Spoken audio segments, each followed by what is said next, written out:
Obunu gini kama chozunu Imana chukwa kosi womo Onyele miu Nyelu yumi What am I looking for? See my God, he don't bless me, yo. He give you me, give me you. Obunu kife la chasha so Obunu kife me chasha me My baby, you know, say you go love me. Hey, yeah. I do go. I could go. When I call your name, Shakara for me. Oh, Roma, I will be your Romeo. You go be my Julie. Roma, I will be your Romeo. You go be my Julia. Oh, give me your love and I'll go run away. Show me your love and I'll go use you play. Carry me, go me, I go follow you way. Follow you, they go. Maka Munagi, me and you. Okwa Munagi, my baby and me and you. Me and you. Akwa Munagi, my baby, Obuzi kife la chasha so Obuni kife la chasha me, my baby, you know, say you go love me. I do go. I could go. When I call your name, Shakara for me. Oh, Roma, I will be your Romeo. You go be my Julie. Yeah. Roma, I will be your Romeo. You will be my Julia. Oh, Roma, I will be your Romeo. You will be my Julia.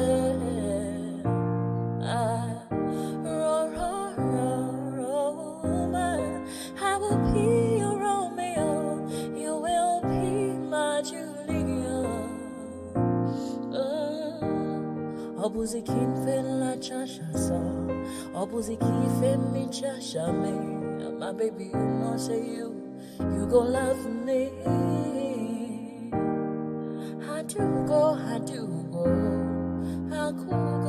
could go. When I call you, Shakara for me. Roma, I will be your Romeo. You will be my Julia.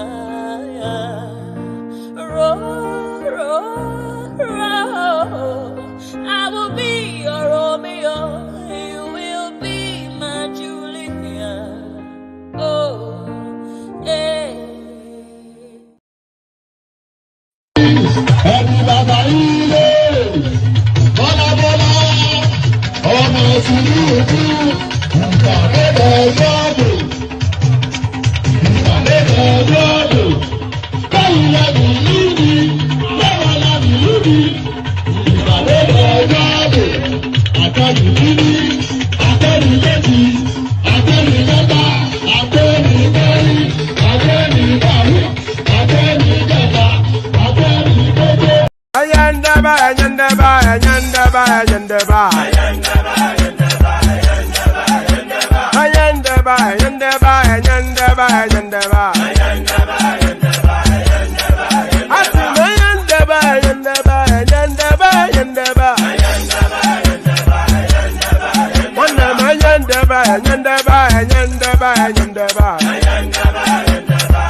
tuku tuba jodere ndi mmanwụ egwu mmanwụ ego para tuba jodere tuku mma tuku tuba jodere ndi mmụọ egwu mmanwụ ego obodo jisi ike n'ụbọchị eruo na oyibo it's a free one be free ayandaba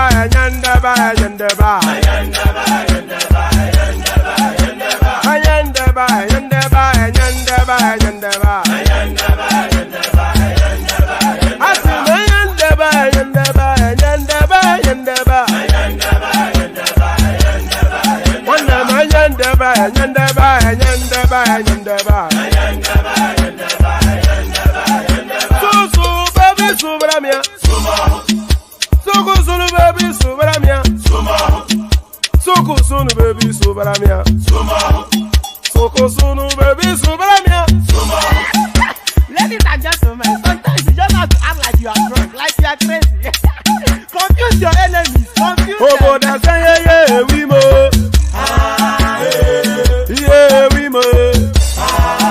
Oh, that's yeah, we mo. No basa ega ponto mo. Yeah, dia gugana. Okwitara kara mi nguru ma mi ga kwuru mu gwo ya baby mo. Abe Maria. Why feeling? Ayandaba.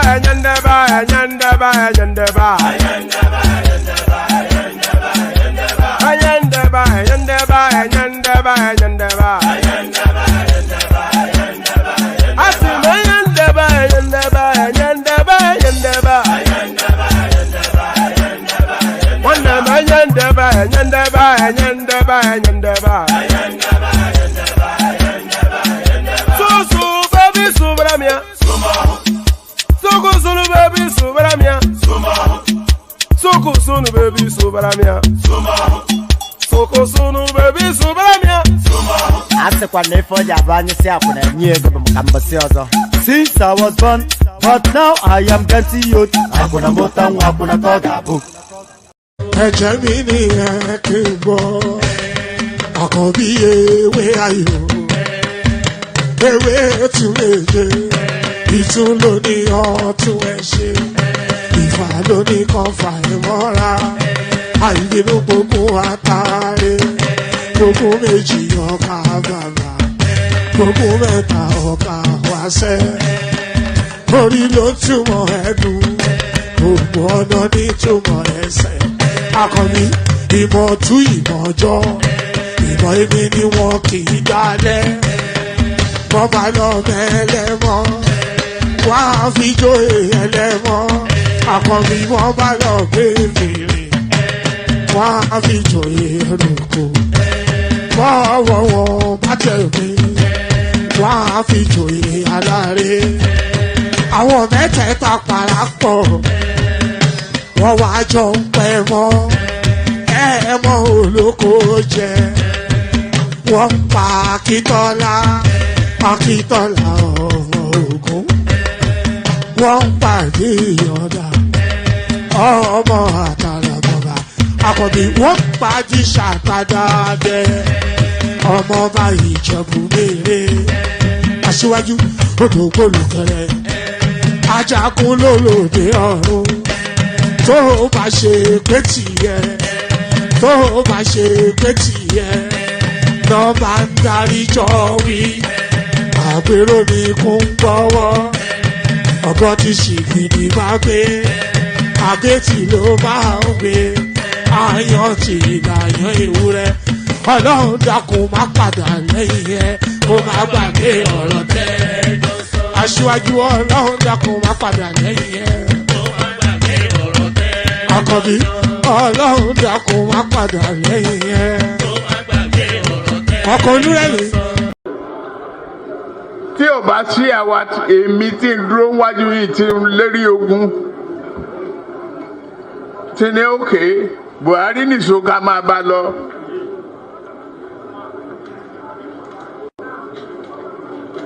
Kò lè di president. Ó ṣe kìíní olùlẹ̀, ó ṣe kejì olùlẹ̀, ó ṣe kẹta olùlẹ̀. Ó tiẹ̀ sunkún lórí tẹlifíṣàn pé láyé òun ò tún rọrùn mọ́. mo dẹ̀ lọ bá Kaduna wa rán ọ̀rọ̀ ẹ̀kún kọ́ lélẹ̀ àdúró tiẹ̀ wà á dẹ̀ wọlé nǹkan kan ní pé o ò ní fọ̀rọ̀ orílẹ̀-èdè Yorùbá ṣeré ó dẹ̀ gbà àtijọ́ tó rẹ̀ ti débẹ̀ mi ò gba mínísítà mi ò gba contract mi ì tọrọ ọbẹ̀ mi ì tọrọ gàrí mi ì tọrọ fúra lọ́wọ́ ẹ̀ mi ì dẹ̀ ìyàwó ń bẹ̀ ó wá ní lọ́tẹ̀ yìí o Yorùbá ló kàn.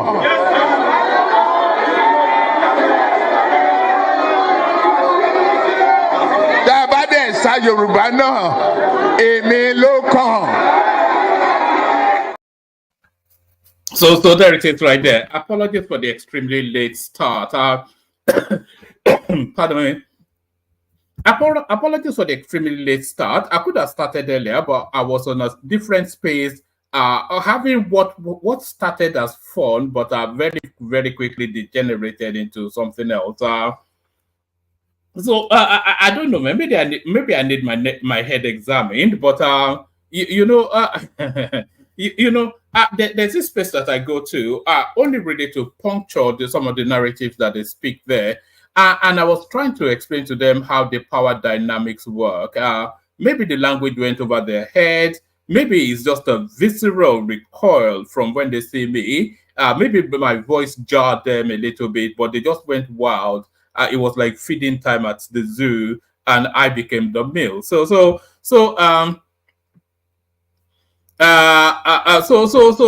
there it is. I was messing with. No, I wasn't even messing with them. Or I was trying to bring. That's Alexander Gomez right there. I wasn't even messing with them. I was trying to bring them into the loop of an understanding, but they're still stuck in the narrowness of that myopia for them to want to make that escape. People don't like to be confronted by the reality. So I was explaining the power dynamic. I was explaining power dynamics. That's what I was trying to explain. And I was trying to explain to these people that power it rarely ever gravitates outside of the center. And there are you look at the American example. You've had two Bushes.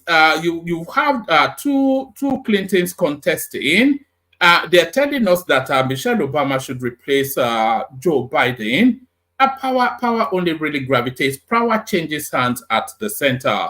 Look at the Nigerian example. Buhari hands over to Tinubu. So Tinubu will hand over to somebody within that cycle. Power only really changes hands at this. It's a global phenomenon. It's a time immemorial space. I was trying to explain all of this, but I think a lot of it went over their heads.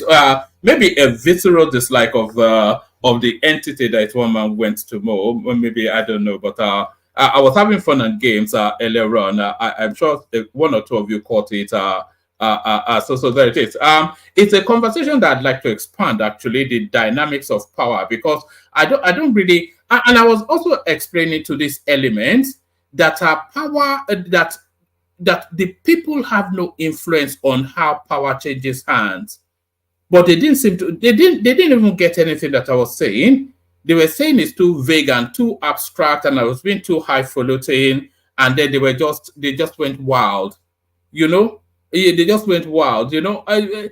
Power has nothing to do with the people. When has the people ever had any decision on who governs them? You think all those silly little lining ups that you do at ballot space, you think that affects anything? It doesn't. Don't be silly. Power change. When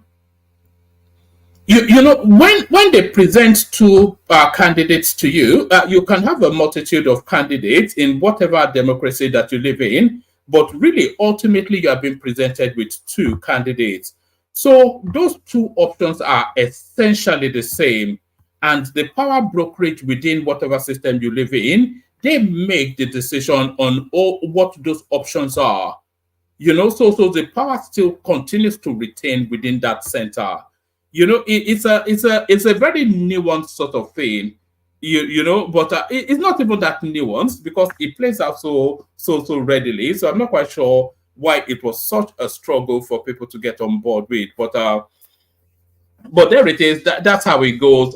You know, so I was having a bit of fun and game. So the fun and game continues, and let the fun and game continue here. So I didn't even say good day. I was just coming hot mic from a different space, and I've carried over the conversations of that space into this space. But good day to you. Good to be in your company. And how are you? So hope you've had a gloriously wonderful day. So hope you've had a splendid day. I've had a splendid sort of 10-15 minutes or so. You know, I'm not quite sure if it's something wrong with me. There's nothing more satisfying when you rile people up. You know, when you rile them up and you know they are riled up because they just don't know. It's quite satisfying sometimes, you know. They don't know and they know that you know, so it riles them up. But rile them up. So yeah, good day to you. Good to be in your company. And how are you? I hope you've had a gloriously wonderful day. The usual protocol, you know, I'm still on adrenaline, whatever that word is. So from, you know, so the encounter that I had previously, so I'm a bit charged up.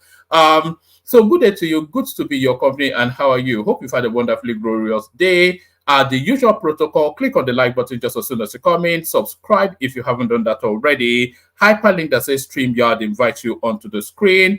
We're looking forever to break in new voices. So if you want to be the new voice of the day, click on that hyperlink that says stream. Yes, adrenaline. That's the word. I'm still charged up on that, Alexander Gomez.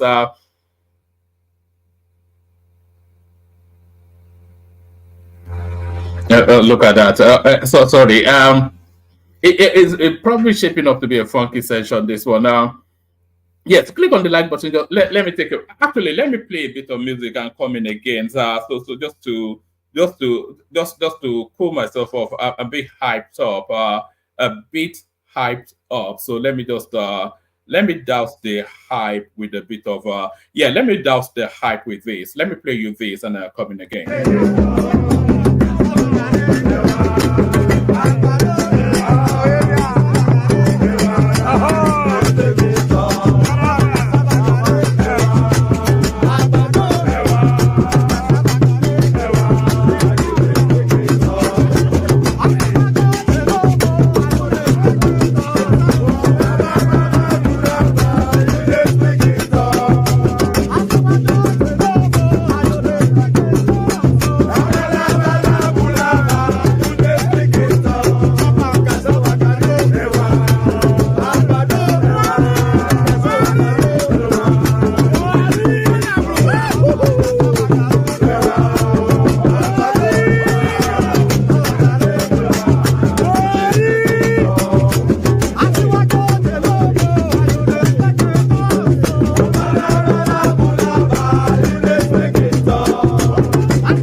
All right, so I'm back. So yeah, let's start all over again. Good day to you. Good to be in your company, and how are you? So good day to you. Good to be in your company, and how are you? The usual protocol: click on the like button just as soon as you come in. Subscribe if you haven't done that already. Hyperlink that says StreamYard invites you onto this.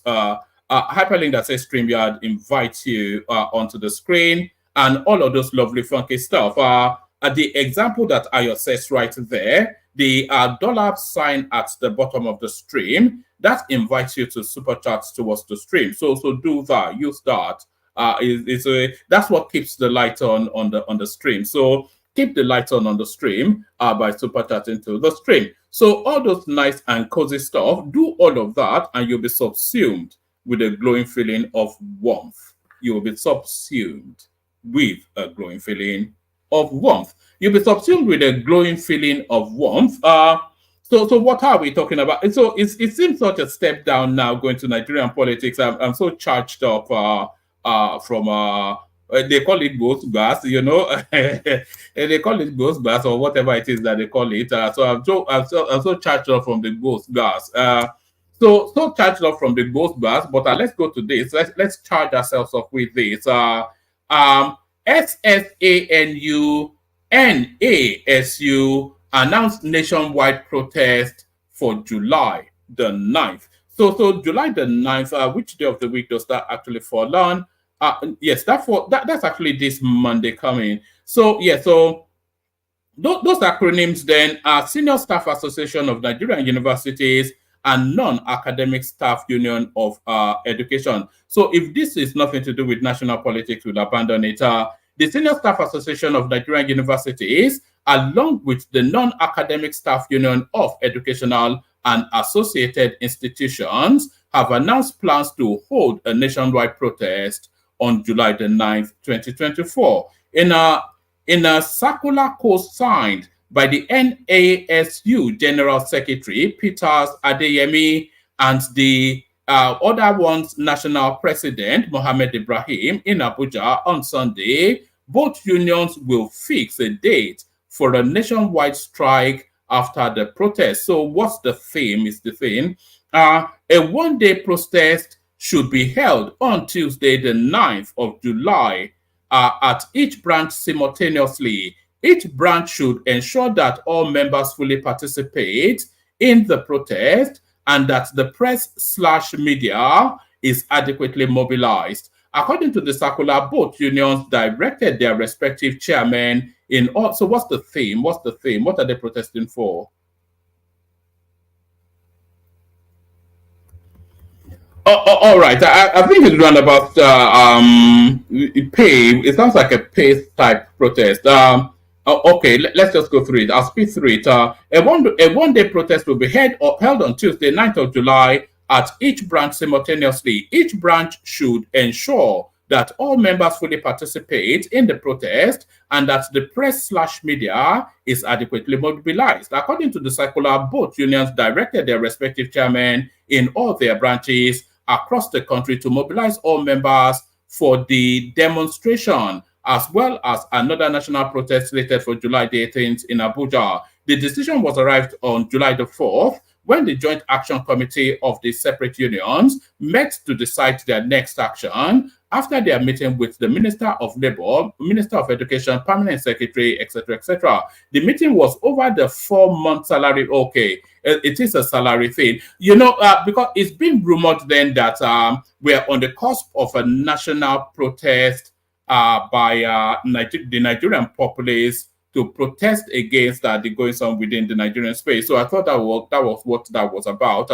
You know, that just goes on to show then that I often tell you that I don't read beyond the headlines in order that we are able to react to it together when we do go through the story. So that just demonstrates that. So let's leave that, go on to this. Embattled Bayero enjoying Tinubu's support because of his Yoruba blood. This is the NNPP chair. I didn't even know he had the Yoruba blood, but let's see how this is explained. The chairman of the ruling New Nigeria People's Party, NNPP, in Kano, Hashim something or the other, has alleged that President Bola Tinubu was destabilizing the state by trying to impose the 15th Emir of Kano, Aminu Ado Bayero, on the Emirates because they both share the same Yoruba background. He stated this on Sunday whilst addressing journalists in Kano on the achievement of the ruling NNPP in the state in the last 1 year. Dungu Rawa stated that there was no reason Emir Bayero should be given special protection by the Nigerian Army, DSS, etc., against the interest of the state. He warned that President Bola Tinubu's alleged meddling into Kano Emirates tussle would backfire against the president in 2027. Your perceived stance on the ongoing Kano Emirates tussle will surely work against you in 2027, because if you think you can use it to gain ground in Kano when the chips are down, you will realize your mistake. if the president thinks he can use a few of his kinsmen in Kano and the alleged Bayero Yoruba lineage to continue to keep the deposed Emir Aminu Adebayero in the state, let him wait till 2027. So I didn't even know that. I didn't even know we have to find somebody from Kano to come and explain that. I didn't know that the Adebayero family especially had any Yoruba blood in them. Let's go from that to this. Court orders ex-minister to account for 729 billion poverty alleviation fund. So unbelievable. That Buhari administration was the most gluttonously looting, if there's such a phrase, administration in the history of the country. A federal high court in Lagos has ordered Sadiya Umar Farouk, a former minister of humanitarian affairs, to account for payments of 729 billion naira to 24.3 million vulnerable Nigerians. Umar Farouk was minister from 2019 to 2023 in the administration of President Muhammadu Buhari. In a judgment delivered by Dende Dikpeolu on the 27th of June, Farouk was ordered to provide the list and details of the beneficiaries who received the payment and the numbers of states covered and the payments per state. So a lot of what went on there is quite foggy. What went on under the Sadiya Farouk, because they made it a point to make it a point not to do electronic transfers. So she was essentially going around with wads of cash, handing it over to these alleged purported beneficiaries, and then taking a camera crew with her. So there's no audit trail for nearly $1 trillion naira, which is close to $1 billion. It would have been more than $1 billion back in those days, but there was no audit trail for it. And that is the thing. So they're asking for her to come and account for it now, but will be tied anybody that attempts as a senior Fulani woman.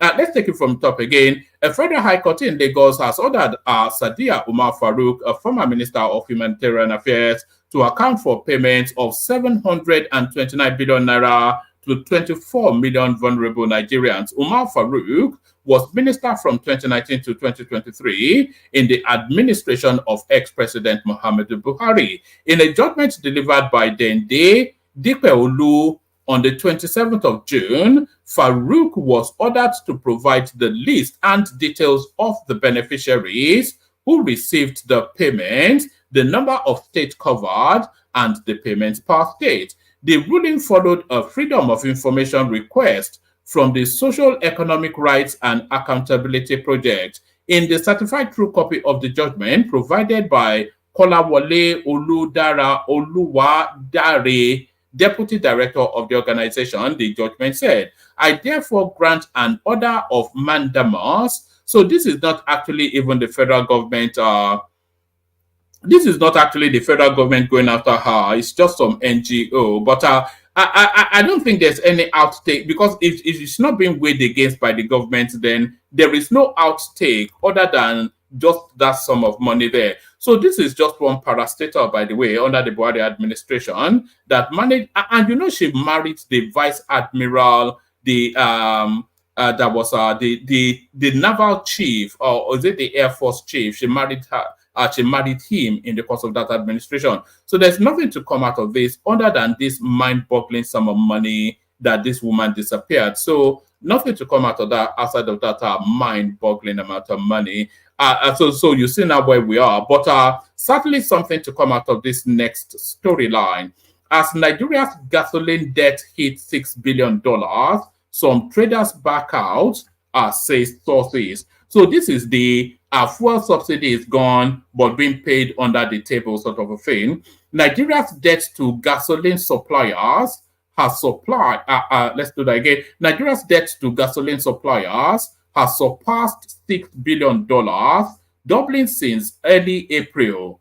As state oil firm NNPC struggles to cover the gap between the fixed pump price and the international fuel cost, 6 industry sources said. So what we really need to land on is this, and it's an open secret that the Nigerian government patently has to be paying subsidy to insulate the price of petroleum. So because of course if the subsidy was not there, then you'll be seeing sharp variations in it, and they've amassed sufficient enough debt at $6 billion. Nigerian President Bola Tinubu announced an end to expensive fuel subsidies last year, allowing pump price to triple. But state oil company NNPC capped pump prices shortly afterwards as citizens chafed under rising cost of living. The cap, coupled with a naira currency crash, allowed the subsidy to creep up. Tinubu's government expects the subsidy to cost at least $3.7 billion this year. So essentially, the country continues to amass in terms of fuel subsidy debt. So yeah, I think that's sufficient enough from that. I think we get the gist of that.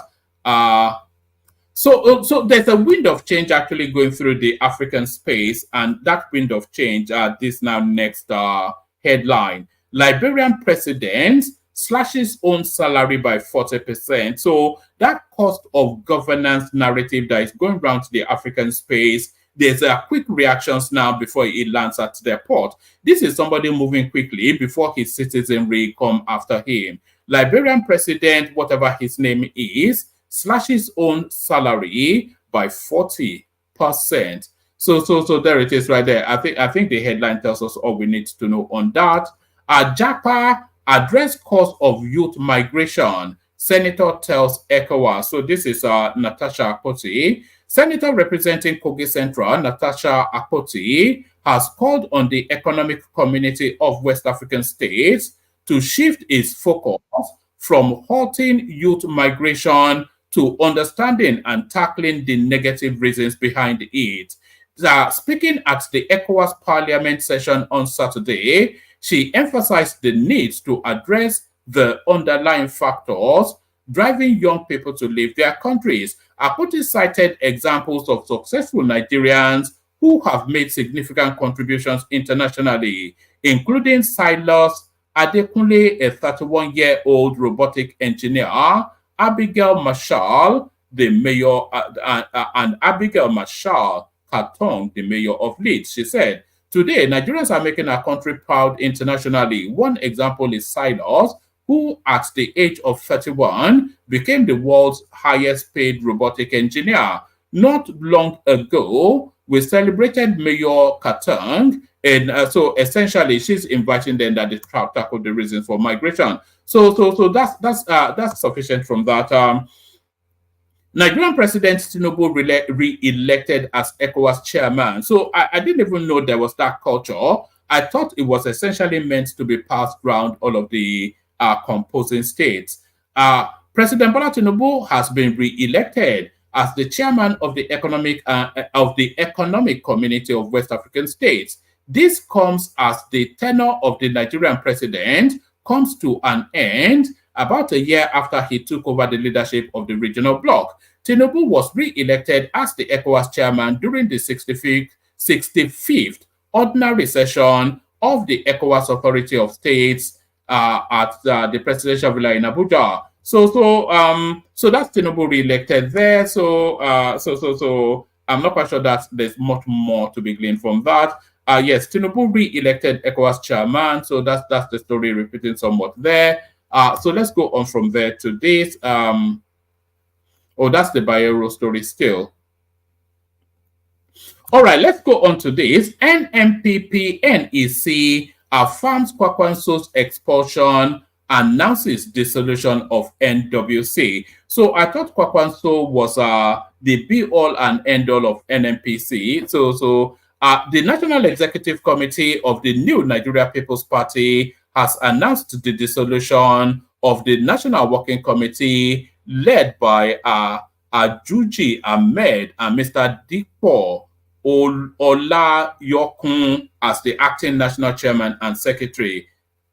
On Sunday, July the 7th, the NEC, in a statement made available to correspondents, also affirmed Governor Abba Kabir Yusuf of Kano State's 6-month suspension and Senator Kwakwanso's expulsion from the party. So I'm a little bit confused, and hopefully somebody will educate me on this. But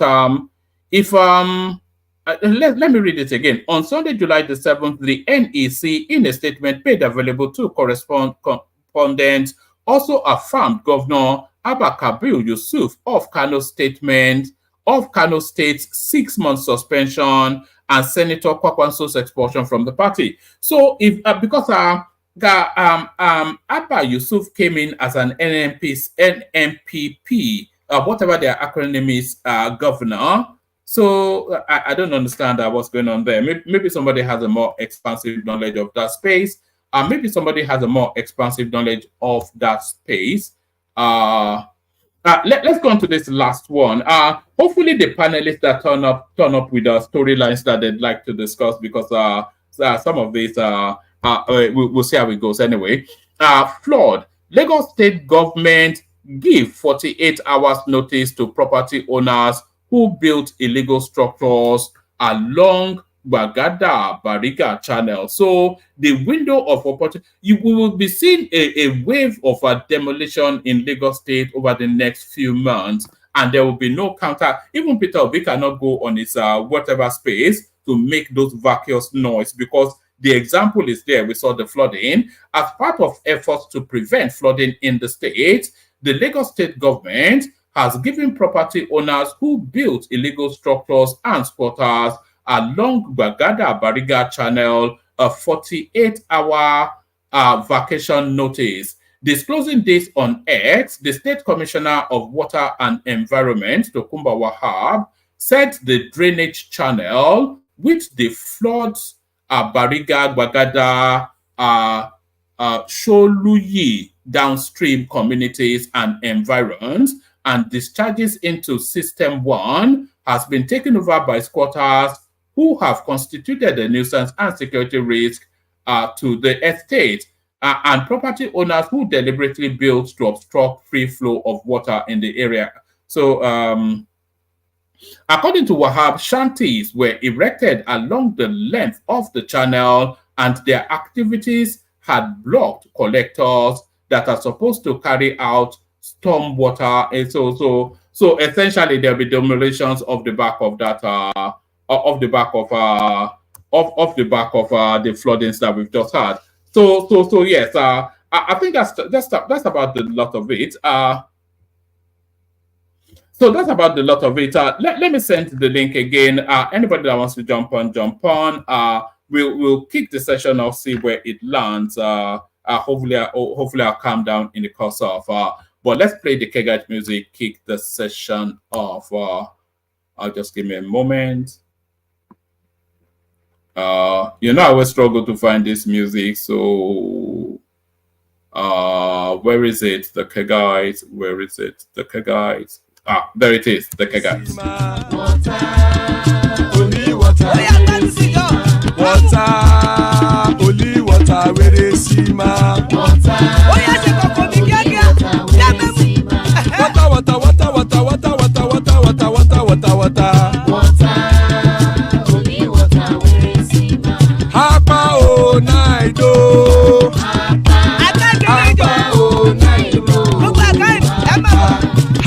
You don't come home.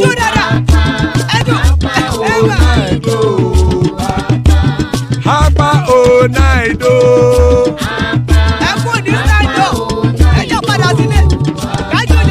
Oro keke elemu ye o. Ibe shodi ya keke elemu re o. Bobby master keke elemu re o.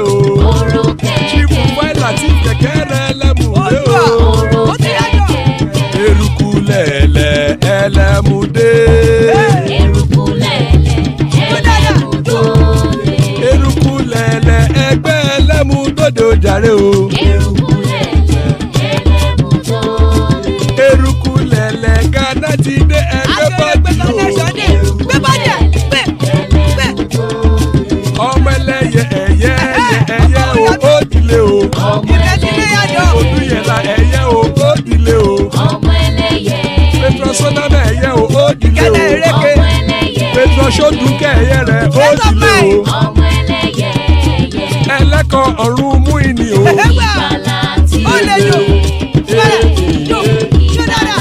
tí ẹlẹ́. Àkùkọ ọ̀run méjìkọ. Òdìyà ojú òjì náà wọ́n ta káàdà èmi. Ayé ìlú. Ikú kò ní ríwà gbéṣe o. Àmì o. Ìgbàlà tí ẹlẹ́. Ìgbàlà tí ẹlẹ́. Àrùnkárùn kò ní. And there it is right there. Ikuko de Ruagweshime, that have nothing to do with us. So joining us, Ekene, good to have you here. Prince Daddy in the house, good to have you, Prince Daddy. Isaac Black, good to see you, Isaac. Thomas makes up the last one. So good to have you, gentlemen. So plenty of room, like I said, anybody that wants to hop on, hop on. Anybody that wants to hop on, hop on. Let's kick the session off with Isaac. So Isaac, you're up first. Yeah, good evening, panels. Good evening to you, Isaac. Yeah, where do I start, please? I don't know. Do you want to start with my encounter on that? I saw you there. All that. Did you see me there battling those people? Although I didn't see you, but I will try and is it possible you just mention? It's Rudolph's. I was on Rudolph's. Okay, I'll go and see. Actually, I don't go there often. I don't go there. I don't go there nowadays. You know, maybe I should not be going there either, because that space seems to be averse to any sort of conversation if it doesn't to the strap lines of whatever it is they were doing. No, that's Yeah, let's I don't go let, there. all right. You the floor a moment. Let's hear from Alexander Gomez, then we'll come back to you. Alexander, you saw me there, but battling, battling the wide lanes. I did. You obviously know you're very good at speaking English, and then you came across as extremely condescending. No. I was trying to explain a complex concept. I was only explaining to them how power works, and then they got a bit in a tizzy and started to howl at the moon. Well, I think it was more Jagun than anybody else. I don't understand what's wrong with that man. Let me tell you what's wrong with him. His name is Soji, by the way. He started his life on this platform. Oh, really? Yes, he did. He used to come. I didn't know that. No, I'll go and find the clips. He used to come here high on weed, looking completely disheveled. And anytime the conversation carries on, he will start to cry. He did that for about 2-3 sessions, and we decided to let him go because it was just unsightly to see. But I think it's been brushed up now. No, his name is Soji. I know him very well. Soji, I know. Soji John Moore, something like that. Oh yeah. That's strange. I never heard him on your platform before. It didn't last long. I was actually surprised. I think he's straightened out his art, because it was always incoherent. There he is. There he is right there. There he is. So you can come on. I was just telling Alexander that you started your life here always high on weed and crying. So there he is, Oloriogo and whatnot. But no. It was just it was a wreck when he used to come here. So we okay. I didn't know that. And I'm one of your founding panelists on your platform. I only know of Baba, Akure, Ovie, and Engineer. Those 3 people I know were there before me. No, it goes way back. Do you remember a guy called Freeman? Do you remember when a guy came on here and was showing us an AK-47? Yes, I remember that. Yes, we've been through a lot. I see. You want to interact with people on other platforms, but I think your not your accent per se, but I think the way you construct your words and the way you come across when you're speaking with authority, it makes people very uncomfortable. Maybe sometimes condescending on your part without not necessarily knowing it. That's what I think. I don't think you did anything wrong. I think you were just trying to explain a concept and they didn't want to understand what you were talking No, about. no, no. I didn't think they were capacitated to, and it was Yeah, yes, yeah. yes. I don't think they were capacitated to, and that bothered them, you know.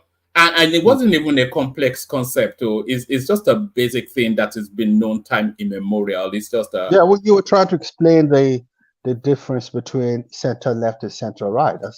That's what you were trying to do. So, and if you know politics, especially British politics, you understand exactly where you're coming from. But listen, I called in just because of that.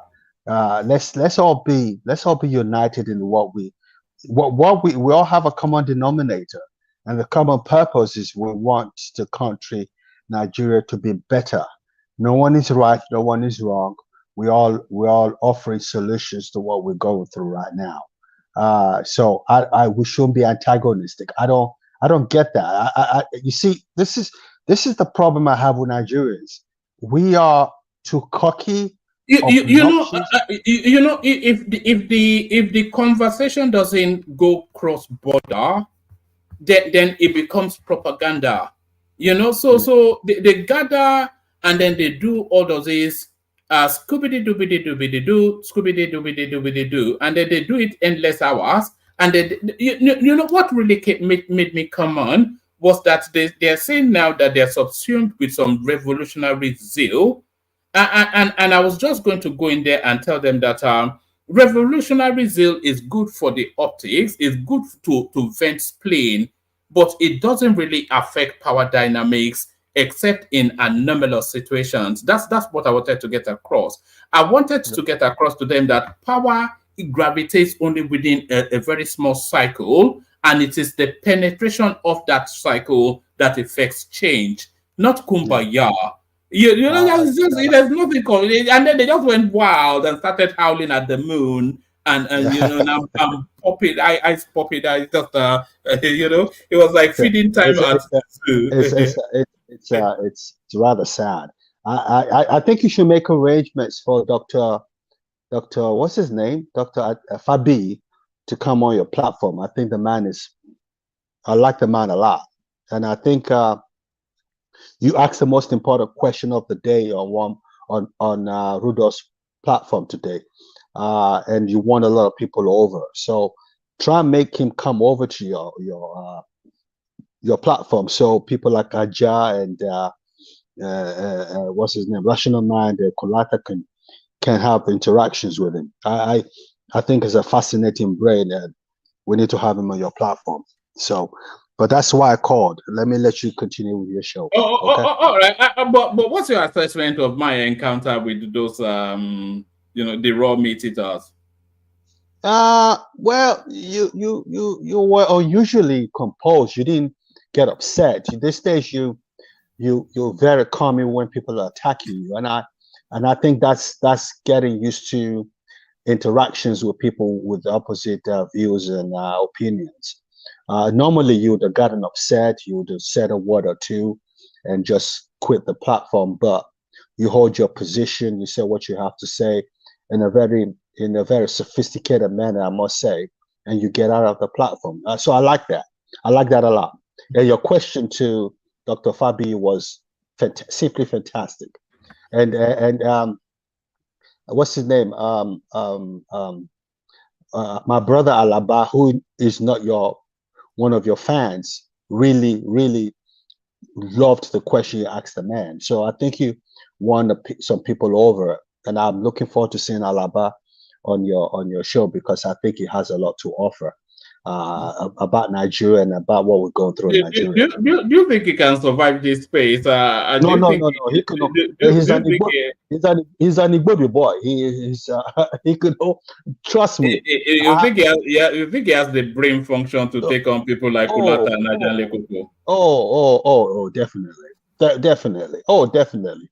Without a shadow of a doubt, he can hold his own. I have no doubt about that. So hopefully he'll turn up because I invited him over and I hope he turns up. Uh, but I appreciate you. Thank you for having me. Let me let you continue the show, okay? All right, brilliant. Thank you, Alexander. Thank you for stopping by. So that's the majestic man himself, Alexander Gomez. Back to you, Isaac, and thank you for yielding the floor. Back to Isaac. I'm the guest. Right now, we have an. One more, please. Can you maybe skip me for someone? I'm just going through the other channel. I'm available. Okay. If one man wants me to talk. One man, can you skip me for now? I come after him. All right. I was speaking. I didn't even know I was muted. This guy said something quite pertinent. Actually, I saw it just then, and I've been wondering about this as well. This is yeah. I'll come to you, Solly, in a moment. But this guy Forth, he made a comment right here that struck me because it's a thought that I'd had previously. Let me just see if I can just give me 1 microsecond, Solly. Let me yes. So this is his comment right here. It says the only reason I know about that channel is because you won't shut up about it, one man. So I wonder if we are actually recruiting agents for these people. We don't get the mention from them, but Solly, you kicked off for us. Solly, you said you're available, so available. I forgot my mic was muted. So on which topic, please? We have a multitude of, they're not heavy hitting, but are sufficient enough to wrap conversations around. Lagos state government gives 48 hours notice to property owners who built illegal structures along Bagada Bariga Channel. So the window of opportunity of that flooding in Lagos will not lead to even greater demolition. But the counter argument does not exist anymore, because we now see visually why those demolitions should take place. Yeah, but they will still use it for agenda. I saw that Gbadebo guy going up and down, carrying camera, using it for what I don't even know. He has started doing interviews again. Probably he wants to go for the next election.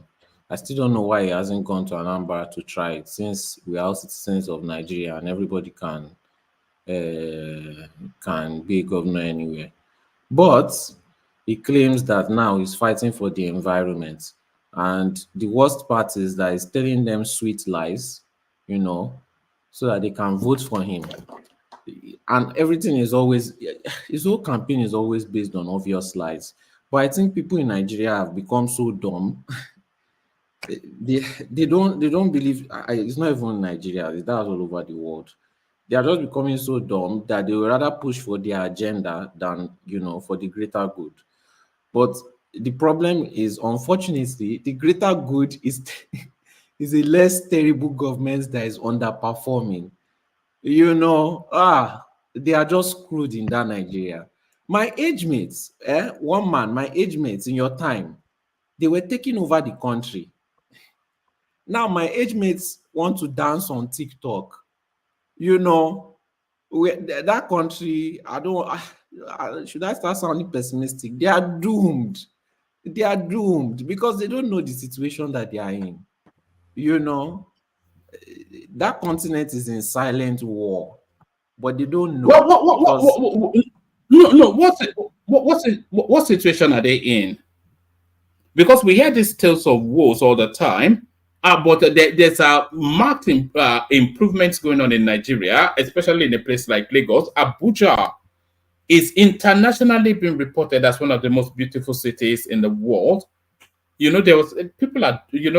one of the very few purpose-built cities that worked.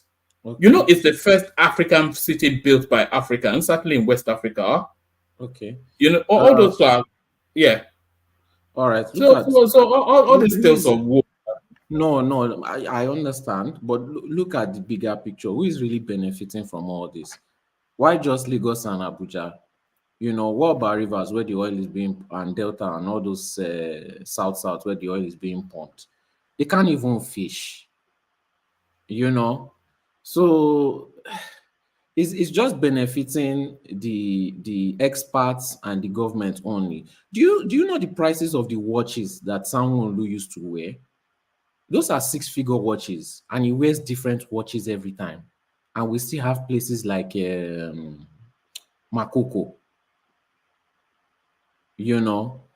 So is only being improved to benefit themselves and maybe some of the elites, you know, but it's not okay. For example, Dankete wants to build refinery. Now, the international people that are selling oil, they don't want to sell, or they want to sell at an outrageous price. And Nigeria has already collected loan. So what are we paying them back with? We are paying them back with oil. So, you know, they've checkmated us. That guy's investment may just go down the drain, you know. So, and I'm looking at all this from business sense. So, you know, that's how Western powers checkmated us. So we're at war. You know, we just don't know. Even see big man Dangote, they still stopped him. So what's the chance of an average man? And talk less of all the illiterates that don't have sense that are in the country, you know, and have a little bit of power. You know, so man, the youths don't have common sense. Whether they are Igbo, Hausa, Yoruba, they don't have sense. They don't have sense. You know. All right. Look at the situation in Kenya. I was using my Nigerian mindset. Oh, they will protest. Once they are tired, they will go home. But changes are still going on. You know. So that gave me a little bit of hope. I'd have gone to Kenya, but Kenyans don't really what changes are going on? What impact has that? I haven't really. Okay, for example, the tax bill they wanted to put, didn't they remove it? In Nigeria, would they have removed it? Lie. After shooting small tear gas. No. Nigeria made concessions to protest as well in 2020. Like which concessions?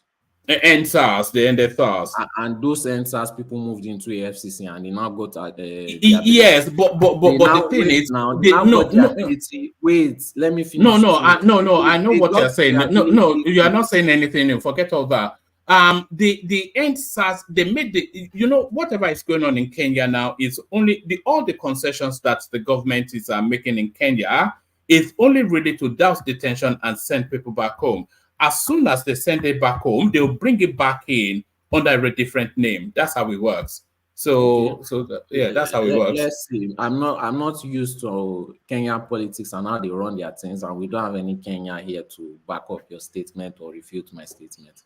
So I'm just speaking on what is on the ground right now and what I saw. So, like I said, if they have common sense, you know, it's not like all these people are hiding from them. You know, they are literally doing it in front of you because you've given them so much lever to do so.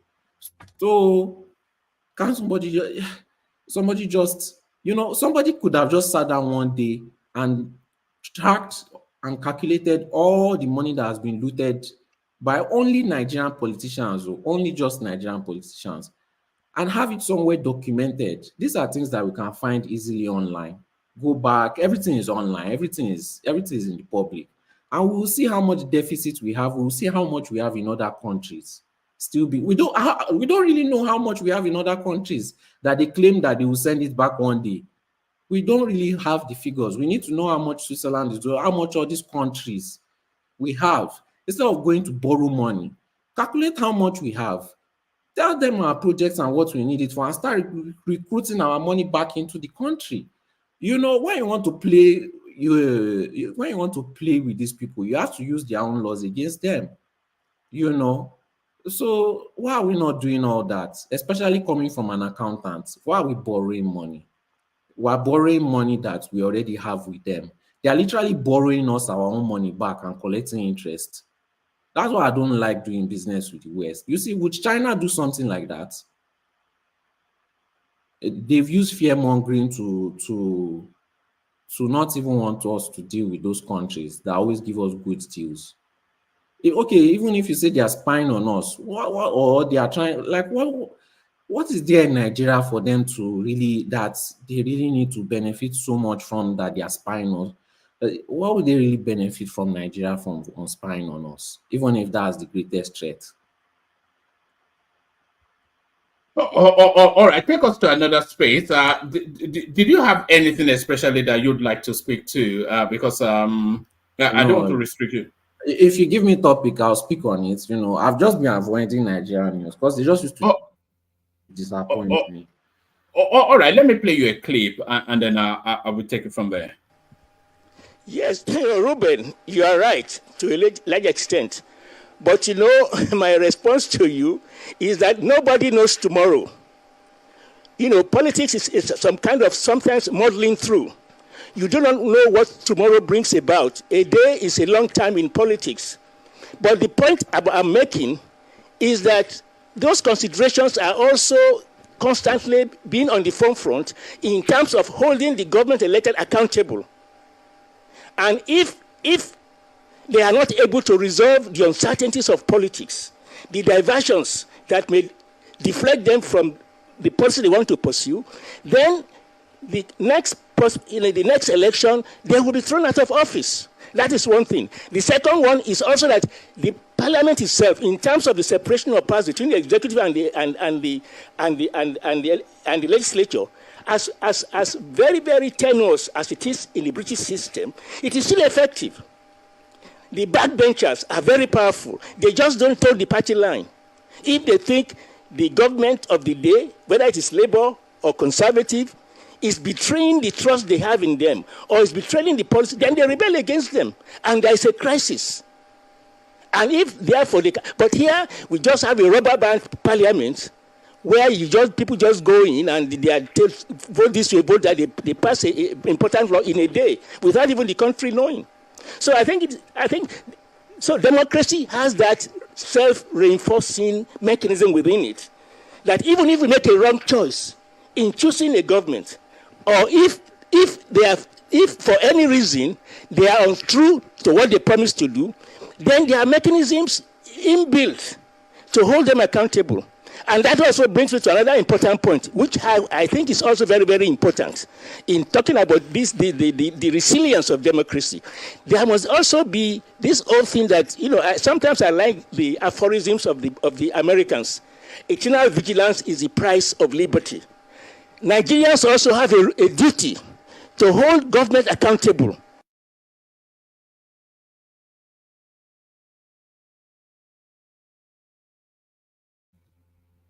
All right, what do you make of that?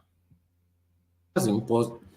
Well, that's impossible because based on our laws, the laws protect government officials, so they will never be accountable. They even have immunity clause. Which other country do government officials have immunity clause? So I'm not sure if that's not a universal norm. People in government have immunity whilst they're in government, so they're able to carry out their functions. Even in the UK? I don't quote me. I'm only thinking by the logic of it. Okay. So, okay, I'm going with what information we have right now. So it's basically only Nigeria. And when you even no, we don't have that as an information. Now we have that as your speculation. Okay, that is my speculation. Yeah. So well, they are not ready, man. They are not ready. They need to change all those. Those are just the cowboys. They are the cowboys of the country. That's just basically it. They are not any good. Even this EFCC, this Obasanjo set it up with FBI to be oppressing the youths in Nigeria, and now they have guns. And the NSAS that they ended, those ones have moved into EFCC. All right. Now, let me take you to this space, Solly. Let's see if we get some traction here. As Nigeria's gasoline debt hits $6 billion, some traders back out, say sources. So is that fuel subsidy is gone but are being paid by the back door? are now amassing a debt of $6 billion. So what are you making of that? Like I said, they checkmated us. I'm not even an accountant or know much about accounting, but look at these checkmates. They put us back in our place, and they even got more leverage on top of our head. So everything, all the bragado, all the change, all the blah blah blah, they are just trying to show us that no matter what you do, man, we always checkmate you. And this is not okay. It's basically free market, sha. You get, as long as they get to do what they want to do. So we are not ready, but we have our own advantage too. They cannot fight war with us, because if they fight war with us, you have at least 50 million people coming into Europe. That one is nuclear weapon on its own. So I don't know why we don't use our advantages. So basically, we don't have free government. We still have puppet masters. That's just basically what it means. Look at this checkmate now. How are we going to escape this situation now? The fuel subsidy is back. They are getting their oil back for free, literally by giving us back our own money based on loan.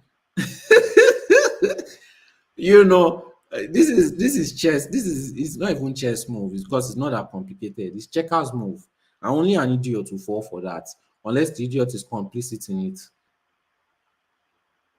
All right. Let me take you to this space. This is probably more your territory. This is the RCCG leader. It says, RCCG, no amount of anointing oil can fight sexual temptation. So that's Pastor Adeboye. So that surely you have thoughts on that. After he has finished selling his own anointing oil, he's now saying that it cannot stop sexual temptation. Even this one, they are building school and they are charging their congregants. They cannot build free school. With all the offering, they used it to build school. And they started charging people high school fees. So they cannot even help the poor. So, they are just putting people in mental bondage in millions. Because that amount of money that they give to the church, if they had kept it all their life, they would have used it to do something. But anyways, Nigerians are always trying to buy their way into heaven. So it's a good market for him. It's basically just another cult. All right. Is there anything else you'd like to speak to before I go on to it, Kenny? If you don't have any more, if you have topics for me, give me. But if you don't, I have topics, but I'm not sure that they will especially strike you. Let me take you to this space. Liberian president slashes own salary by 40%. So I'm thinking that this is the offshoot of the wave of citizen pushback that we're seeing all over Africa. Yes, but what about the additions? Because the main money doesn't come from salary, especially in government. The main money comes from all the other allowances. So it's just giving them Maradona. It's dribbling them. Even here in Europe, how much is basic politician salary? Maybe like 5,000 euros, 8,000 euros. But that other allocation, it usually enters 50 to 100,000 euros a month. So it's just normal dribbling. All right. All right. Let's go on to Ekene. So Ekene, you're up next.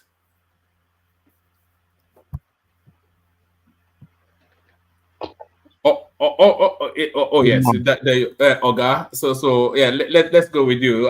Take us through what's going on in Nigeria. Let's start from there. How far? Adeo. Fuel scarcity. Fuel scarcity. Yes. And I don't go back there again. We don't go back there again now.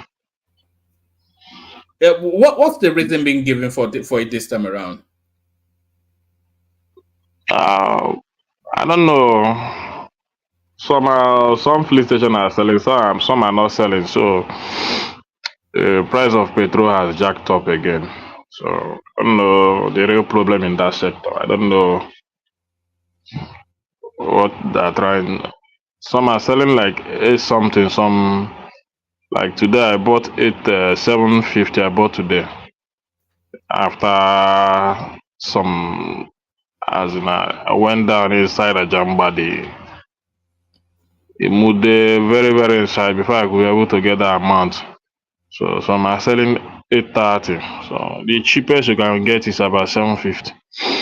What's the average price? What's the average price normally? On a normal it's about 620. Oh, okay, so it's gone up by about 25%, 20%. Yeah. So all my area, like my area now, no flea station. Where my area we have about 3 or 4 flea stations. None of them is selling. So I have to go down there. So but no NEPA lights to hold body. The national grid collapsed a couple of days ago. What's the latest there? I don't know. Even when the grid is on, where is the light? So whether there is a collapse or not, the issue is that we don't have stable electricity. So nobody cares whether the grids are collapsing or it's not collapsing. So it's a tradition. It's a tradition that we have maintained for many years. So I don't know when that tradition is going to change. So we are talking about this is because people that live in Lagos, out of many places, remote areas that their pole has fallen for like 10 years, 20 years, and it has not been repaired. No transformer, nothing. They have not witnessed electricity for the past, let's say, 10 years or 15 years. What do you talk about? What do you say about those people?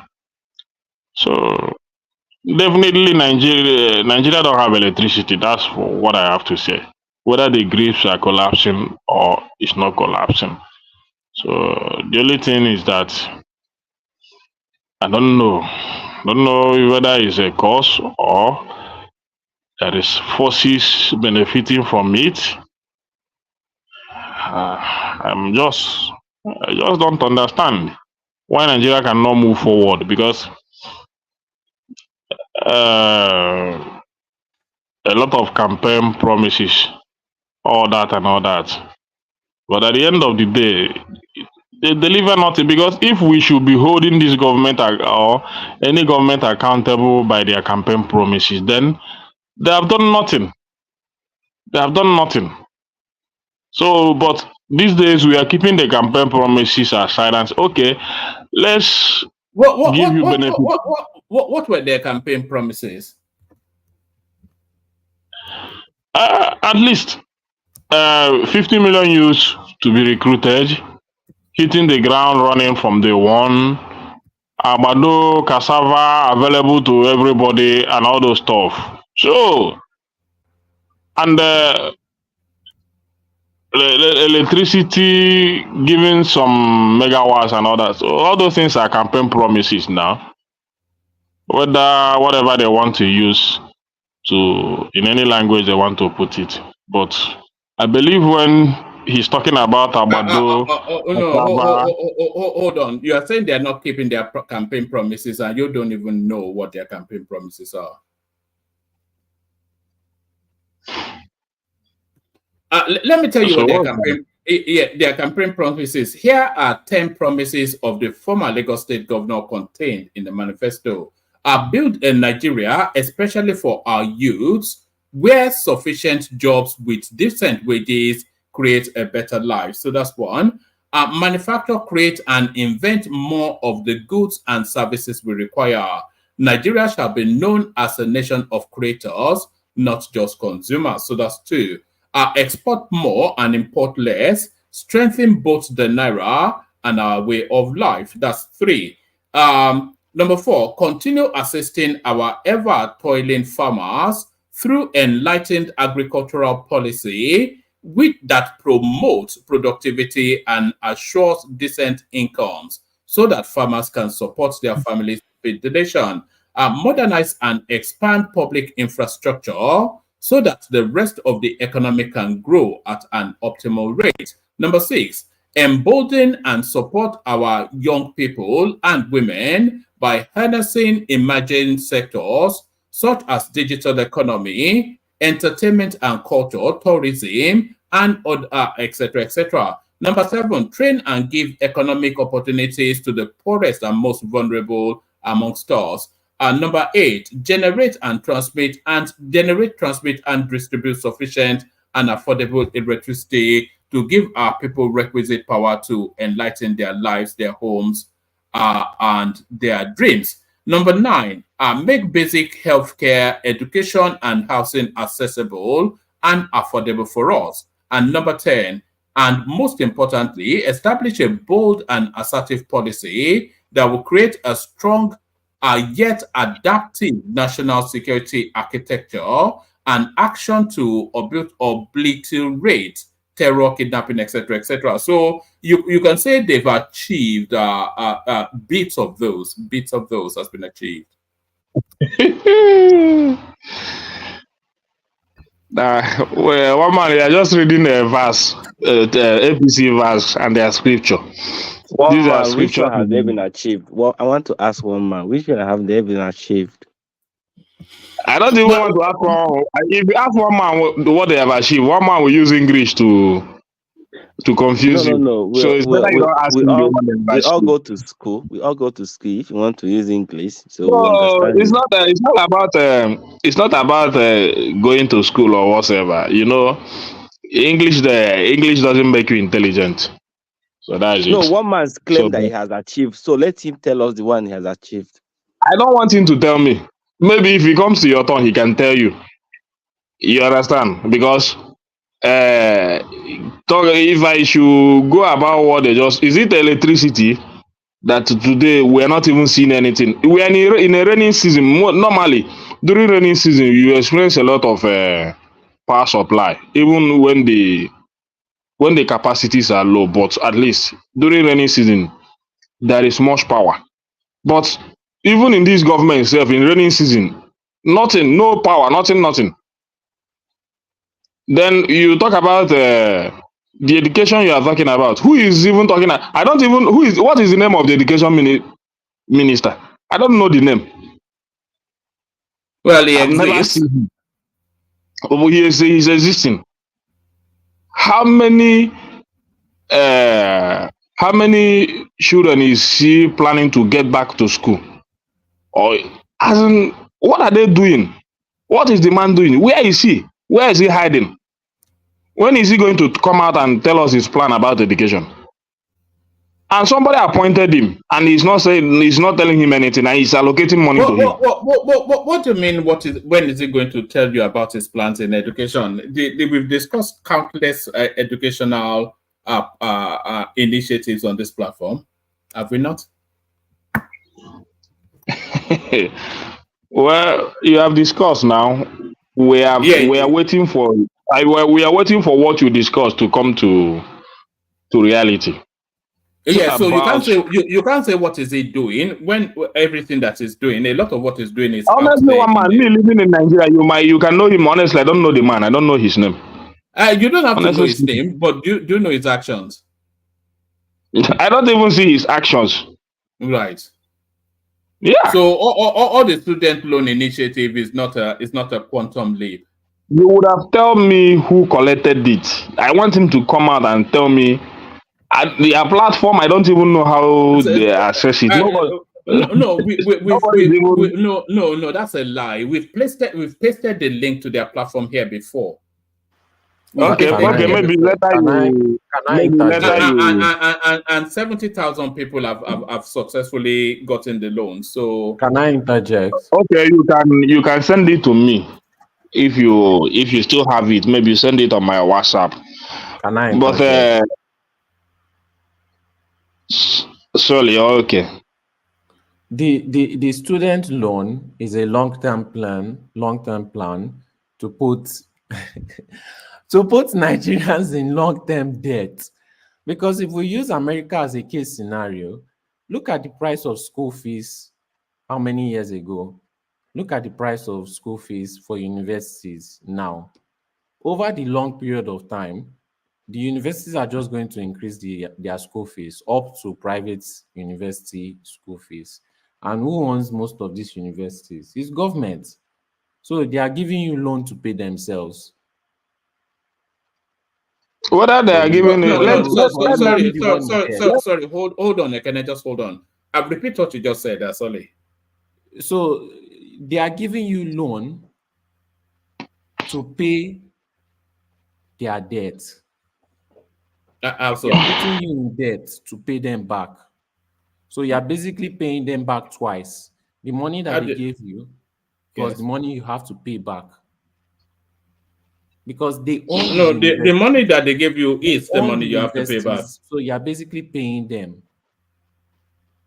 If One they man, did not hold on, if they did not give you the loan, would you not pay them anyway to go to the yes, but universities? the school fees wouldn't be that high.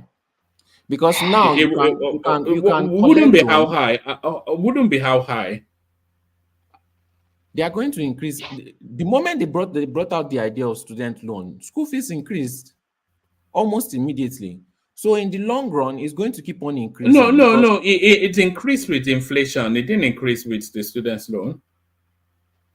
okay, but Meanwhile, like I one said, man, let me say this. use For the Hold on. fact, Do you understand that though? That increased with inflation, not with the current yes, economic. Yeah. but one inflation, man, there's always inflation. That's why I said yes. use America as a case scenario. No. Don't use The America's. student loan help people or No. not? Just stay in Nigeria. The But we value. have to take case studies when you are bringing No, out no, don't worry implementation. about case studies now, because you're going So to we run just away bring out to. things without watching other studies. All right. Say what you want to say, then I'll come after you.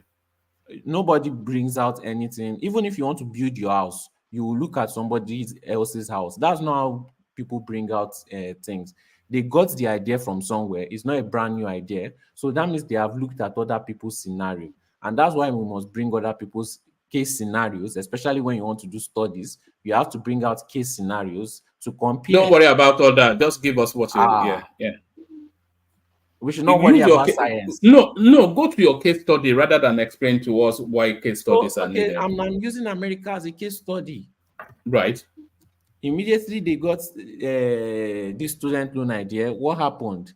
Look at how much school fees has increased for alleged inflation. What is the average price of school fees for university now in America compared to when they started? It has passed inflation, and they always inflate. If inflation is 30%, they inflate it by 60%. If it goes again by another 30%, they increase it by another 90%, and they will be using inflation to justify it. That's what I'm trying to point out. Yeah, a good point, The Charlie. government is not supposed to be capitalistic. The government should be like China's government. You know, when you have a business, they help you subsidize it instead of looking for how to buy shares in it and only making sure that that's the only business that works. You know, they are One man, capitalist. meanwhile, It's a capitalist from that, government. Hold on, Emmanuel. I think Prince wanted to score in. Prince. Yeah, I was going to chime in on Charlie's submission about the student loan.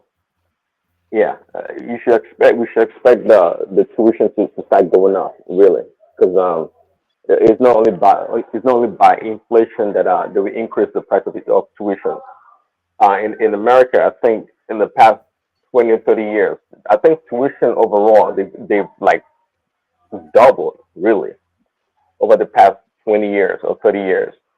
And in America, the inflation is not that high. So it is true that the cost of education would essentially negate the loan, whereby people will borrow more money to go to school, unless the government find a way to cap tuition and control it. Then they'll be in a much better position. Except they didn't, and they won't. So, they one more, can basically I use. go on? So what I Okay, want to say, for the fact, all right. for the fact that the initiative is good, regardless the ripple effect or whether it's going to go up or not. So that is quite, we can comment that, but that does not entail Nigeria having a good education system. So there is a need for a total overhaul or a revamp of education system in Nigeria, starting from facilities, all the school facilities that needed to be in place. So those things are not in place. So they are not even pumping money to equip our education sector properly, retrain the lecturers, train teachers, include vocational schools that brings in skills out of out of school system. So there is a whole lot that the Minister of Education is not even, seems like he doesn't even understand his portfolio at all. So this student loan is just to, What does that even mean? He doesn't understand his portfolio. yes, he doesn't understand what to do with his position. He doesn't even know what right. to do. Yes, he's not doing anything in that sector because there's a whole lot of In things. this sector, it's not overhauled the infrastructure of education. No, Well, it makes it sound like he has unlimited resources to do all the things he's talking about. And it's been there for 50 years. I mean, it's just a ridiculous. Anyway. One man, listen what I'm saying. There is no visibility in that aspect. That's what I'm saying.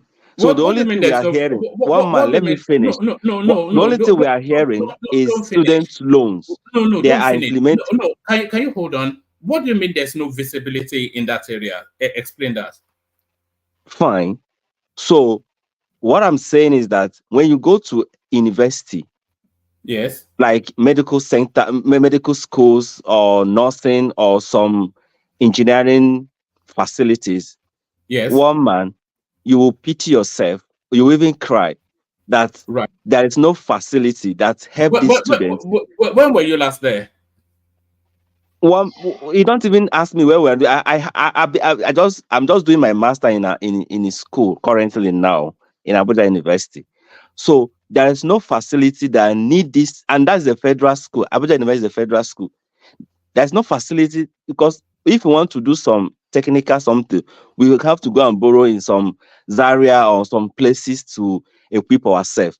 There is no facility that help these students to scale up in whatever they are doing. You can't just be mentioning a student loan every single day. They mention education. That is not a sound thing to give them applause that they are doing well in education. One man, that's so pedestrian to tell that. Are you saying that the lack of facilities in Nigerian universities fall on Tinubu?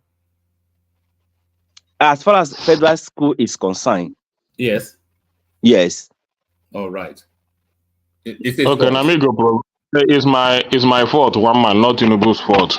When he's taking the mantle of leadership, he doesn't know how to build a. One man, do you even know what he's doing in that aspect? He's pumping politicians to head over some position in federal universities. Where is that done anywhere in the world? So I don't even understand anything that you're saying, I have to say. But every day they are talking about education, one man will flaunt this student loan in our face. Is it not a laudable achievement? Well, it is a laudable achievement. It is the beginning of a bigger thing, a much bigger. I give credit to that, but that is not the major thing that needs to be done in that sector. That sector needs to be equipped. Hold on, just one voice. Yeah, carry on. The only thing that needs to be done, that you need to equip that sector properly so that these students will go to school and come out with something good, not just go and cram nonsense and come back. Equip them with so that they will have skills that they are coming back. That's why we are running away from Nigeria to other, because when we go there, we will receive a sound education because the teachers know what they are doing. there is facility that facilitate, that helps us in getting what we need to. So you don't just come and tell me that because they are doing a Okay. student loan, they are doing well. If there's no facilities, as you said, how come Nigerian professionals are the most actively recruited in the world? The Saudi Arabians, they send planes to come and harvest Nigerian. One man, stop all this BS you're talking here, because I don't understand what you're saying. Why do Nigeria leave? Why do Nigeria leave Nigeria and go outside to go and get that education? Well, let me you didn't even hear what I said, but Prince. One man, I heard what you said. I said, okay, no. You just wait to argue rather than listen to understand. What did I say? Sorry, you didn't hear what he said. He didn't hear. He was just looking for me to pause so he can. One man, please let me tell him what you said. Yes. You said, from what I heard from you, you said after Nigerians go to school in Nigeria, well educated, people come from outside, from UK, from all over the world to come and fish them because of the way they were brought up in their education standard. So if actually Nigeria doesn't do well in bringing these people to that standard, who will come and get? Why don't they go to Mali and pack Malians to go and do those things? They come to Nigeria because Nigeria gives them. I understand you better. I understand what you said. Okay, now, thank you. When you're talking about those students that did well, when you start pointing the school they went to, you start talking about private universities in Nigeria. Not true. Not true. That is true. That I'm telling you, that is true. That's where you get the facility needed to train these people properly. But when you go to public school, like all the federal universities, you hardly see facilities that help these students to grow. Like case study. No, forget this. Just please now. Man, I want to take my place back. Just hold on. A conversation is taking place. Look, let's not just make it nonsensical. You can still the conversation can still land on where you are going. So don't just hold it steady. These people, they come in, they go to places like UI, they go to places like Unilag, and they recruit them on graduation day immediately. They hold seminars, they offer them money. Unilag, one man do a statistics of those people that are doing well. You will hear that they are either Covenant University, based university, all those universities. So that's where it's a meaningless conversation. But because we are telling you that they are not equipping the school. Now it's meaningless. So every time they mention education, you flaunt this student loan as if that is a good thing that they're doing. Maybe these sessions don't even have meaning. So we're trying to talk. We're just doing Obi. Prince. Which one is Obi? Did I mention Obi here? One man. Well, it's always insinuated. You don't have to mention his name. But all of you, I don't understand. We are making a point. You're saying Obi. Did I mention Obi here? I'm just telling you that school is not properly equipped, and you're breaking Obi into the matter. Emmanuel, I think actually one man is fond of doing this thing. Anytime I talk, he's trying to bring Obi into my talk, and I don't like that. Can't I have a single conversation without him doing that?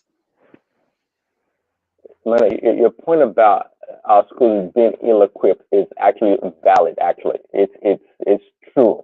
I mean, compared to I guess maybe other countries around the world, it is true, and it's not a new thing. I remember people studying computer science without computers and a mainframe to understand what they're studying, and that is true. That's absolutely true. There's no doubt about that, and it's always been there for since time immemorial. But the point is that. The Nigerian students, they have the brain power, So if you have the brain power and the ability to comprehend what you read, and that's why when they go to universities overseas, they tend to do very well. And when you present practical aspect of their studies to them, they're able to easily catch up. And yes, Prince, that we can have what those people have outside there in the Western world. What is stopping us from having all those things that helped us to grow faster? It's not subjecting us to some sort of hardship for us to go through extra mile to get it. Why can't we make our education system seem stress-free for us to learn? That's what Well, I'm saying. I And mean, one man is bringing okay, Obi into the hold on a matter. second. So, do you know how much Nigeria? I don't know, but do you know how much you spend on education? The percentage of the budget that we spend on education? I don't. They are not even transparent to tell us what they are spending in education. The only thing Well, we hear every obviously day they is that don't spend there much, is and if they do 70,000 people that anyway, have applied for hold on. student loan. When they talk about education, they will just bring student loan to us as if that's the only thing that needs to be done in education sector. That's so pedestrian that every day we hear this thing. They will bring out student loan to our face as if that is what needed to be done there. But Emmanuel, That's a whole lot of things to be done in that sector. At the end of the day, hold on, you've been talking. At the end of the day, it is an initiative. It is an achievement. If it's fully implemented, okay, as it appears to be right now, it is an achievement. So it is a W on Tinubu's administration's column. They have to count it. At the end of the day, it's part of politics. And I do agree what you're saying at the core of what you're saying. I totally agree. We know that equipped. Most of the schools are not. They could be much better. But again, what percentage of our budget goes towards education compared to other nations? Honestly, I don't know what trigger one man. Anytime I talk, he'll just bring Obi into my matter. I don't understand. If he doesn't want me to be talking on his platform, I think I have to stop coming. Every time I talk, he'll say Obi. This conversation had nothing to do with Obi, but he always flashed that to my face. But you are an obedient now. You are an obedient now. You're not an one obedient. Man, can't I have a civil conversation with normal conversation that is going on? So what is Obi into it? We're just talking about education, and you just pissed me off, honestly. All right, no vex. But you're an obedient. I thought you were proudly obedient, but okay. I'm a proud obedient, but now we are having a conversation. We're talking about the conversation of education, and I have there's not even topic that has any link to that. And you are fond of that.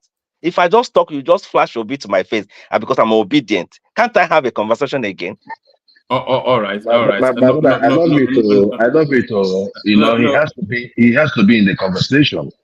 If you tell about Obi, don't feel bad. It's part of the promo. He's giving us cheap promo on Obi, so there's no problem. If you want to call Obi, no wahala. Let's go on. Go ahead. Continue. Yes, continue, Kenneth. Okay, that's why they were in education. So, but for me, the only thing I want to see is growth. We still have a lot of out of school children out there. So when I say that the minister is not doing anything, he's doing nothing. You talk about Minister of Agriculture. Where is he? All these ministers? Are they hiding in their coven? What's happening? The food inflation is very high now. Instead of for him to come out and give us agendas and the plans he have, it's only the first lady that is coming out to show us how to plant vegetable in our gardens and all that, telling us to go and plant a vegetable, use a bag and they fill it with sand and plant vegetable at the back of our yard. Did she not tell us that she was planting vegetables too? I think she said use vegetables everywhere. That's probably use vegetables. So she said that that's the way forward. Nigeria should be planting vegetable at the back of their houses and all those stuff. So she's giving us an example how she's doing it, showing us that this what to do. Women should follow her footstep. That the wife of the Senate, all of them, that they should follow her footsteps, so that all of them can solve the food inflation in our country. So, well, is that a totally ridiculous thing, though? It's ridiculous now, very ridiculous. But anyway, the idea is not bad, but I don't see it as people that has purpose. I don't see it as anything for first lady to come out and be holding vegetable and tell us to go and be planting vegetable. Nah, who does that? We still do that every day, even in our village. Michelle Obama does that. Michelle Obama, when she did able to slap him. Okay, maybe she learned from Michelle Obama. Maybe she's a good learner, yeah. So, but I think for me, it's quite ridiculous. Nigerians are taken for granted all the time, and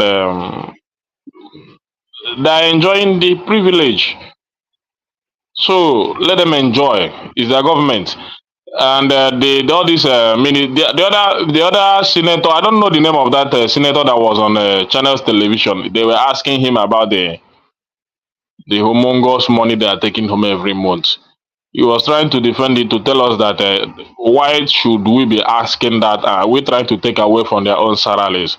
To tell you that these people are not ready to back down. They are not ready to cut out the physical problem we are having in our monetary policies. So Nigeria has a physical money issue. The way we spend our resources is one of the major problems we are having in our economy. And the government are not ready to do anything about that because they are the most beneficiaries of this rascality in our physical spending. They are the most beneficiaries. So both the senators, I don't think they are up to 25% in our society. And they are the one consuming the resources of this nation. And they don't want that their resources to be touched. So the way he was defending it was very ridiculous. The way he was fighting the interviewer was very ridiculous. It may just don't. It's a no-go area for them when you talk about it. So they are still ready to borrow money and share among themselves. They are ready for that. Even when our debt profile are rising every day by day, our GDP to debt is nothing to write home about. Rising every day by day. They don't care. So when you listen to most of them, if I just see them on national TV, they are not ready to move the country forward. Everybody knows that our budget has a very big problem on that, especially the way we spend money on these rascal politicians that we have. We spend a lot of money on them, and these are public money that should make. Why are the citizenry not reacting to all of these situations that you describe daily? Why mostly because of tribalism, nepotism, religion, and all those stuff. You understand? Because I see one Huawei, somebody Huawei also. I don't know the lady. I think she was a Tinubu supporter during the campaign. So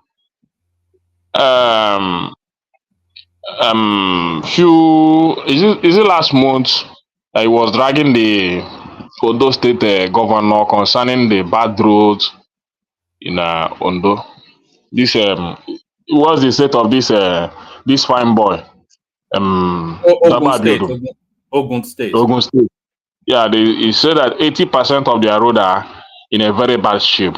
So she started posting a lot of road in that state that is very bad.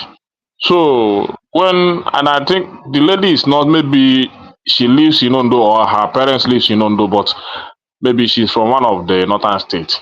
So some of those guys they call Ronu begin to attack her, that she doesn't have any right to say anything about Ogun State.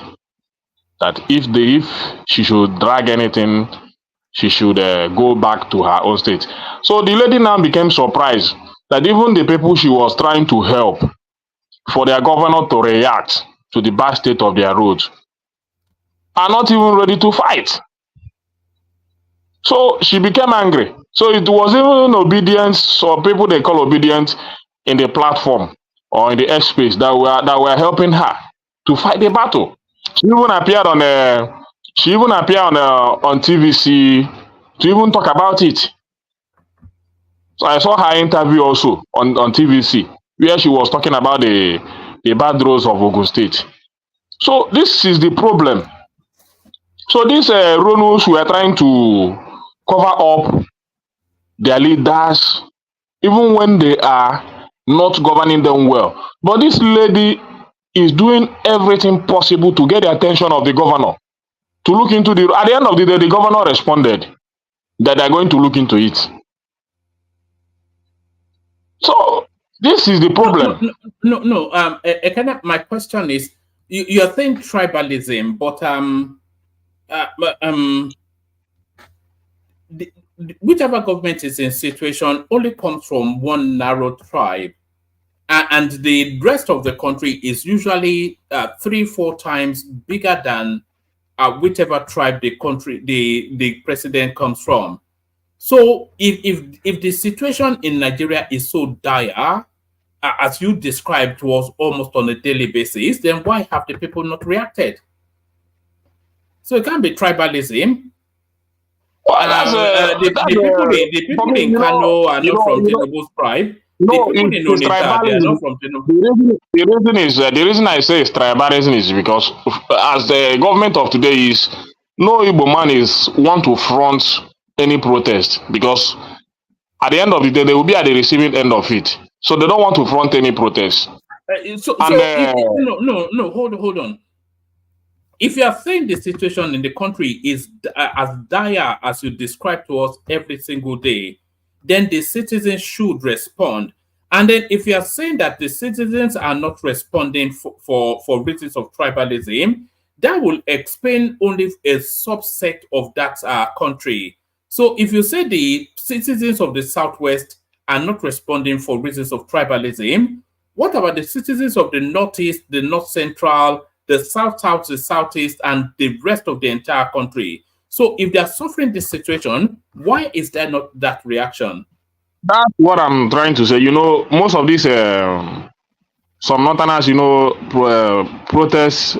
Most of their religious leaders, their protest is haram to them. I don't know how they describe it or whatsoever, but maybe for religious reason. That's why I said religion is combined to it, tribalism is combined to it. And the So South, why are they not protesting in the South? South also, let me say, the section of the Southeast. Maybe everybody is looking, watching to know the outcome of the reaction of other regions of the country. It's just for me now coming out to protest in Lagos today. If tomorrow I'll be expecting my shop to go down. So yeah, but you can protest in Onitsha now. It's part of Nigeria. I will protest where I am. I cannot just go to Onitsha. If I want to protest, not you personally. Why are the Southeasterners not protesting in Onitsha? Why are the Northerners not protesting in Kano? Why are the Benue State not protesting?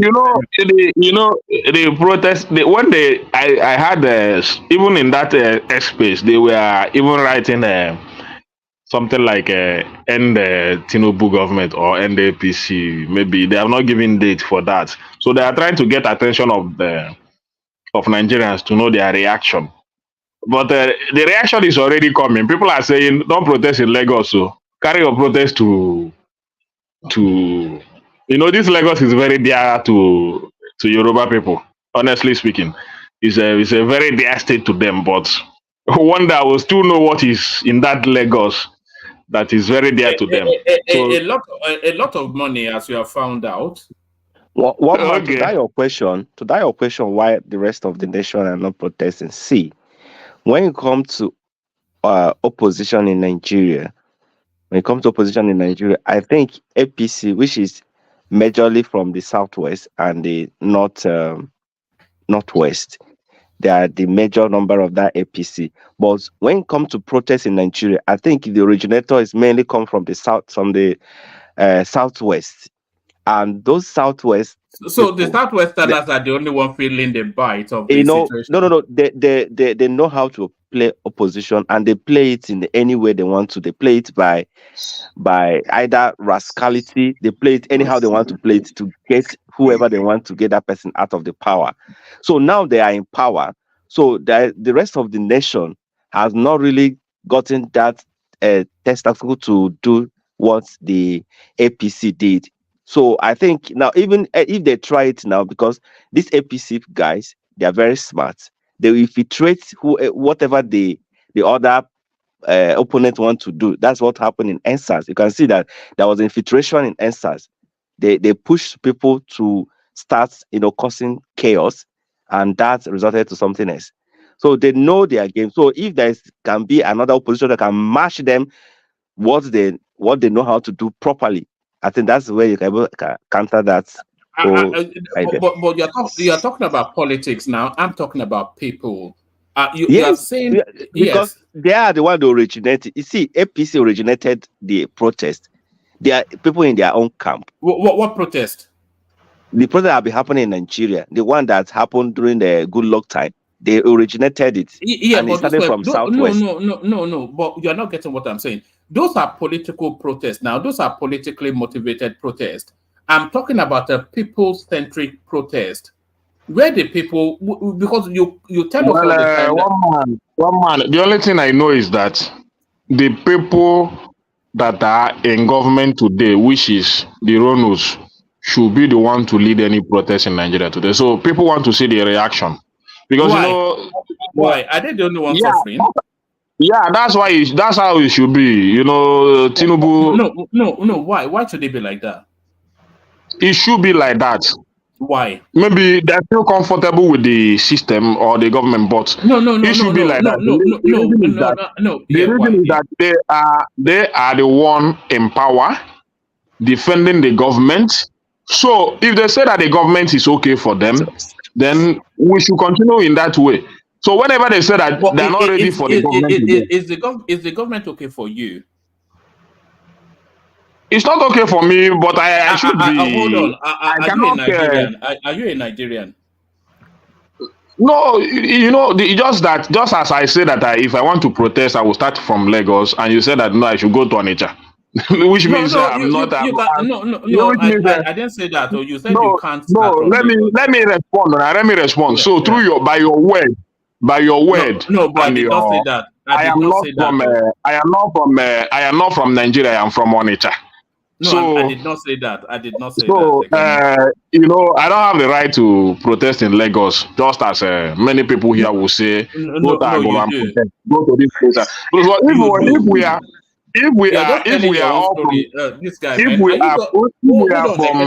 You just talk and talk. I didn't say you didn't have the right to protest in Lagos. You said you cannot protest in Lagos. And I then said, well, so you can start a protest from Onitsha. If you are claiming the economics, that should not be the narrative. The narrative should be let the protest start wherever you are. Not say go and protest. If you really want to say that you want to see a protest in Nigeria, don't tell people to go and protest in Onitsha, protest in Enugu. That's already showing division. Even from the people that are supposed to be helping the matter. I don't know how you do these things, man. That was exactly what I said. I said start the protest, and you said you cannot in Lagos. I did not say you can't. You said you cannot. So well, that's my point is that whenever we talk about protest, don't tell people where to start. Protest can start from anywhere. Nobody has told you now. You are the one that is putting restrictions on yourself. You already told me now. Even in the comment section. Right. They have already told me where to start. People have already told me to start from Agolo. People have already told me to start from Onitsha. So what else do you want me to do? So which means I cannot start where I live is in Lagos. So I cannot start any protest in Lagos. So I will have to plan myself very well, pack all my things and go to Onitsha so that I'll have all the time to protest there. Because already I know that my shop or my business is in danger if I protest here. And I will not want to lose the little that I'm managing here because I protest against government that I know that people they may still rig themselves back. No matter what happens, if they want to act, they will act. If they don't want to act, they will not act. So, and the people, they have a lot of educated people supporting their policies. That is even affecting a lot of life of Nigerian people, automating businesses around everywhere in Nigeria. So all those guys, I think they are the one to come up and say we are not ready to defend this government again. So whenever you guys say we are not ready to defend them again, or we don't have words to defend them again, then people can rise up. But as of today, you still have some reasons to support it. And the people have said that 1 year is not enough. Somebody said that he will give this to government 1 year. Then after 1 year, he will react. Now it's about 1 year and some months now. He has not reacted. And this person has been in the forefront of being an opposition. He even called the president a chimpanzee or whatever. He used a lot of derogatory word against the sitting president when he was in opposition.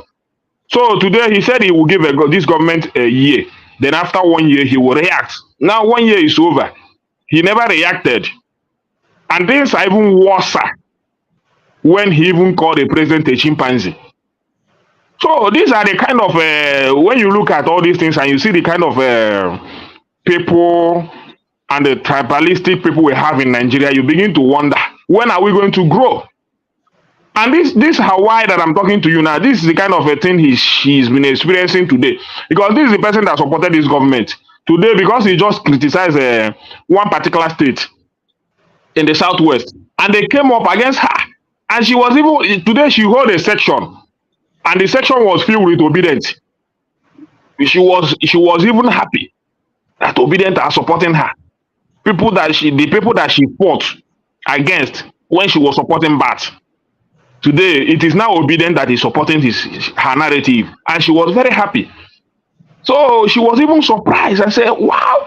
So these people can attack me like this just because I talk about Ogun State and their bad roads. So nobody should. It's even to your own benefit. This is to give you good roads in that state, but you are fighting against it. So when are you going to grow?" So I think a lot of people are still enjoying their oppressors. They were sharing Indomie spaghetti to them in a wheelbarrow. When they pour it in wheelbarrow, you come, they measure it for you, then you go home. This is what they are doing now in terms of palliative. So that's how APC is governing. So maybe they are still comfortable with that sharing of Indomie and spaghetti that they pour in wheelbarrow. Are you comfortable with it? I'm not one of the people that I will never. God will not make me to be in that position, and that's why I'm still okay. I'm not. Are you comfortable that is the situation in the country? I'm not comfortable. That is all right. But these people are comfortable collecting it and not ready to react. They can continue. Why do you do this now? You don't have to go. Just I was only where I really wanted to take you to is if you are not comfortable with it, then why are you not protesting? Why are you not out on the street protesting? Can I help you, please? Yeah, please do. I'm not quite sure because you'll just go on some these people. Yeah. Okay, one man. I think Ekene was right in what he said. I think probably he wasn't wording it very well. I think the test is in the eating. If you go to the comment section, you can see the reason why. One man, let's be reasonable here. There are states that you will protest in Nigeria, and Nigeria will feel the impact. And what the likes of Tinubu have done is being able to use Lagos as that launch pad. Lagos is important to not just the Southwest, but to Nigeria. If you shut down operations in Anambra, or you shut down operations in Enugu, or even Kaduna, Nigerians will move on. But the moment you touch Lagos, everybody will start pooping. It is that important. So what Ekene is trying to say is, if that place is where is going to hit the government the most, it will be impossible to do it there, because those that are responsible for such protests, including the media houses that they use, because when you come to Lagos, you have over 20, 30 media houses. They are the head of the media. So they are going to push any agenda that they feel or deem fit. So one man, that is the problem in Nigeria. And anyone that does not know about this must be just fooling himself or a hypocrite. And we found ourselves in this situation, and we just until everyone decides. And I agree with Ekene. It should start with those people that really supported this government. So when they come out and say we are tired, then we that did not support the government can now help them. If not, let's write it out. Because one man, there's no way you can go. You know what I'm talking about. You go into this protest. I don't fully know what you're talking about, and I don't fully know why you are not able to protest in Lagos. I'm not aware that anybody has ever protested in Lagos and anything outside of you can protest wherever you And I'm especially not. I'm especially not sure why you are waiting for Tinubu supporters to lead you in protest against the you know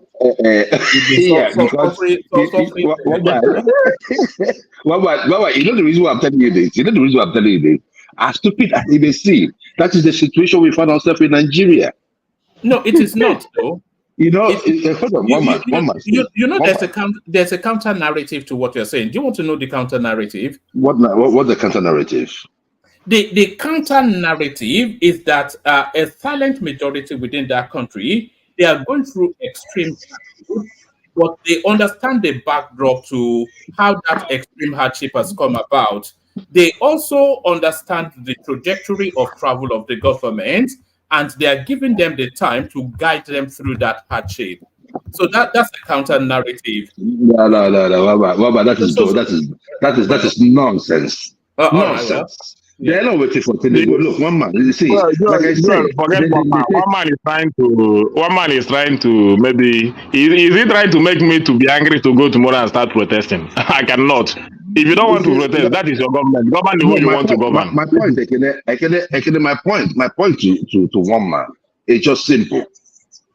If I go in there, any person that goes to protest, first and foremost, they would like to know what is your surname.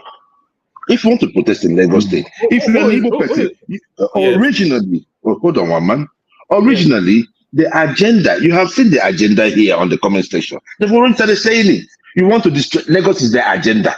So if we cannot come together as a country and reason like reasonable people and stop acting like morons, right?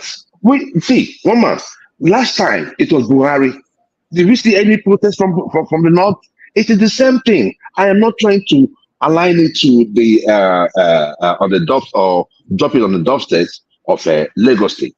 But look at what happened under Buhari. We lived something similar. Did you see the imam talk? No. Did you see the politicians talk? No. The few of them that were talking, they did not give them any listening ears. Then immediately Tinubu enters. Where did they all come out from? That is Nigeria. So when he's talking about tribalism or the religiousness, one man, it's truth. That's my point. Thank you. Well, hold on. That point has not been made, though. Because you just put the appellation without justifying it with substance. So that point was not made. But one man. The issue that is this, right? Like I always tell you. Like everyone of them, we are comfortable during the time of good luck, Jonathan. They did all those nonsense to him, and they got away with it. Today, everybody is comfortable, sitting in their comfort zone, enjoying their Baba presidency and all that. So let them enjoy. Let them enjoy it. We have a lot of things to say, and any day that Ronus are ready to protest, that is when other people will protest. But if they are not ready to protest, the only thing I know is that I will not be part of the people that will go to and stand in anywhere to collect spaghetti from wheelbarrow. It will never happen to me and my family, and I don't think it will ever happen to any obedient, and I don't pray for that for them. So, and if you go and check, sorry, why would it not happen to any obedient? No, it will not happen to them. That's my prayer for them. It will never happen to them. All So right. you can call it whatever you want to, however you want to put it, and however you want to say it. And I've never seen, and I will not see, and I don't pray to see any obedience standing anywhere that APC is sharing rice in wheelbarrow, sharing spaghetti in wheelbarrow, collecting it. Do they have a special fund that they are dipping into? Maybe God will always, like I said, it will never. I will never get to that level, and none of my No, obedient no, people will no, get to no, that no. level. No. Are the obedient? Do the obedience have a special fund that they are dipping into? Yes, they have, and they will always have. If that is what you want to hear, you understand. So, if you think they are the receiving end of it, they are not. You can go and check. Go and check the people that is collecting that spaghetti from wheelbarrow, rice from wheelbarrow. Go and check it, and know if you will see any obedient there. So Who it is is like, still the, guy? it is still the, All right. it is still Sorry, the. sorry. Who do you think will be collecting palliatives in Lagos? Who do you think the most people are that will Go be and collecting? check now. Who are the people standing on the road waiting for Tinubu to come back home? Yes. Do you see any obedient there? How would I know? Do they Okay, you have will a not goal? know, but maybe you will come and check. I don't think What do you mean? any obedience is there. But if You I don't don't think pray how? for them, No, yeah, forget the they will prayers. not. Okay, hold on. Just hold on 1 second. That's a fact. Ekene, one man, please, can I? Yes. Since Ekene, according to Ekene, since he now is telling us, is making us to know now that we the obedient, that we are not suffering this thing that is happening in Nigeria. I think to my own, what I will conclude then is that this propaganda that Nigerians are suffering, we should stop it because they are the majority. They won the 2023 election, but they robbed Obi. They are more the majority in Nigeria. So if majority of Nigerian people are not suffering, so why are we crying every day that majority are suffering? Majority are suffering. Why? Why? Well, that's how it is. The statistics are there, but you know when they begin to make it tribal, and when they begin to say that people are not going to protest, or if you protest, you should go in your village and protest. Then the only thing I know is that you have to. A lot of us here, so living here is by strength and by grace, and God is still making that way for us, and He will continue to do that. I still pray for people like obedient people, those of us that campaign or in opposition, that God will still sustain them. No matter how you want to put it, that grace, I pray that it will still fall upon them, and they will survive this 4 years of this rascality of APC. That's what I'm saying. It's not that Can I everybody ask you a knows, question? even Can in I ask business you a question? space. Can I ask you a question? Yeah. If they are giving out palliatives in Kano, who is most likely to be collecting it?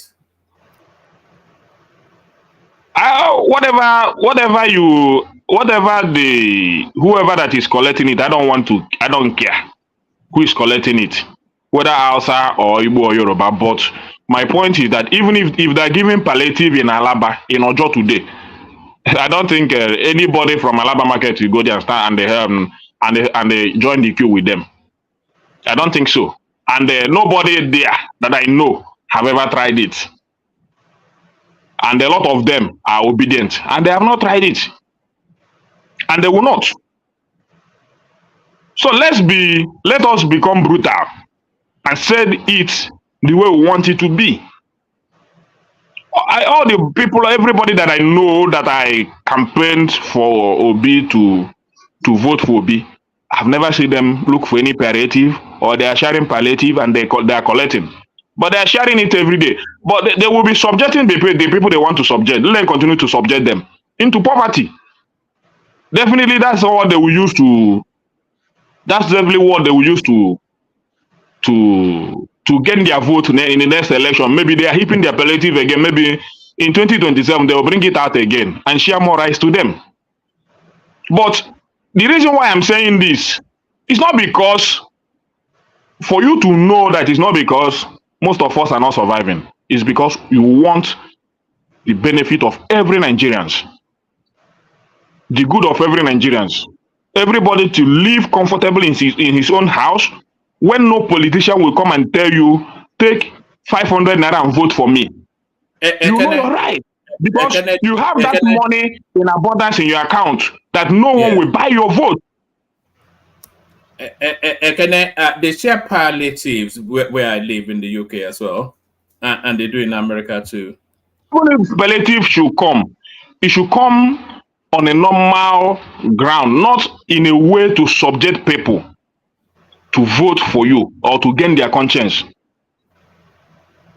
Do you understand? So I'm not saying it because we are not coming here to talk. People say we are ranting. I'm not ranting.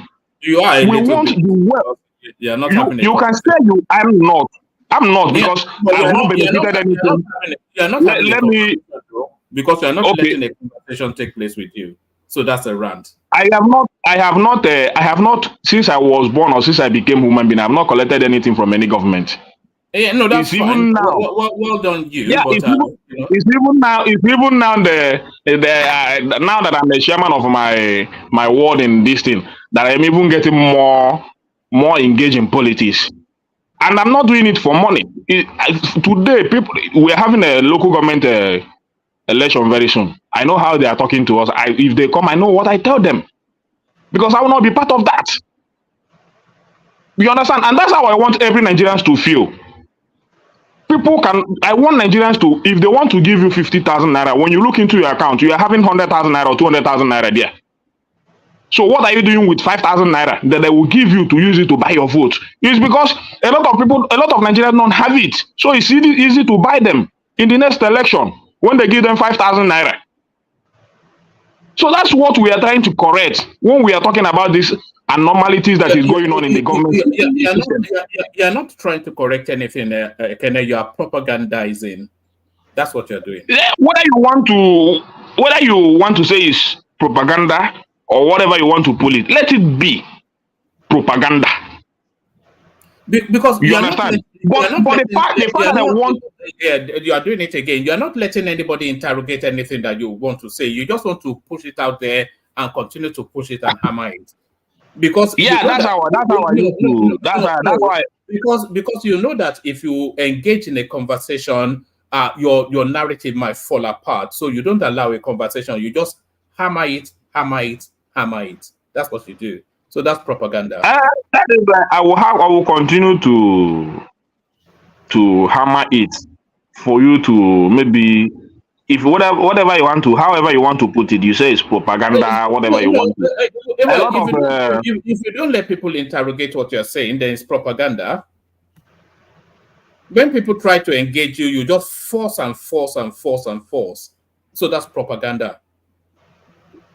A lot of people also do propaganda. Don't allow a man to blackmail you. You are saying the right thing.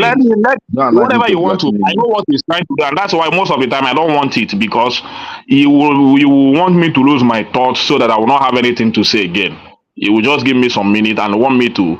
He will use some. I want you to examine I want to mirror what you're saying against logic and facts. That's.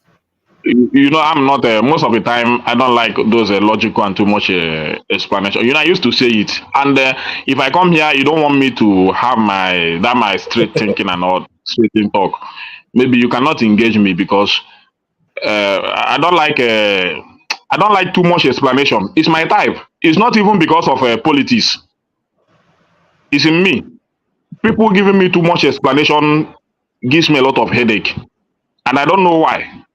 So most of the time, let's just speak one of the things you've said. You said I asked you why there's no protest.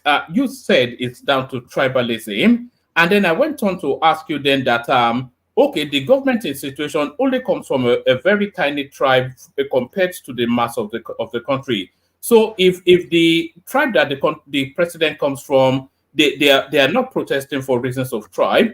why is the rest of the country not protesting for business of tribe? You then said that they are not protesting because they are waiting for the people who support the government to start protesting. Very unlikely that the people who support the government would protest. But if you're saying that the situation in the country is that dire, then you don't even need a political guide to guide you into protest. It should something that will spontaneously, organically happen as a consequence of where people find themselves, the situation that people find themselves. So we're not seeing that spontaneity. We're not seeing even the green shoots of a possibility of it. But then when I try to take you into that conversation, you just hammer and hammer and hammer. So you're just propaganda. It's just propaganda. It's not propaganda. I've told you my reasons, and if you don't want to understand my reasons, I don't have any explanation to that again, and I will continue to say it. It's tribalism and religious reason and all that. So I don't even know the another explanation you want me to give about it. That's why I said I'm not into much explanation. If I give you my thoughts, that's my thoughts. Then if you want to counter it, you can counter it. If you counter it and you go away with it, that's how I do. But if you continue to drag me, trying to push me in to give you more details, I don't have details for any failure. Failure don't have details. It's just policy. It's a simple policy that makes you to fail or rise. It's just roll out policy.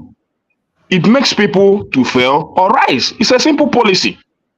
So why should I go into details? A government wake up today and roll out a policy. People might achieve from it. People might fail from it. So if the policies of the government makes you all right, it's okay for you. If it doesn't make you all right, it's not okay for you. So I don't have to go into details.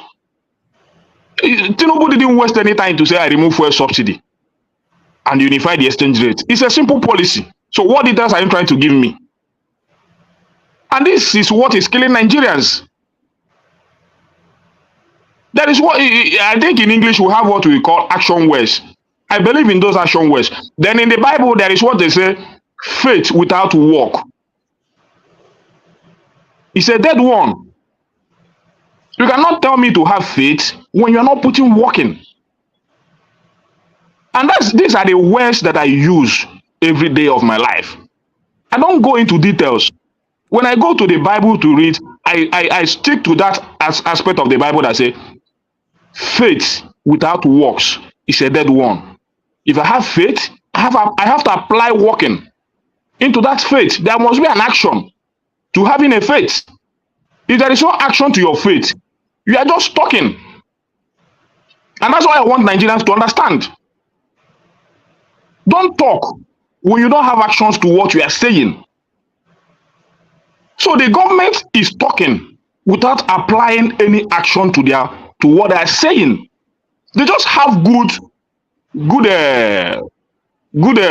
am I going to say? Exercise book and everything, roll out policies, CNG buses, traders money, all this and all those stuff, SMEs loans and all those stuff. Where are the actions? These are those are actions now that you are describing. Are those not actions? No, those are words. Those are written documents that are not backed up with any action.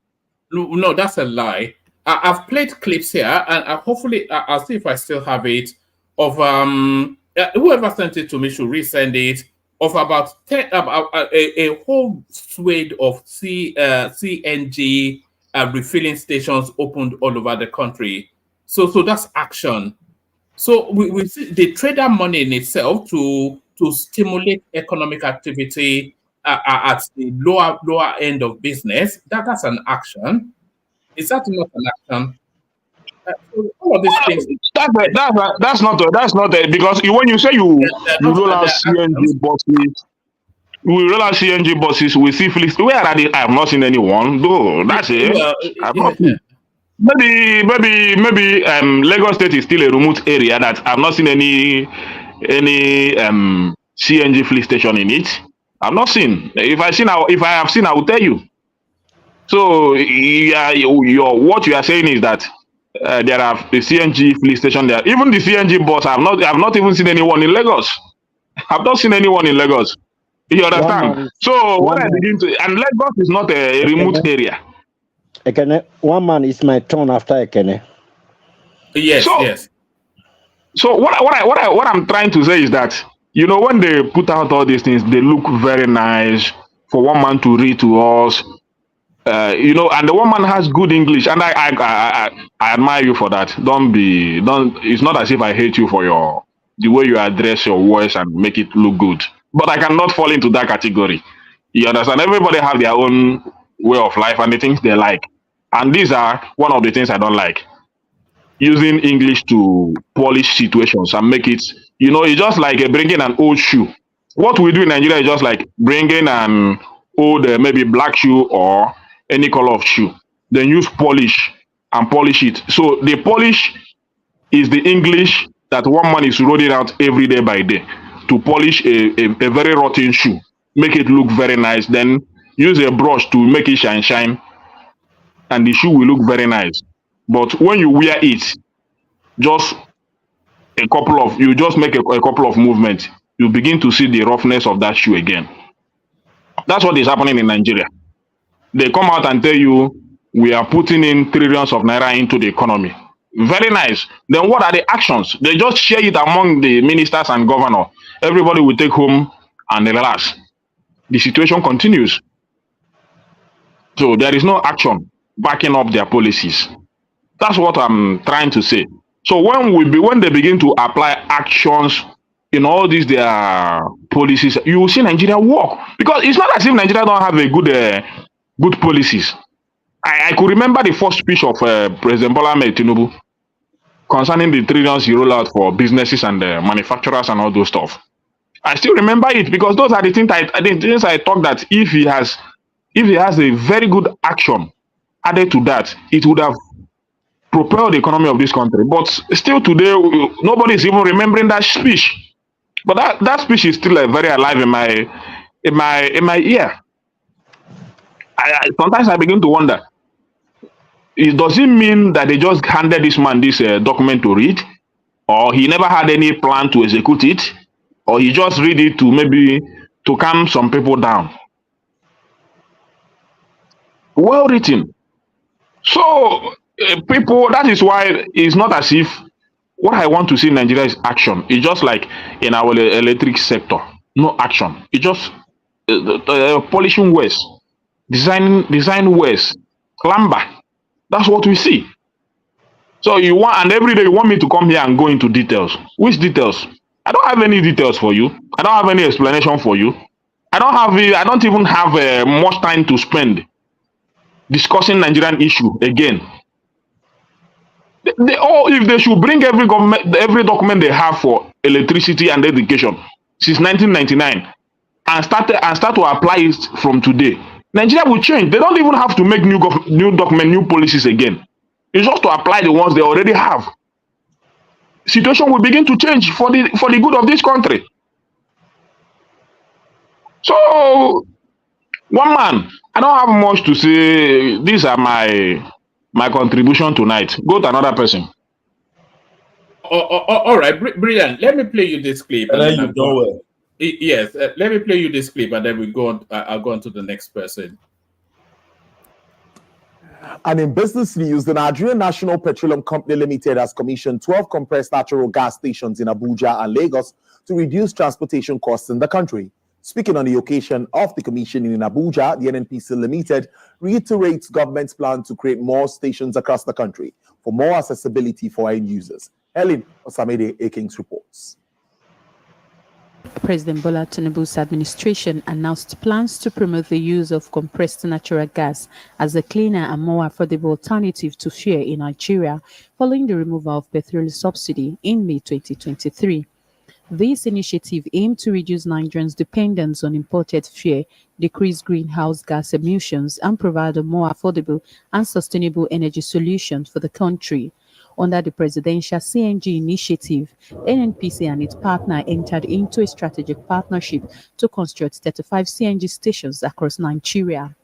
Today, it is commissioning 12 CNG stations in Abuja and Lagos to offer CNG to a wide range of CNG users.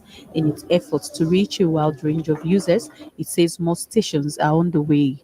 Currently, we are only using 3%. That goes a long way to tell us that, irrespective of the demands on it, that will meet the target. And of course, NNPC and other investors, they are not relenting in making sure they go into new development of gas. So there it is right there. Isaac, you're up next. Yeah, thank you, Woman. Was it yesterday? I was, I think Ekene was also with us on our after our discussion. So I was in the same frequency with Ekene yesterday. I poured out my venom on the government. I was not happy with the way things are going. But today I'm going to sound a little bit different from yesterday. I would like make I go to my language where I understand well. No, no verse. So what I would say now is that Nigeria, this government, for me, if they try, it be like say we forget the things where we suppose know. They forget the time where Buhari end up in own president as a president. When this new administration they come, where they come, they tell us for front, say fuel subsidy, they don't gree pay again, because Nigeria don't already did too much debt. They don't agree pay this fuel subsidy, because if they continue to pay them, Nigeria, they go inside dish, more dish, inside pit. So everybody can they agree with that suggestion. Even Atiku, he agree. He say once in they come, the first day, he go remove them. Even Tinubu, he agree. Say the first day, he go remove them. Because all of them really know the truth. Say that thing, na scam. Buhari say he go remove am that time, first day, when he enter, 8 years, he no gree remove am because he no want this wahala wey we can't dey now make e real. Because even the wahala wey we see for Buhari time, e too much. If to say this one wey we dey now come add am, join am that time, maybe we for not even get Nigeria today. So even our brother Obi, he still talk say that thing, he go still remove am from the first day. So as this government can't enter, he can't remove am. And then wetin come dey surprise me be say we can't dey forget say this thing go get effect say it go affect us because for us to at least begin dey work on Nigeria so that make Nigeria begin dey pick up all these things wey come dey happen, so say really then go happen. But we can't be, at the end when the things come start to dey happen, all of us come dey pretend like say we don't know the reason why all these things they happen. Well, the only thing where I know say Nigerians they suffer. Really, Nigerians are suffering. The only thing where I know say that they suffer. Now be all these basic amenities where they always talk here, where government no fit do ever since. Make them try do that one for the people.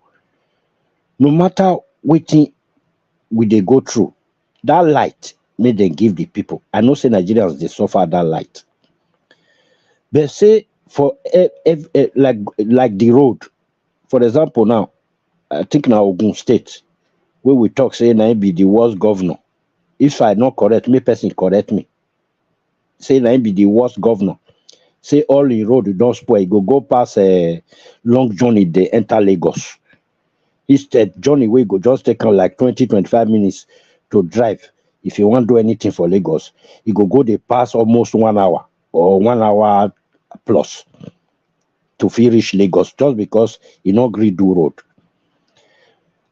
One man they tell us just now, say make we protest. He dey tell Ekene, say why you not protest? Ekene dey dodge am. He did. I see. Can I ask you a question? Okay. Yeah, based on the subsidy you mentioned, are you aware the subsidy is not gone?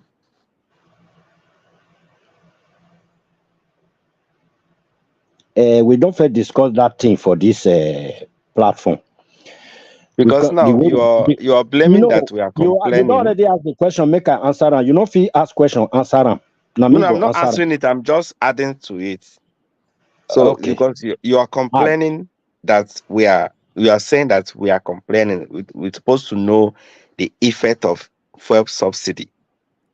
Yeah. So if the government come and tell us this is what they are generating in this subsidy and this is what they are removing and we are seeing it, do you think Nigeria will complain?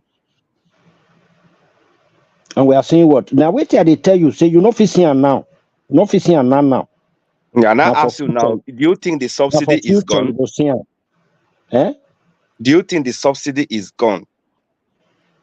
I be one answer am just now. You say you want add. You don't add. Yes, I'm finished. Do you think the subsidy is gone? Do you think that Okay, they are not paying subsidy? Make I answer am now, or you want add more? Make I answer am. Okay. The first day president announced, say subsidy is gone. They remove am. It was gone.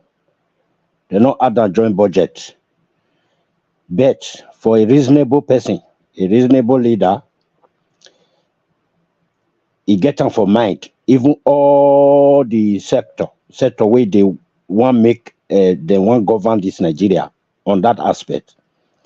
They still they get am for mind. Say if need be, to maybe cushion the suffering of the people, they fit still bring something out to take support this they know that time you know they budget, but they go bring something out at least to take like palliative for the people, for to add join the people money where they're supposed to pay for the fuel. Then the fuel, if they're supposed to they pay 1,200, the fee add small thing for them, make them they pay 900 or 800. So they still they do one. You understand? But not be something where it be say it go dead there like it be like na must. As things get better. Yeah, you know they why I not- asked you that question? Because Yeah. the money they are paying now is even more than what we are paying during Buhari. How you tell no? Yeah, because they have brought out their numbers severally. So so they are still paying subsidy through the back me, door. I don't know. Me, I don't know. We are paying for more. So that's why you need to know very well what they are doing. Not to come and tell us we easily forget easily when the government are not transparent. Okay, that of the money where then they pay now, way past the one where them Buhari Fed they pay that time for the fuel subsidy. I go tell you true. I don't know that one. I don't know how much then they pay now. Whether it pass the one where them Buhari Fed they put. Those people will get the fact because wait till me I tell like this platform. If not lie, you they lie now. Somebody go come later, come explain it well. If not true, you they talk. I know say somebody go speak up. Isaac, it was one of the headlines we brought up earlier. I think it was from Reuters. Was it from Reuters? It says, as Nigeria's gasoline debt hits $6 trillion, some traders back out, says sources. And I think let me just give you a paragraph. It says, Nigeria's debt to gasoline suppliers has surpassed $6 billion. Are doubling since early April. But it's not actually saying that it's higher than what Buhari was paying. the Nigerian president announced an end to expensive fuel subsidies, allowing so it is yes, it's not saying that it's higher than what Buhari was paying, but it's certainly higher than what they were paying in April. And what Tinubu told us, Isaac, was that fuel subsidy is gone, but the government will intervene when the need arises. So there has to be fuel stability, there is consistency in price, and that I think is more of an intervention than a subsidy. But it's all semantics, So it go, Robert, you want to tell me that? Okay, Robert, you want to tell me you said all of that, right? So, okay, thank God you say it's about the semantics, because it's so ridiculous, but it is what it is. Go ahead, my brother. Okay, so it go continue like that.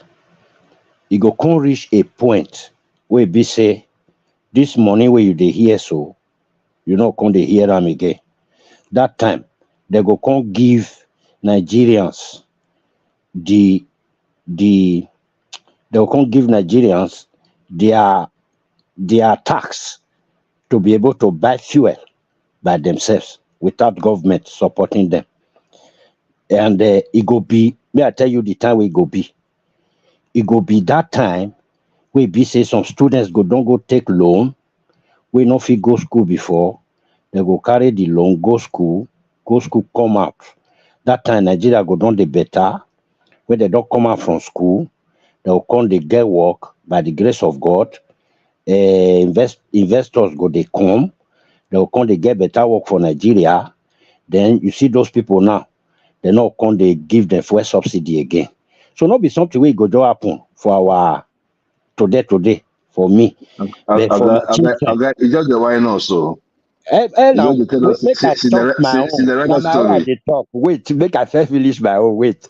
So now my own me they talk. So because I not get too much time. So I can they talk about this protest just now where can one judge, one judge am. You know, it not be saying one man they tell you say may you carry placard only you just they work out for Lagos. Really, as you talk, they will go burn your shop. They go burn your shop. That will not be waiting they talk. I mean I understand what in the talks. Say why you not protest. Now, if me be Nigeria, me I want make myself as all Nigerians now. For example, say me be all Nigerians. Now what thing I go do be this. The thing where I go do be say, as far as say I don't already know, say federal government they bring allocation, can't give my governor. Even when they remove fuel subsidy, I don't hear say they don't increase allocation well. We go call the if Nabim be Nigerian, so we go call the get waiting that they call state protest, Edo state protest, River state protest, Ogun state protest. That will not be tribalism again. I they protest for my Edo. I not tribal you and you not tribal me. Enugu state protest. If you protest your protest for Enugu, you not contribute me for Edo, I not contribute you for your Enugu. So may we remove all this now because of tribalism. Now we know they protest. Now because of religion. Now we know they protest. My brother, leave that thing. If Abia State people come out, say our governor can't tell us that money where then don't add to you, can't do this one, can't do this road well. You protest and for in face. You tell all the now I know saying a Senate they decide for their own side, for that side where did they call them house of waiting representative, where did they call them house of their house. Block their gate, they no go work for 1 month. They go do what you not supposed to do. One man, you know, say I don't they take too much. Thank you very much. All right, that was a brilliant Isaac, the voice of the truth. So he cuts through the BS and just gives it to you how it is. So that's the excellent Isaac. So thank you, Isaac. Let's go on from Isaac. Let's vary it a little bit. All right, we'll come to you, Emmanuel. Yes, Emmanuel, let's hear from you. Yeah, one man walk me through the topic. Let me see the one I can talk. Maybe just free flow, because I'm not quite sure that the topics are especially of any great strength. We were talking about NNPP's NEC farming that Kwakwanso was expelled from NNPP. And then we were talking about embattled let me put this on the screen. embattled Bayero enjoying Tinubu's support because of his Yoruba blood. So this is coming from the NNPP chair still. But the speculation is that the Emir of Kano actually has Yoruba genealogy in there somewhere. So that is something that I never knew. So there is that, the Kano politics. And then we were talking about Tinubu being re-elected as the chairman of ECOWAS. And I thought that it was just a single tenor thing, then passes on to the next person. And then Natasha Akpoti, she addressed the ECOWAS summit, asking them to address why youth are migrating instead of preventing them from migrating. So we were talking about that. And then the Liberian president slashes his salary by 40%. And I was speculating that, is this the consequence of this fed upness that we're hearing from citizenries across the African space? So we have seen protestations in Kenya, and we're seeing disgruntlement in Nigeria. And are they now sitting up to address matters before it comes to their door? And then, of course, the space that you opened up, Nigeria still plays some sort of intervention, which you've tagged as a subsidy, to insulate the impact of the fuel market on the Nigerian citizenry. Court orders ex-minister to account for 729 billion naira poverty alleviation fund. But then when we went through this, it was actually some NGO that is after Sadia Farouk rather than the government itself. So we were wrapping conversations around that. So just give us a little flavor of where you are in the politics. Okay. Yeah, one man. Thank you very much. But before I address this, one of the issue here, please, I want to beg you. You know I'm an obedient. You know where I stand. That does not alienate me from talking politics generally. You have made this sort of comment severally, like 3 times anytime I discuss something here. You say that I'm just saying that because I am obedient, lenient. That does not negate what I'm saying. Please, just have a free mind and listen to me. So let me have my free talk. Don't stifle me by telling me because I'm lenient. That is why I'm saying what I'm saying. If you know where I stand when I talk, I don't just bash everything. I identify the area that is doing well. I give accolade. And the other side, I say, no, it's not doing well. So, one man, take note. So, I will start with the subsidy, like Isaac was saying. All right, point taken. Let me actually acknowledge what you said. Just one second. I've got an acknowledgement. Oh, I thought I did, but all right, carry on. All right, carry on. Okay. So, like what talking about the subsidy, when the kind of money they have mapped out, they have used to pay subsidy. So my anger in that aspect is not that they are paying the subsidy. The issue is that they are not being transparent to let us know what they are doing at the back door, because that is a portal they are opening to loot the money. Because if this thing is not captured in the budget, and you are paying a hope of almost 5 point something trillion in 1 year, according to the statistics that came out. So where did you map the money that you used to pay that money, paid for that subsidy? You say it's whatever you call it. So how do you manage to get all those money from? Then how much have we generated from the subsidy removal, so that we even know where you are channeling the money to? You say you have increased the FAC allocation to some percentage. How is this money being disbursed, and what is remaining? What are you using it for? Where did you get the up to 5 trillion that you used to pay the subsidy? How did you do it? That's the question that we should be bothered about. And for the fact that they are not even accepting that they are paying the subsidy. Sorry, repeat that space again. Repeat what you just said. No, I said that we are not even I'm not even against that you are paying this subsidy. Try to not push the price of petrol to above 2,000 or something. You are not even you are paying the subsidy, but what we are against is that you are not being transparent or letting us, the citizen that you are working for, to know that this is the amount of money that we are going to use to pay this subsidy for so time, so time. Fine. The other thing I'm saying is that the money you are using is not even captured in the budget, and you have spent up to 5 trillion naira. Is it trillion dollar into 5 trillion naira to pay this subsidy, which is not even captured in the budget. So the money generated from fuel subsidy has not even been accounted for. How much have we generated since 1 year? And what have we spent? How much have you borrowed in the next 1 year? Where have you looked not to find those figures? One man, as I'm telling you the figure now, that this is the money they have spent in a subsidy. I have not seen the figure. Maybe I have not seen it. The figure they have generated in the next 1 year after the fuel subsidy. If you have the figure, you can show to me and show me how much they have spent from that figure, because I know they have increased fat allocation. You know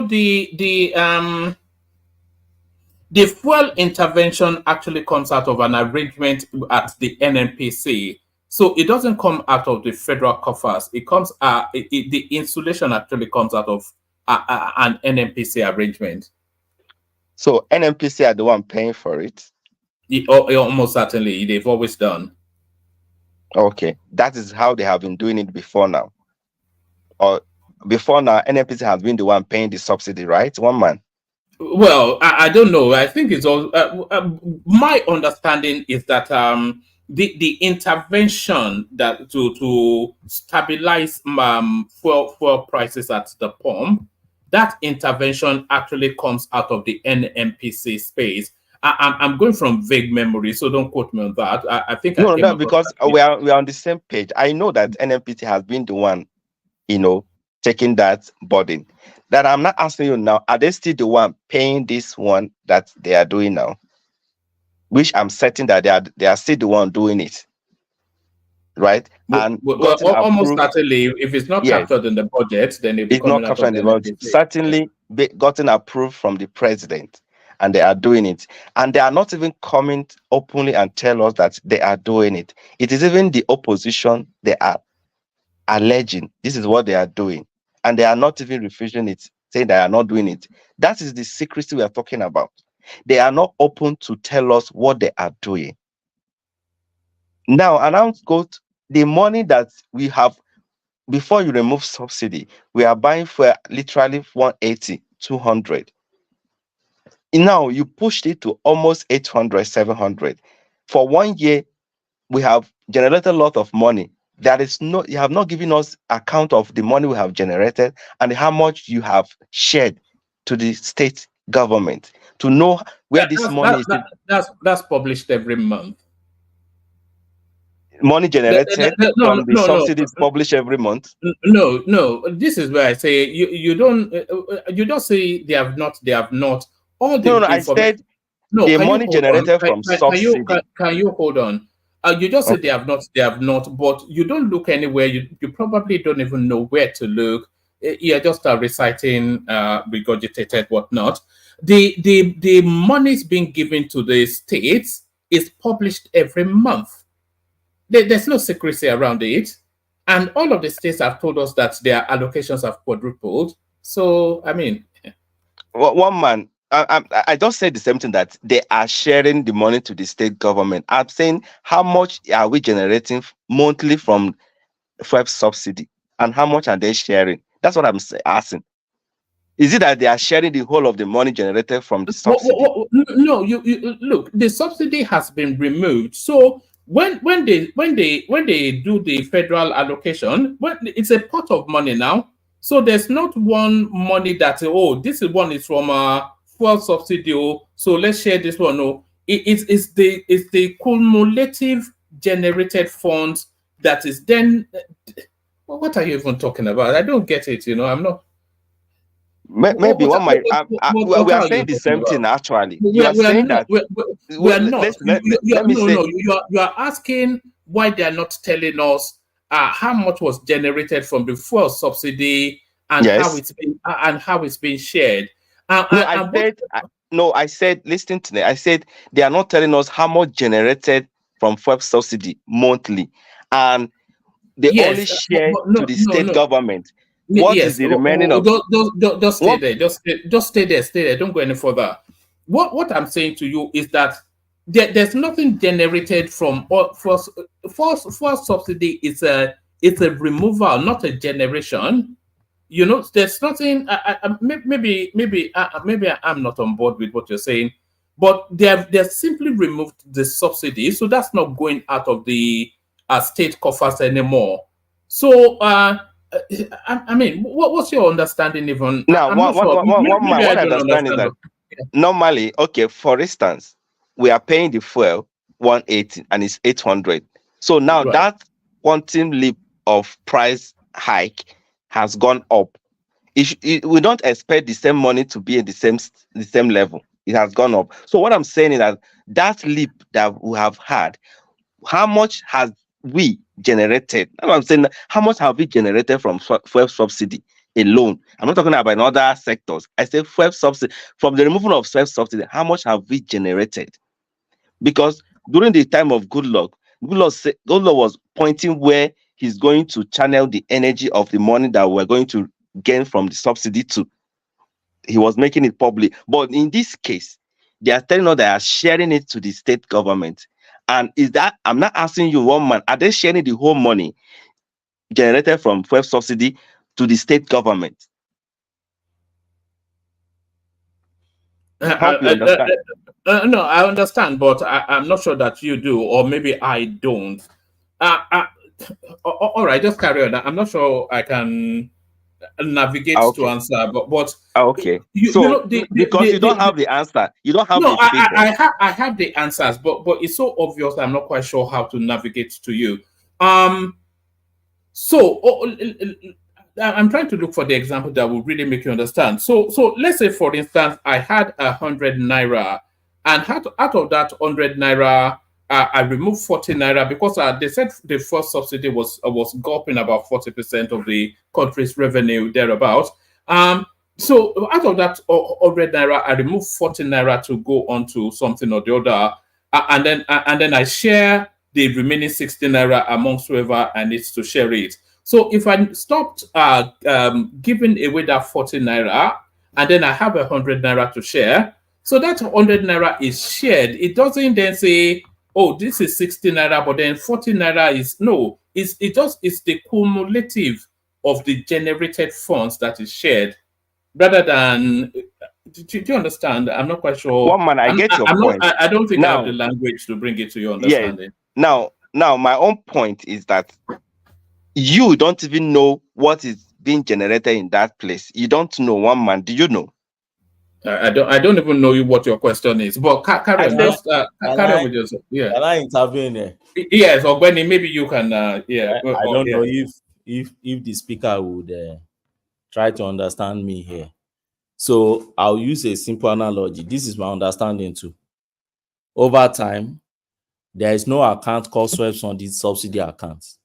What federal government has been doing is to dip hand into its purse and bring money out to subsidize whatever fuel you are bringing in, you are importing to the country, so that they can maintain or stabilize price of fuel. What they have done is that meaning of removal of subsidy means that I will no longer be dipping money or hand in my pocket again to pay whoever is importing fuel. Whenever way you want to import and come and sell it at the price that will profit you. Okay. So what has that done to federal government? It means that the federal government will save more because they are not dipping hand in the pocket of federal government again to give money to pay for the subsidy. So you cannot say how much is it that should go to subsidy that you have not sent to subsidy, because As a matter of fact, there shouldn't be any money that should even go to the subsidy at all. All right. No. That means people you do not understand. I'm not saying money spent in subsidy. I say money generated. You're saying that before they mapped out money that goes into that subsidy. They Now don't there's map no out. money So there. before they don't Yes. map out. Before what they Now do is this: they dip hand in the treasury, bring money out, and then to settle subsidy. You can so continue. exactly. So that Yeah. money they are dipping hand and settling. We are not more doing it again. We don't do And it again. that's make the price goes up. And I'm Yes. saying, okay, fine. Because of that, there is more money in the coffers of the government, right? Yes. Okay. Are they not able to account the amount of the money that have been generated from that place alone? Yeah, they keep accounting for it now. As of November last year, Cardoso still came out and told us that federal government has been able to save 1.43 trillion from subsidy removal, meaning that if they had paid subsidy, they would have paid this 1.45 trillion. But we had not Exactly. paid. So that's why I'll be telling one man that this The money statistic now. was out now. The fact was, and they keep rolling out more part of what they are saving. Now, that is one. Another indices or indicator to see this is the money they share with the state government, has it increased? That's another question you ask yourself. And the answer is yes. In fact, it has increased by almost times 2. What your state governor is receiving now, what your state governor received as at April last year was not what they are receiving now. They are receiving almost 100% increase now. Where has those money come from? It's majorly from the removal of subsidy, and that is the money they are sharing for the state government. And that's why I agree with the previous speaker that say, if you want to protest, go and protest against your governor. At each state level, they have increased their allocation. What are they using it to do? Now, what I'm saying now, which we have clarified the major thing, that there is a lot of money generated from this place because we are not more paying subsidy. Obviously. And 2, they are sharing money to the state. Okay. So what I'm now saying that there's a lot of things that they are not being transparent. Why they are now paying subsidy from the back door that was not even accounted for. That was So they not are even not paying, captured. well, if you call it backdoor, well, yeah, many Nigerians will call it backdoor. I would also call it backdoor. All I know is that there are so many information we are not privy to in Nigeria, which is a bad thing. It's one of the areas we should open in our state, in our country, to have access to information. So, but what the federal government, the few little information they brought out to tell us is that, look, when they remove subsidy, they knew that there will be effects on citizens, and citizens has been crying. So their intention from the beginning was that if there was any need, or there is any need, they will have to still intervene and cushion the effect. Then again go back until they are able to stabilize that space, which any average and reasonable Nigeria who is well educated and understand economy will know that there is no way something you've been doing for decades will not cause that kind of shock, and the federal government will intervene. So the area I know they are not transparent about now is that, okay, how much are you really spending to intervene? But recently, a statistic has come out that what they used to intervene as at, I think, May, June, was more than what they used in April. So, and Serap has been saying, why is this thing increasing again?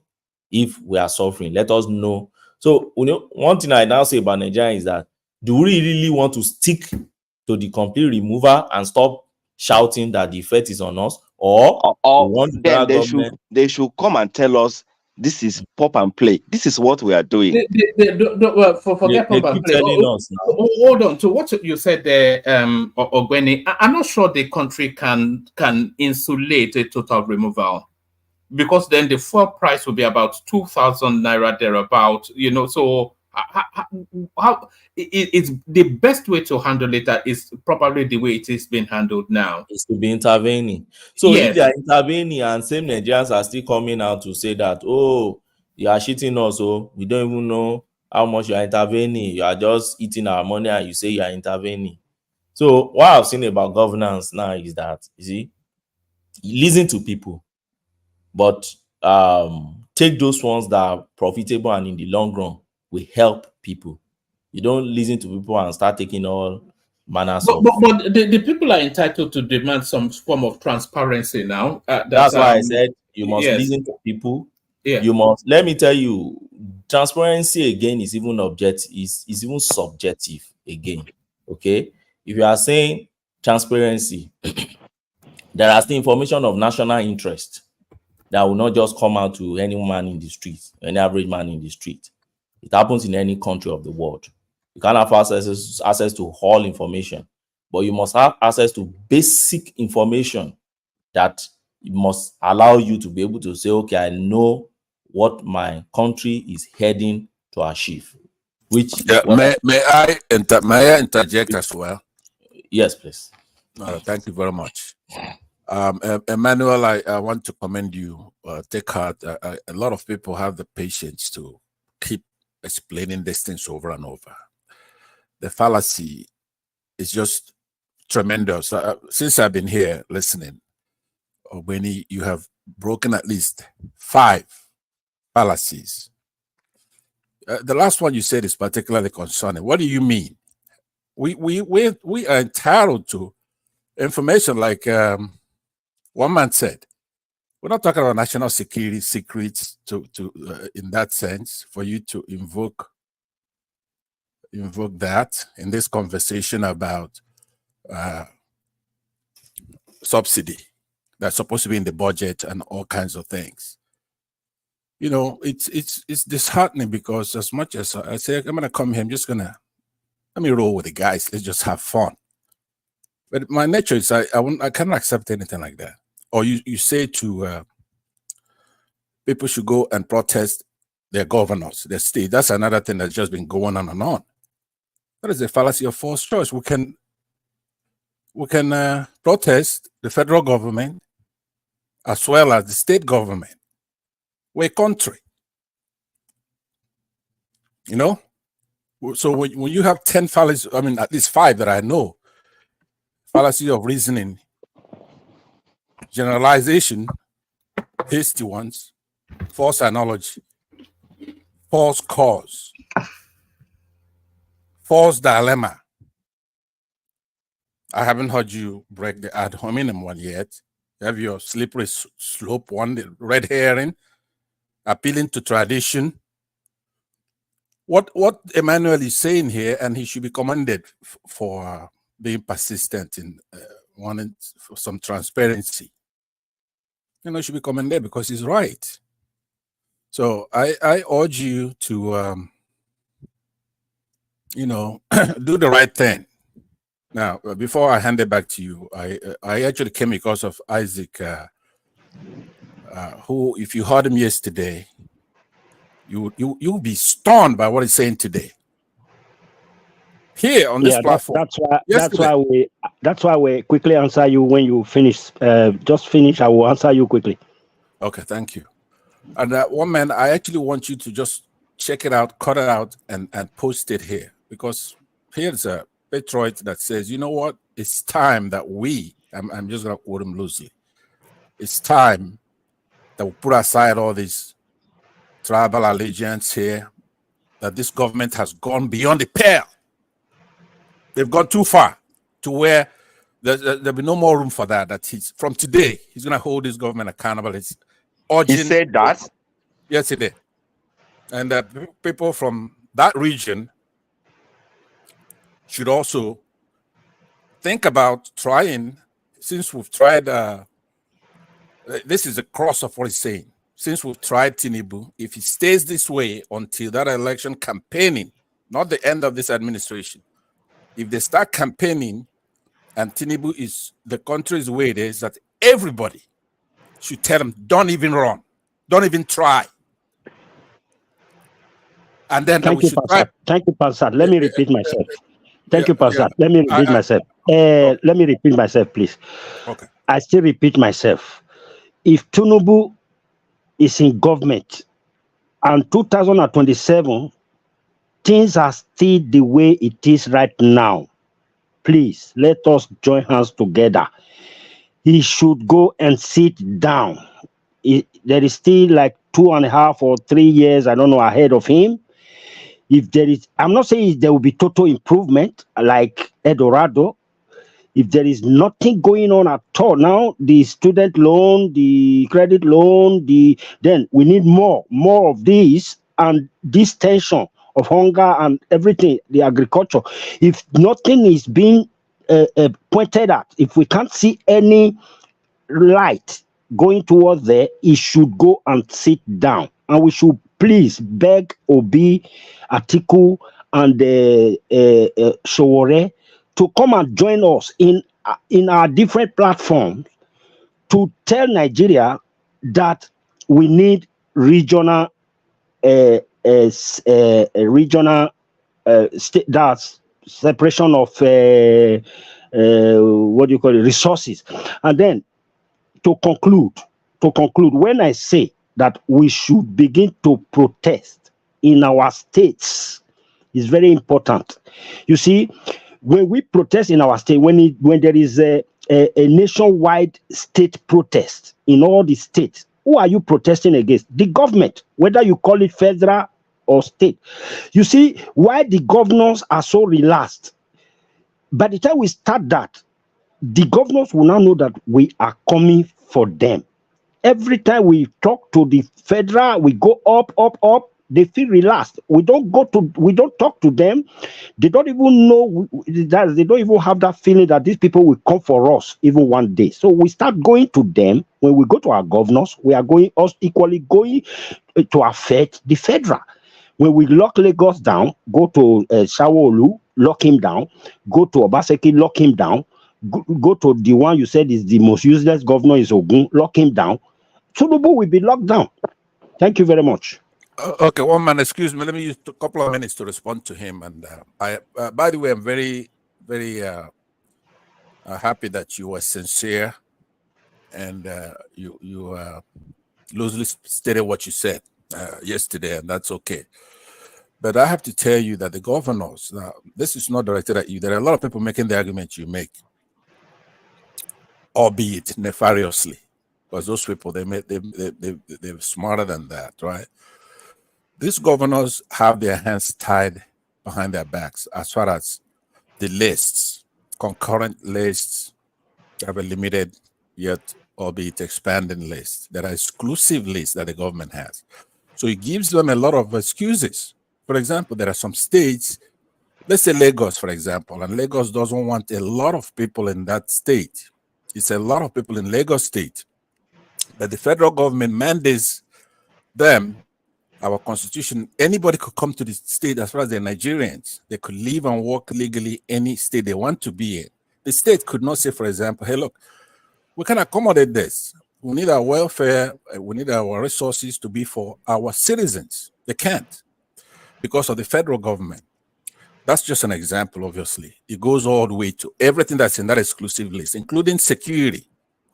So they have an excuse. So they have to go out basket in hand, go get money from the federal government. And those things are woeful. That amount is insufficient. I know that everybody thinks governors or even the president or people in the National Assembly, they steal money. It's not the way money is actually stolen. It's not in that degree. That's not the way they do it. And they have other means. The federal government prints money, for example. They do all kinds of things and put it in their pocket. But these state governors get some meager resources. It's not enough. It's not what we're thinking. Let me just put it that way. That's not true. It's not. And by the way, there's something I want to say to you before, Isaac, before they cut me off here, because I know a lot of them don't have patience to listen to what I'm saying. You have the habit of saying that you want to speak in colloquial language, pidgin English. I love pidgin English. But I don't want you to think that speaking in pidgin English diminishes you to be educated or to have reasoning ability or not to break some of the things that I'm talking about, like fallacy. For example, I'm going to read what's on that screen right now. I'm going to read it in pidgin English, right? To show that it doesn't diminish anything. All right. Hold on 1 minute. Court, guy, man, you just go on a long and winding road. Don't take us on an essay. You only intervene because I have a very clever thing I'm about to say. I'm Oh, all saying, right. I'm gonna read what's on that All right. thing Say it, and then in let's go English. back to Emmanuel. Yeah. God been order as minister. They make the account for 722 billion poverty alleviation fund. That's pidgin English. Yeah. It does not remove anything from that stuff there, the truth. So what I'm saying is that, yeah, you speak in pidgin English, we understand it, we love it, it's good, but you still have to obey things that are fallacious. You cannot be fallacious. Definitely, you can be changing like water. I want you, because you're Although very sometimes, smart here. Pastor, sometimes I just pretend over some certain things. Not I that know. I don't really know the fact. I just pretend, you know. Yeah, no, but yeah, please, and I don't get me wrong. I like you. You are a sound Nigerian, a patriot. Albeit that, though, I think the problem comes from your state. You have the ability to, if you want to go Yoruba, if you want to go Igbo. So we're babying you guys because we don't want to lose you. Yorubas don't want to lose you. So you're spoiled. You're All right. spoiled. Emmanuel, back to you. Yeah. Okay, my back to you. You want me to leave one man? Is that what it is? It's up to you. I don't care. But Emmanuel, Okay, back to well, you. all right. Okay. If you don't appreciate me, I'm leaving. Thank you. All right. Thank you. But Emmanuel, back to you. Okay. One man. Yeah, like I'm saying. So I think they should just telling us what they are doing. So, and that's for that side. Then one man I want to talk about insecurity a little bit, though it's not part of your headline, but the insecurity in Nigeria to some quarters is worsening. To some quarter is coming down to some extent. I think majorly in Abuja, I think there are some set of security measures that have been put in place that are making everybody to, at least the nerves is coming down now. But the insecurity in the northeast and the middle belt is worsening every day. So Tinubu needs to guide his loins and tighten his belt for that aspect, because during Buhari was not doing anything between the Fulanis that was the sorry, I didn't mean to say Fulani, the headmen that was clashing with their farmers there and butchering them. So he was aloof. So he's from the south. I don't know what's making him to be afraid to take a bold step to do some restructuring for that, because the problem we are having, if we can properly have a cattle ranch, create that cattle ranch properly, I think insecurity in Nigeria will dies down, because this is people that that goes around like fugitive they are, and causing mayhem and troubles all over the places in Nigeria. If there is a political will, a strong political will that declare an order that from today, every cattle should be in a place called cattle ranch and be fed with whatever they needed to be fed with.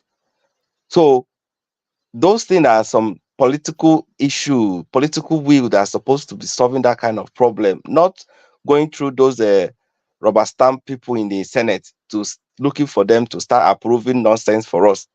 This is thing that supposed to be a decree, because it's a matter of life. We are losing life, and it's affecting almost everything, affecting our agriculture, our farm produce. One man, I watched a video of a young guy from Benue State. Maybe you didn't see that video. He planted a maize corn, in about 4 hectares of land. One man, 4. I didn't say 1. I said 4 hectares of land. And this maize is almost at the harvesting stage. Like, it's already bringing the seed out. One man, do you know what this cattle did to this? They cleared that farm. The guy went to his farm, sat down on the ground, was crying. Now, that is the effect of what I'm saying here. And by next year now, when this thing should be in quantum in our country, it has diminished because of the effect of what these guys are doing.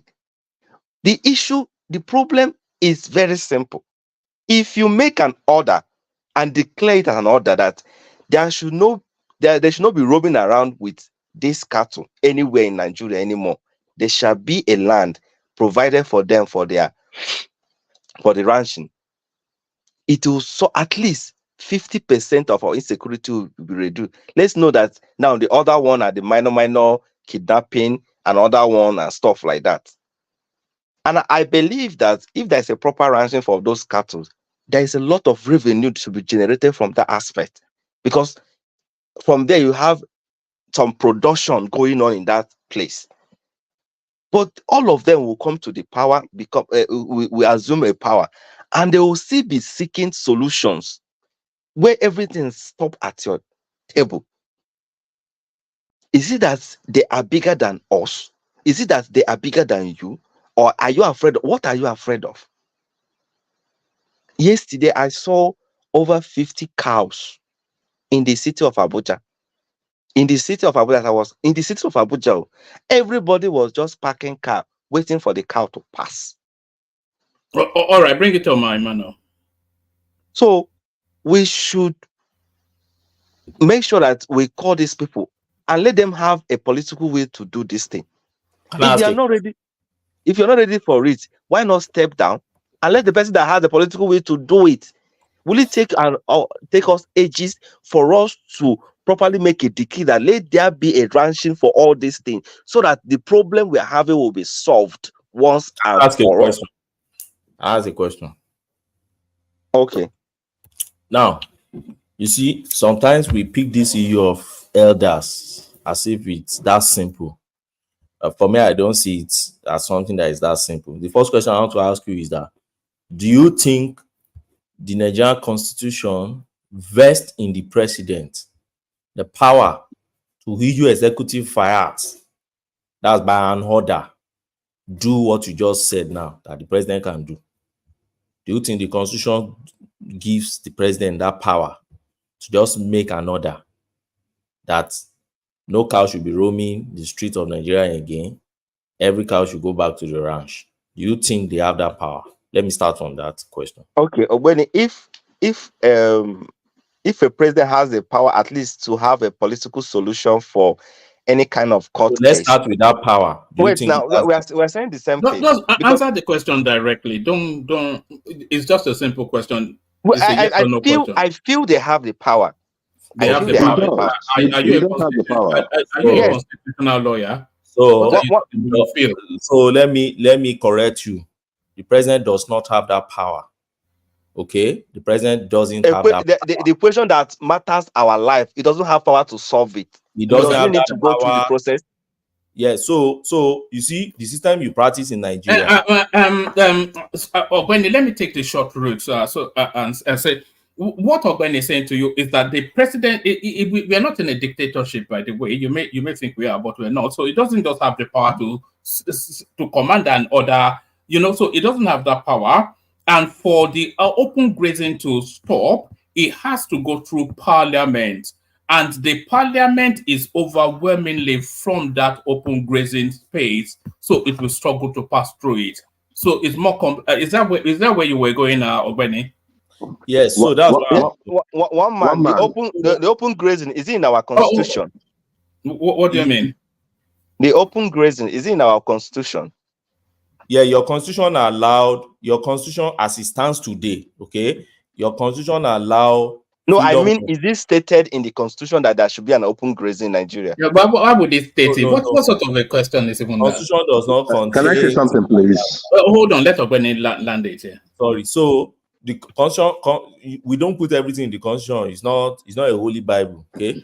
So your constitution contains the basic structure for your country from which the National Assembly and others can now make laws. Now, in Nigeria, you practice what you call federal system, okay, and parliamentary system. And presidential system. So let me start with the presidential system. What does that mean? Now, your president has what they call federal executive power. His power does not extend beyond what the constitution gives him to do. Each state governor has the executive power within their own state too. Okay, everybody has his own territory.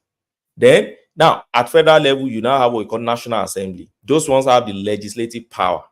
Then you have federal judiciary. At the state level also, we have their counterpart, who is your House of Assembly that makes law for each state. And then you have your judiciary that resolves dispute per each state. Oh, when Now, you know all these things, but what I'm so saying is that where I'm leading you to is that where does this issue of free range system for cattle comes in?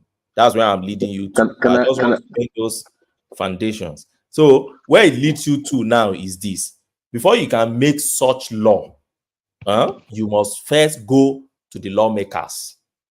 And as it stands today, there is a law before the national, there is a bill being sponsored by National Assembly, okay, to tackle that particular issue. You can't expect the president with executive power to absorb the power of the National Assembly. It's not done anywhere in the world, okay? The president will have to wait for the National Assembly. And don't forget, in the National Assembly also, you have many of those people from the area where they do all this free ranging occupy that space. You won't shut them out too, because they have a right also to represent their people in that space. You see how complex it is now. So it's not that simple. So by the time, if they are able to convince their fellow men from that area too on this issue, then it passed to law. If it passed to law, the president gives assent to it. That is when the president can now start enforcing it and say, okay, police, I put you outside, this thing you find. Let me give you an example of a space where it has happened before. Is Ekiti State. Under Governor Ayodele Fayoshi, they dare no elder or cattle rearer to rear their cattle within anywhere in the space. Why? Because Ayodele Fayoshi went to House of Assembly, okay, to go and sponsor a bill, and that bill became a law in my state, in Ekiti State. And the moment it became the law, the governor gave them, I think, about 1 or 2 months to everyone. If you want to leave the state, leave the state. But once this law kicks off, he even gave them order. Then if you find any cattle, then we kill that cattle and we all do as soon with the cattle and everybody hits it. When he made 1 or 2 scapegoats, based on that law, they all adjusted. And there was no single case throughout until Fayoshi left government. So things must be done in organized manner. Now, look at how he did it. So can't this at federal level, Tinubu properly, sponsor this thing, put his, using his power, sponsor There's it properly to before get the it National done. Assembly. Are you aware? There is one. Yes, it's going on, but it's taking time. It's taking ages. Because there must be pushback. You think they will just override those senators? The senators from the north also are pushing back. Can I come in? You can't say they shouldn't have their rights too.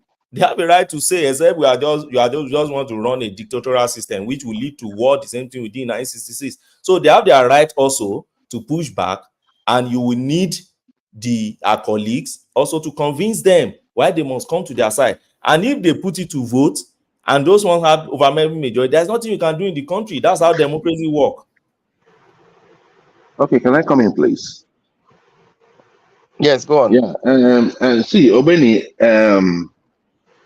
for one, I don't think making a reference to the 1966 war is going to dissuade anyone from taking right actions. And I tell you why. If you consider what Nigeria have lost in terms of human and material, in terms of material things that we've lost since the Civil War to date, I mean, it has superseded whatever disaster that happened within the Civil War, in terms of number of deaths, in terms of finances, and all that. So it shouldn't be something that you just push at us and tell us, oh, 66 war. No, we are living in situations worse than prior to that 66 war. What led to the 66 war was it was not even, apart from the major killing that went on. When you look at the economy and all that, you cannot compare it to what it is today. And yet, they are still making reference to citizens. I think that's a wrong analogy, enough comparison. Well, secondly, the duty of the President of the Federal Republic of Nigeria is to secure lives and properties of those within his domain. And if he is not doing that, then he has no business being in power. He can use executive power to stop grazing, because those people, it is not just grazing, you are now encroaching in people's property. You are destroying people's property. As a responsible government, you don't have to wait. No, Ogwene just told you that he could not use He executive. can. No. What man, he can. But based on what legal training? Which law are you citing? Hold on. Can I say something? He Yes. can give. Look, let me tell you. The police is under the executive watch. He can use executive power. Which law? Hold on now. We've had many executive powers in Nigeria. We have many executive laws that were made by presidents. Which law now? Hold on now. After this law, you can Hold go to the on. next person. One man. Hold on. Yes. When Obasanjo asked the army, or when the army invaded Odi, right? It was not in our constitution. But there was a directive. Hold on now. No, there's no place in our constitution that says that if That's you let me enlighten you a bit on what. hold on. Can I forget this on martial law? What I'm just saying is just this. That's martial law now. No, you cannot use martial law. Your people, because they killed 1 or 2 soldiers. Why can't you use that? Hold on now. My brother, wait, Obeni. Was martial law also used in Delta State recently, where the soldiers went in and started killing people? In Delta? When? In Delta. During the last time when they killed about how many soldiers that went? No, now that went for. There was no reprisal attack. No, but there was a lot of. All right. I think we're going off tangent somewhat. Joel, it's just been explained to you that that point you just made now. Sarah reporter disclaimed it later, the second day. Sarah reporter is what we're going to listen to now. Sarah reporter is no longer reputable. What are you saying? No, I mean, come on now. I mean, the people were speaking against that the brutality that was meted at their own people, including many of their own people. So we cannot say because in Delta State. Attack now in Delta State. No, remember. Hold on now. Remember the place was condemned off. We are going off on a tangent now, but wrap that space up and then we'll go back to where we were. Okay, so let me round up what I was saying, Obeni. He can use executive powers, especially in the area of trying to defend the people against those aggressors. The Constitution also grants the freedom of movement from one place to the other.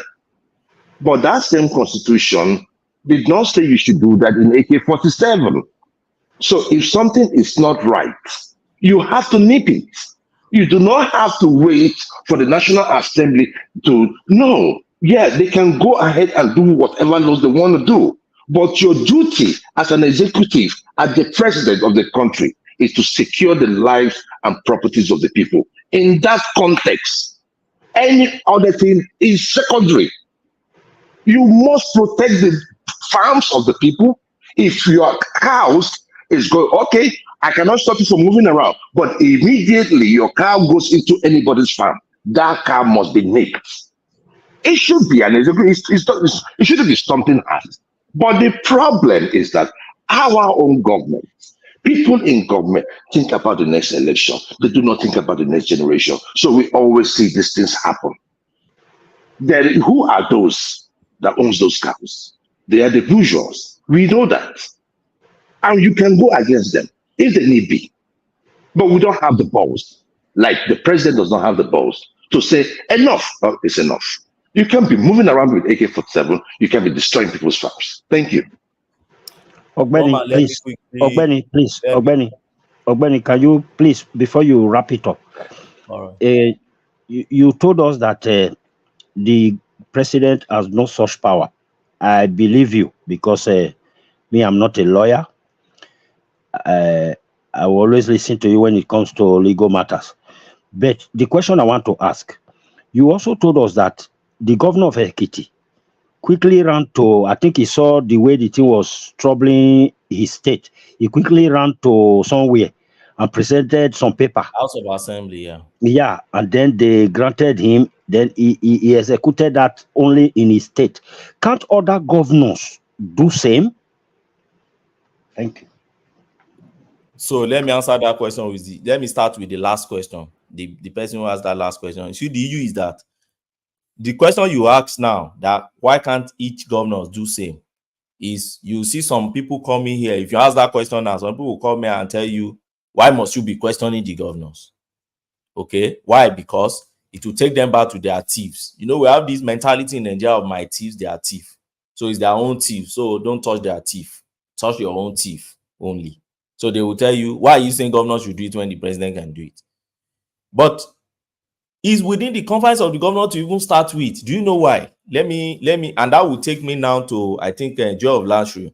First and foremost, I know every Nigerians now think they know the law. So everybody now quote law as we like now. We even know it more than lawyers. So it's a good thing. We try to manage now in our space. Everybody think they know the law. But the point is, you are still wrong. No, common sense is not common sense is not common these days, you know. So I don't have to be a lawyer to know issues of common sense. Now. You understand? Yeah, I understand. Law is not common sense. If you think law is common sense, then everybody will be going to court to practice law. Law is not common sense. Law is law. Either it is written in that book. If you are not there to read it, you are just ignorant of it. You will think it's common sense you're using until you run against the law. You understand that law is not common sense. Or is in the case law. If you have not read it, you don't know it. If you don't go for the training, you don't know it. So there is no way. It's just like somebody, they say it has headache. You think, oh, it's common sense. You should know it has headache. Of which what it has is worse than headache. It's only a medical doctor, a consultant that will tell you what exactly is the problem. So it's not. I did not tell you that. I did not tell you that law is common sense. I said there is law and there is common sense. That's yes, what I I'm trying know. to make you understand. I'm not saying the law is common sense. Okay, the issue we are dealing with here is not common sense issue. It's a law issue. It's a legal issue. Okay, and the point is this: first and foremost, what is the law that first regulates issues that is on ground here is your constitution. What does the constitution say? The constitution of Nigeria gives freedom of movement to every Nigerian to move around with their property anywhere in the country. And what is the limit to your property? There is no limit to your property. Both movable and immovable property belongs to you. You can move it as you like. You can decide to carry your goat now and say, I want to live in Lagos, I'm going to Abia. Nobody should stop me ordinarily. This is the law you see these elders enjoying. So now, you have law for the victim and you have law for the culprit. The same law protecting both of them. Okay, to start with. Now, if there's any issue, if while you are enjoying your own right of movement, you now trample on my own right, it is left for the enforcement agent and the court to deal with. Okay, that is to start. That's not president thing. Okay, is the enforcement agent and judiciary to deal with. But unfortunately, in Nigeria, we have VU in that space, and that's why we are here referring. We can even petty stealing now we'll be referring to the president. Why can't he avoid or stop that stealing from taking? It's good because as society, everything has lumped up. So we think the president has power to do anything. Secondly, another law that matters in this issue that you are talking about is your firearms, your laws that regulate your firearms. And what does he say? Now, the law does not forbid you from carrying firearms. The law only forbids you from carrying firearms without license. Okay, during Buhari time, he told our farmers and all those people to start submitting their license. To start returning their guns, even day guns if you don't have license. Okay, many of them started returning. Okay, because he threatened them. Why all these guys still keep carrying guns and they always tell us that they have license for their guns? That's what Mietala has been telling us, that they have license for their gun. So you have issue of the past, okay, that is spilling into this case. And now, what does law say about somebody carrying gun without having license? That's firearm. Firearm act is death penalty. You shouldn't carry firearm without license. It's death penalty. So who deals with that? It's not the president. It's your law enforcement agent and the judiciary. They deal with that. But I understand. In Nigeria now, everybody thinks that it's the president that should even go and enforce our law in court. It's because our society has its own lump up. We have the military mentality has tainted. I'm coming. I'll land. I'm answering you gradually. What is another law that applies here is your land law. Okay, your land law has to do with Land Use Act. What does it say? The Land Use Act puts whatever is going on your land or the use of your land in each state, rest it in the custody of every governor of the state, and the president can do no jack on those lands. Right? We know all of this. I'm coming. You don't know all. If you don't know all, no, I know this. I know. Let me enlighten our audience, please. Let me learn. Okay, but I mean, it's just that you're taking too much time. I mean, I think it would have been right for us to just, attack the new issue. It's not your time. That's what I'm saying. No, I mean, it's not my time, but I mean, we are all in this particular issue. Let me land on. You ask question now, and you took your time to ask questions. You don't want to get answer. You are not a Rise TV. No, you are being too broad. No. Yes, now, you are not Rise TV. You are Rise TV. Wait. I like TV. How much? Wait to answer. See, Obedi. The only thing I'm just saying is this, right? Okay, go ahead. So your Land Use Act vests it in the governor. Now, put all these things together.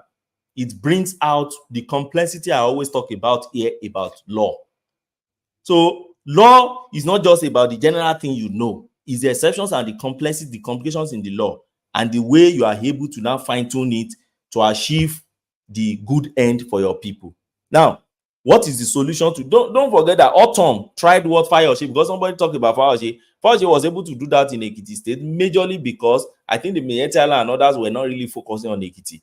Autumn did the same thing that Fayose did in Ekiti, in Benue State. It became a serious issue to date. They were after that guy's life. They almost killed. Mietala was up and down everywhere. And I think that has rested a bit now, because now the useless Buhari is out of government. Mietala doesn't really have federal might now to support their Jalaniga and nonsense in Benue. And the thing is rested a bit, but there are still pockets of things happening there. But what do I think the federal government can do? Now, the National Assembly need to pass and act. There's nothing like executive order on this issue. You can't use executive order. There is no law that says you use it, because your executive order or anything you are making the executive file, you must be able to trace it to a particular written law, because that's what we use in Nigeria. It's not so. You must be able to. If not, some governor will still take you to court and challenge you. The same way they are still even challenging this bill that is in National Assembly. So I believe they're on the right path by going to the National Assembly. Convince those people. You can't lord it over them. And I'll still go back to 1966. Don't forget what happened in 1960. We started lording things over each other in Nigeria, right? This one will say the Northerners are the one causing the crisis in the Western region. They said it's Ahmadu Bello that is fueling the crisis with Akintola in the Western region. Awolowo was sent to prison because he wanted to lord something over, and the guy is resisting. And at the end of the day, those young guys felt, look, all these issues, we have to intervene. And they intervened and became a serious issue and led us into that war. So we have laws that we have to deal with. And the president must secure life, but he must secure life in accordance with the law. It must be within the confines of the law. Okay, so that's my submission on that anyway. Okay. One man, please, just give me, because I have a review too. Okay. And see, Oweni. So I understand that the police is under the tutelage of the federal government. And what does the law say about criminals? Because you see, I understand that you can move your property from one place to the other. But the law does not say in doing so that you should destroy other people's property. For you destroying other people's property while moving your own property, it means that it's a criminal. It's a criminal act. Our laws have prescription for people that are performing criminal acts. If you talk about the police or those that or the security agencies, they are solely in the hands of the executive. And if your first duty, the first duty is securing, the first duty of the president is securing the lives and properties of the entire citizenry. So you cannot come, because you see, I can even take it further. What happens to those that perform economic sabotage? Because the food prices we're having today, the hike in food prices that we're having today can be traced to the destructions of farmers or farms in the north by these same people. So it's an economic sabotage. So there is enough laws to nip the activities of these people, but the president has no balls. I do not care. No. So what? Name one of those laws, please. I've named 5 now for you. Name one of those laws. No. I know one thing for sure, that there is a law on criminality in Nigeria. Right or wrong? Which is state-based. I hope you know. There is no federal. It's per state. Hold on. Whether state or federal. Your criminal law is per state. So hold on now. Okay. A criminal is a criminal. No. So if the state, hold on now, please now. There are state offenses, there are federal offenses. No, you need to. Our people. Yeah. So there are state offenses and there are federal offenses. Yes. The duty of the president is to protect the lives. State offenses, federal offenses. State offenses. What's the duty of president on state offenses that you know? No. See, let me tell you something. Hold on. Obeni, you are a lawyer. Yes, right? I am. But I am telling you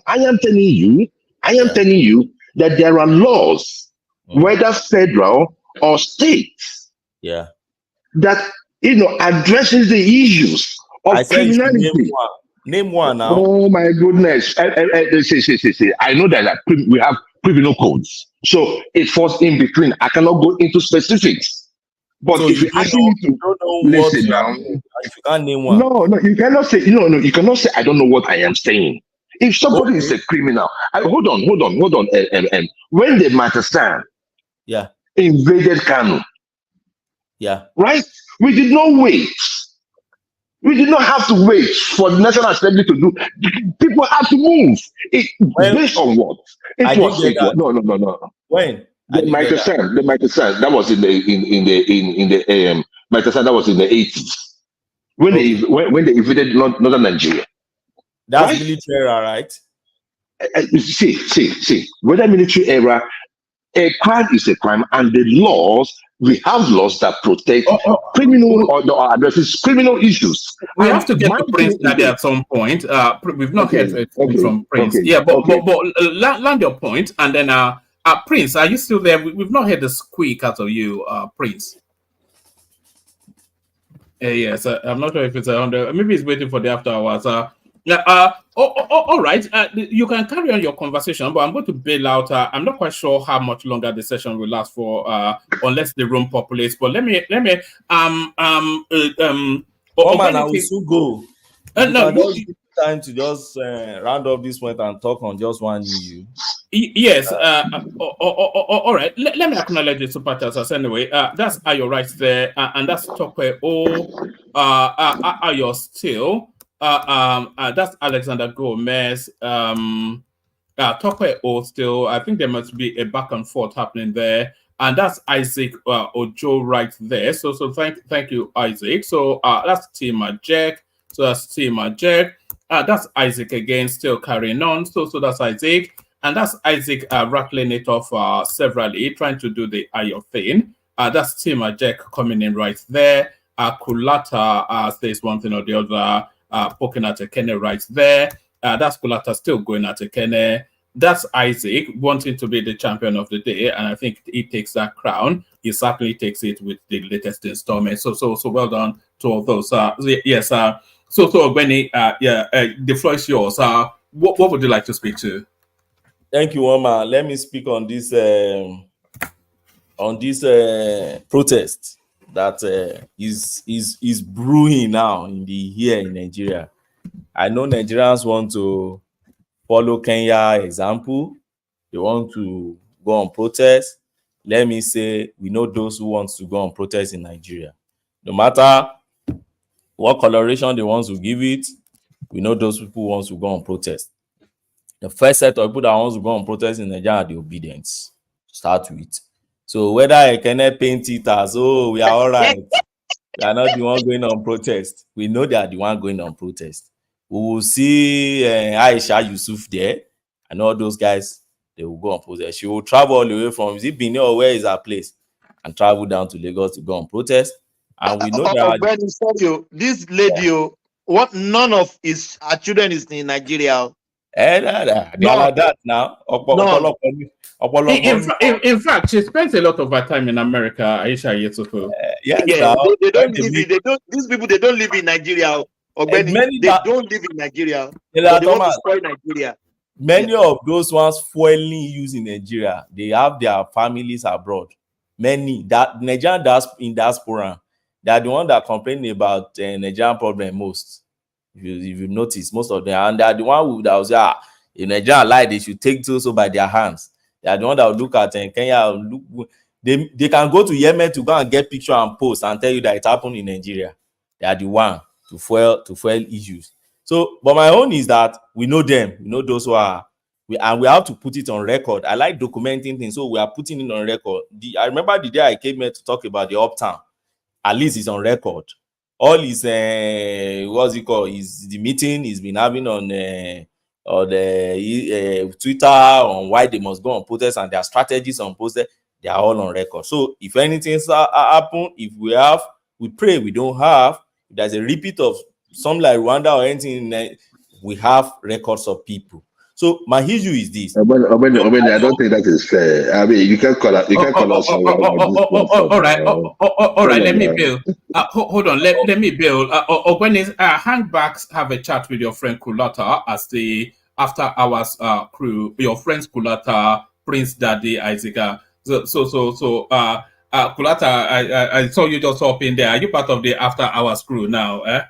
Yeah, I'm part of the after hours crew. I have to read through. Yes, welcome. There are some people, anytime I leave, I just say, Thomas or Mike will probably shut it down in 20 minutes because there's nobody left there. And by the time I switch it back on, the whole place is filled. And I'm thinking, so there's some people, they're just waiting for me to let yeah, come on, go put on bed, bye-bye. All right. Bye-bye, thank everyone. Yes. Ogbeni land that. Ogbeni, okay. I just it get me mad. None of Aisha children is living in Nigeria. None of his kids is in Nigeria. That's what they do now. They keep their home abroad, and you see them in foiling issues in Nigeria. Almost all of them. That's what they do. But what I just want to put on record, let it be on record, is one, we know those ones protest in Nigeria. We know obedience. We know the IPOP. They will tell you there's nothing going on. They are okay. They are fine. They want to protest in Nigeria just to be legitimate of this government. We know a faction of Labour Party that wants to go. We know LLC that is highly politicized that want to go and protest in Nigeria. Now we know some genuine Nigerians who actually are tired of the effects of all policies that this government has been putting on ground, and they are tired of they don't understand what exactly is happening in the system, and they genuinely believe that we need to make a bold statement, just like the one they did in Kenya that led to the reversal of the Finance Act or bill in Kenya. There are some Nigerians that wants to do that. So, as far as I'm concerned, it's mixed bag of a lot of people in that houses. And when you see the obedient one talking, we know them. When you see the genuine one talking, we know them. So there's no bobo here. You can't bobo anybody. We know you. When the Kele comes and say that, blah blah blah. Obeni, but it's not fair. Let me land there. Please, let me just land on. I like flowing so that then. Okay, now blah blah blah. I was just laughing because you can't be an IPOB apologist on this same platform. You were defending IPOB. IPOB pay some people in Abia. Federal government wanted to deploy soldiers. You were defending IPOB. You can't even. You and Patosti were having serious issue to the extent that Patosti told you that he lost some colleagues in that crisis because they were just simply traveling across the eastern part to another part, and they picked them. Obeni, but you have to know the difference between IPOB and unknown government. These are two different people. Okay. I'm not putting this for any of them, but it's not fair. I don't think it's fair to tag all of them. I'm coming. These are past EU that happened here. What happened? IPOB was the one who declared no movements in that axis that led to the killing. So we all know whether you describe this as unknown government. The same IPOB, maybe it's unknown government also that stopped their children in a particular part of Israel from writing WAEC. That will also be unknown government, right? Okay, no problem. So the point is that we know those who want to protest in Nigeria. Now, when you are protesting, my advice is this. In Kenya, they started with Nairobi.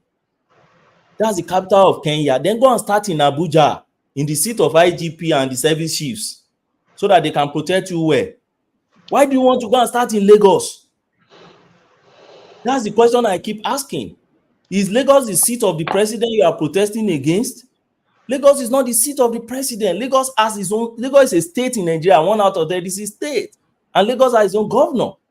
So when we come here and we say go and protest everybody in his state, you say no. How can you do that one? What do you call him? That one Kopansa came and said, oh no, he's tribalistic. How can you say they should go on there? Then go to Abuja. After all, it's the same Abuja you say is no man's land after 2023 election. You were also saying, 23%, you must have Abuja. Abuja is not a state in Nigeria. And then go to that space that is not a state in Nigeria to go and protest. So that you can make your everything known to the president there. That's the seat of power in Nigeria, right?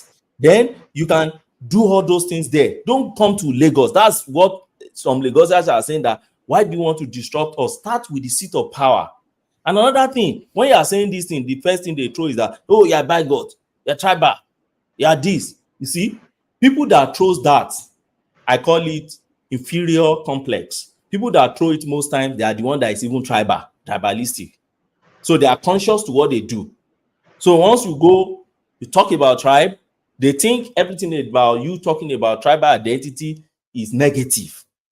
Probably they are not as educated as that to understand that the fact that during our time, if they go and search, make their research very well and read deep, you understand that even during our time, you understand that what we were playing basically in Nigeria was that each region, which was like divide on a tribal line, okay, were doing their things in their own way, okay, and were political parties in Nigeria that were even divided along all those tribal things, and they were enjoying it until crisis started from the western region and the whole thing boomerang.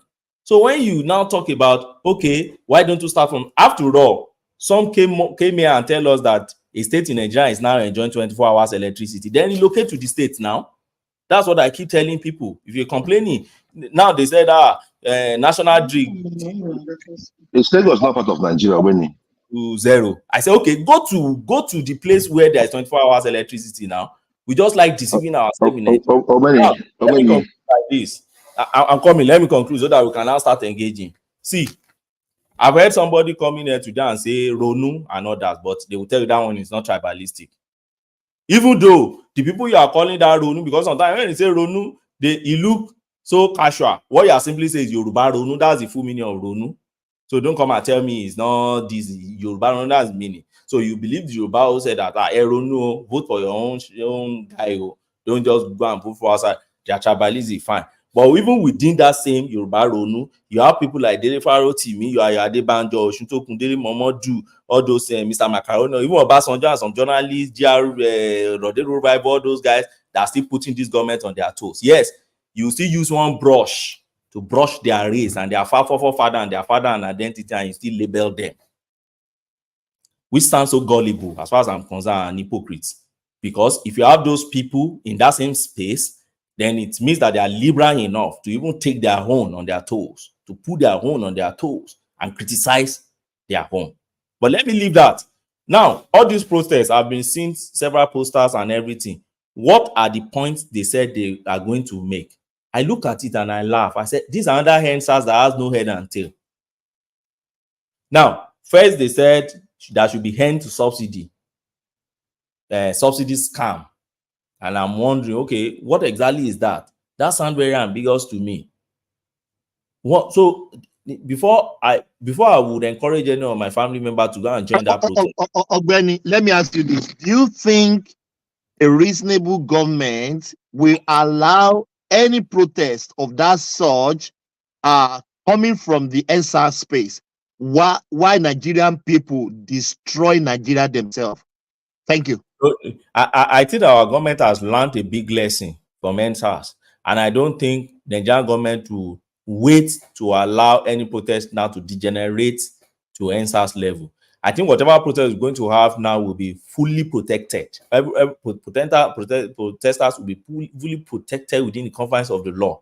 And look, I keep saying it, within the confines of the law, protest is not a license to recklessness, and it's not a license to criminality. In Kenya alone, now they have almost 300 suspects in police custody, and their president said it even on that head that he's going to prosecute them.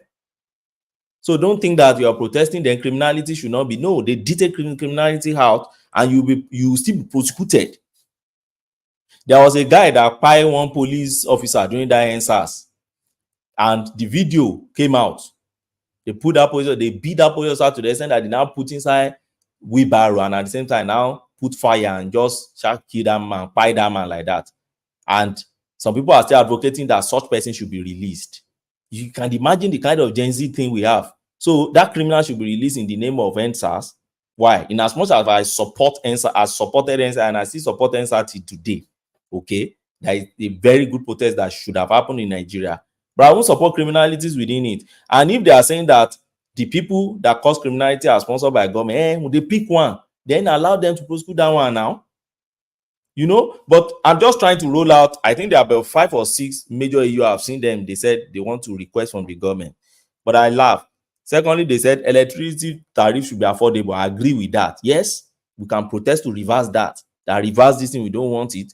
They said they should reduce salary of the political officer. Also, yes, we can protest that and say you must read and stand by that and ensure that we achieve that. But when you are now saying, they said INEC, that they should make INEC independent of the executive branch, that the selection of INEC chairman should be, what exactly do you need there? You want National Assembly to go and pick INEC chairman, or is it judiciary? What is the alternative you are providing? It takes an anarchist to just say, hack this one down, destroy this one, but there must be something you are bringing on board now, because there are many debates. Obeni, you're not listening to them. They have alternative. What's the alternative? Yeah, I can give you one of the alternatives that we keep looking out there. Let's do it this way. Finally, hold on now. Let's do it this way. Let me roll down the last 3.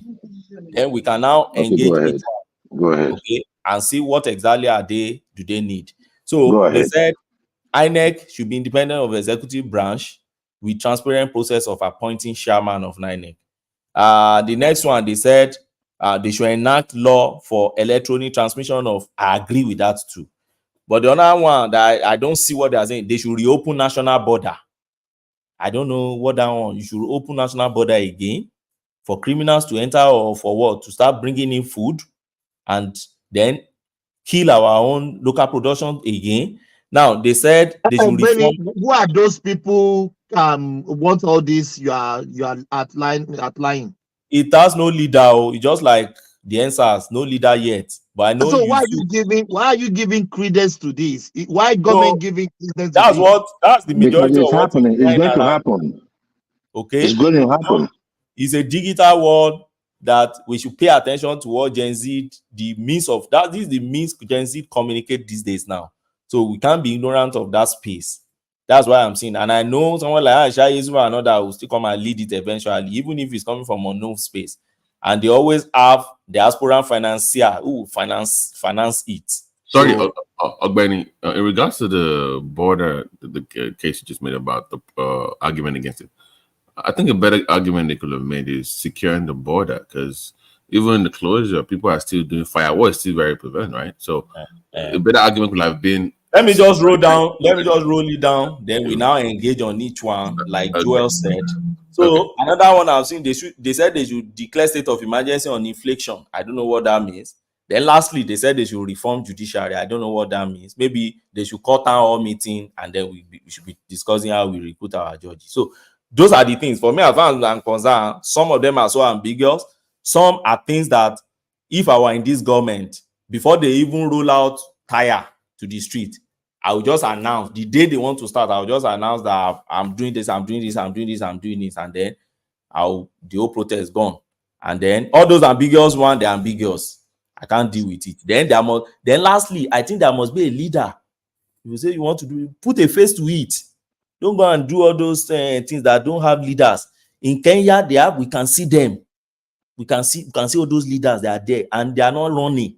They are saying we are the one. You must get this thing down. So don't come and do all those macaroni. Will say I'm the leader today. Davido will say he's the leader tomorrow.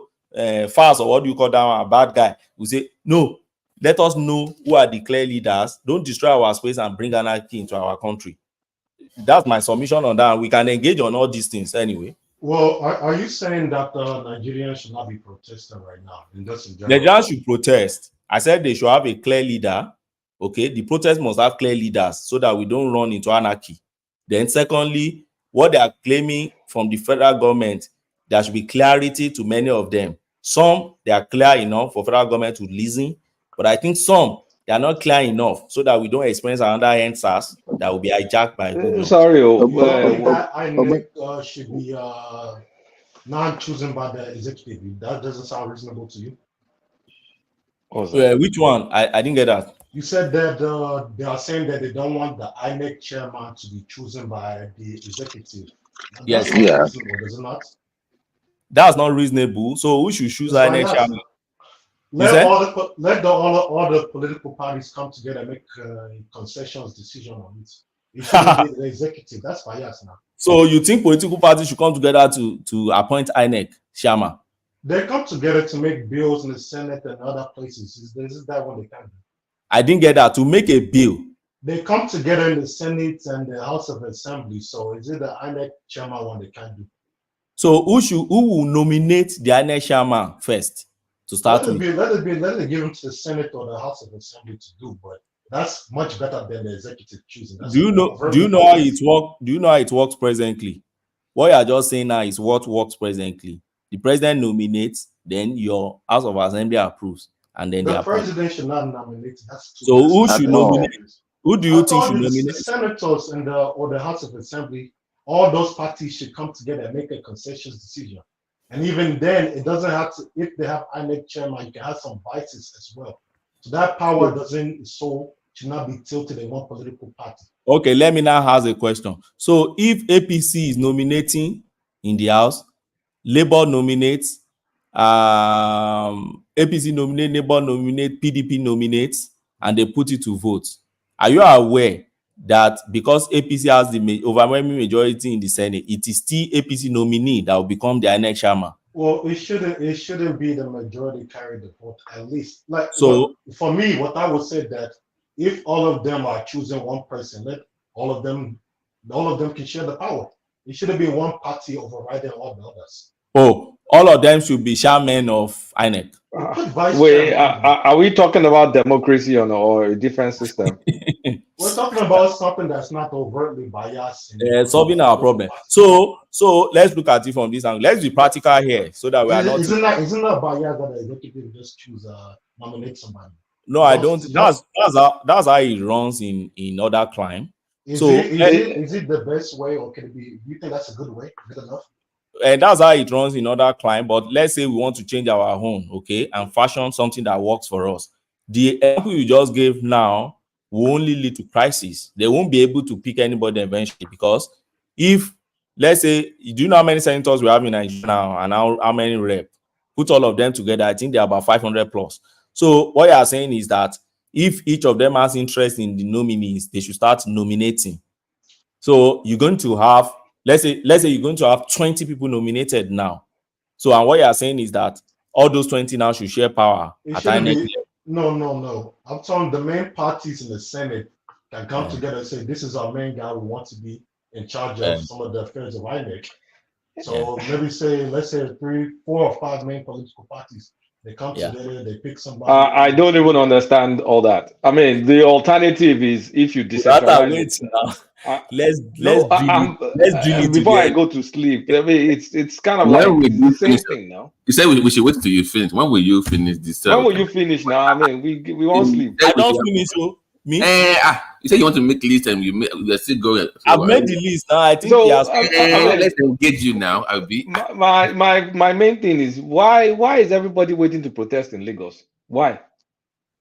I have addressed that now. I said they should go to Abuja. That's the seat of power. But some people say you can go to Anambra, you can go to because that is where it hit the most. Why what's special about Lagos? Go to Abuja, go to the federal capital. That is where it hit the most. No, people are looking for an excuse to destroy Lagos. Let's say the truth. No. This is the second attempt they're going to try that. Kulata. You see this idea of that somebody wants to destroy Lagos. I don't know where you guys are getting nodded. And it for is someone true like now. you, Didn't Nnamdi Kanu tell them to go and start destroying properties in Lagos? No, and Kulata, it cannot be true. So when Tinubu did, hold on now, when Tinubu protested under Jonathan, did they destroy Lagos? When they did it under under Yar'Adua, did they destroy Lagos? No protest will ever destroy Lagos. I think it was under Yar'Adua, but I knew there was some protest that happened under Goodluck Jonathan. Did they destroy Lagos? Well, when they protested under Goodluck, hold on, let's engage. Why not Abuja? Why will you leave the capital or your own state capital to now choose to go to a particular city that has nothing to do with you? Yes. So the reason is simple. Whenever you want to do protests, there are areas that you know that the government must respond. There are areas you cannot. If you go to, let me use an example. You go do a protest in Abia, for instance. The federal government will be like, okay, you know what, just let somebody there. But there are states, like you do the protest in Abuja, in Lagos, then you will know that the government, who are the main people that the protest is directed at, will listen to you. But it is not in any way to destroy those states. It can never be. But it is because of the importance of those states to the federal government. And we want to have the ears of the federal government. So this idea that they want to destroy Lagos State, I don't really get it. And for you, Kulata, it shouldn't be coming from you. Why? It shouldn't be coming Why from would you. it come from me? There's this. Kulata, come on now. There's this Kulata, targeted. Honestly speaking, Kulata, I observe, and I'm going to speak my observation. Not because every time I want to be politically correct. There's a lot. There's an observation, and I don't know why, of going to Lagos and doing damage or disrupting stuff in Lagos. That shit needs to stop. And we need to acknowledge it. I'm not going to bury my head in the sand and pretend that doesn't exist. If you really want to protest, you can go to your state where you reside to protest. Everybody doesn't have to converge in Lagos. I think the fact is that Nigerians just don't know how to protest properly in general. It's if you look at if you look at France, you see people pushing the government, holding the government accountable. Look at our fellow African country, Kenya, doing the same thing. But Nigeria, this I didn't even know there was some kind of protest they were talking about. But it's never serious they put pressure on the government, and then like the NSAS one, and they just back off, and then everything goes the same. So we do not even know how to protest in the country. Nigerians don't even know right now they should be protesting for the states, for the local government, and for the federal government as well. But everybody is just doing whatever. So there's no, I don't see any protests. I don't see why you are even taking this into And Babati, hold on. Yeah, let me ask this question. Are they trying to destroy Lagos? Why do I say that? Everybody in that Nigeria, you have your origin of state. Go to your state and protest there. There is no government, Kolata, please listen to me. There is no government that has brain. We allow any protest in Lagos. I don't care what you are protesting about. I don't care who you are. You are Yoruba, you are Hausa, you are Igbo, I don't care who you are. I don't want to know who you are. I don't support any protest in Lagos because it's a result. Rights now. Yes, it's a result for destruction. Is a result for destruction. It's not going to happen. Thank you. You can't say that. That's okay. I said it's not going to happen. We're not going to allow it in Lagos. No. Cyrus, wait, hold on. I think to Joy's point, if you want to put, I think sorry, to Benny's point, you were saying earlier, if you're sincere about the protest, like there's no hidden motive. I'm not saying you have any hidden motive, but to alleviate the concerns of people like Kulata or Benny, then we need to see the leaders of that movement. Because if you just leave, if you leave it wide open, that attracts the miscreants and it might generate into something else. So if you're really sincere about having anywhere in Nigeria, including Lagos and Abuja, then there has to be a face that we need to know who is leading the protest, who is organizing the protest, so that they can be accountable. Who will be held responsible if it goes left. So if you don't have that, you can't leave it wide open. I think that's just what I think we need to. Babati, I get where you're coming from, and it's a valid question. It's a valid question. Unfortunately, I am not involved in the protests. I have not donated to the protests, but I also believe that if something ain't right, it should be dealt with. Now, the issue about leadership of the protest, I do not know. I think that these are different groups that came together, to do what they want to do. So these are different groups. So I think that is their own modus operandi. Right? If they hold on, please, answer this, please. If they are a group, if you said a group, there should be a leader. I said different groups. I said different groups. If there is a diff, I don't care about what they. Thomas. Yes, please. If the protest is going to happen, you're going to see them. You're going to see them on that day. No, right? My own thing. I roll out the list of their leaders. You won't see all of them. Joy of Nashville. We knew what happened during SARS now. Not all of them. Even Fast the Bad Guy and all those guys, they only came to play music and left the place.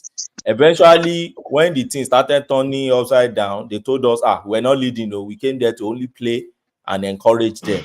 So they asked them, okay, what are the leader? Even Pastor Samadi Emi that was healing them left Nigeria shortly after and told us it's the Holy Spirit that told him. You see, all these things. And that's why for me, have a clear leader that is so that even if federal government wants to interact, because I remember during that time, Buhari wanted to interact with them at a point in time. They started fighting. Showore said, let me represent you. He said, no, we Showore wanted to hijack their show. Okay, no, well, since you have turned it to show, Showore backed out.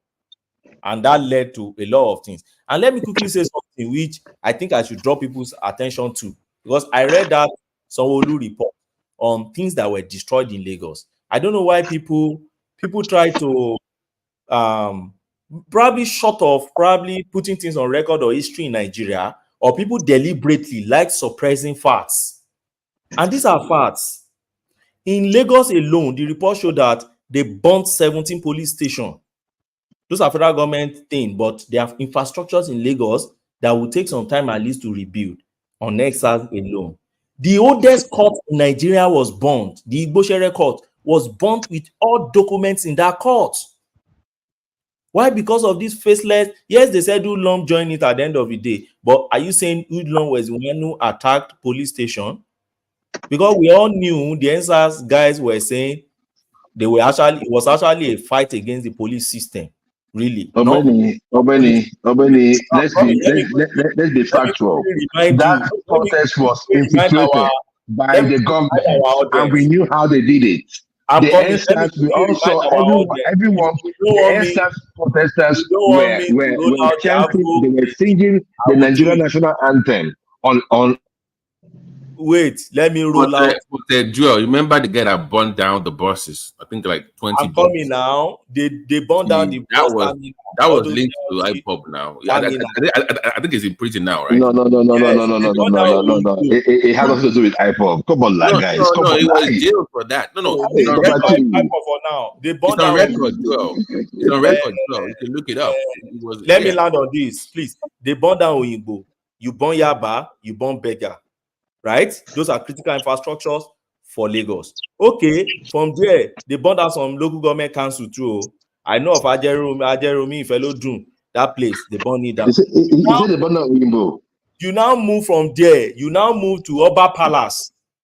And your own state, Oba of Benin is enjoying his own palace. Obi of Onisha is enjoying his own palace. Ewi of Ado is enjoying his own palace. They are all enjoying. But your attack is on Oba of Lagos. For what? What did he do? Because he has his palace in Lagos, and these are the issues the residents in Lagos, the Lagosians are saying. You now face Oba Palace, you dissipate. Ogbeni, and I don't think any Yoruba people will go to Oba Palace and go and burn it down. That's the issue. Okay, after Yoruba Oba. Do you know they went to this governor's apartment in Omidijun in Lagos Island? You gonna burn it? They burn the airport authority and some more. Okay, the answer is that some hoodlums sponsored by some people in government. Ogbeni, are you shying away from a private property that was burned down? A lot. TVC was burned down.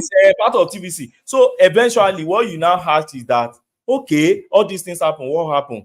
The only answers guys will give us back then was that look. It was because the government hijacked it. And this time around, we are saying, okay, please, have a leader. Don't come and tell us that somebody hijacked your protest. Please, have a leader. You take it to the seat of power in Abuja. Is it? I don't think that should be too much to ask of. Well, I think, for one, they're apprehensive because they feel like that person is going to be arrested immediately. And it's not... yes, I know, but that will make them also to be very careful so that when they need to, you see, protest is not licensed to recklessness. We all witness protests too here now. That's how protest is all around the world. Eventually, you protest, you go home. If you want to stay there, you stay there. Then you have police protecting you. But you don't have protest. They declare curfew. You don't want to go home. That is how it is all over the world. France, America. Anyway, that's how it normally is. No, in the country, in the UK where I live here, people protested on Ukraine, on Israel, and this Palestine, everything. Yes. And they finished that, they go to their houses. They went back home. They came en masse. Police protected them, and they went back home. They didn't start destroying UK Parliament or critical infrastructure of the state. So don't tell me that's how protest is done in anywhere in the world. No. What I'm saying is there's always collateral damage in any major protest. And so we don't want collateral damage. We don't want even if there's collateral damage. What they do in developed countries, they hold the criminals responsible for it. And you don't start crying there they should release the criminals. That's the issue I have, and that's the example of the policeman that was spy. I said, you spy policeman. It was shown clearly on the video recording that one of you even gullibly posted it. And they pick the person, and you are still saying they should relieve that person that is part of NSAS. For what? I supported NSAS, but I will never support criminality, and I will never support you for destroying critical infrastructure in Lagos. Never. Yeah, no one is. I don't think anybody is coming out and saying that. No member of IPOB, no member of NSAS bought any infrastructure. The government sent, I'm just telling you, the you have a government list of member infiltrated. officers. Listen now, listen now. There you go. Listen now, There they you go. infiltrated that protest, and we know how it is done in Nigeria. So sometimes there you just come you out. go. We know how There you go. the government do stuff in Nigeria. Let's not act like we are novice. But you know this. No, guys. You know this now.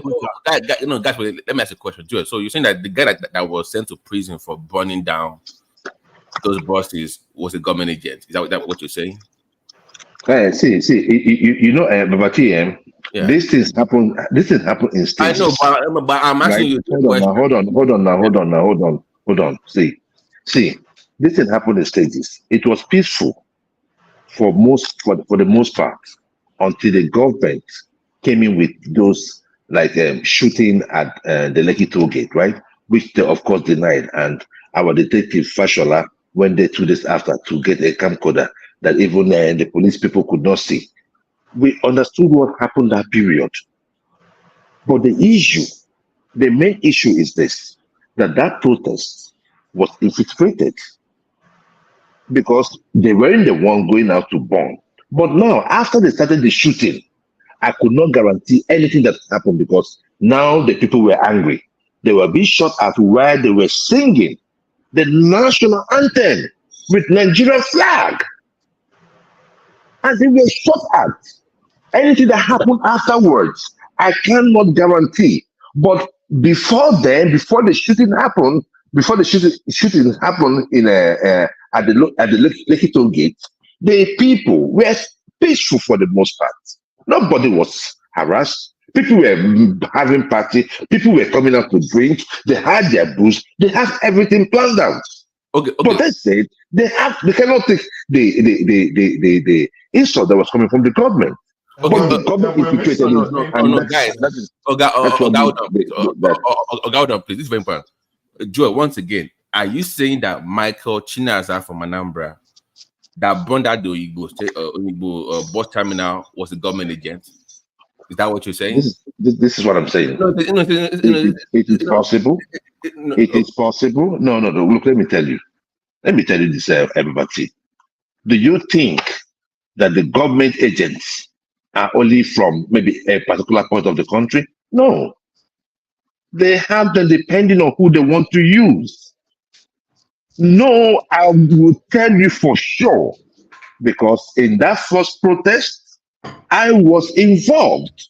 There was nowhere any discussion about burning any government infrastructure or any of that sort. It did not happen. So it was after the infiltration, after they were shot at, anything that happened afterwards, I cannot say, because at that time, it could be that they had some reaction, but even at that, for most part, they did not go in and they were not the ones that destroyed the ShopRite or something. They were the ones that attacked ShopRite. These are hoodlums on the streets, and Lagos State have a lot of them. So it was not the answers. Now, was it taken advantage of? Yes. So let's just keep it in proper perspective. That's my point. And we're missing the main overall point that people mostly do not protest for the sake of protesting. They're protesting in regards to the government failing in one area or the other. So at the end of the day, this all falls on the government. If, for all of these reasons, even if people are going about burning property, some mad people are just going out doing anything, burning and attacking people. Again, it falls on the government not only to arrest those people and prosecute them properly, but also to prevent those issues which the people are protesting from happening as well. Even in Kenya, we're looking at this report of Kenya, people are protesting, which again, they have the right to. But there's so many people, that's been shot down by the police during protesting. Why? What? How's it that many people? You're not arresting anybody. You're not prosecuting them, but just shooting them. Even young children are even being caught up in these fires. So government. But that's not true. In Kenya, they arrested almost 300. Go and check your news and facts, please. You say it again? In Kenya, there are almost 300 suspects arrested presently, and they are prosecuting I'm them. not talking about the ones that they arrest. I'm talking about the ones they have killed. Oh, that's wrong. That was wrong now. Yeah, Why is the number in the double digits now of people that are killed? And you know, some in Africa, in Kenya, right? We start using it anyhow. You mean in Kenya? Yes, in Kenya. Yeah, that was wrong now. Even when SARS was also wrong. So my point is that governments who are protesting. My point is governments around the world are horrendous at responding to protests, whether it's in the Western world or overall. And governments always forget that it's the people that gave them that power in the first place. So if the people say they want to make change, you have to make those changes for them, for the betterment of the society. But they sit in the power and they just. But I hope you understand, so that you don't misplace your direction on this argument or engagement. I hope you understand the fact that we are not against protest. We are talking about the location for the protest, and we are saying that it's either you take it to your state, let each state protest, because the last protest that was done affected Lagos as a state, not Nigeria. So it's either you take it to the seat of power, which is Abuja, or everybody go to their state and you protest against your own governor, or you protest against the government in the state. So if you want to invade your own king's palace, which is the heritage of your people, go and do it. Foreigners should not come and invade other people's heritage. That will lead to crisis in the states. That's just the point we are making here, is the location. So nobody should see it as being tribalistic. No, nobody is going that far to say that they should just go. Don't keep your own state peaceful and then destroy other states. Yeah, but nobody is saying that they should just go to any king's palace and start doing anything there, destroying stuff there. But so what's wrong in each of them protesting in their state? Oh, hold on. But first of all, you have to acknowledge that Lagos is not like Ogun State or Ibadan anywhere. What of FCT? Lagos is not like Abuja. It's an international city. So you're gonna what of Abuja? Abuja is not international city. Ogbeni, please. Like I'm saying, please. Oga, hold on, please. Yes. Can you answer that question? What's wrong with people going to their state to protest? Let me land. Not coming to other people's space and destroy their lives and property. Thank you. Let's leave. Thomas, you're from Ibadan. You're from Ibadan. Nobody came to Ibadan. You understand what I'm saying? Lagos is Yoruba State. Lagos is Yoruba State. Yeah, true, the last time I checked. But Lagos also has the highest number of non-Lagosians, just non-Lagosians in general, living there. It's an international city in Africa. So a lot of people are going to be there forever. A lot of people just live there in general. You can't, and again, we have right of movement. We have right to protest anywhere. So if that one, I feel you're incorrect on that. But no, don't say you have right to protest anywhere. We remember in the early days of Tinubu in office, and there were hunger in the land, still now hunger in the land. Remember that some people made a law or a pronouncement that they don't want to see any protest in their own region. So sometimes when we come with all this narrative, we should look at our history very well and relate with it. Some people came out from a particular region in Nigeria. Why did they say no? Obedi. They said they don't want protest in their area. No. That's not what they said. Hold on. Let me just say what they said. This was the communique. It stated that wherever you should not protest wherever you are. And the reason was simple. Hold on. I said people said in their region they don't want to see any protest. It was advised. It was advised to all Igbos. Okay. You know, I don't know what it is for people. Stop. They should not protest in anywhere. That is what that was the directive. And the reason anywhere. And the reason is simple. Listen. They already understood that this protest is going to take place in Lagos. And they were saying, whether it's in Lagos, it's in Abuja or anywhere, do not protest, because at the end of the day, they're going to tag you Look at you. You've already made that statement here. IPOB. What statement? I don't know how IPOB came into Yes, now. EndSARS. IPOB wants to protest now. You see, that's the Why are you problem. smiling? So I that's said the, obedient wants to protest. No. Why do you no, you can't say obedient wants to IPOB. You protest? can't say IPOB. Like it's like That's true now. look, it's crazy, man. Look, bro. What's Come on crazy? now. A statement of facts. How would you say IPOB? Why would you say IPOB? IPOB wants to Those protest. exist. See. Those exist. Those exist don't think like Are you saying Obedi, I know. Obedi. wait, are you saying during EndSARS, IPOB was not part of EndSARS? IPOB was not part of EndSARS. So What are you talking about? who were those one If in you have What instructions did Nnamdi Kanu give during the EndSARS? Hold on. Let me talk now. Please, let me You've been talking now. I've been keeping quiet. What instruction did Kanu give during EndSARS? I do not know. Furnish me with what instruction Nnamdi Kanu gave. He said, "I should go to Lagos."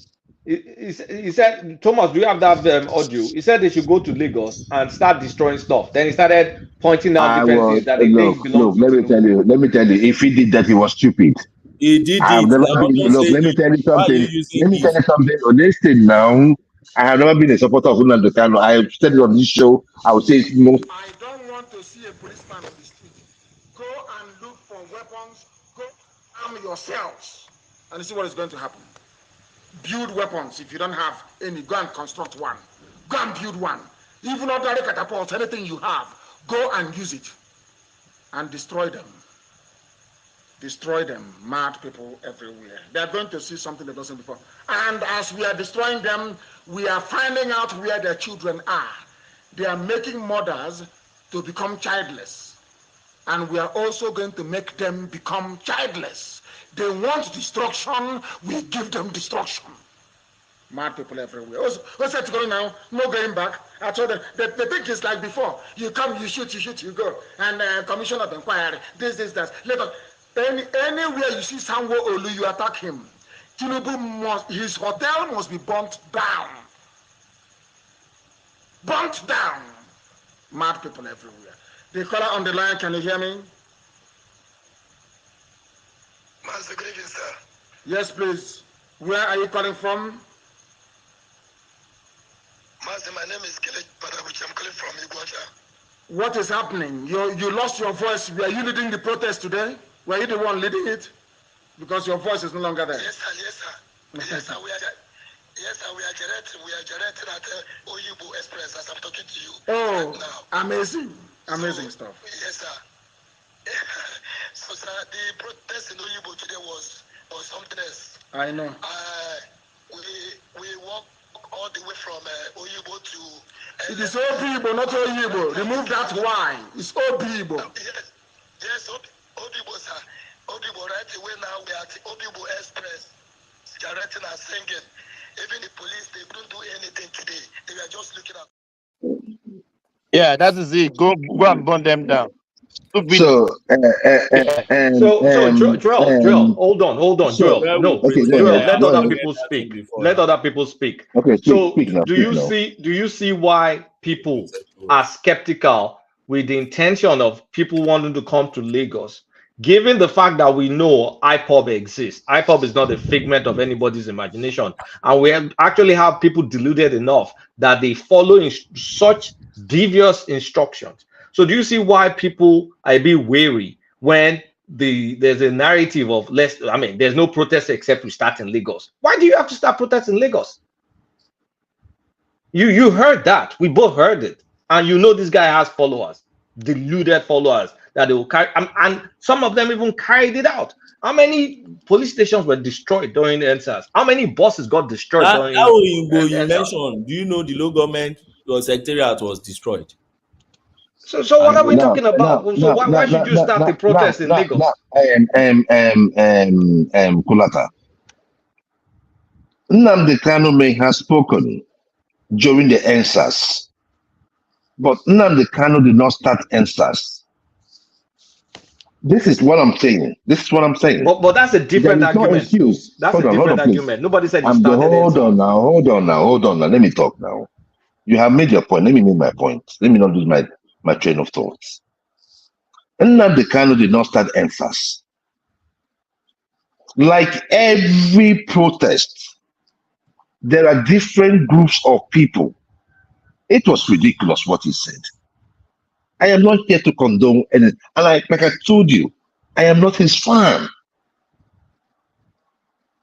And like you said, there are some delusional people that would look at like you had the caller saying that they were protesting, but they protested as a group.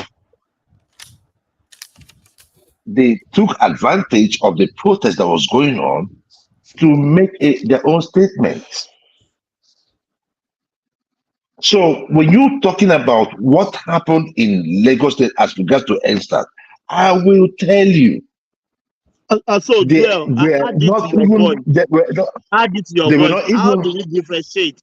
How do we differentiate the IPOP That's people? the job of the government. I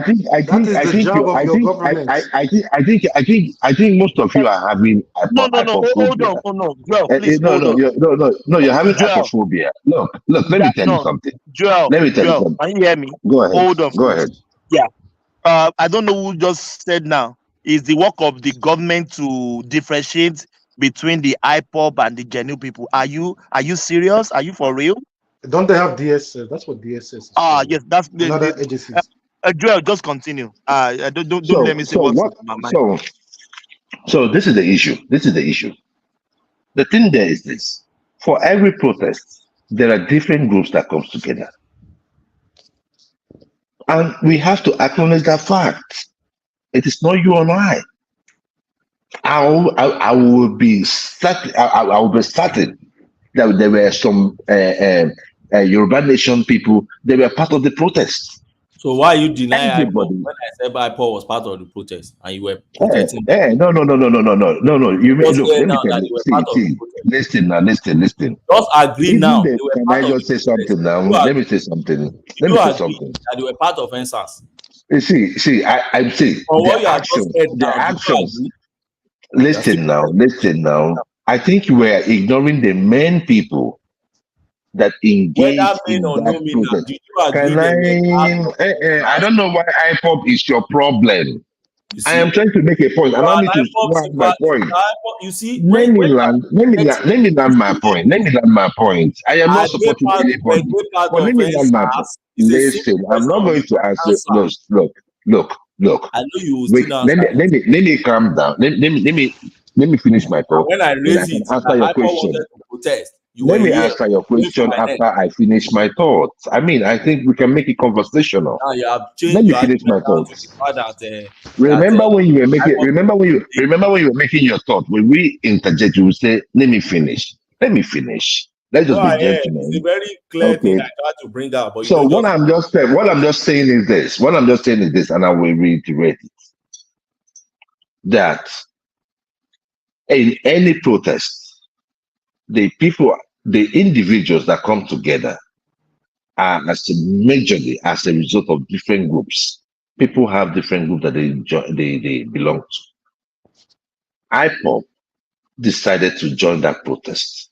IPOP was not in the original plan of that protest. And I stand by it. Nobody in the planning of that protest mentioned anything about IPOP. Now, IPOP now came out and gave their own statements. I do not know how many people who followed it. But what I am trying to make you understand is that what happened in Lagos as regards to the looting of ShopRite and other had nothing to do with IPOP. We are just giving them too much name, like we're trying to make them look like they are God that we cannot really touch. That is my point. We are just making them look so big, ignoring the major people that have, what's the word? That have the right agenda for which that protest was pushed forward. It is clear. And the objective of that protest was that police brutality was high in Nigeria. In that same era, I went to Nigeria in 2018. I went to Port Harcourt. We wanted to go drink. My friend was like, I said, my friend, you know what? Sometimes I like having cash in my pocket. The guy, my friend was telling me, no. I was about to tell you that you should have cash in your pocket. Because if any of these guys sees you right now, the way you are dressed and all that, they will ask for money. If you cannot give them like 100 or 200,000 naira, they will ask, they will take you to the ATM and you withdraw money and give it to them. It was happening in the heart of Port Harcourt. So you cannot come here and written down, listen, and people protested in Port Harcourt. Protest was all over the South. It was all over. It was all over. So I don't know why you're making it about Lagos. No, it was not only in Lagos. It was in Port Harcourt. It was in Anambra. It was in Imo State. It was in Delta State. It was in most states in the South. So you're gonna let us respond, please. Go ahead. This is not a monologue.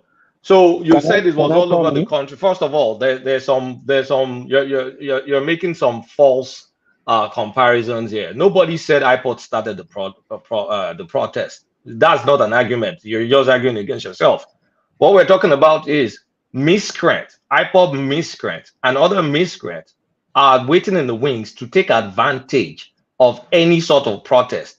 And when you look at it, it's targeted. That's what I said. Did you hear anybody go to Oshogbo to go and destroy stuff in Oshogbo? Or did they go to, what's it called, to Sapele, or, I mean, what's the name of the capital of Delta State? Did they go there to destroy anything? No. So we've seen evidence, proof that some person is pulling a remote control and some people are following in these instructions. And it's not by coincidence. No, let me land now. I kept quiet when you were talking. Why make iPod B? No, Joel, please, Joel, it's not by coincidence that a few places he mentioned got targeted.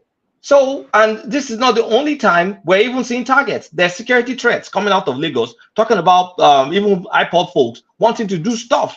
Do you think it's not only do you think the security is remote control, that people are not actively trying to prevent stuff? And when things go, I mean, when you have protests, there's going to be chaos, and nobody wants chaos. If you want chaos, go to your state and foment the trouble. Don't foment it in other people's places. I think it's Kulata, you just a fear. You're just afraid for nothing. Fear is good. The issue, the main people, be afraid of the damn people, which are the Gen Zs. It's not the IPOB. The IPOB are somewhere there in the east, and they are, like I've always said on this program, they are less than 2% of the entire Igbo population. I do not know, as I am right now, I don't know any member, any person. Do you think, Joel, please, hold on, please. Do you think anyone cares about the percentage? We don't care. We don't want to know that. What we want and what we don't want is what we are stating now. You can't leave your space. You can't leave your Oba's palace and come and destroy somebody's Oba's palace. And Thomas, let me tell you something. You're from Ibadan. You cannot be shouting too much. Go back to Ibadan.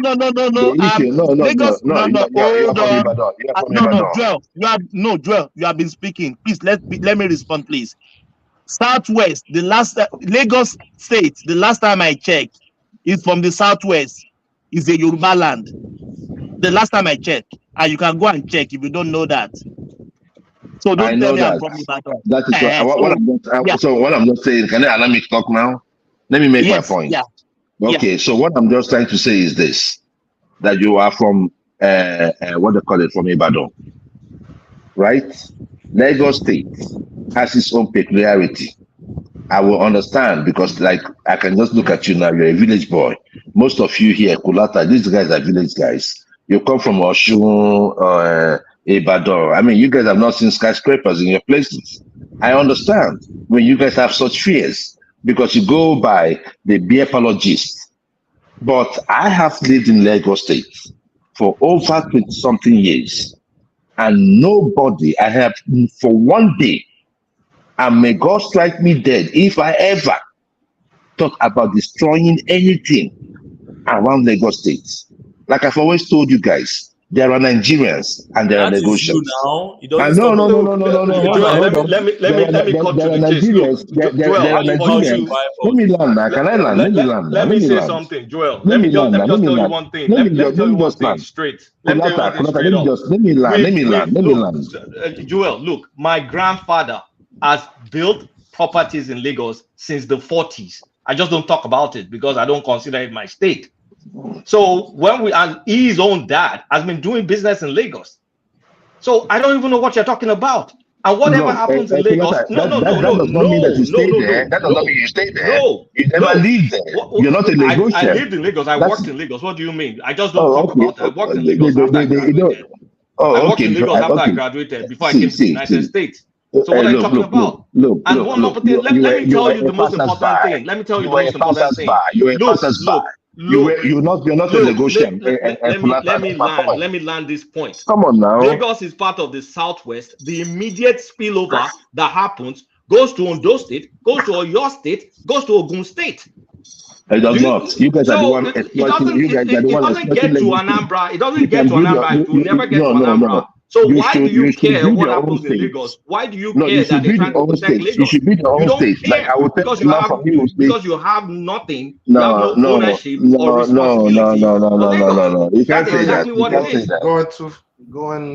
Look, let me make this point, please. Let's calm down. Let me make this point, please. See, we are not here to take over anybody's land. But just like we are in the United States. Nobody is saying you are taking over anybody's land. Can I make a point? Because you're arguing against yourself. Nobody made. You are making it. Did anybody say you are taking over anybody? They said we don't want ICOP to destroy the place. Professor Kulata, let me just land. Even if I'm making a stupid point, let me just land. There's a reason you stay here in the United States, right? And you do your business, and nobody asks you where you come from, right? So when you see your own countrymen, somebody used the word foreigner on the show, and that was Obeni. He used the word foreigner. No, that's a lie. For your own country. No. Somebody on this show. Hold on. Somebody said foreigners will be coming into. Somebody used that word tonight. Well, if you're not from there, you're a foreigner now. What is okay, Mike? You nobody even said it. It's just normal argument. You guys don't use foreigner. You guys, I mean, you guys say Biafra land. Can I just say something now? Like, we argue with you guys. I mean, will you allow me to come to Biafra land and do whatever? I mean, come on now. Wait. Don't come here and be saying if you are not from Yoruba land, you come here a foreigner. Yoruba is a nation. Igbo is a nation. So we are different nation of people. We just share a country. That's all. So Joel. Can I just finish? And this idea that because one person is from one part of Yoruba land, they should allow you to come to the other part of Yoruba land to do whatever you like. Can the Yoruba person say because they are not from Anambra, they should not talk. I can come and come to Anambra. Come on now. Go ahead, Babati. You cannot say that someone does not have the right to protest anywhere in Nigeria. Come and protest my territory now. So I don't chop your head off, man. They've been doing that. I never thought on this show that was born in the east. We tell the Yoruba man that to go back to Ibadan because you're talking about Lagos, and you are born in the east. And do you know how that even comes across to you? Like it's on the mountain. It doesn't come. I'm not thinking that. Imagine a Yoruba man going to Igbo land, telling Anambra man living in Enugu that they go back to Anambra. See, let me tell you, Babati. It's not like anybody is trying to take away the geographical location of Lagos State from the Yorubas. No, nobody is doing that. But the issue there is this: Lagos is peculiar. I've always said on this show, you cannot compare Lagos to other southwestern states. You cannot just in your own whatever think that it's part of the southwest. If we split Nigeria, it's going to be part of Yoruba land. It's going to be part of our country, and it's still part of Nigeria. Let me finish now. It's part of Nigeria, and Lagos State was built by Nigerians, not by the Yorubas. Let us be realistic. What do you mean not by Yorubas? Hold on. It wasn't built by Yorubas now. Who built it? Was Igbos that built it? No. It was built by Nigerians. Every part of Nigeria. In what sense? No. You can't say it's irrelevant. Lagos State was a former capital. Sorry, I don't understand this Who false cares? argument. These are useless arguments. Who cares who built what? So look, let me tell you something. The question is whose land is it? Is it Igbo land or is it Yoruba land? It's a Yoruba land, but the thing thank you. So respect it. The composition of the place. You cannot change the composition of the place. I can change it. Are you guys not agitating to split Nigeria? It is not. Look. Okay, if we split Nigeria, okay. Wait. Where we are right now, we don't know if Nigeria will break up or not. Even you yourself, you campaign for breakup, right? So let's say we're on the brink of breaking up. Hold on. If we split Nigeria now, if we split Nigeria now, are you going to keep telling me it's a unique kiniko? No, if we are no more a country, it's a different ball game. But right now we are Nigeria. Until that happens, the constitution protects. Whether it happens or not, Lagos has kings. That's all bad. Earlier on tonight, we talked about movement of anyone to any and to and fro any part of Nigeria. We talked about it earlier on today. So you cannot just come because of you still have to respect you still have to respect the owners of the land. Well, no, look, the owners of the land have been respected. But the thing there is that the culture of the people of Lagos State. Lagos State is not your normal Ibadan. Lagos State is not your normal Osun. Lagos is not even for any other city in Nigeria. No, it is. Tell me the difference. Hold on. It's quite diverse. I want to add this, please. Mike, hold on, please. Yeah. Because they welcome you, so it's go ahead. Thomas, do you know, Mike, Joel, what you are saying now, do you know no one can do this in your land? Do you know that? It's a lie. It's a lie. It's a lie. Mike, these people, let me just keep quiet. Yeah. Go on. They won't tolerate it now. Can do what you are doing here. Joel, explain to me how. You know what I'm saying this? Hold on. You know what I'm saying this? I'll give you an example. When you come to the United States. No, hold on now. Before you run to that place, let me quickly add. Hold on. Let me ask you a question about what you said. What's the difference between Joel now? What's the difference between Lagos and other cities in Nigeria? Well, tell me the difference. The Lagos diversity. is an international city. The what do you mean international city? The other cities are not international cities. Well, Can I say something now? Let me land now. You ask a question. Let me land. The diversity. You guys, hold on. The argument we're having is not about you, Joel. You're just creating false arguments and having people spin around. What we're saying is, if you want to protest, carry your protest to your state. You have no protest all over. Hold on. in Lagos State. I will protest in Lagos State. That is the seat of power. Then the locals will deal with you there. Can you hold on? Let's collateral. Hold on. The problem of Nigeria is not localized to Lagos. Don't forget to add Abuja. That is the seat of power. The problem of Nigeria is not localized to Lagos. Where the city where we have equal representation across the board, the capital city, is even central in the geographic cardinal points of the country, is Abuja. So why are you picking and seeking to come and disturb Lagos? Because they always want to burn Lagos down. Lagos is the former capital, and nobody is burning down. It's no longer capital. So you can leave now. It's former. It's no longer the capital. You have a current capital. Hold on. No. So hold on now. Let me finish now. Can I finish? Go ahead. Go ahead. It's a former capital. You know, you and I understand basic English language. It's a toddler level language. Former is no longer the capital. We have a current capital. Number one, the problem being experienced in the country that is frustrating everybody is not localized to any region or any place. So if you're going to protest, you go to your place and do it. And number three is all this we have to do this because of this is a special city. Bullshit. Bull freaking shit. So don't. Kolata, let me even say this real quick. Kolata, you said the same thing.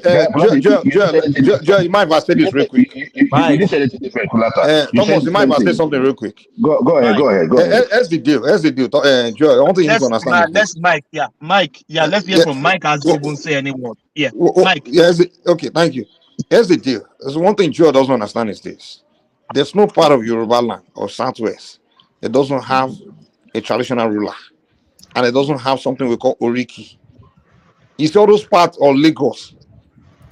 Everywhere where they have names, they have something called Oriki. Even that Lagos you are seeing, even in Saleko, they have Oriki. So just because we welcome everybody there, doesn't mean all those things are gone or it has changed.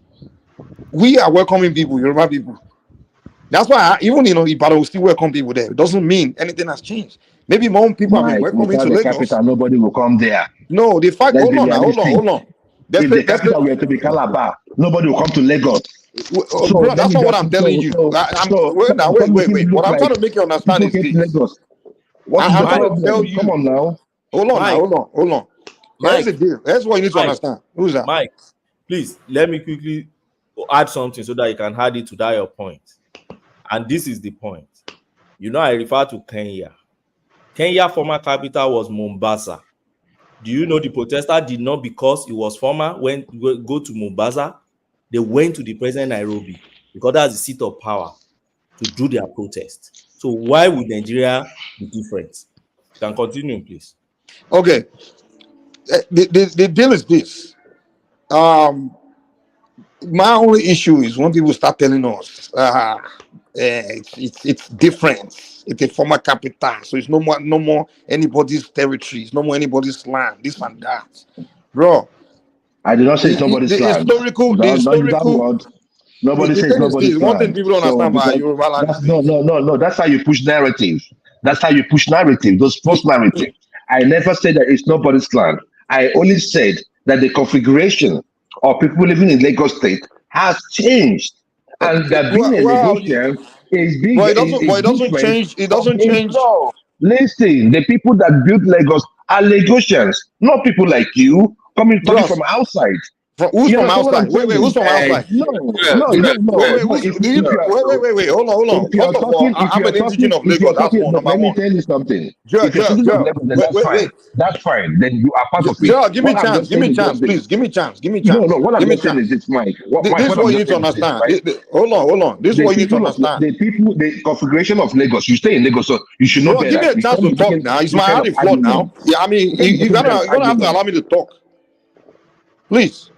Here's the deal. That's what you need to understand. That's why it's very important you learn about people's culture, different kingdoms of Nigeria, how they see things, how they do things. Number one, my father is an indigenous of Lagos. I'm an indigenous of Lagos, right? I'm a Lagosian. That's a fact. Now, number two, the way Yoruba land work, the way we do things, maybe different from the way Igbo land work. Maybe in Igbo land, if you're from Anambra, you are just your roots or whatever. Here's how Yoruba land work. If you are the Odudua person, Omodua, you understand? If you are Omodua, you are a child of any part of Yoruba land. That's just a fact. If you are a child of Odua, you understand? You are part of the Odua family. You are not a foreigner in any part of Yoruba land. So if somebody from Osun comes to Ibadan, the fact that he's Omodua, you understand? He practices Yoruba culture, Yoruba tradition. Mike, forget all this grammar. Forget this grammar. The people that build Lagos don't give a fuck. We don't care about all of that. Stop cutting me off, man. All of that. I'm trying to explain to you how Yoruba I'm talking about the people of Lagos State. My friend, every Yoruba, bro, you're gonna have to stop cutting me off, man. You've been here all day now. Come on now. What I'm trying to tell you is this: attack on any part of Yoruba land. I'm a Lagos indigenous. If you say you want to start burning down anywhere in Osun or in Ondo, I'm coming there to deal with you. It's the fact. Any part of Yoruba land, It's Why should I Yoruba burn? land. Why should You I? Why should understand? I burn any place in your land? Why I'm should I? just saying. It's a We all know. protest, No. and The as long as you're reality part of is Nigeria, any protest can happen anywhere. Nigeria. We don't care. As long Listen, as you are, this Nigeria. no, it's not that you don't care. No, this is No, Nigeria. For crying no, out Gerald, this loud. is what you need to So if understand. we're Yeah, going to have we an are Nigerian, argument, but it doesn't if we're change the going to fact have that a we are still protest, different people. then we protest anywhere. You What can are you come and talking protest, about? but if you cross the line, you still have to deal within the. Nobody's crossing none of them line. It's going to be a peaceful protest. If it's If they say peaceful, they're going to have a fine. But peaceful if we protest, don't want then you to let so be protest, it. and if They say, we oh, the no, Yoruba people say who you can't cares do about all this, those stuff? and you do it, and Which you level? challenge us, and you start trouble with us, we'll deal with you in our land. Thomas, Nobody's coming can to I take come over your in? land. Period. Thomas, can I Yeah, come who's in? that? Isaac, Isaac. Oh, yes, yes. Isaac, yeah. Let's hear from Isaac, please. yeah. Yeah, please. Yeah, go on, yeah. Yeah, my own the view I have on this protest. I don't know if I'm correct. I think they say it's going to be on the 9th. Am I correct? When is the date for the protest, please? Are they? So It starts from who's August picking the 1st. date? Who's picking It's date? August 1st. They have a date now, 1st of August. Who's organizing this protest, by the way? He's First of faceless and August. headless Okay. now. Okay, now see the one word. That's what it is. One I of get them you. is the Okay, let one me seeking land it. I know all asylum the in hype Ghana. up and the Obidio. They'll start trooping to Lagos. I know. Obedient, We know their hype game up, now. man.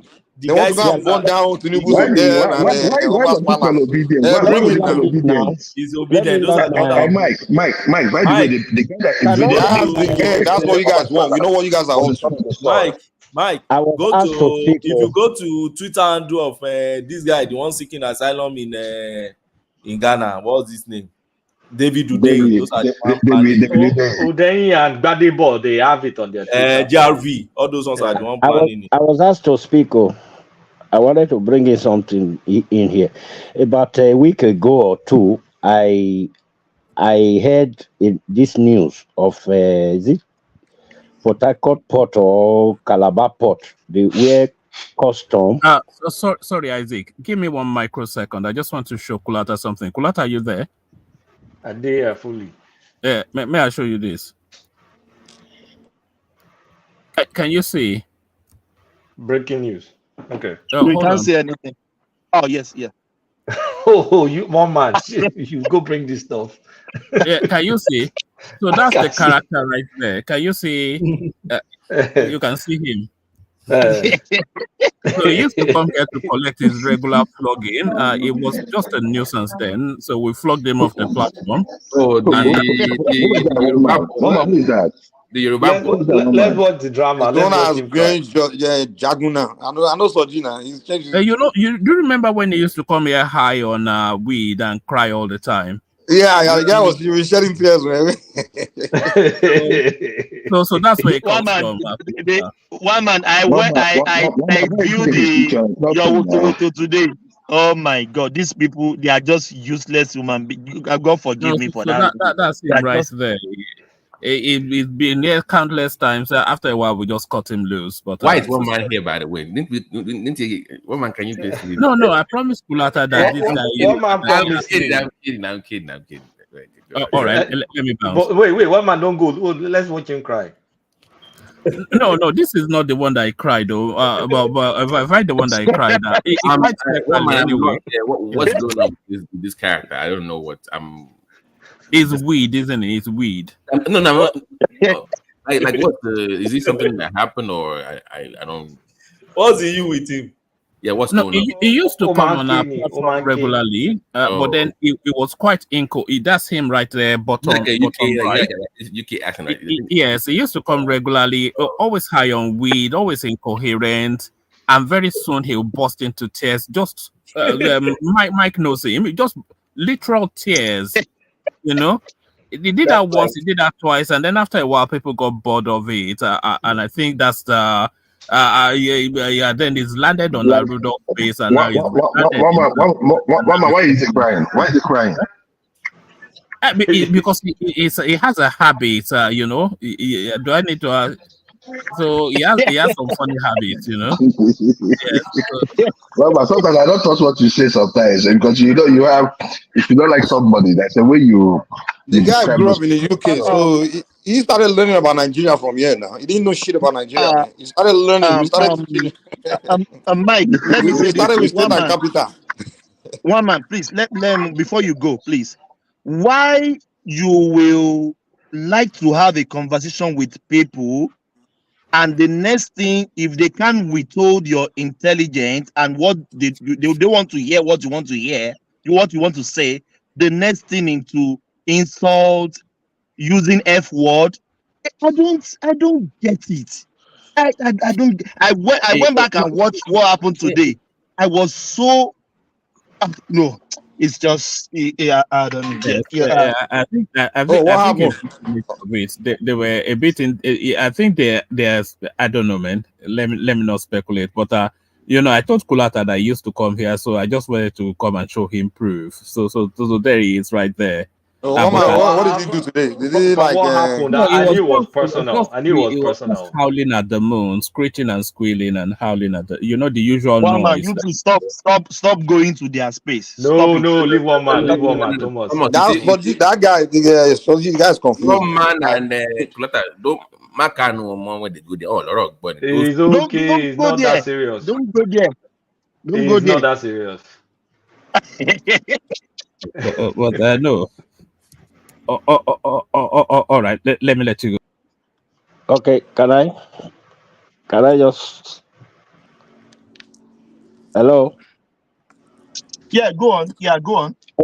Okay, so it was displayed on their their channel, those weapons that they brought in containers. There were so many about a week ago. I don't know if anybody saw that news. The custom seized those things. My own opinion, like we said, it would have been better that if you want to protest, it should be state by state. If Lagos State want to protest, they will protest. If those states want to protest, they have to protest right there in their state. I don't see any reason why they will have to program a state and say that's where we are going to do the protest. It doesn't make sense. Why Wait, don't you so use are you saying that the organizers of the targeted? protesters are responsible for that arms smuggling in River States because you use That's why I'm saying we should be very careful. No, is because that what the news report said, or you're just assuming that on yourself? I'm just assuming. You can't make that kind of dangerous assumption. But do you know the reason they brought those weapons? Do we know who brought those weapons? We all know now. He's I don't obedient know at the now. IPOB No. now. Obedient and IPOB in River State. Whenever they want to attack Nigeria, they always focus on Lagos. Even the moment they started the war, the first place he dropped bomb was in Lagos. Mike, what are you let me even ask talking this. about now? Mike, Oga, and let's the conversation between Oga and let me ask this. Isaac is asking you, Oga, do you know why the weapon was brought to the country? I'm asking who brought the weapon, because no, no. Please, do you know why and who brought the weapon into the country? I do not. Do you? I don't know. Do you? I don't know either. So, but I'm not going to place it on anybody. Hold on. Let it be conversational, please. Okay, let me tell him. Hold on, Isaac. Okay. Hold on, okay. Please. Let's have that conversation. Do you know? You don't know. Do I know? I don't know. So if does he know? Does Isaac that brought up? Can you please hold on? Let me finish. Then you respond. Do you know who? You don't know. Do I know? I don't know. So when Isaac is saying he's suspecting it could be them, how do you know it could not be them? Nobody knows. So you can't say suspecting. He said it's them. Please, hold on. Let me finish. If you don't let me finish, I will not let you speak. So if Isaac is saying he's suspecting them, no one knows. And you don't know. I don't know. So Isaac may be right. They are the number one suspect now. Sure, I can suspect anyone. isn't it? Isaac, or guy respond. The Isaac respond. He did not say he Thomas, suspected. He said his day. Then I asked him, "Who is this? Is it this day? Is it the protesters and them?" And then he said yes. And then Mike jumped in and started calling them. No. Sorry, my brother. If you say you suspect them, I can go with that. But you just can't say it's a specific person with no evidence. Wait. I never told you that iPod brought it. I never told you I know the people that brought it. You said it's the protesters. I only said that last week there was this news that broke out, and there were a lot of this thing that I don't want to mention in containers, and I saw the news, and then in response to your in response to you right now, I'm going to say a thing in my dialect, then I will interpret it. Always sugu tuna son or more Vienna. That is the meaning is and that somebody should correct me. That bird that has big eyes and no cried. The flew on top of the roof yesterday and was crying, shouting on top of the roof, and then the next morning a child died. So you know where I'm going now. Why did I say that? Something like that happened a week ago, and now we are hearing that there will be a protest, and the head of that protest, the tail, we don't even know where it's coming from, and they are targeting Lagos, the most vital place of our country. So you can't make any jump like that. What are the measures in place for these protests? Is Shawolu, is the federal government, are they, because I'm not hearing anything from their side, are they preparing too? Thank you very much. Okay, let me respond to you. Hold on. Isaac, that's a Yoruba. What you spoke is a Yoruba dialect. Yeah, he specifically said they. I picked what you said. Even me, I cannot make any assumption and say that those arms belong to any group. That's what, because I saw that video. No, what we are saying is they are the number one suspect. But I did not see the contents of the video, so that's why I was asking you. Did they specifically say who was responsible? And you just said, you didn't even say no. You said it's they, that is the protester. You cannot do that. That's irresponsible. We have to know who specifically is responsible. It could be all bunkerers. It could be so many different people. So if you don't know, you cannot come on public platform and just say obedience and stuff like that. While nobody knows yet. Thank you. Let me ask you a question. So in the situation where you don't know, what is the precaution you should take, especially given that the proximity of where that was found, there are two big insecurity risk there. I mean, you have Niger Delta, you also have the IPOB ESN folks. So what will you do as a precaution to make sure those kind of things does not proliferate across the country, especially when it comes to fomenting trouble in a situation such as a riot or protest? I mean, in terms of protest, hold on, if they're telling you hold on. Let me add this to it. Yeah, let me add this to the you had it and Kolata and this state. Kolata, please unmute yourself. And these states, they are asking for state police. Just add it together. They are asking for state police. You know where I'm going. Yeah, you respond. Yeah, I mean, if the protesters are doing something which is not smart, which is telling you when they are protesting, that's how you should know they're not serious about it. But if they're doing that, all you have to do is beef up your security before then. So when that day comes and they protest, you man the streets. But the police does not, or the army, or any security force does not have any right to shoot, injure, or maim any single person on the street that's not causing extreme violence to any personal property. So if you're a law enforcement, so if you're a law enforcement officer and you've seen those weapons and you know the possibility of those weapons will be in the streets. Guy, those weapons can be going anywhere. Let me land my point now. Allow me to land my point. You've seen those weapons, and there's a high degree that those weapons could be in the hands of potential protesters, Oh, how are you going to how are you going to react when you know your life is at stake let me ask you as this, a law because enforcement officer? let me ask you this for one again. No, don't use question for question. I'll answer my question first. Okay. For one, we do not know that those guns belong to any protesters. I'm reminding you of that now. No, Two, I said there's a possibility. I'm reminding you that there's Bro, no we're saying it's report a that higher said that. possibility. Two, we have not seen any protests that they're doing in the country where they're going out and just shooting anyhow. Protesters are coming out and just shooting. Those weapons are not no small boy weapons. Those are big for the price that they said that it's worth. This not any small thing that they're trying, any tiny little protest that they're doing in one state. Three, Thank you, brother. we Speak know the on, speak Niger on. Delta has massive oil bunkering and violence issues. And four, But they don't longer these do that. How's weapons it can gonna be be fast? these weapons can be going not only in Nigeria, it can be transported outside of Nigeria to Nigeria Republic anywhere. As of now, we do not know. So it's extremely reckless. But I will tell you what we know. Why what he says is not reckless. Hold on. I will tell you what we know.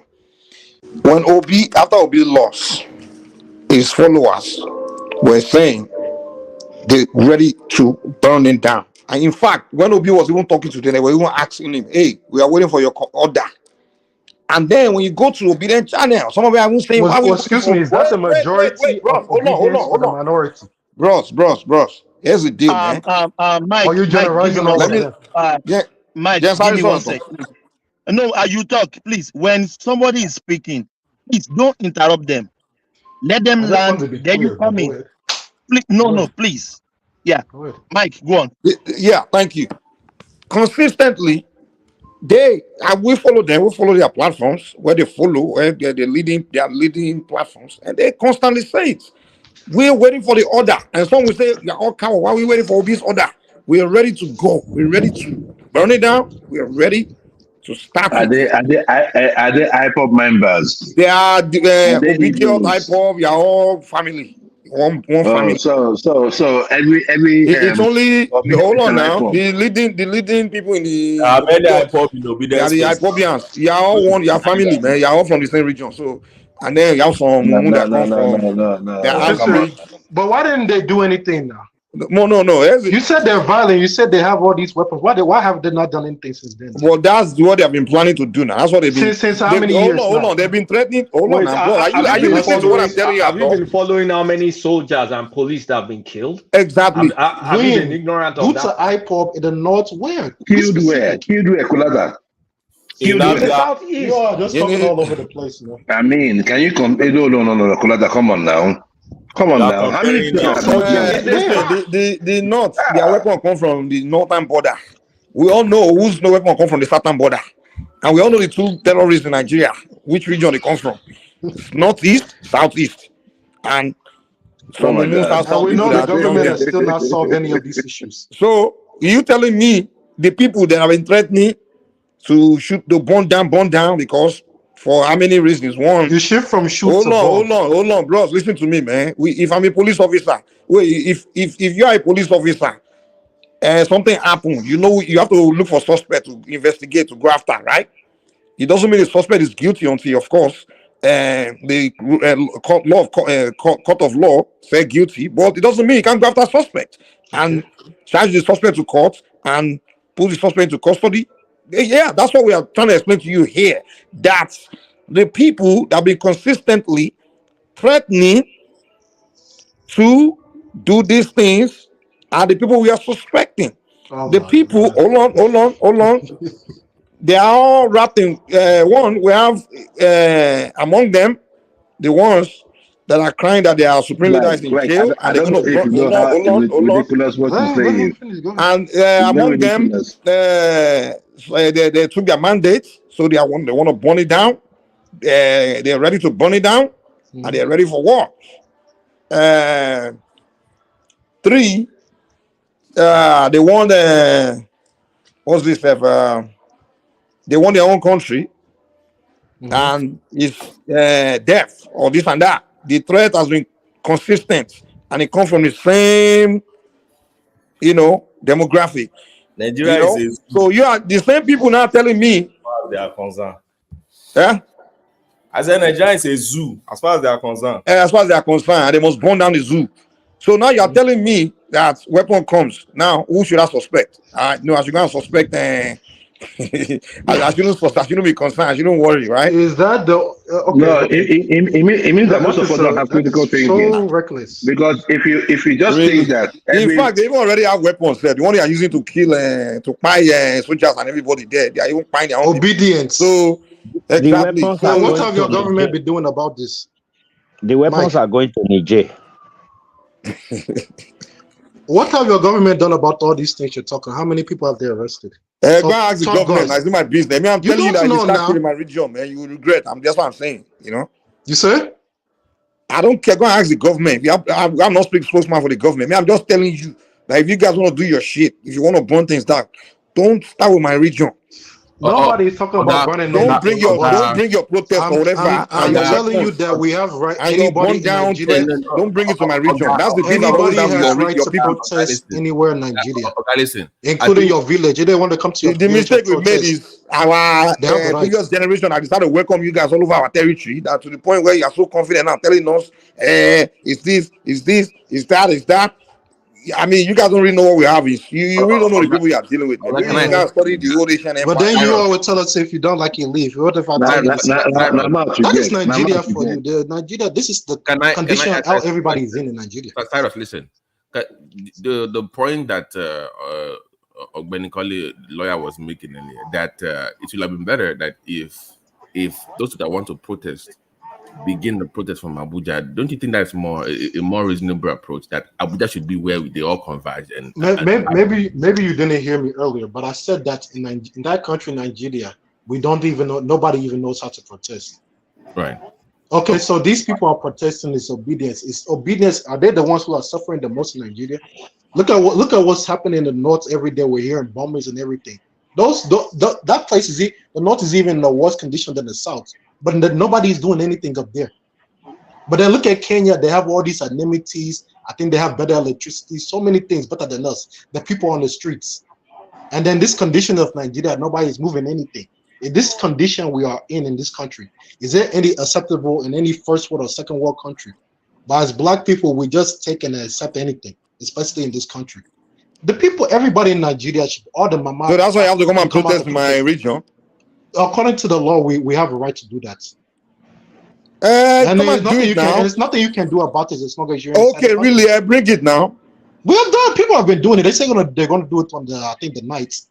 What are you going? You're going to arrest all of them? We've been doing it now. Are you going to do jungle justice on all of them? He didn't show up. If I show up now, I'm going to just share. Excuse me. Come on, burn it down now. You go find out. Excuse me. So what a lot of people are trying to do? They are shouting protest. That way they did it during the EndSARS. And they are starting it again. They are gaslighting the Yorubas so that they will burn down the businesses. That you are forgetting that. They want to burn down Lagos, burn down the new trains. We all know their goal now. They want to burn down the new trains. The red line, the red. Yeah, Mike, that's what they did during that EndSARS. Exactly. And their supreme leader was on the internet instructing them. You watch, I was crying. I'm here in the US. I was crying because I saw the BRT they bought down during that period. That's the buses. All the buses they burned it down, and the businesses of other tribes they didn't get to that place. No, so you should not make it. They stay away from Alaba. You know that. Police station was born Alaba. They stay away from Alaba. So what tell you? Yes, that's the thing. So everybody should go to each of his states. Go to your state. You go don't have any right to say that. Go. Yeah, they have trouble with that. Honestly, you guys are going to do Alaba market. And go to your state. And you cannot prevent them either.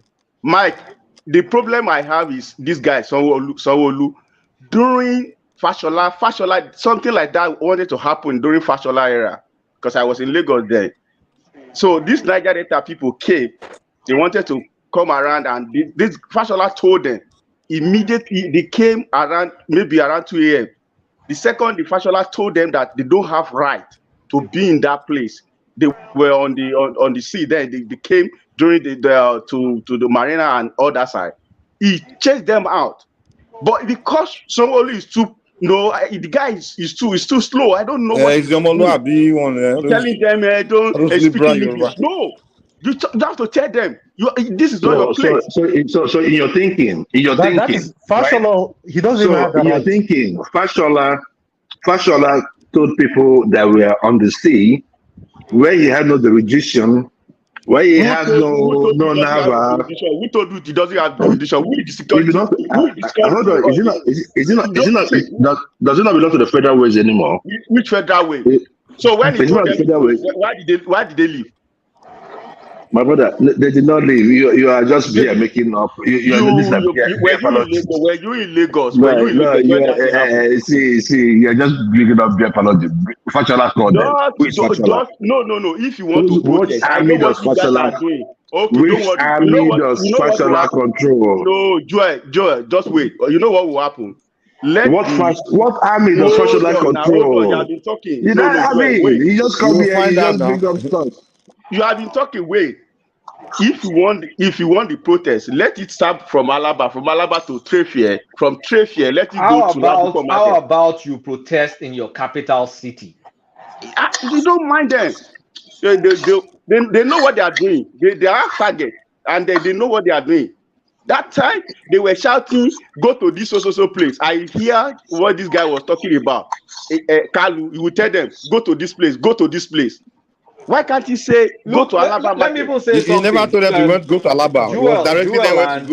Joel and the other guys. Do you see why people are worried? Because there's a precedent. You guys are just fear people. No. Listen. There's a precedent. And you have so much tribalism in you. No, there's no precedent. It's good. There's what's going on? Just hold on, please. There's a one point. Hold on. Let's collaterals. Yeah, collateral. Then you come after. Yeah, there's a precedent of people taking advantage of a quote and unquote innocent protest to foment trouble, and you can draw a straight line within the damages and the reckless speech by Nnamdi Kanu. So once there's a precedent, I mean, fool me once. What? How do both people say that thing? Fool me once, shame on me. Fool me twice. So you can't come without any sort of safeguards or protection against a city that runs the economy of the country. Okay. First of all, I remember when OPC dealt with them in 1999. During that time, Fashola told them that we call OPC on them. That's why they started. Don't mind. They started pissing their pants. Right. When that thing happened, I did be Fashola is the one in power. I will not even bother. Is this guy that just did that just speaking English around? That's why I'm bothered. If not, let them go there. What did Fashola do? Fashola had no fucking power. Stop making him look like he was a god. Because of this guy. He called them. He called who? Where did he get his number from? Where did he get their number from? When the Oba of Lagos begin to call OPC all this fake news. You use OPC and I'm attempting to close down Alaba market. Why are you deceiving? What did you say? OPC sabi stream. They sabi stream. They are what? OPC is what?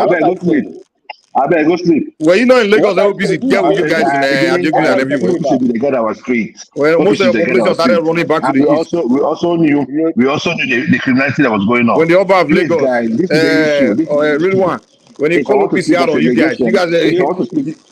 If I want to speak as a negotiator, I speak as a negotiator about the. Well, you are not a negotiator, man. You are fan, man. You can say anything you want to say. I don't care. Speak it like an Anambra man. It doesn't matter. It doesn't matter how you want to see it. You cannot come and take my rent away from me. So when take away my house from me in Lagos.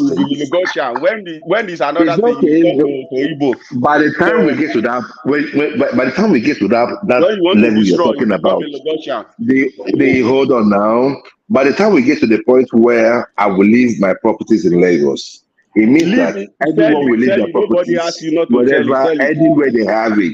So it is not a question of that. By the time we reach, I know you guys are moving. You will soon lose your property in Lagos. Trust me. The way you Joel, guys why are are behaving, you you still dodging? lose no everything. problem. You see, Why yeah, are it's you okay. dodging or Come and You take shying lose your it. away? property, and Come the and take only thing it. you do is crime marginalization. That's it. Come And and take You can it sell your now. Come and property. take you it. will take Nobody your say you you should not lose sell your your property property. unless we can put it on your head Okay, and move it, yeah, carry you. you see, these are my, Why are these are the you kind of do questions that I have. Joel? These are my Why are questions you there. No, dodging? Kulata, Wait Kulata, now. Why are you shying away from running the protest in your capital city? Kulata, I've not seen you say Kulata. a single word about having the protest in Abuja. You've not said a single thing about it. All you've been doing is fighting for the right to defund Lagos Why down. did I say that? You weren't listening. You weren't listening. You wanted to listen to yourself. But I was so astonished that you did not No, respond to you say these something about protesting in people. Abuja Hold on versus now. Lagos. Can you say Let me something? finish now. Can we have some communication, Kulata? You're bigger than this. I'm See, quiet and I'm listening to you. on here, Kulata. You saw some people telling me that I will lose my property in Lagos. He did not say, Forget No, forget if all you that keep stuff. moving the way you're moving and the direction you guys are heading, if you Forget really all get that there. one. Let's talk about But What protest in I'm telling you is, Abuja. if you get there, if you asking say you about want to burn protest. down Lagos, you lose your property in Lagos, and you But end this is up the thing.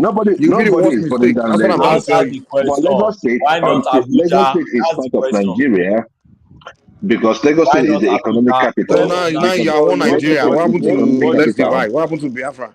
Joel of Want to Nashi. burn it Why down? not Abuja? They Will keep you? asking you. How many I've questions said would it I answer? several We times. need to use our brain. We need to use our brain. That this thing Why has not happened Abuja? before.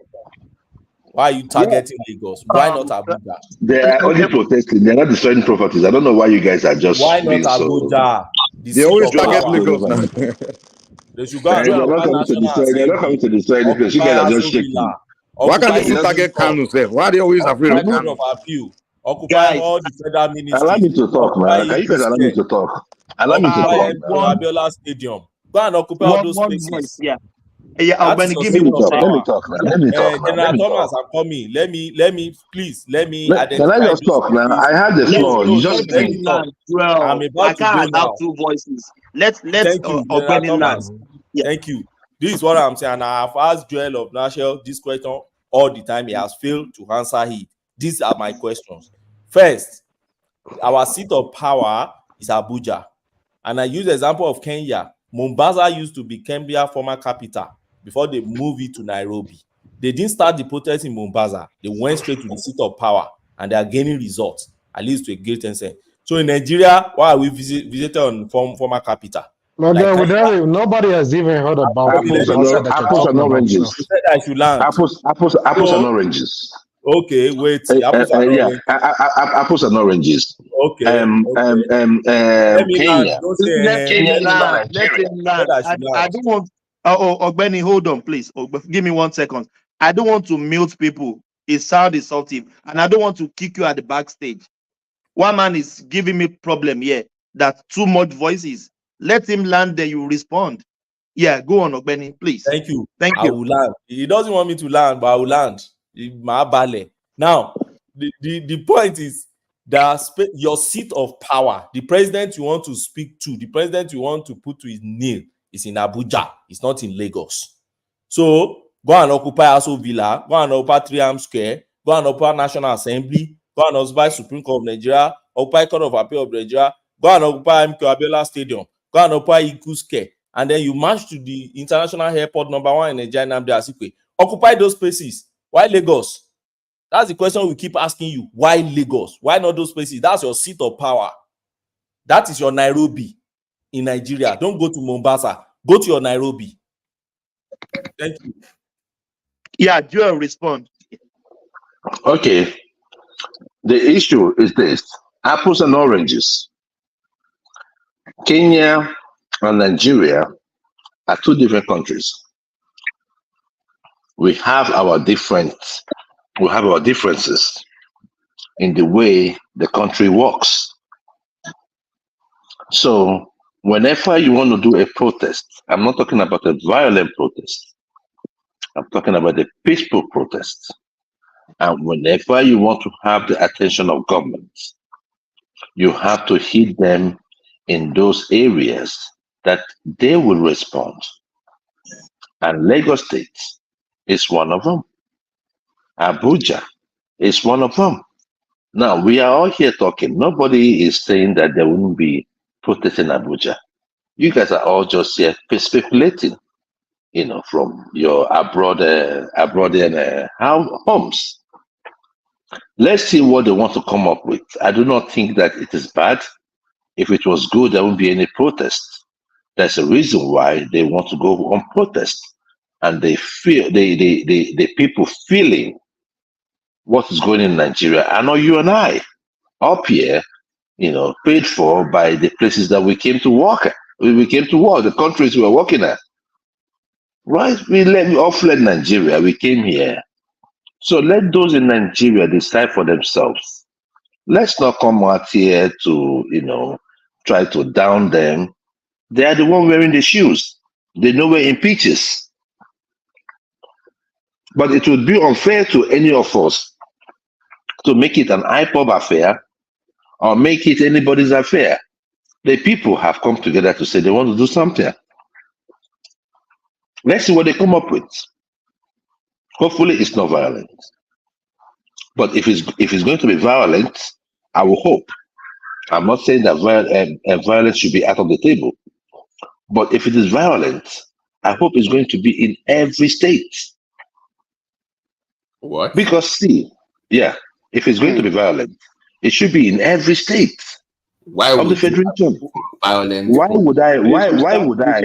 They should start from every state. They should start the protest from every state. Every That's state. what I'm saying. That's the point. Hold on. I said that if it's going to be peaceful. No, hold on. Let me just land. If it's going to be peaceful, we go to those places that hit them more. It's going to be peaceful. But if we want to be violent, it should be in every state. And let me tell you, the letter is what I even believe in. Because see, these guys are not going to do stuff because you just protested and it's like a slap on the wrist. No, they need to be hit hard. We need to see some of them run into private jet out of the country. Oh, to this. So should be hit. How do you hit them hard? Is that a protest? They know what they are doing. See, so that's what protest. So you said no, Crown, wait. You said it's for better governance to improve the economies, but why would you even talk about disrupting and destruction? That should not be because we are trying to be politically correct. Most of us on here are trying to be politically correct. So it's not protest. All about. So you want to just let me just finish for crying out loud. What we have been saying now is not protest. You just mentioned what I'm saying is, look, I am not. Somebody else talk. When I'm saying, God just catch you like that. You don't mention. You don't even know. I don't know who is saying that, but I mean, you're not intelligent at all. Let me talk. I made two positions. I made two positions. Nobody knows anything. I don't even know the day the protest is going to take place. I don't know the day the protest is going to take place. I never even knew until I listened to one of the programs today. Or yesterday. Today, yes. So we're staying in there. Yeah. So my point is this. You don't have to believe me. But I think you ought to have, you guys should listen to my rationale rather than what I say or the outcome of what I say or the end result of what I'm saying. I am saying, and I'm being logical, and I mean it is in simple terms, that if it's going to be peaceful, then we can go to those places that it is the government the most. But if it's going to be a violent, can I finish now? Let me just finish. If it's going to be violent, let me land my thought now. Hold on, it's a conversation. Oh, hold on, Joe. Let me land my thought. Then we can have a conversation. Let me land my thought. So I said, if it's going to be a violent protest, then it should start from every state. I do not see anything wrong with what I said, unless you just want to be cynical. Thank you. I'm putting this to you. How do we know it's going to be peaceful or violent? Because Yoruba they always say, and I will interpret it in English. You know the beginning of a war. You don't know the end of a war. So how do we know it's going to be peaceful? That is my question to everyone. This is and Thomas. Yeah. The organizers have not said it's going to be a violent one. Like I always say, But are you the preempting taste of the violent pudding. one?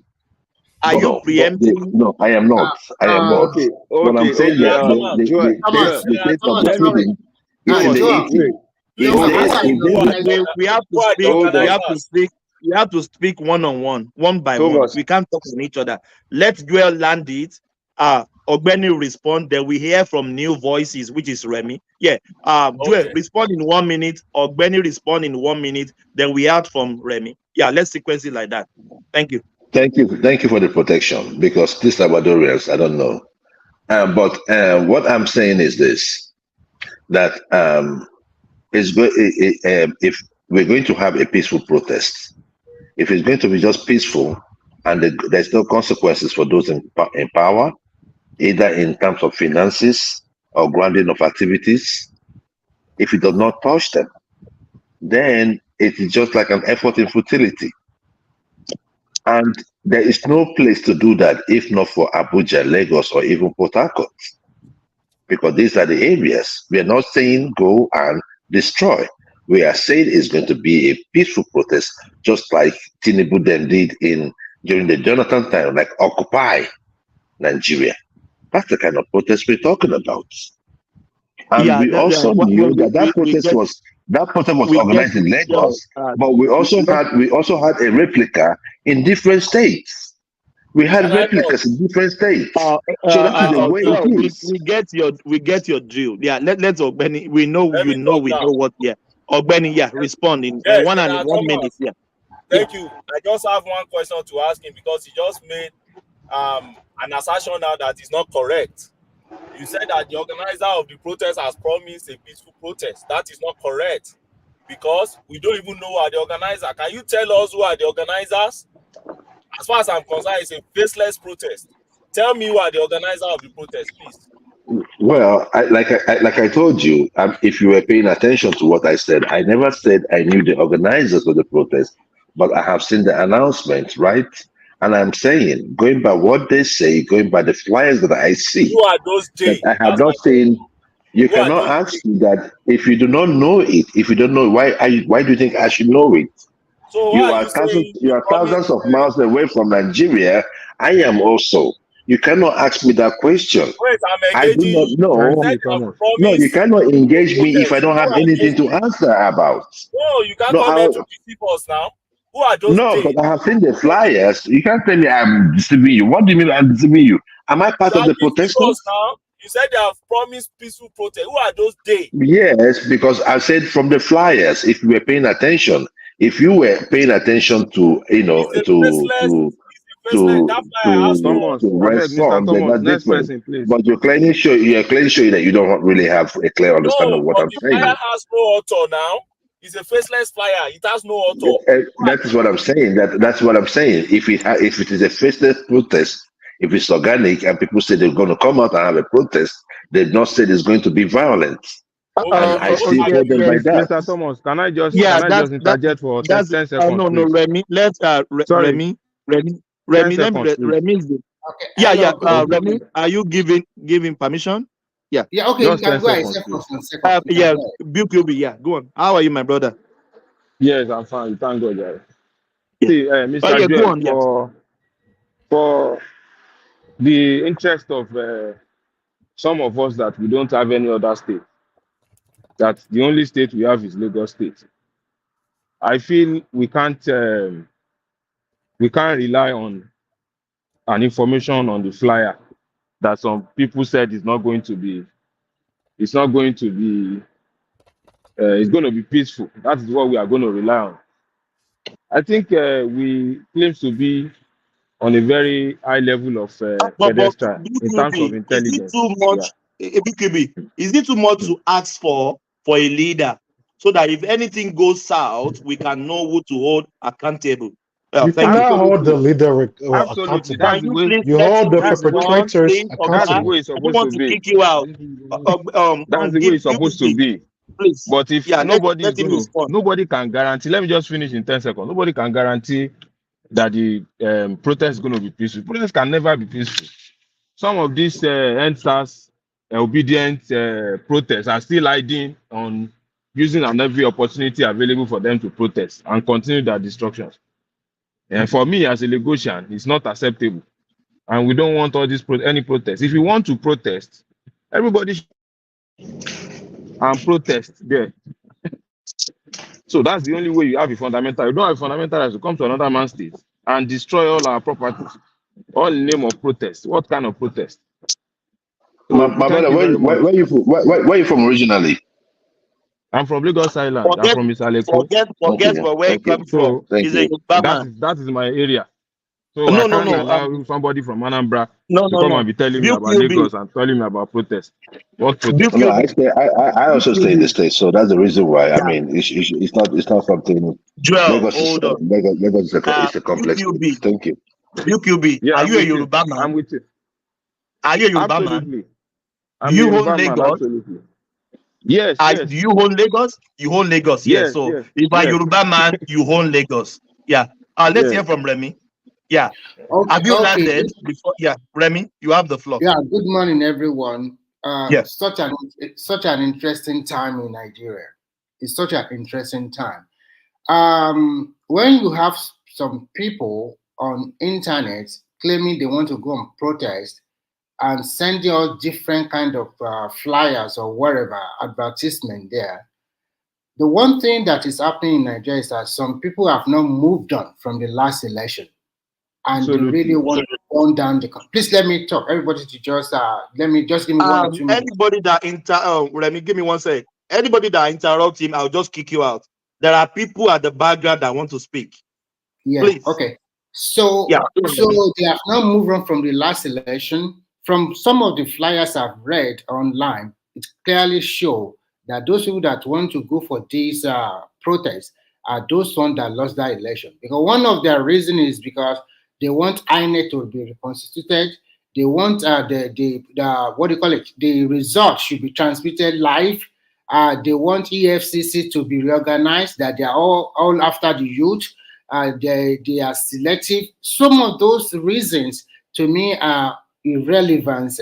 I was thinking I'm going to see a vibrant people that say, okay, we should make our House of Assembly to become one. They should talk about resource control, first that one, and so many other things that can make that country a better one. But what the reason they are giving for the protests are just immaterial. Then, now, let's talk the reality of life. If you want to go on that protest, Nigeria have 36 states and 1 capital territory. I think if you want to protest and you want the seat of government, at least you want to protest against bad governance. It's either you do it in your state capital, or all of you take a train, or by flight, or by you walking down, or by bicycle, or whatever you can do. Get down to Abuja Eagle Square, or go to the presidency over there. Why must it be Lagos? Why must it be Port Harcourt? Why not what you call the capital of Abia State? What's the name of the Abakaliki? Why is it not Enugu? Or why is it not Sokoto? Or why is it not Kano? Must everything be in Lagos? Why? And we all know that if some people want to go and protest without a name, that means they have an ulterior motive. Let's be factual here. They have an ulterior motive, and their motive is very simple. It's either we burn it down or the military take over. They have not moved on from that thing. And they have seen that come 2027, their chance is not bright again. That it will either go to the Yoruba or go back to the Hausa. So they are fighting a cause that have a lot of things underneath it. We must be factual with ourselves. If people are saying, hey, we are going to go for a protest, it's going to be peaceful. Peaceful where in Nigeria? Are we kidding ourselves? We must always tell ourselves the truth. Today, you might be on the side of Obi or Atiku or Tinubu or wherever you are. Nigeria should remain. Nigeria is a country. Everybody in it will live a lifetime, and you go your own, go your way. A new generation will come.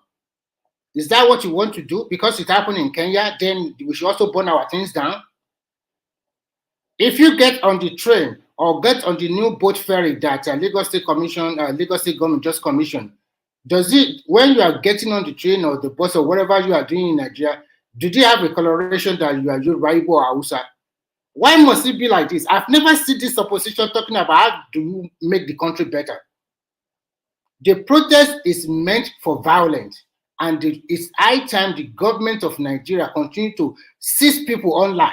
I mean, what I'm trying to say, find a way to arrest people, whether you are online, offline, or online. They should arrest people. This must stop. This is not a banana republic. If you are calling for a protest, go to your state and do the protest there. If your governor is doing right or wrong, go there. Yoruba state include Lagos state. You cannot just come there and foment trouble there and go away. And we are it's such a pity.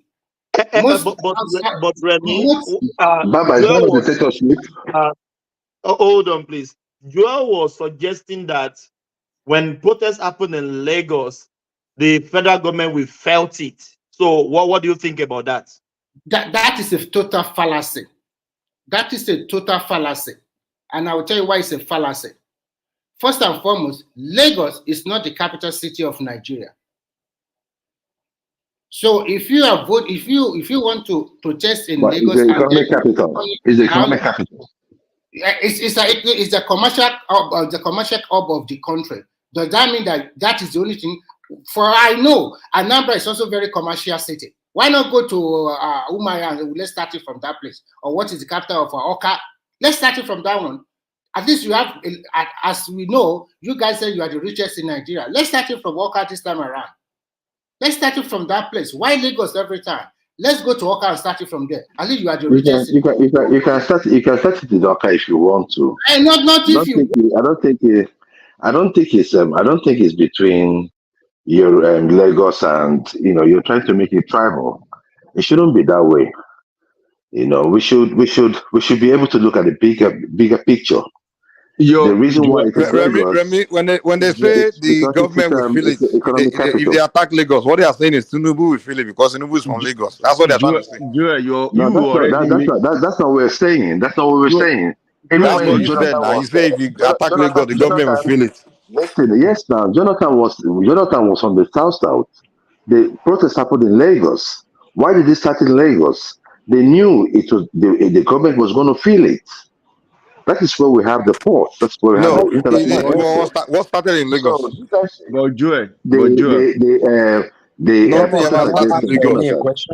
in Lagos. It started in Abuja. Protest started in Abuja. No, it didn't start in Abuja. It started in Lagos. It started in Abuja, man. We all remember. We all know. Look. You can make anything you want to make about Abuja protest. Before any protest, they didn't announce that we are starting in Lagos. And it is just because it's the economic capital, and that is where the government. If you're doing any protest in any other part of Nigeria, apart from Abuja, the government is not going to feel it. So you guys should stop, and throwing this fear mongering, trying to paint a picture of take over and all that. It does not look good. At least for you guys that are educated. The fact of the matter is this, Joe, you already made a threat. People have to take threats seriously. That's just the fact of the matter. That's what life was. Nobody made a threat. The entire year, for 1 year now, you have been consistent with the threats of burning down Lagos, burning down. So we have to take your threats seriously. You can't now come and tell us that don't worry. Nobody threatened you with burning down Lagos. The other protests that happened in the past, there was no threat made prior. You understand? Let me tell you, you are just telling you're just going for pillar to pole. Okay, I'm sorry. Show me where. Remy's back. I'm sorry. Can somebody else talk now? Hold on. Remy just came in. Let him land. Then we hear from BQB. Yeah. But I've not spoken. Remy, no, hold on. Remy just came in where you came in as well. Remy disappear again. Yeah, let's hear from BQB then. Yeah, BQB.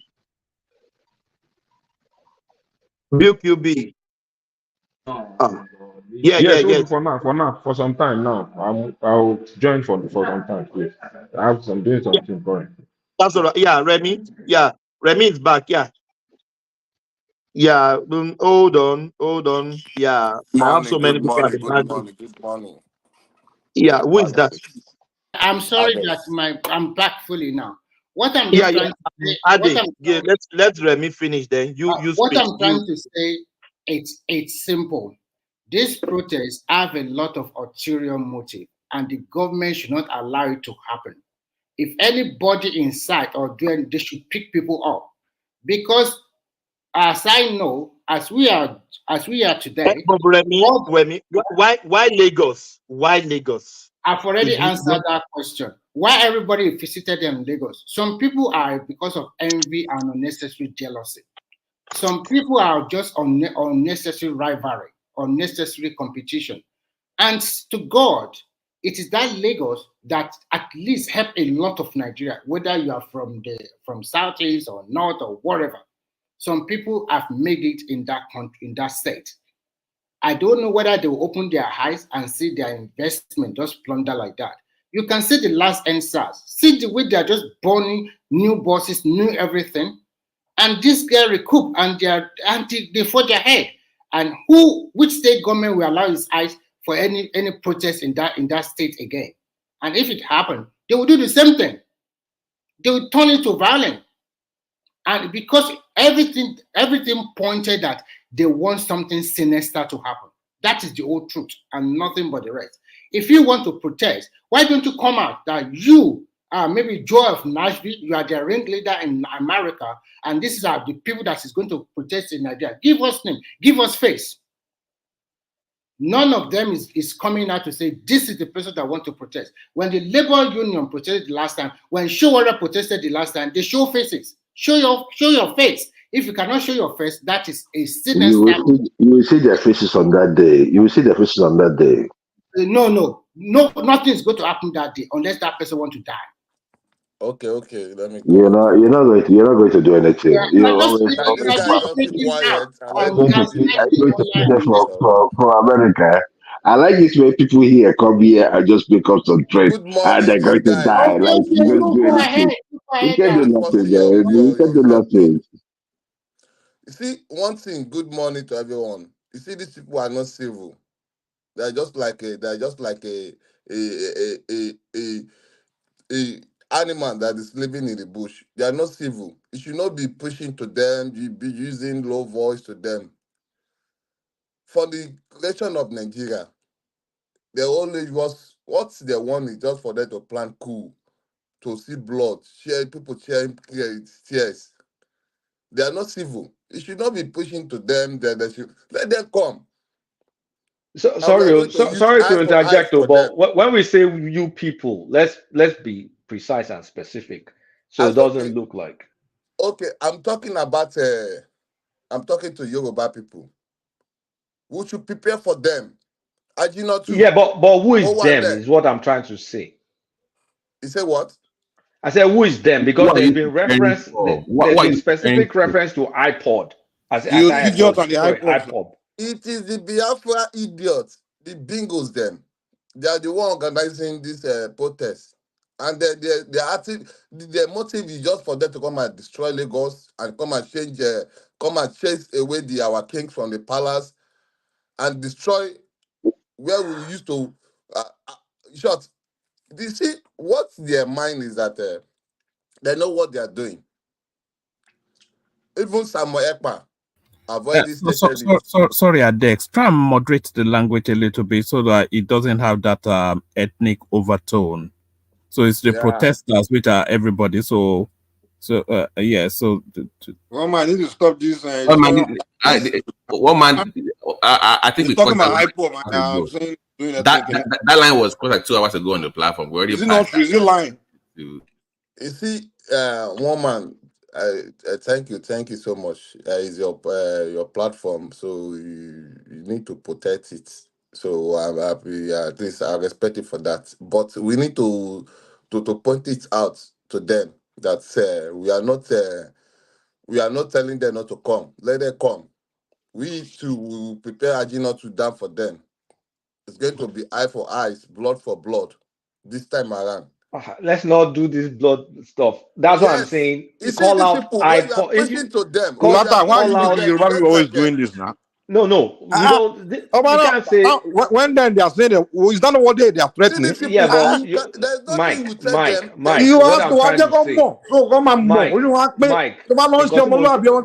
say, Mike, what I'm trying to say is, if we're calling out IPOB or you're calling out It doesn't matter. When then they are talking, they don't tell each other. They don't say this. No, I'm not saying don't say. I'm not trying to say don't say. I just want us to be specific on our reference. I'm not trying to stifle anybody's voice.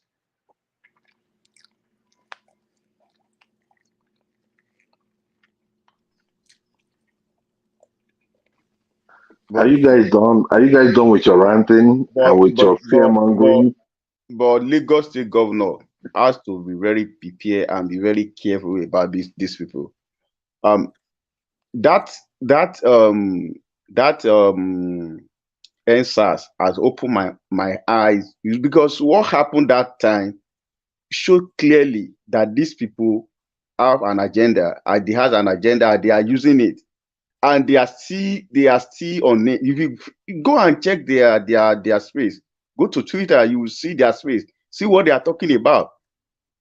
So Joel come around and say, oh, we make it tribal and all that. You just profile somebody now. You ask someone that whether he's from Lagos or not. That it's not about whether you are from Lagos. You know, it was a question. I only asked a question. Are you from Lagos? You don't need to ask question. You don't need to ask why won't I? You don't have to ask. No, I have to. No. I can, if all Yorubas are from Yoruba land, so it doesn't matter. No. At this point, it's Yoruba land. If we do I'm going to ask you, do you say the United States? I'm going to ask you which states. Stop making it look like if I ask you, let me ask you. Hold on. So if it's not from Lagos State, if BQB is not from Lagos State, so you are saying that he doesn't have right to say that they should Nobody said no. You're not getting. See, they don't have clear understanding. That's the point. So what's the relevance of your question? I don't have a clear understanding. Why are you asking? Most of you here don't have clear understanding. What understanding of what be the Lagosian is, right? So that's the point. Most of you here are just passers-by. Because when it happened, and when you guys talk, I don't see the vow. Let me land, please. Hold on. You've landed since. Hold on. Now, you asked me a question now, then I was talking now. And then you just shut me down. For 5 hours. Let other people talk. Calm down. Everybody, please hold on. Let's hear from new voices. We can hear all day. Yeah. Crown. Yeah. Then you will respond. Yes. That my point is this. My point is this time around, anybody that want to protest should go to their region or their state. Go to your state and protest. You have governor there, like what Isaac said the other time. You have your House of Representatives. You have your senators there. Your senators are representing you. Go there, or you go to Abuja. And you cannot come around and everybody want to converge and say Lagos State because it's the economy capital of the country, and you want to burn it down. And you are saying, oh, whether if it's going to be peaceful. The one that happened in Kenya was it peaceful? They said it's going to be peaceful. We know maybe it's going to be peaceful.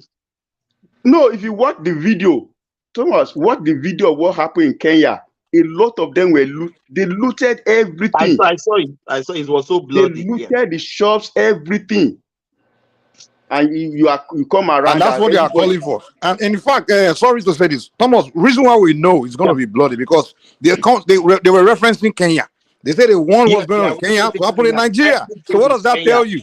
If what's happening in Kenya is peaceful, and they say if one was happening in Kenya to happen in Nigeria, they will know that hey, what they are calling for is a peaceful thing. But they are all referencing Kenya. So what does that tell you? So forget what Joe is telling you here. If they are referencing Kenya, that tells you what they want. They want to replicate Kenya in Nigeria, which is violent. And the number one place they're focusing on is where Tinubu comes from, Lagos. They want to burn it down. That's what they want to burn it down. And they already target the red line, the blue line. They don't like it. Because Yoruba land, they have a good infrastructure. Nobody is burning no infrastructure. But That's the goal. We all know you guys, man. You guys are envious. We should be doing more than Kenya. Don't We should be doing more than Kenya. We should be doing far more than Kenya. Joel, please, Going by what is going on in Nigeria.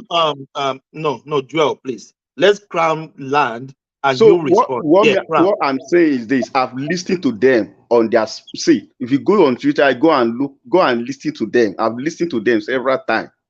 I've listened to them. They said it. They want to burn it down. They said it.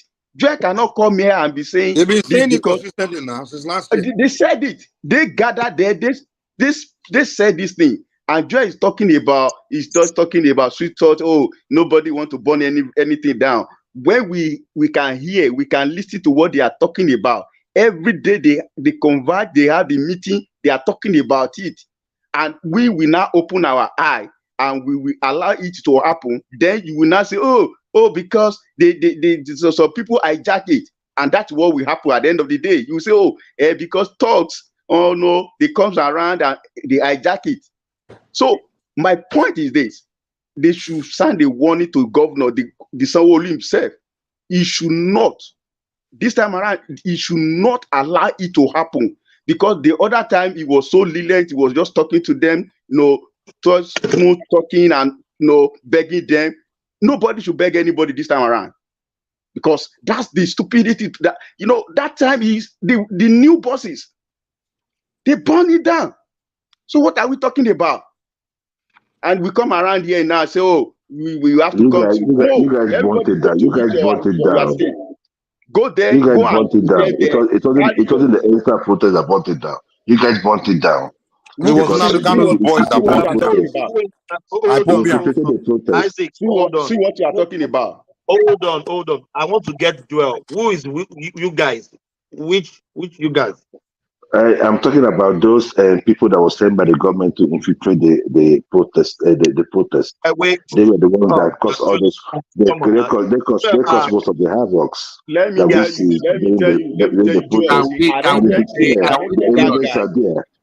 me tell you. They arrested that guy that burnt that place. Is from Southeast. The guy is from Makati. Is that the only atrocity that was committed during NSAS?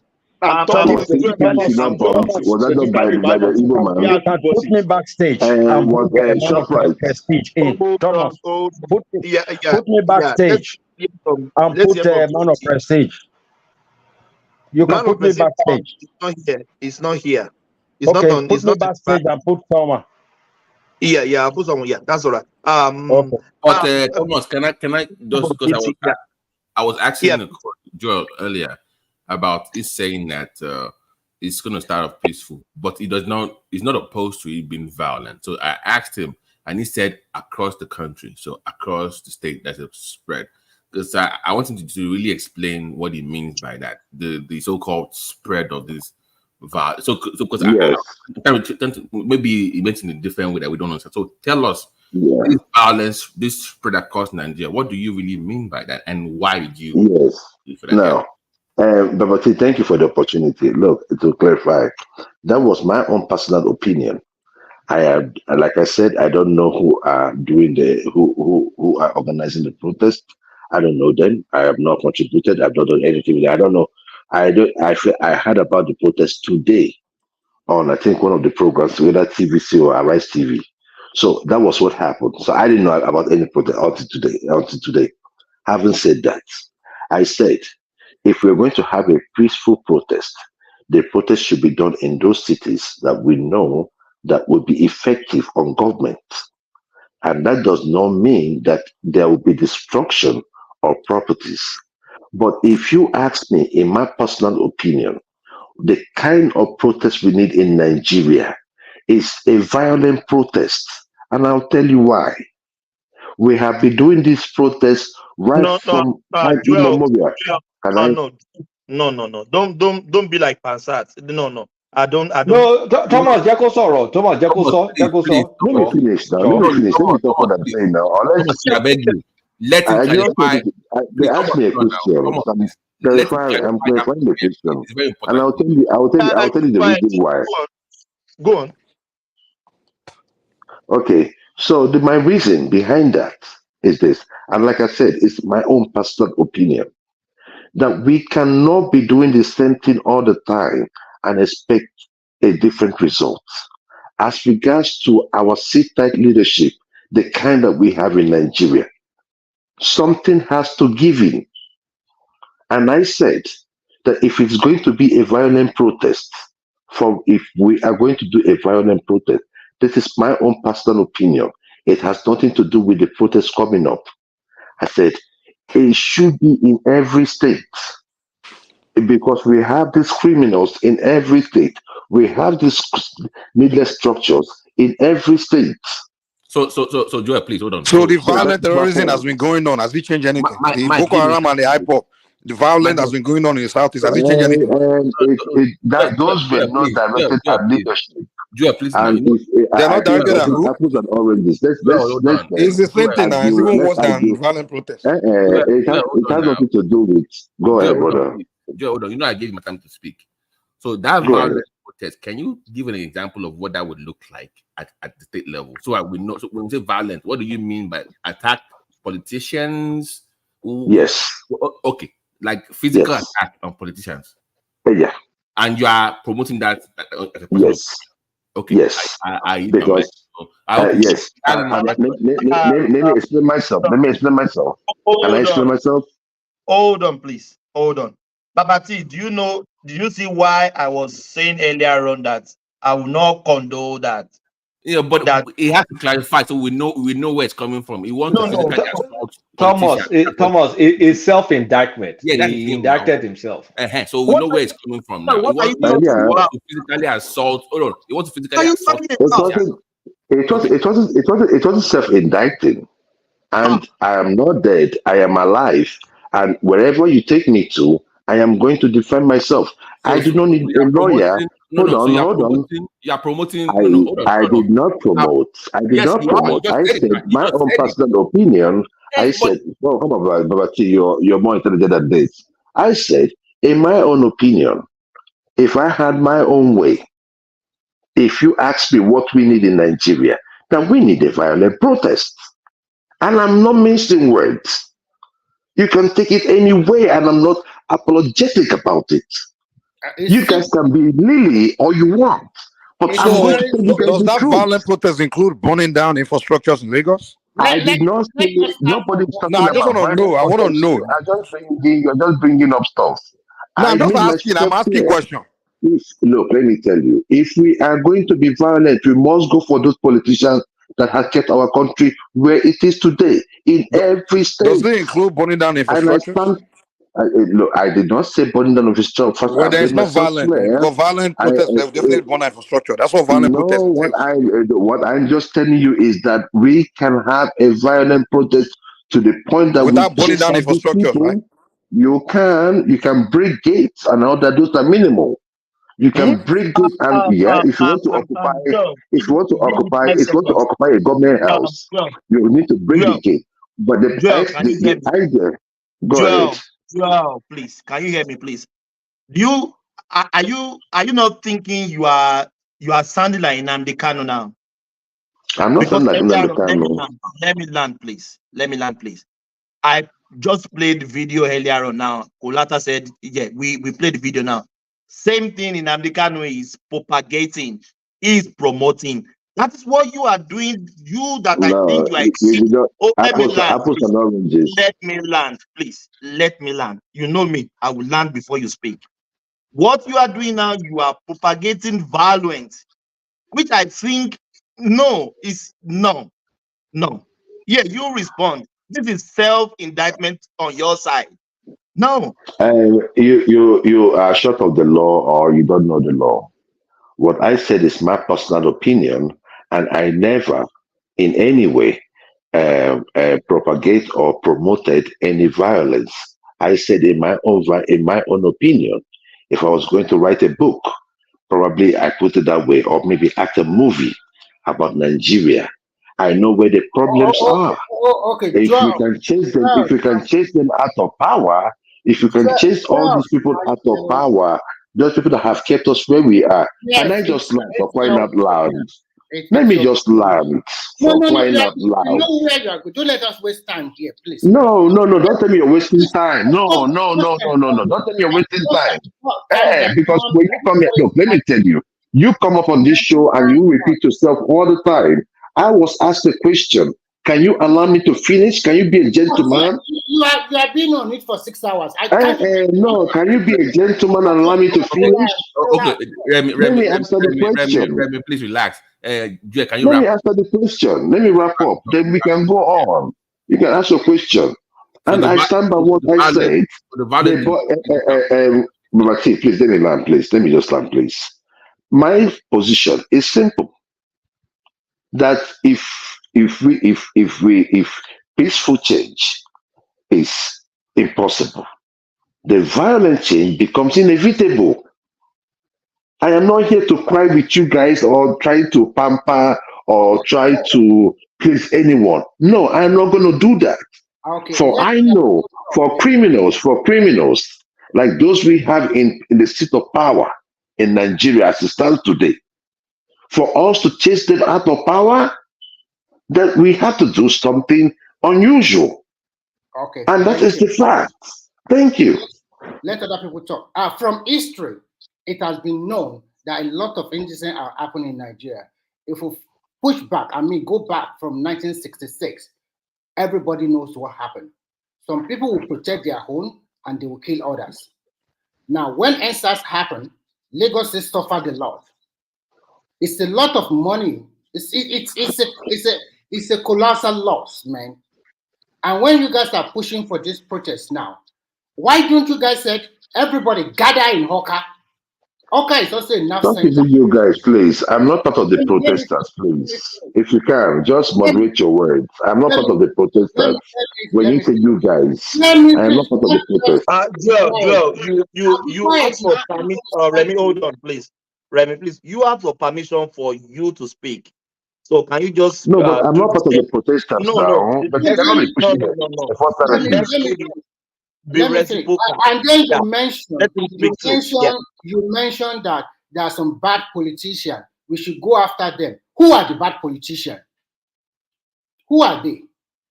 When you mention bad politicians, some people might be bad politicians. To others, they might be good politicians. So if you are coming against my own leader, what do you expect me to do? Put my hand. Remy, let me say something. So, Joel, if during the protest, someone goes after Obi's head, since they consider him a bad politician, are you going to be in support of it? Is that a question? Should I talk? I don't want anyone to talk. No, let Remy continue. It's a rhetorical question. Okay, thank you. So, go ahead. Because we are talking about opinion here and sometimes speculation.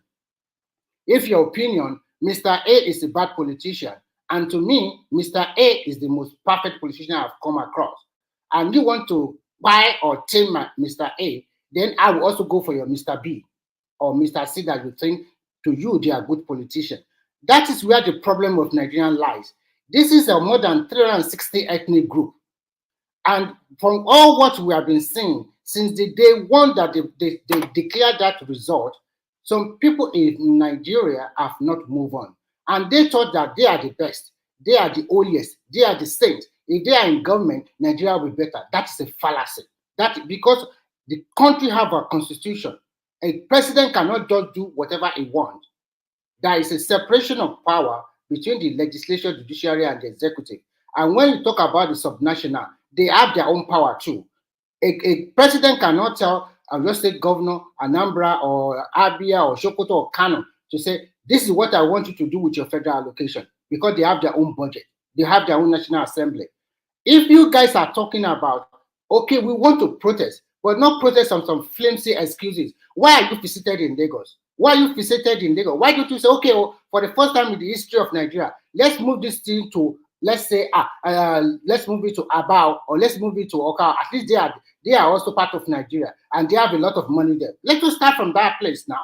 Why must it be in Lagos every time? And as we know, Lagos is a southwest state. Let's start from southeast today now. Let's move all of you that want to protest. Move yourself to that place, and let's start from that place. And from that place, let's just move to Abuja. And you are closer to Abuja than Lagos.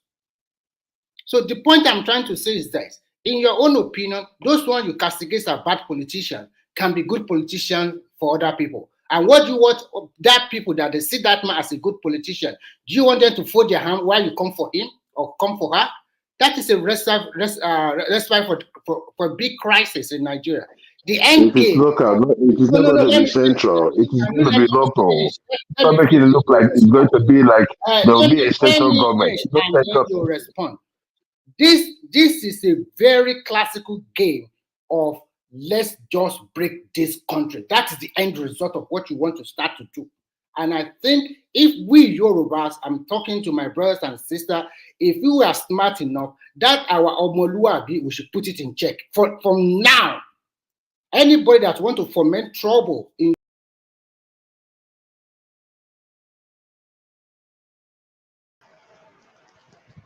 Remy is gone. Oh.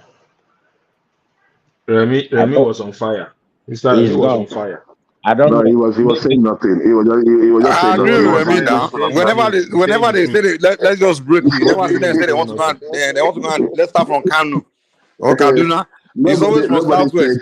Remy is right now because they see Yorubas as cowards now. Southwest. Nobody said. You see, that's the point. That's the point, right? No, it's starting from Lagos. It's starting from the Northwest. You guys try to twist all these issues. I never said it is going to start in Lagos. I said that you just saying like every time you guys want to do something. Even Ojukwu, when he started his war, he started in the Southwest. You know, it's always Southwest. You guys, you don't have respect for us at all. I don't know. Let me invade their land. They are cowards anyway. Mr. They are cowards. Let me just support you. The way I heard that. Sorry, platform. So why don't you start from the north also? Brother, sorry. I heard that they said they want to come to Abuja. Please, if they come for my weekend, me, I will go for OTO. Thank you. Carry OT now. If you want carry OT, if that's your problem. Everybody should go after any person that they don't like. So if you don't like Obi, go after him. So we're free for all now, are we? But see, it's going to be local. It's going to be local.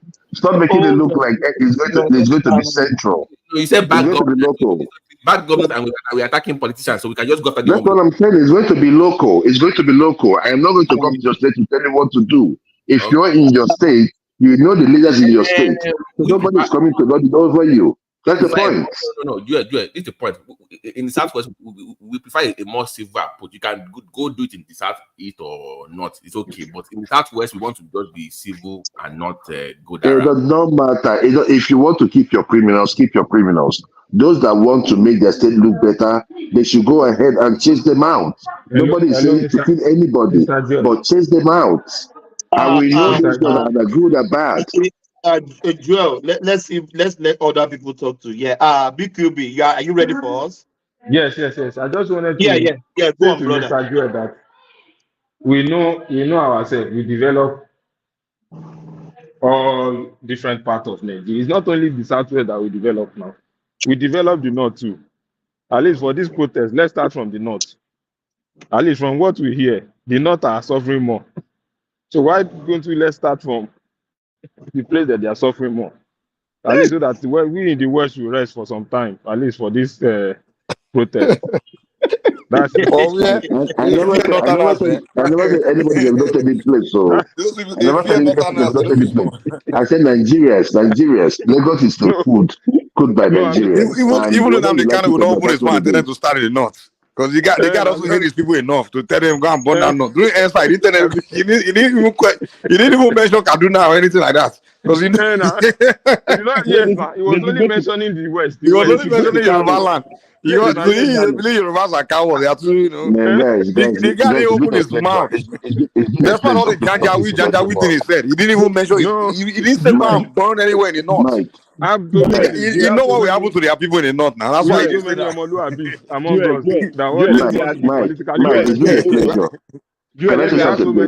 a pleasure talking to everyone. They know Northern those ones, they don't waste their those ones are just waiting. Those ones, they only know good. They don't know come. Mike, let me ask you. Let me say something real quick. Look, Okay, look. See, let me I ask have you an a question. engagement. I have an engagement for 6 o'clock in the morning. Joel, Hold on I'm now. about to leave. That's why I said Let me ask you a question.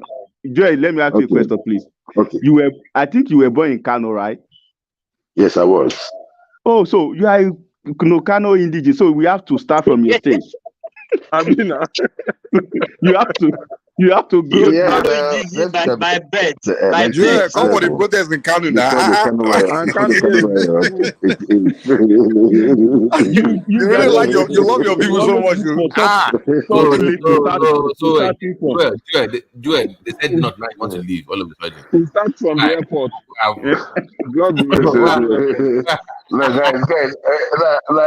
Guys, you guys are just pushing me from Kano. I need almost a this guy here. Oh, no, no good though. But guys, you like protest now. You like protest now. So let's start. I say here, it's not to down. No, hold on. It's not to down any area. It's just simply just trying to make Nigeria better. So guys, I mean, I love you guys. I better have something doing in the morning. So I'll be leaving you guys. So thank you very much and God bless you all. Yeah, thank you. Enjoy yourself. Guys, by the way, Joel is just trolling everybody. Babati, you see that note? Babati. If Joel mentioned Babati. Yeah. Babati. I can hear you. It's fainting now. Yeah, I think the evidence. I can hear you. Babati. Yes. You started making your money, so you started being tribal about making money too, right? Yesterday you were talking about Tesla and AMD. So now you are being a tribalist in terms of making money too. May God judge you. I put the cost. No. See, I put all the cost right there. I put it right there. It's all going to go up. See, I put it just free for everybody. It's right there. It's for everybody. I put it right there. It's all going up. So yeah. Okay. Today now. It's just Babati, they want to destroy your state too. They want to destroy Lagos State. Yeah, you know the Thomas, truth be told, the real conversation about this is the one you have behind closed doors amongst your people. Yoruba says there's something that absolutely. We have some politically correct Yoruba to say some things on the platform that ordinarily, if we have a close within our own people, we can have that conversation. Because when somebody so bold to be, because I was shocked that somebody from the East is telling you that you should only discuss on your state. Somebody from the East can discuss. you know what happened. Oyo is big enough now. So think about it. If you're from Osun, you can't talk about Lagos. You can't. But I'm from the East, I can discuss Lagos. I'm like, so is that bad for what we've allowed? They own the most businesses. They are the owner of Lagos. So that conversation is for closed doors among Yoruba people, not to be had on the platform. I can't really go where I really want to go, to be honest with you, because I've had some clashes with some people on the platform. But to the protest and stuff, the bigger point here that we were making, if people want to protest, yes, they have the right. As a matter of fact, there's some friends from Kenya that I had a conversation with. He came back before that thing went berserk in Kenya. He's from there. Yeah. So I asked him, I said, hey, you just came back. Did you meet the protest? He said, first of all, it's been brewing for over 2-3 years. It's more than just the tax or whatever. So it's a well-planned protest. They even have sympathizers or members of the parliament that even supports the protest. People in government that even support that protest. So it's a well-planned, a well-thought-out protest. So the question now is, if you want to then do the same thing in Nigeria, the question is, who is organizing the protest? Who wants to lead the protest? What is the aim of the protest? If Thomas tells me Rose Bible is going to be there, it's a political move. No, absolutely. It's not about it's a political move. It's political move now. Yes. So you can't Everything tell the me guy it's say about is the politics. people. Tell me Yeah. the people that are leading the ones in Kenya, they might have political motive, but the overall acting whatever. Okay, but my point is, the people living in Kenya is organic. It's about the people. I mean, for the most part, it might have some political undertone to which is fine, but overall, it's about the people overall. But these guys that want to lead in Nigeria, there's a tribal element to it. The people It's just going to be they are not happy. NSAS 2.0. And even beyond. That's what. No, that's even what it's beyond going to BKB, even beyond that, they're not happy that Obi lost the elections. Those people they're going to show up to. They are your IPOBians to show up. Yeah. Don't forget the IPOB side too. Even your Yoruba, I hate Tinubu, will also show up. So no, there's yes, a different faction that come to show up. It will be stronger if they allow that protest. So that's what is really going on here. Labor people too that want to. And like do their own camouflage. I think Ogbeni said earlier, if you were really sincere like Kenya, you will start from the capital, the seat of power. That will be the most effective way to go about it, because you have all your senators, House of Rep, the president, they're all there. So you take the place to where the power is to make your to put out your. But are we not supposed to be targeting our state individually? Because the problem started from the state. Almost, you can bear me witness. If you notice on this platform, I even focus more on my state than even federal government. Like if I want to, I will discuss that Pabiodun all day on the show. If I want to discuss anything in Nigeria, I'm not about my local government and states, because that is where I think everybody should pay attention to for real development. But if somebody from a different part of the country that is living in a different part also wants to protest, ask that person, your own state, what are you doing? What are you going to do? You can go back there and lead the campaign. You can go there and lead the protest.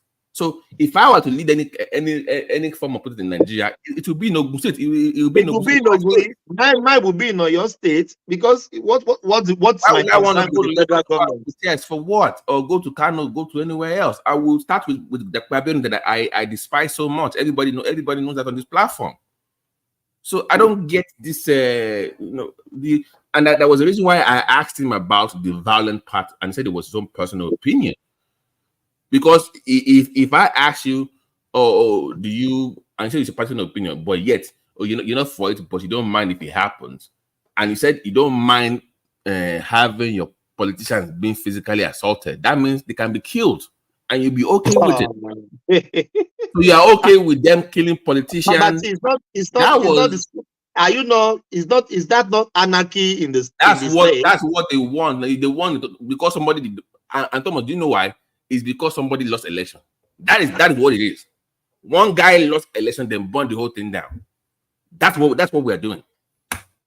And the federal government they have to ensure that this does not go past 10 seconds. Before even anybody with placard anything, tear gas the hell out of them, lock them up. You can go to your state and start. And this is my concern, Thomas, but I can't really go in depth. Our so-called liberal Yorubas, the Yoruba bots, those guys that, like I said, they are going to be used.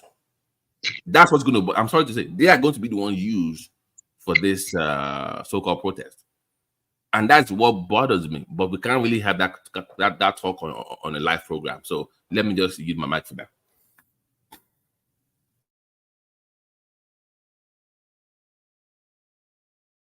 Babati, we always say this is Omoluabi now, Libra.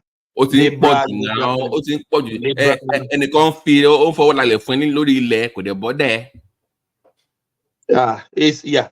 What can we do? And also all those guys, Libra, like Dele Faro to me, Macaroni of this world, and those then if you ask them as well, they will say they have the right to do what they want to do, isn't it? Yeah, as a Yoruba person. I think another thing is that they have seen the handwriting that maybe Tinubu is more like a Democrat.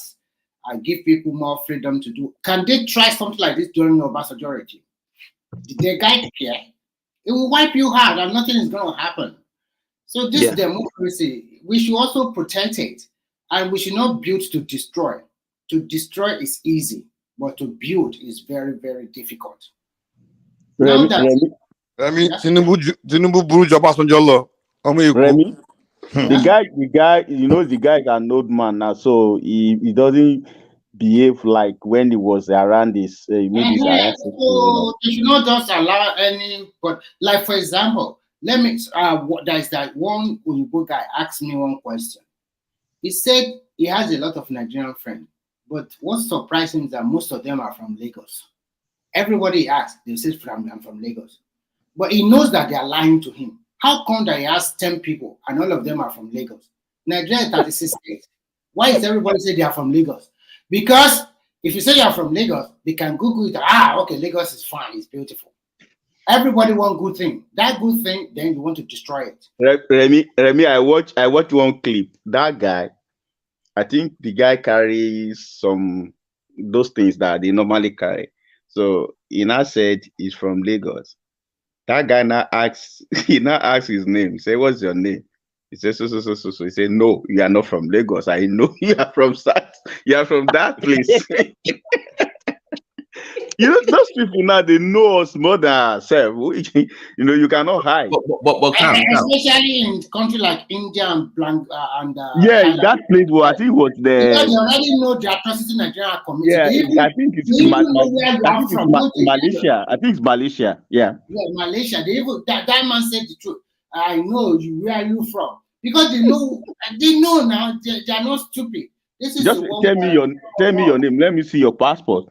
Just check the passport. Say, no, you are not from Lagos. I know you are not from Lagos. See, even Isaac, some people which have abused, I said crown. Some people outside the country, seeing our face, they know the tribe we came from. Have you experienced that?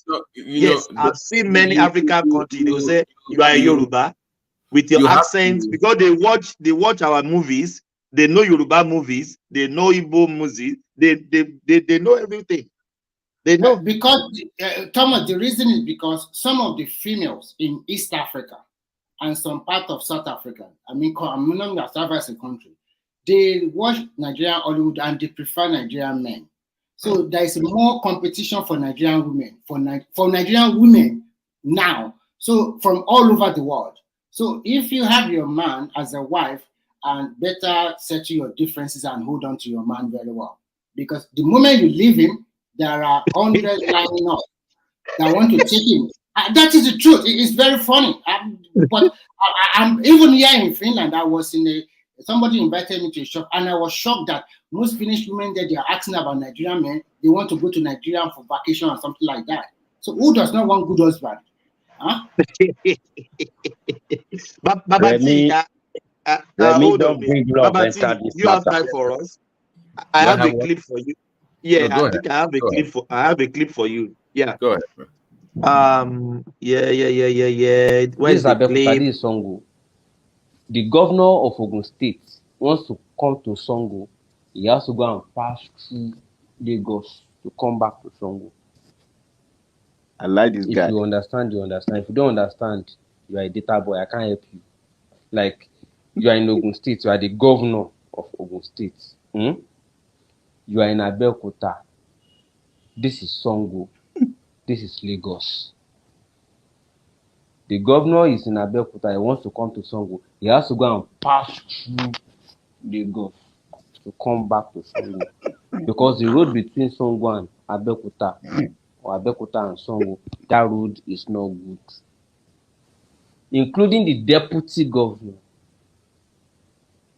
Engineer Noemot Salako, who herself, she herself is resident in Ota. This is Abeokuta, this is Ota. Deputy governor lives in Ota, her house. She came from Ota. But because the road from Ota to Abeokuta is not good, Every time she wants to come to Ota, she must first go and route through Lagos and come back. Do you understand it now? If leaders who have SUVs have to go through Lagos to come back to Sango, how much more the people who live between that Sango and Abeokuta every day that they have to transact, go and buy this, take children to school? What do, and they don't have SUVs like the governors with their security. The question I have is, the people, the government officials in Ogun State who are having to go through Lagos to come back to Sango from Abeokuta, if road no dey from that Lagos to Sango, like if them no do that Lagos to Sango, where would they pass? I'm asking you to help me ask them. If some people no do that one, where them for pass? Thomas, thank you for bringing that up. Let me just say something real quick. You know, I said it before on the show that even I had to send money to some people in that Sango. You know, I also live there now. We have some interest there. Don't let me put my stuff out there. To fix his bike and also buy another one because of this road. I know people that I know from close to our business interest in that area that they have houses in Songota, but they have to go rent house in Abuli Egba and Sele to go to work in Lagos. But also, you have house in Songo, but you have to go rent house in Lagos to go to work because their road is so bad. It is that bad. But to me, I don't even rank him. So why you guys keep voting for him? I don't understand. No, we don't like him. I never. No, what I'm saying is, the Nigeria today, I just get frustrated. We complain about these people, but then we vote them in. I don't get it. So, next election, they should just vote him out. I mean, something. No. And the guy will win second time. You win. Babati, for me, 1 second. This is what one man was fighting on. I don't want to mention the platform this morning about choosing your leaders. Mike, we don't choose our leaders. Our leaders know how to manipulate themselves. They just come, exactly. They just come to you and you vote for them. Yeah, Thomas. One man was fighting this morning, just some hours ago, that your vote doesn't count anything. If they want to win the election, they will win the election. You don't choose from the primaries. They choose themselves, isn't it? Thomas. What is stopping the people themselves from finding a leader that they want and present him and vote for him? Nigeria is we've got to that point where the revolution we need is just something very simple and not so complicated. But the one we are looking for is a senseless one. Mike, okay. Let me even shock you. You know this bad road, everything is in Lagos, Ogun West, right? The governor that was there before from Egba, Ogun Central did not want Akpabio because it's from Ogun East. It was supposed to be Ogun Western. Guess who Ogun West voted for? Akpabio over their own son from Ogun West. It's like you guys are crazy. It's not PDP, it's ADC. Forget party, it's your son. They did not vote for their own son, they went for PDP because of the party, and they chose Akpabio from Ogun East. Now they are suffering. We will give you a VP and deputy. The deputy lives here.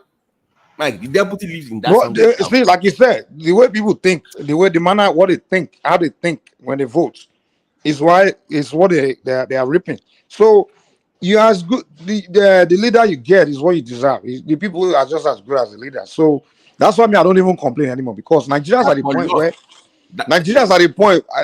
we have advanced with our democracy or whatever has advanced as a country to the point where right now the solution to all Nigerians' problem is just in the hand of Nigerians. That's it. I'm telling you.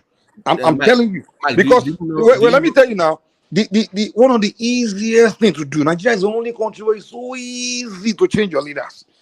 All the Nigerian people have to do, whether it's local leader or national, whatever, all you have to do is, as the people, just the guys, We want this kind of human being that will do this and do that and do that, and come among your people, come among yourself and say, who do we know? Who do we know that can do this? Call him, and on election day, you all come out and say this is who we want, and put the person there. It's so easy. I've seen it happen different times. I saw it in those states during that Oshomole and Obaseki time. The entire people say, no, it's Oshomole. Sorry, it's Obaseki. It is. We all know Obaseki is going to win that day. They could have just picked someone else. Maybe not one guy from somewhere, and just do the same thing and win the election. Mike, after 4 years of Obaseki, go and ask Edo people question. No, the point I'm really making is not really about whether Obaseki or no Obaseki. I'm just saying that I understand you. You saw what they did that time. They all of them just got on the same page and it would do. To me, it didn't make sense. They could have just go find one person that's not even member of APC or PDP. One the best Edo light. Because I know there are many Edo people that are very advanced all over the world. They could have done the same thing. Just go and find one of the best Edo person in the world and do the same thing on election day and put him there. Do the same thing for your do the same thing for all your senators and all your reps. The same energy, and you change your leadership. Remy, wait first, I beg. Remy, wait. Michael, I want to, concerning the video that Thomas just played, I want to ask Thomas one question. Thomas, since this governor now decide to go and take a Lagos road, inside Lagos, to go round to come back to where he's supposed to go. He refused to do that short distance of that road. Don't you think now that the federal government, anytime they want to send his allocation, they should cut it into two, give one to Sanwo-Olu, let me explain to you. Then, because it's not supposed to passing that road free. No. Let's clarify something. That road is a federal road. Number one, let's just clarify something. It's a federal road. Okay. What we are saying is that one of the most important road in Nigeria, not just Ogun State, is that road. Because of the commercial activity. You know, you have a lot of factories in that all over that area that have moved. Yeah. So if that road is that important, you can always, as a state, you can say, federal government, we know it's a issue road, but we know the level of this state, of this road. Let us fix this road. And you can reimburse us, like Wiki was doing Buhari's time. You will fix the road and they will reimburse you. That's the point we are making. You can, if that road is so critical to you. Do you know how many people come from Otatu to work in Lagos every day? BT, that guy that's was what we are making. BT, that guy was the road, and you can reimburse you. But you can't say, I'm a governor, I can't pay. It's a federal road, it's not my fault. What do you mean such a fault? For almost 5 years? What do you mean? BT, I'm really disappointed in that guy because Fashola was there. Fashola was Minister for Power for almost 8 years. And you cannot have an arrangement with Fashola for those periods. And you not, because even, okay, Mike was talking about that they voted for him for second time. I think he manipulated that election because he almost lost. Almost. If you go and see the difference between him and between him and the PDP man, I think maybe around 10,000 or wherever. So the guy I think that was very useless because why you will have a Fashola there for 8 years and you will leave that road? You cannot make an arrangement and maybe they will reimburse you or you will use your this thing so that they can come and do that road for almost 8 years. And I know if care is not taken, if for these 4 years of Tinubu, that road will still be there and that man will be looking at it like that. I don't know the kind of people we have, But now, how can a governor come and say, I can't fix the road because it's a federal road? He just being stupid because you have your people at the federal government you are talking about. You are not an opposition, a government. You are an APC. Fashola is in APC. You're supposed to lobby with him during that period and get it out. You can even, forcefully you can get it. And you just leave it. And you saw Fashola was doing other roads in other regions and that guy was there for 8 years, and you were just looking and say, oh, it's federal government. Who will listen to that? No, people will not listen. What concerns anybody with federal government? What is federal government? Fix the road. Almost all our governors, only this guy, Sanwo-Olu, or in Osun State, that was just dancing around, all those stupid people. Maybe this guy is still better. I mean, the governor in Oyo State, maybe it's better. But other ones, I don't see what they are doing. Ondo State, well, that guy there now in Ondo State, that one, I don't even know. They don't even have PDP self. That guy in PDP in Ondo State, that guy too. All of them are just useless. I don't know. We need to do something about all our leaders. If I tell you when I was in that place, like all those they've all gone, they've left the place because they can't. Some go.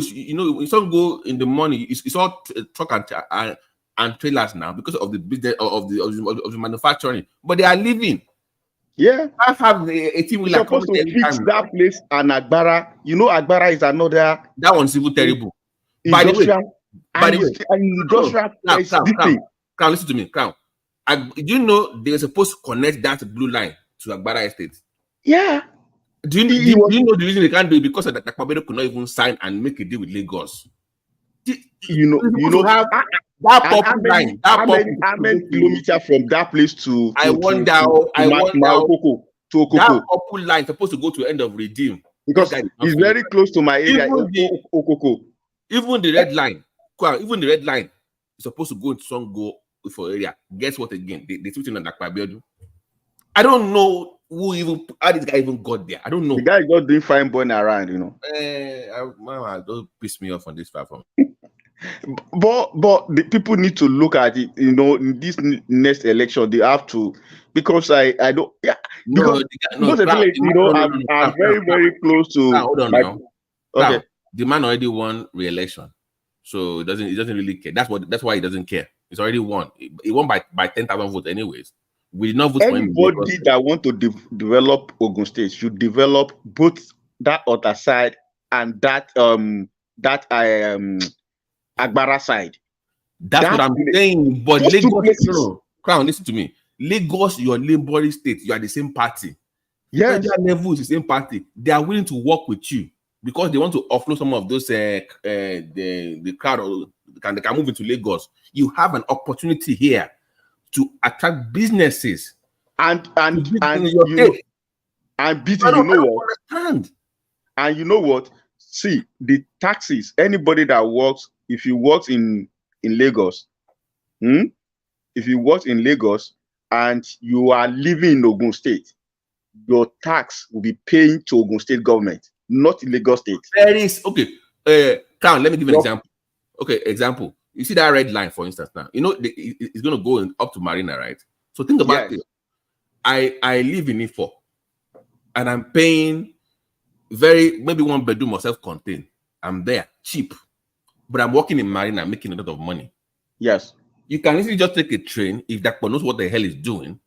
Live in Ifo, some go area for cheap, make money in Lagos, and come back and spend the money the weekend in yes. Your taxes will be paid in any payee. You are paying your payee where you are living. It's not where you are working.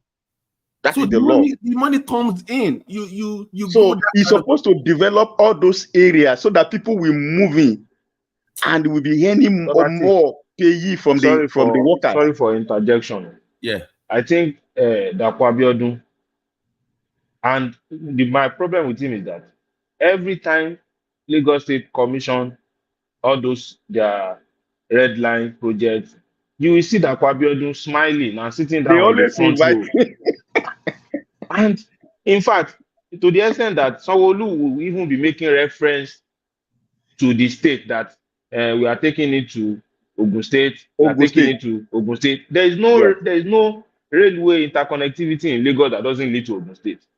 Yes. The one they want to plan from Marina towards Lekki Expressway. It's still going BQB, to go even the to one Ogun that State, goes, Ijebu. Ibadan, Lagos, Badagry, the red line. Lagos. Almost everything if you link. So I don't now know why BQB, a governor without those the one that proximity goes to Oyo State, will now not part of the state. want to, let me just fit in, especially during Fashola's time. Let me shock you. The Agbara Ota is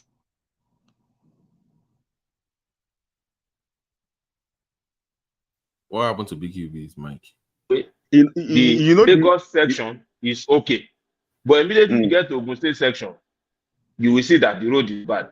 Even if you want to go through the inner city, that you want to go through maybe Ota town, the inner city, if you know Lagos very well, if you know Ipaja very well, anybody that know Ipaja, you can link, you can pass through streets, road inside the city, the Ota town to get to that same expressway.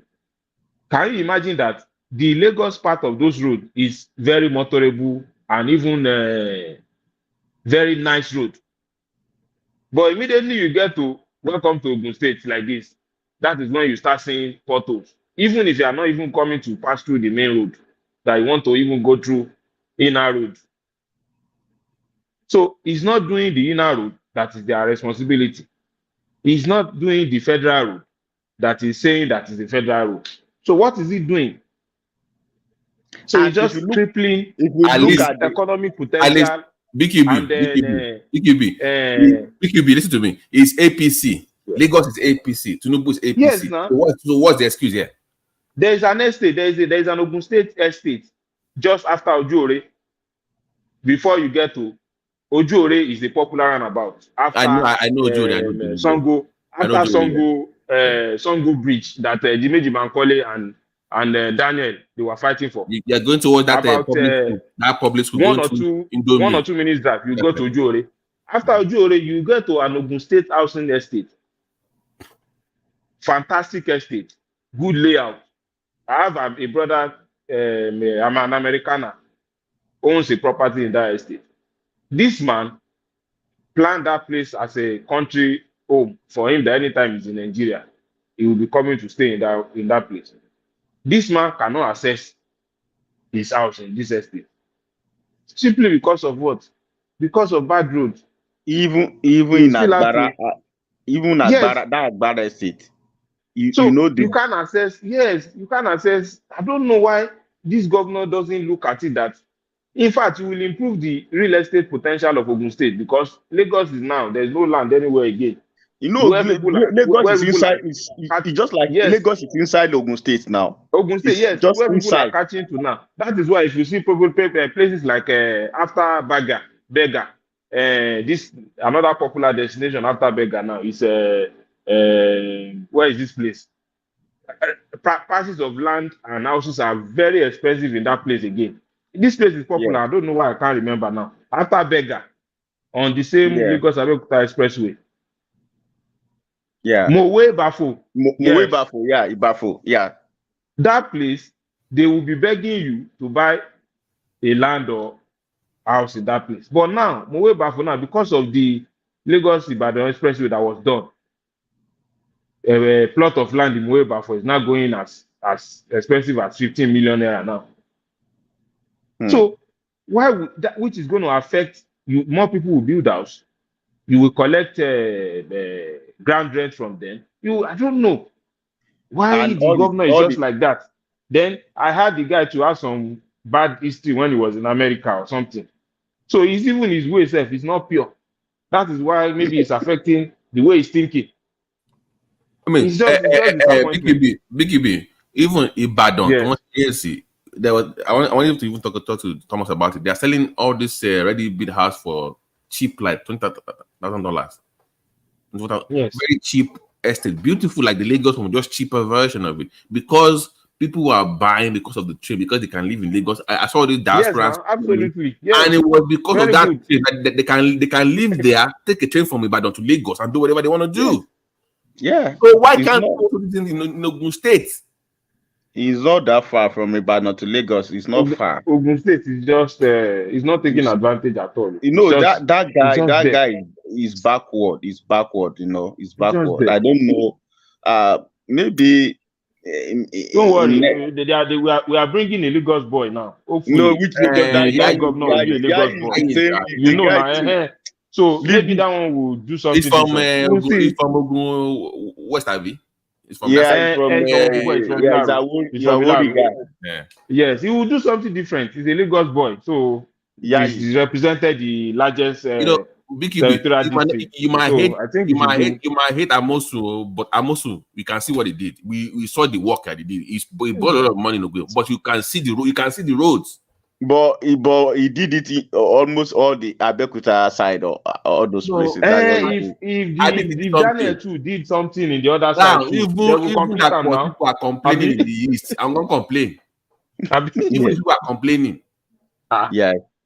If all of them do something like that, they will fix all the roads. The major problem I have is that both that other side and Agbara side, because I know the money they can get, because my company used to so many businesses industry in that area. Yeah, Unilever, so because many I used to warehouses. It's just like an Isolo, like in Solo industrial area. That's where if you go to that artist, that place supposed to, if we have a visionary leader, that place alone is supposed to focus on that place, Agbara side, and make it develop. And all the estate there, all the real estate there will now become another thing. Because my church is very close to that place. I know that place. BQB and Crown, do you know who pressurized Dakpo to even sign the MOU with Lagos to expand red line into Lagos? It was Ogun Diaspora that said, just at least sign something. Let's see that. And if you look at it, someone is very ready to help him. I'm saying now. Yeah, the train line in Agbado in Ogun State, the guys don't even build that station yet. It's the only remaining they are still close yet. The only one. Oh, just basic station. Oh, to call you know. You haven't that one. He's the only one that understands himself. Opic side. We just each time I'm going to that side, I would take bike. Before you know it, all your clothes will just red everything. That place. I suffer in that area, man. All he knows is to be wearing glasses up and down. Fine boy. Fine boy new. Fine boy new. Fine boy. More like mustache government. More like they made the guy head of governors forum for South. Yes, now. Mustache very nice. Why you not get job? They'll give you work now. Now you want me? You're not dancing senator, or which one you want? That one. We don't have government in Southwest. The only governor we have is Sanwo-Olu. I'm telling you. One is doing fine boy. One is dancing. One is too. I don't even know. The one in Arakuni. What is the guy doing himself? That one is an error. That is deputy. Nobody hear anything from that state. What's happening in those states? Maybe guys are forgetting. You know, Oyo and Ogun by now they're supposed to have a dry port. We are still waiting. How many years? Because see, the reason why I'm saying even on those, because on those states after Lagos, Ogun State is supposed to be Ondo State. No, Ondo State they have a lot. Ondo and Ekiti. Yes. Those no, it doesn't have anything. No, what I'm saying is that I don't know what is going on in those two states. No, the man there is trying. The reason why I mentioned Osun State is that you will still see Adeleke dancing. You know, that one is just you see him dancing now. He's doing something.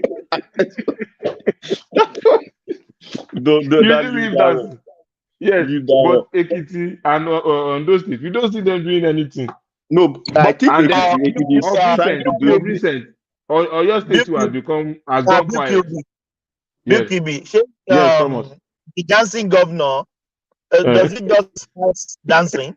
Maybe his people know that he's dancing governor before they elected him. isn't it? Yes, No, of course. that guy just used his name. He just used Adeleke name to become Yes, governor. You know, he just good way. When you say good way, that's what he used. Thomas, where's your dry pot? As in Duro, dry pot in down, then color Dry for your state. We are about to Oyo finish. State is building airport. He's building airport now. We want to start airport. We are going to finish it. Yes. International airport. He want to expand it. That guy, Makinde, is doing something wonderful. That's where he spend all the money before he leaves. He is constructing a ring road. They are Remy, hold on. Where's your own airport in Ogun State? That then color yeah. Down now. Answer the question, Remy. He invited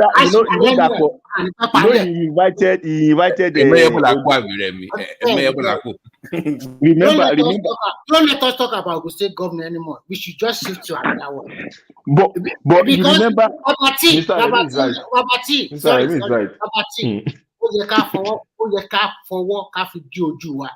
do you know that Agbara station, when they drop you there, they are dropping you on the sand or on the red soil? Yes, now that's like we never build. They are the one for Yaba is 95% completed. Yeah. You know, Remy, I was shocked when someone said, he said, and Remy, I was shocked when someone said, and we're supposed to connect the phase 2 to Agbara Estate now. The blue. Yes, really? Yes, and they will not show the governor. He will be smiling. It's true. That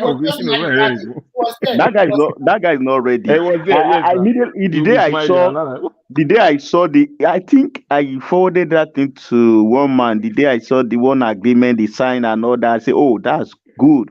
I thought that guy is serious, that he will start something.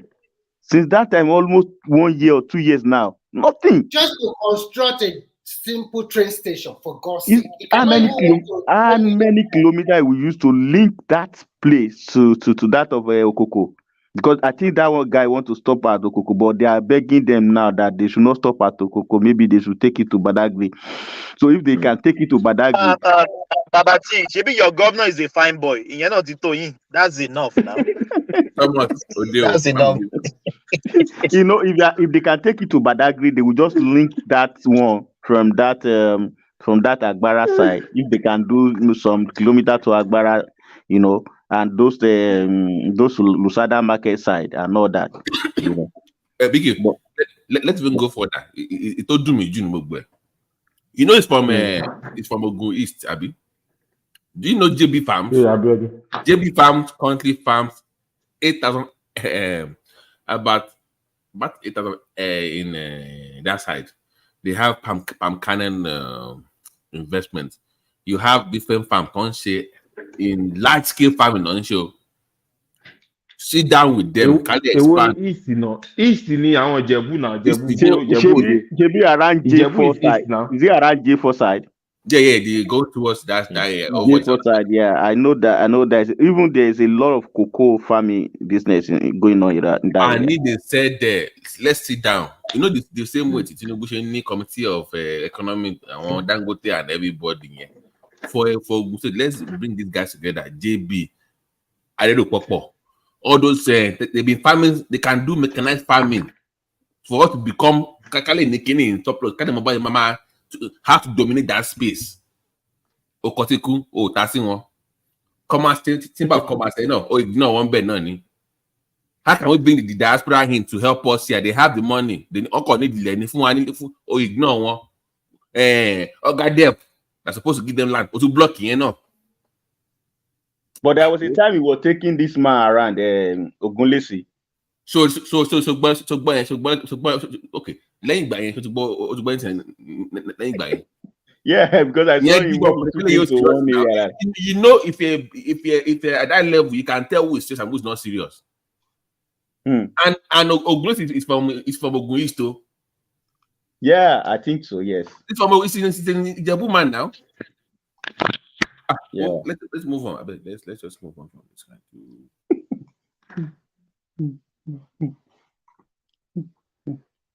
All these wounded people that left America to go and become governor around, they are just stupid people. No, to be sincere, the product America supplied to us. Sorry You see that one that said that was attacking telling also you people people, then that American on this platform. he brought The dollars. product America supplied to us are not really a good product. In this, all this. He said he brought dollars. He has brought One guy said that he does not have money for railway. Is that how they raise money for rail? What are you talking about? That's an excuse for that. He does not have money for rail. Why can't you meet with Sanwo-Olu and let him educate him how they go about it? We are not even talking about train. We are talking about just a train station. Road.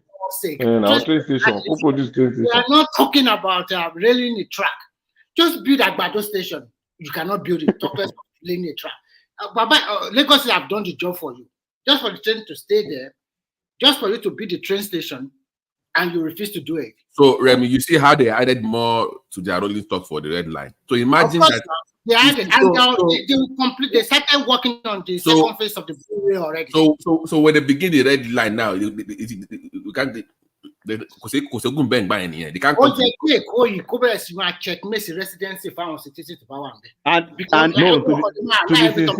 To be sincere, if you ask me, my candidate opinion should have been Lagos should just acquire Ogun State. To be like mind at this point. No, honestly, that would have been the best. So that you give Lagos more space. So that same allocation will go to them and they can administer everything together. If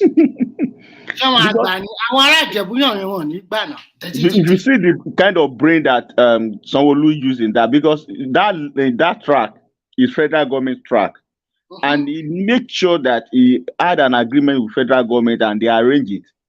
And that place that is now the problem of, because if you go to all those repower area, all those, if you see the way when people are coming to work in the morning from that side, oh my God, you will know what they are facing. Before I said, why is he buying all this train that is meant for long distance?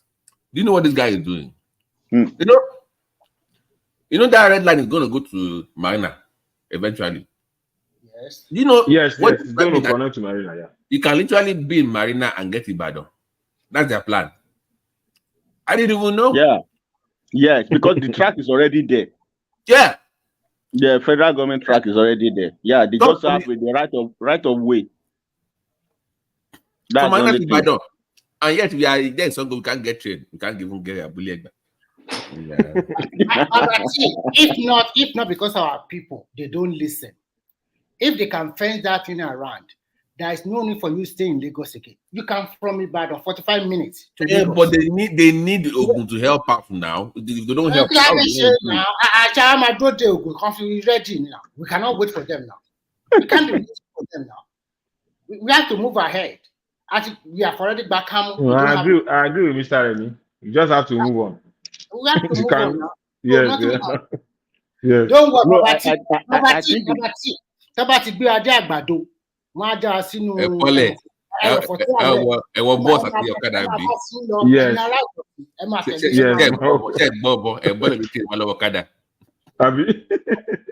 Ọ̀kadà adé ìgbé láti rẹ̀ náà máa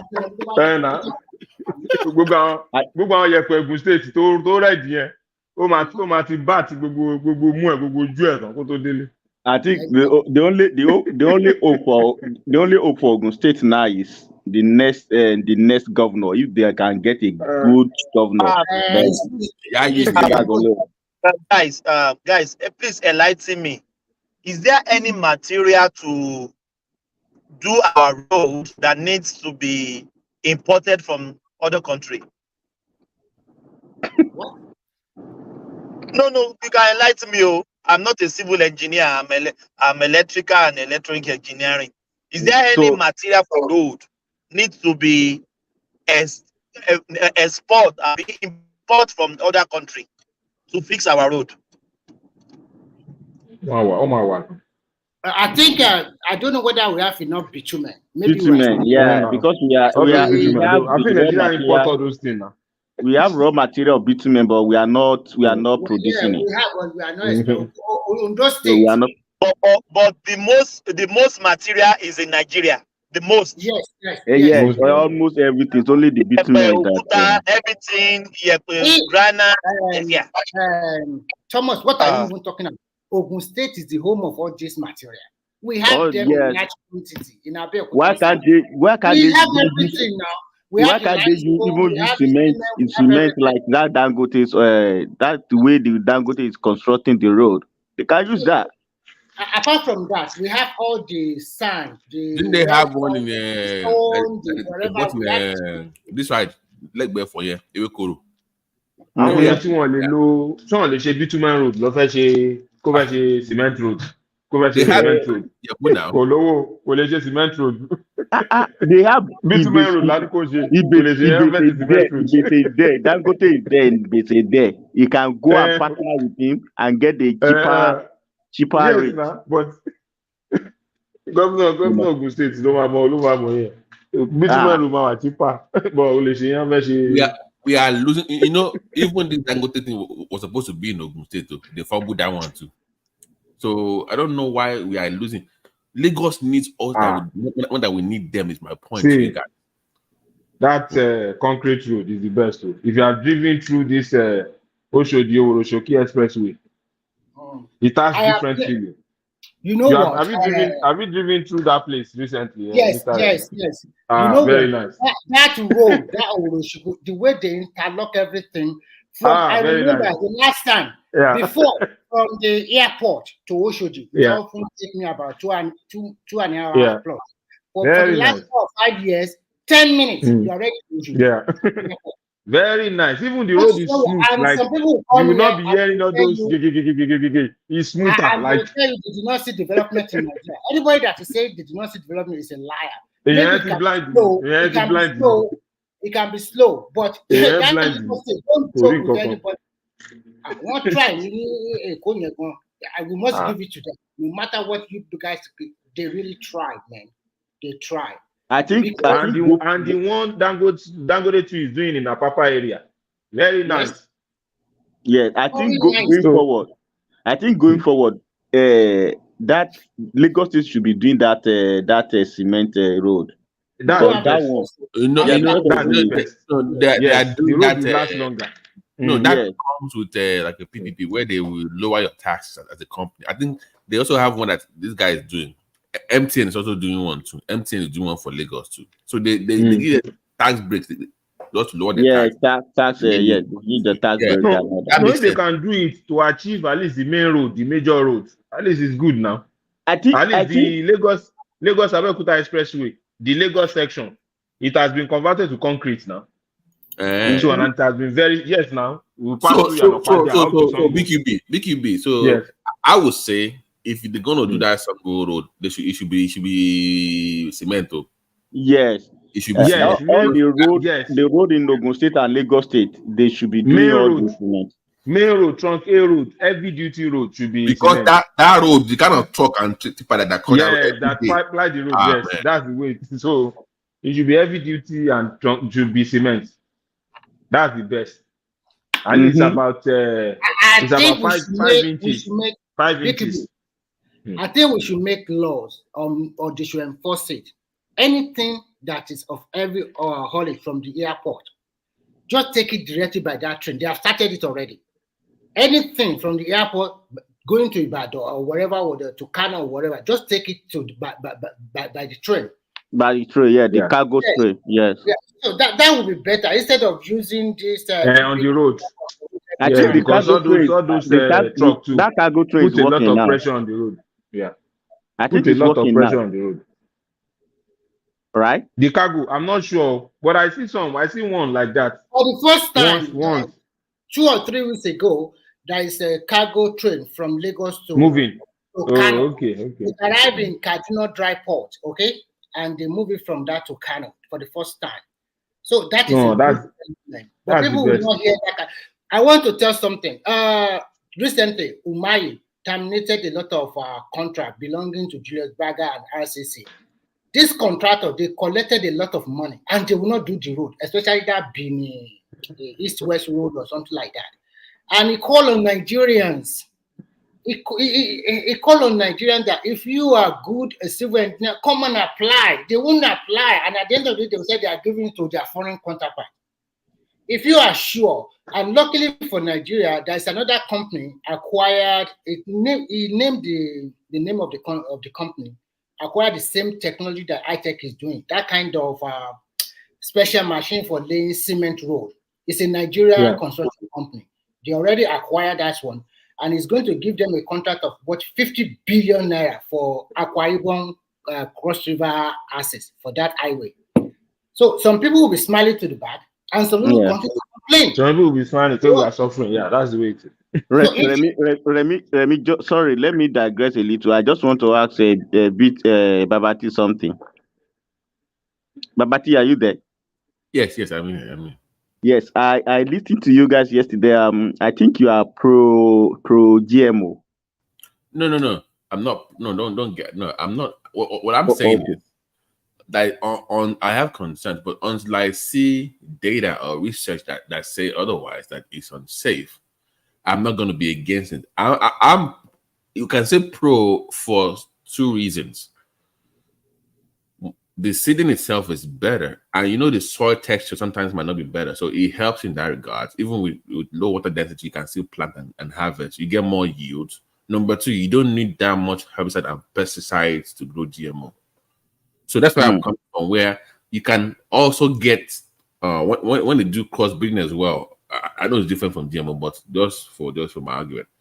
So this idea of wasting tomato if you don't sell it on time, all those kind of things, it limits that as well. So that's where I'm coming from. So do we have specific product of particular fruit that we want to be? Because we cannot. The reason why I'm asking is this. Just take for instance the corn. You cannot say you want to use GMO corn or whatever, because the corn here, I cannot eat it. I can't eat it, and I'm trying to bring some this thing here to come and plant over here and all that. So I don't want us to lose a lot of things that we have, because what we actually need in Nigeria is, mechanized farming. We have all the necessary things, and we have the land. So because and yesterday, if you listen to what I said there's been this myth that we've come to believe about this that we don't have enough lands in the southwest to farm. Is not? No, we have it. We have. Even they actually believe that lie. Like, who told you? We have. We have. They have the red. For your state is enough. The red oil palm. Sorry. Yes, sir. Hey, how you doing? Good. Hey, in Nigeria, we don't know what God has done for us. We have everything in abundance. God actually favored Nigeria, favor Africa, especially the western part of Africa. A lot of things that we do not see as a big deal is actually a big deal. As I'm talking to you right now, I'm praying to God fervently that this hurricane coming towards us will pass. Everybody tomorrow. I saw the alert that they said. I'm here too in Texas. The same thing tomorrow. Oh man, you can imagine if this is happening to us in Nigeria. We've had several disasters here in Texas over the years, but I can imagine if it's happening back home in Africa, especially in the western part of it. But we don't know what. Sorry for cutting you off. So why are you guys living in that area? Why you living there every year? Why can't you move? Why can't you move out? Just like the same way we preach for those people in water area to move out. Why can't you move out? Don't mind the summer. So when their summer come, let me address the kangaroo man a little bit. Maybe I should have thrown the question back at you. No, it's actually a logical question. It's actually a logical question. But you see, one thing about Texas is that the reason why you see a lot of Nigerians, not just Nigerians, but West Africans in part of the Texas is because it feels like home. It's a conservative state, number one, and their culture is kind of like similar to the one we have back home. And you have job opportunities. And also, that is the only one of the states in America you can say that Nigerians' culture is deeply rooted. So, uprooting your family that have established over the years, your spouse, your partner, your children, it's going to have a huge effect on them. You know, Adewale, hold on. Before you move there, it has been in history. This place, they have this history of this hurricane, everything. So why did you decide to go there and live there? The funny There's thing is that California, I have family in America, they live in New York. I was discussing with my cousin this evening. Do you know that there's no state in America that doesn't have their own share of disaster? If it is not tornado, it is storm. If it is not storm, it is flooding. If it's not flooding, it's going to be something else. So, if you think where you are safer, and you are going up north, you are going to freeze to death. And we Nigerians are not used to cold weather. So a lot of factors needed to be considered. I personally, I was in New York. I can't live in New York. It's too noisy. It's too rowdy for me. So I need my sanity to be intact. So that is why some of us find our way down to the south.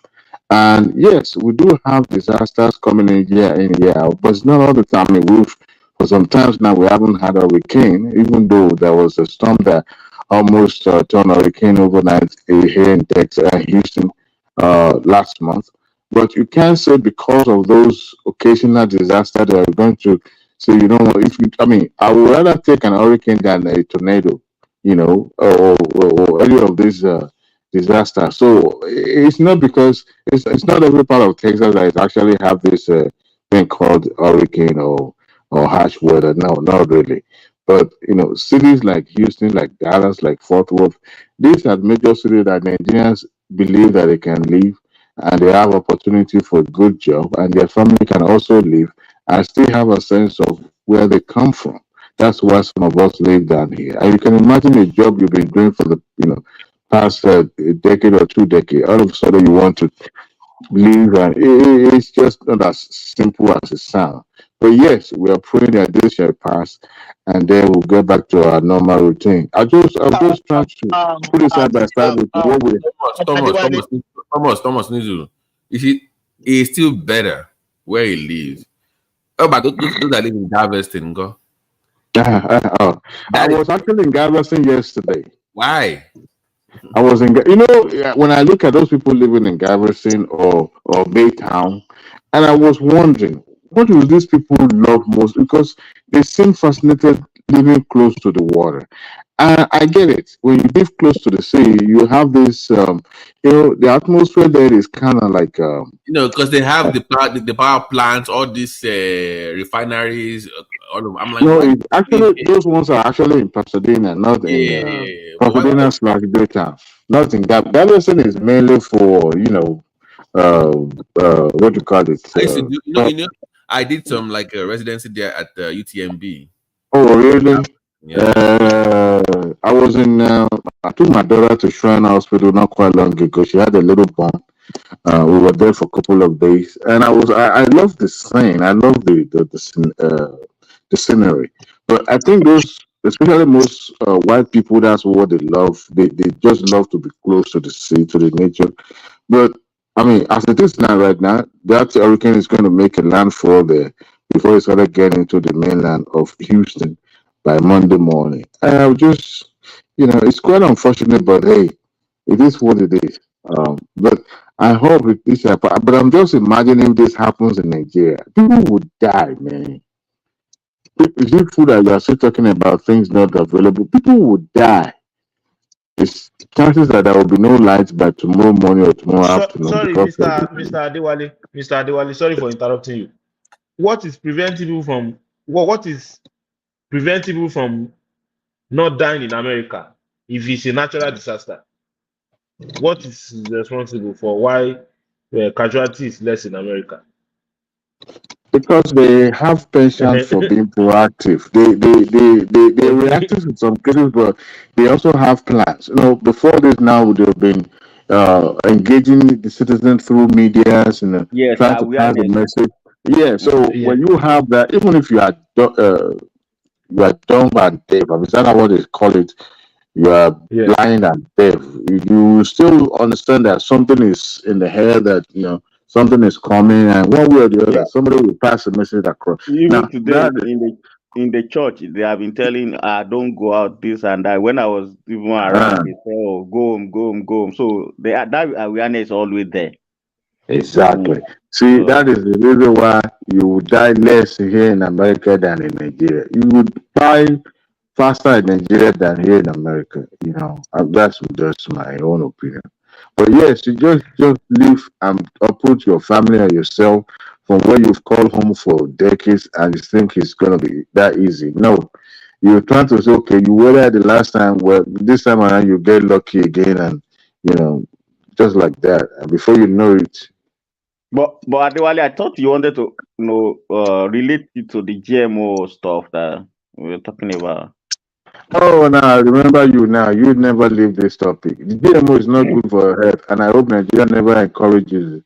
It's not good. No, it's not. At all.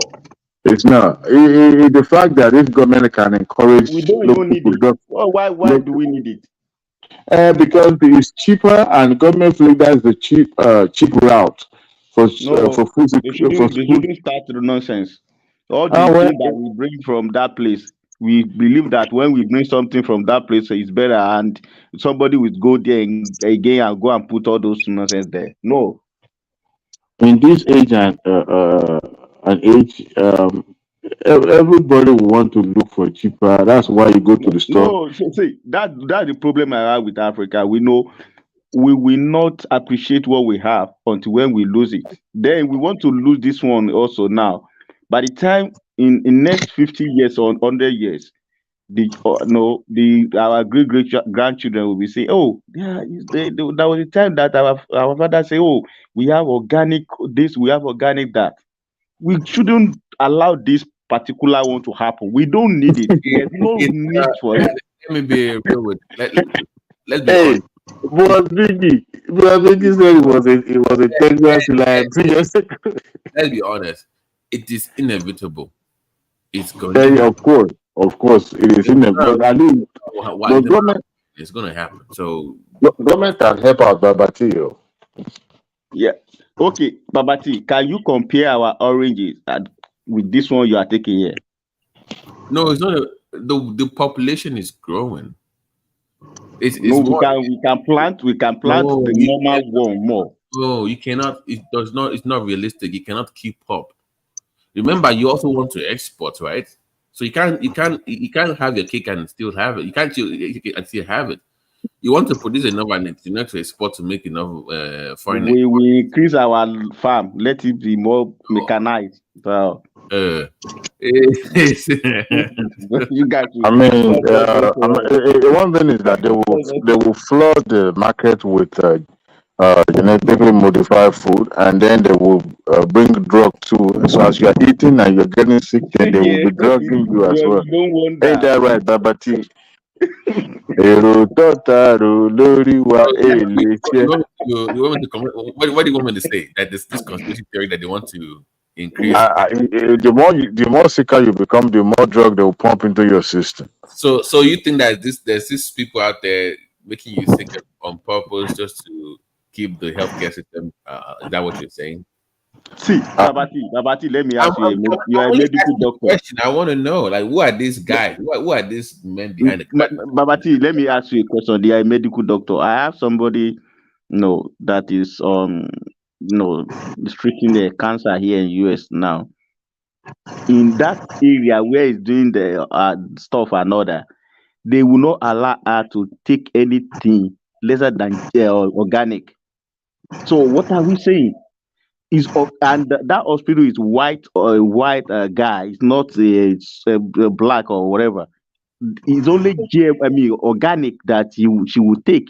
Okay, let me do it this way. Wink, wink, wink, wink. I have concerns And as a professional, I cannot really say what you want me to say. I hope you get what I'm coming from. So wink, wink. I understand people have concerns. I have concerns, but then there's not enough data research to say it's causing cancer. That's the best I can do. I hope No, I'm not saying it's causing cancer, but they said according to that's what she's eating. So there's the reason why she's eating only that only organic. But the immune system is low, so that's so that means organic is better. No. Okay, here's the thing. I was talking to where is he? He's not here today. Simba is a pediatrician. We were having a conversation about GMO because it's part of your community acquired antibiotic resistance. So there are enough evidence to show that GMO foods as part of community acquired antibiotic resistance can increase your resistance to some certain antibiotics like augmentin, amoxicillin. So because it's a pediatrician, he can better tell you about that. Like your argument. So let's say your son, okay, Thomas. Let's say your son or daughter has like a. Yeah, the pastor said no. Yeah, maybe because it's too expensive. Let me say it now. Yeah. I think you're he said no. He said they don't need it. I don't want to argue with him. Yeah. That's so if you have like because I sent it to him, the mail you gave me, so he said no. Thomas, mute your mic. No problem. Yeah. Thank you. Thomas, no, yes, I'll give you a call. Yeah. Ah, sorry. Yeah. So basically, like your argument, let's say your child has ear infection, for instance, they will start with amoxicillin. If it does not work, then they will not try augmenting. But what they are noticing now is that amoxicillin as a first level treatment is not even working. So they went to augmenting, but now they even have to double the dose of the augmentin for even in pediatrics. That even your pharmacists have to now double the dose or increase the dosage for, because ordinarily you wouldn't do that. And that's been linked to the food being consumed. GMO linked to that. So I can speak to antibiotic resistance and also allergens, which has been linked to that too. That is how, because we have enough data and research to prove it. Now, do I have concerns about GMOs and cancer? I do have concerns, but I'm yet to see research studies. If you show me that study, I will then start to speak in that direction. But until then, I will just say I have reservations. I hope you get my position on that. So thank you. So let us wait until when all the research is out. So let us continue. That is the way we have to deal with it. You need research studies. You cannot just speculate without you cannot. Yeah. So let us wait, because I don't even want them to touch that particular area. No. But if you don't want that to happen, then you need to have proactive governors that can actually get to work and produce in that. Yeah, that's why we are preaching to them. We want the good, this time around, because we have the land to get all those things done. I don't know what is, because unlike before that we do all this, all this local farm and all that. So we know that a lot of people are not into that again.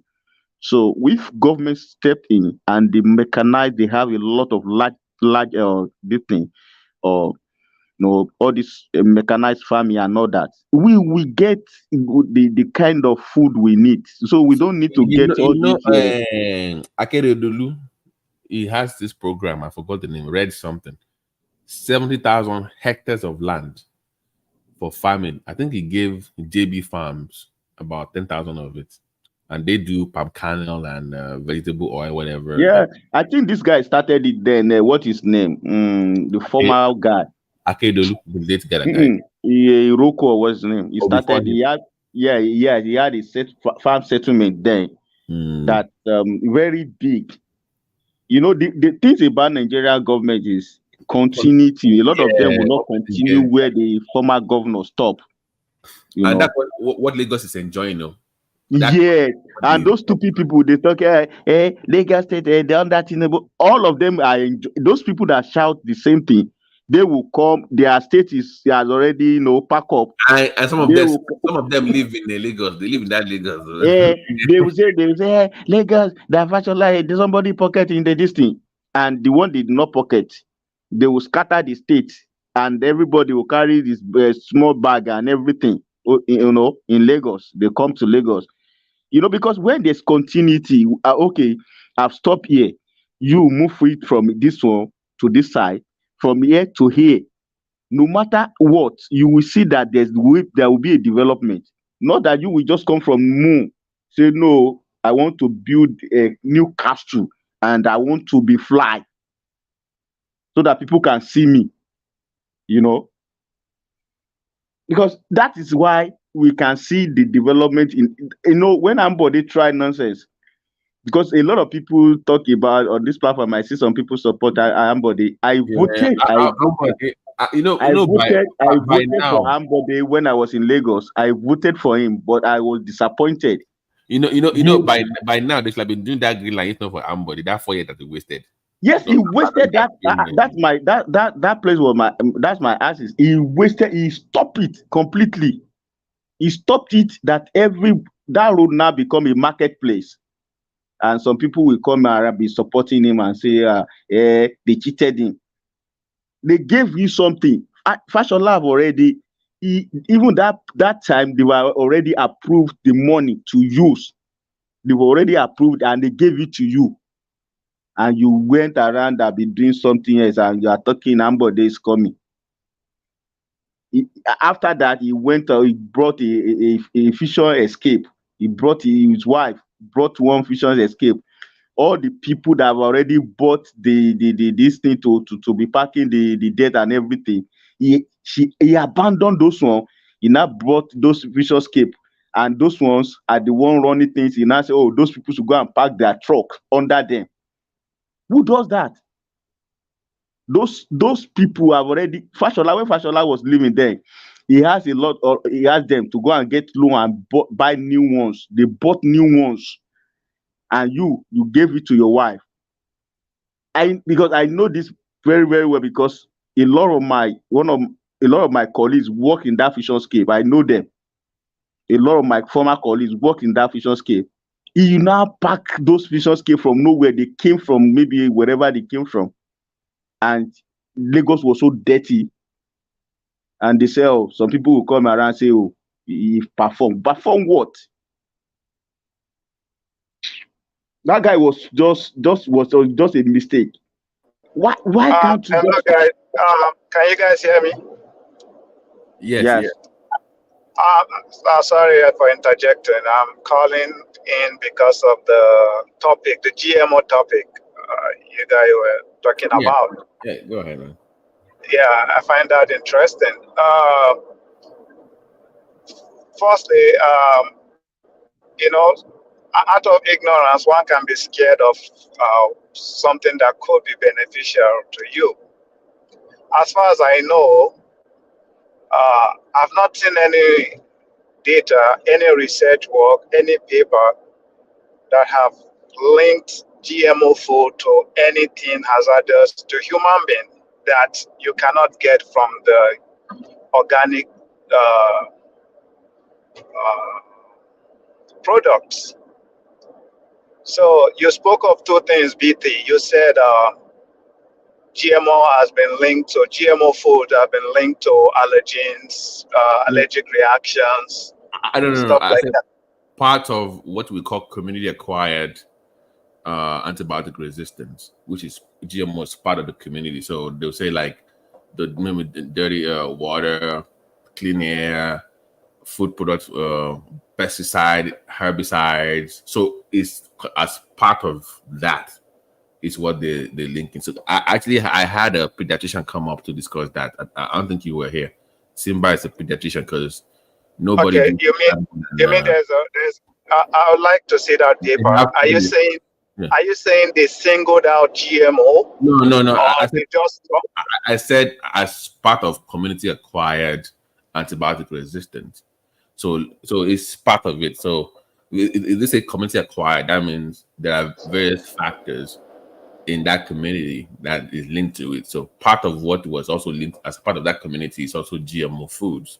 So, and he's the pediatrician. So he came up and he addressed that. And there are, let me find out those links for you while you speak. I will find the link for you to read up on actual research. Yeah, I really I wanna speculate that I'm not sure that paper will single out GMO as a cause of multi-drug resistance, MDR, and I still even cannot link the pathophysiology, how GMO will even lead to MDR. I still cannot internalize that. I would really love to see the paper. And by the way, for me, I think the people that need GMO most are developing countries like Nigeria. The only problem I have with that is the technology. I believe we should develop the technology or buy it, whichever way we're gonna acquire it. Can you hear me? Sorry to cut you short. So the research, it was done by Duke University. Let me put the link so you can. It was reported by the news channel. Then follow their link and look at the actual data if you want to look at their numbers. But let me put the link for you to look at what that university, what their research concluded, so you can make your own conclusions from that. Okay, but is it a peer-reviewed paper or not? Yeah, that was done by Duke University. So it's not peer review. So let me find the stage. Go ahead and I'll find. You go ahead. Let me just put it up. Okay. Go ahead. Okay.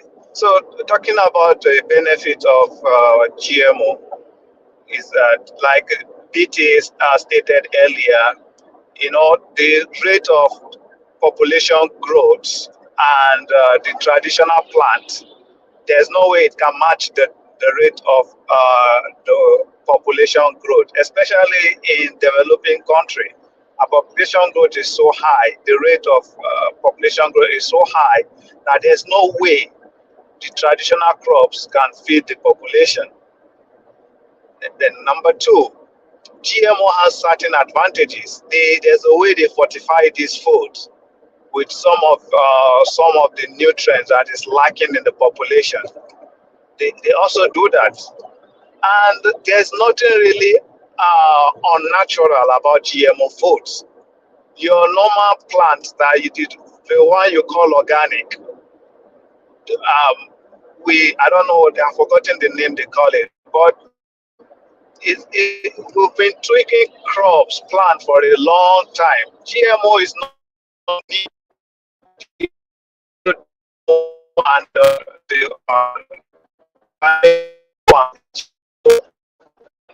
and to make it, but we've been selecting crops to have certain traits for a very long time. It's just that now we have the ability to tweak DNA and all this stuff to make it happen faster than it used to happen naturally. That's just the difference components in the plant. The broiler chicken we eat, all these have been genetically modified. Most of our plants genetically modified resist pests and other stuff, resist drought. So there's nothing special. It's just you will not see any expert telling you that GMO is dangerous to human consumption or anything. You will not see that. It's mostly people that are ignorant about this topic that push all these narratives. But now, for me, the cons of this GMO, introducing GMO to Nigeria or Africa, or sub-Saharan Africa, is that we have to develop this technology ourselves, or buy it, or whichever way we can get it. We need to have that technology, because you cannot plant these seeds. They don't have seeds for you to plant. You have to depend on the supplier. So, and if you have to depend on another country to keep supplying you the seeds or the seedlings, then you don't have food security. So if we have to go that way, then we need to develop that technology ourselves. So that's just my own contribution to this topic. So let me just address the concern. So it's side effect, not an adverse reaction. So it was done by Duke University, and the second one was done by Western State University as well. But I'm trying to pull up. So this is peer reviewed, right? So let me just. It says findings by the published journal Biotech and Engineering. So they studied what somebody from Duke University studied, and that was their conclusion. So they said they can easily modify that part of it. That's what they're working on. So that was. But I can't find. I'm trying to find the actual research itself, but they refer to the title of the research and where it came from. So if I'm trying to see if I can search for that university with that research, it will pop up. But you can look at the link and see the name of who did the research, the university, in the link I posted below. So that's what they concluded, and that is a peer-reviewed research. In regards to that is just in regards to antibiotic resistance. Babati, let me ask you a foolish question. Okay. Let me just ask you a question. Now, yes, with GMO now, let's say for instance, GMO, are we still going to have the same taste of our corn when we do the GMO? Oh, taste as in like what you were originally your taste bud. The taste of the same corn that we eat, our corn, normal corn. Are we going to have the same taste when we have the GMO? If the person that is genetically modifying something can genetically modify the taste to either be the same or taste different, right? So that's I don't think the taste that's the least of your problems. You don't have to worry about taste. I don't think that goes away. You people should leave us. Who are you people? I don't know. So basically, my point is to you one. Even the only thing that I can point out to is the antibiotic resistant thing, which I don't think is a major concern that should follow us to say we should ban it. If you start hearing like cancer cases or heart disease increase, or now we can have a conversation. But antibiotic resistance is not something we can always change if I want. But why do we need it? Like you just told you, like they need to use, your herbicide and your pesticides. This ones are proven to cause cancer, right? So GMO, what it also does is it decreases the need for you to spray your farms or to use more preservatives on some of this farm produce. So it saves you that part too. So this constant spraying of cocoa and spraying of tomato and in some certain GMOs, you don't need that, or you don't need as much for that. So that's a benefit. Number two, if you have terrible soils, you can still grow GMOs in some certain GMOs in some soil because they need less water to grow. They can grow bigger. Our soil are okay. We have good soil. Not but look at your population size. You want to grow everywhere. If you notice, Bill Gates is more focused on the north. He's not coming down south to bother you. He's targeted. Babati, the problem we really have, if you really understand it, it is because of rural urban migration. People are leaving the rural area to come to the city. That's what is going on. It's not because we don't have the farmland to do all those things, but people are leaving the rural area. People that grew up in the rural area, go and check it. 80% of them are no more there. That is what is going on. So that is why all the people that are supposed to farm, most of them have already migrated, and those little ones that are there, they do either Okada or Yahoo. That is what is going on. Brother, you're focusing on the symptoms rather than the cause. So because if farming is that profitable, why would they abandon it? The problem is that they cannot compete. They don't have good seeds or siblings. They cannot compete with other countries where they have done research, they have improved their plan. Just like BT is trying to let you understand that if you have 2 hectares of land to plant your crops, based on the like they said, the Benue now, that's where we have the best soil. So instead of depending on Benue to plant most of your crop, you improve your crop to grow everywhere in Nigeria. So that gives you economy of scale. So you can produce cheaper and export to other countries. As a result, your local farmers will go out of business. So we have to keep emotions aside and make sure It's not, that no, no, our no, no. It's not, conclusions no. are driven by data. No, don't get me wrong. It's not about emotion. It Don't is mind him. about He's discussing taste. Tasty. That's what it is. I'm in US. It's a lot of.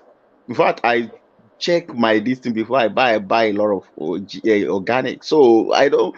It's not about emotion. It's about you taste it. You check it now. Check the GMO and check the organic. It's different. You eat Nigeria carrot. Come and eat American carrot. Eat it. Whether it's not different. So we should not, something that we have already tasted, we've seen it. So it's not something new that you now bring to me that, oh, emotion. No, I've tasted it. I know it. I know what you are talking about. So it's not. I honestly don't understand what you're talking about. What does You this might have not to do understand, with but thank God I understand myself.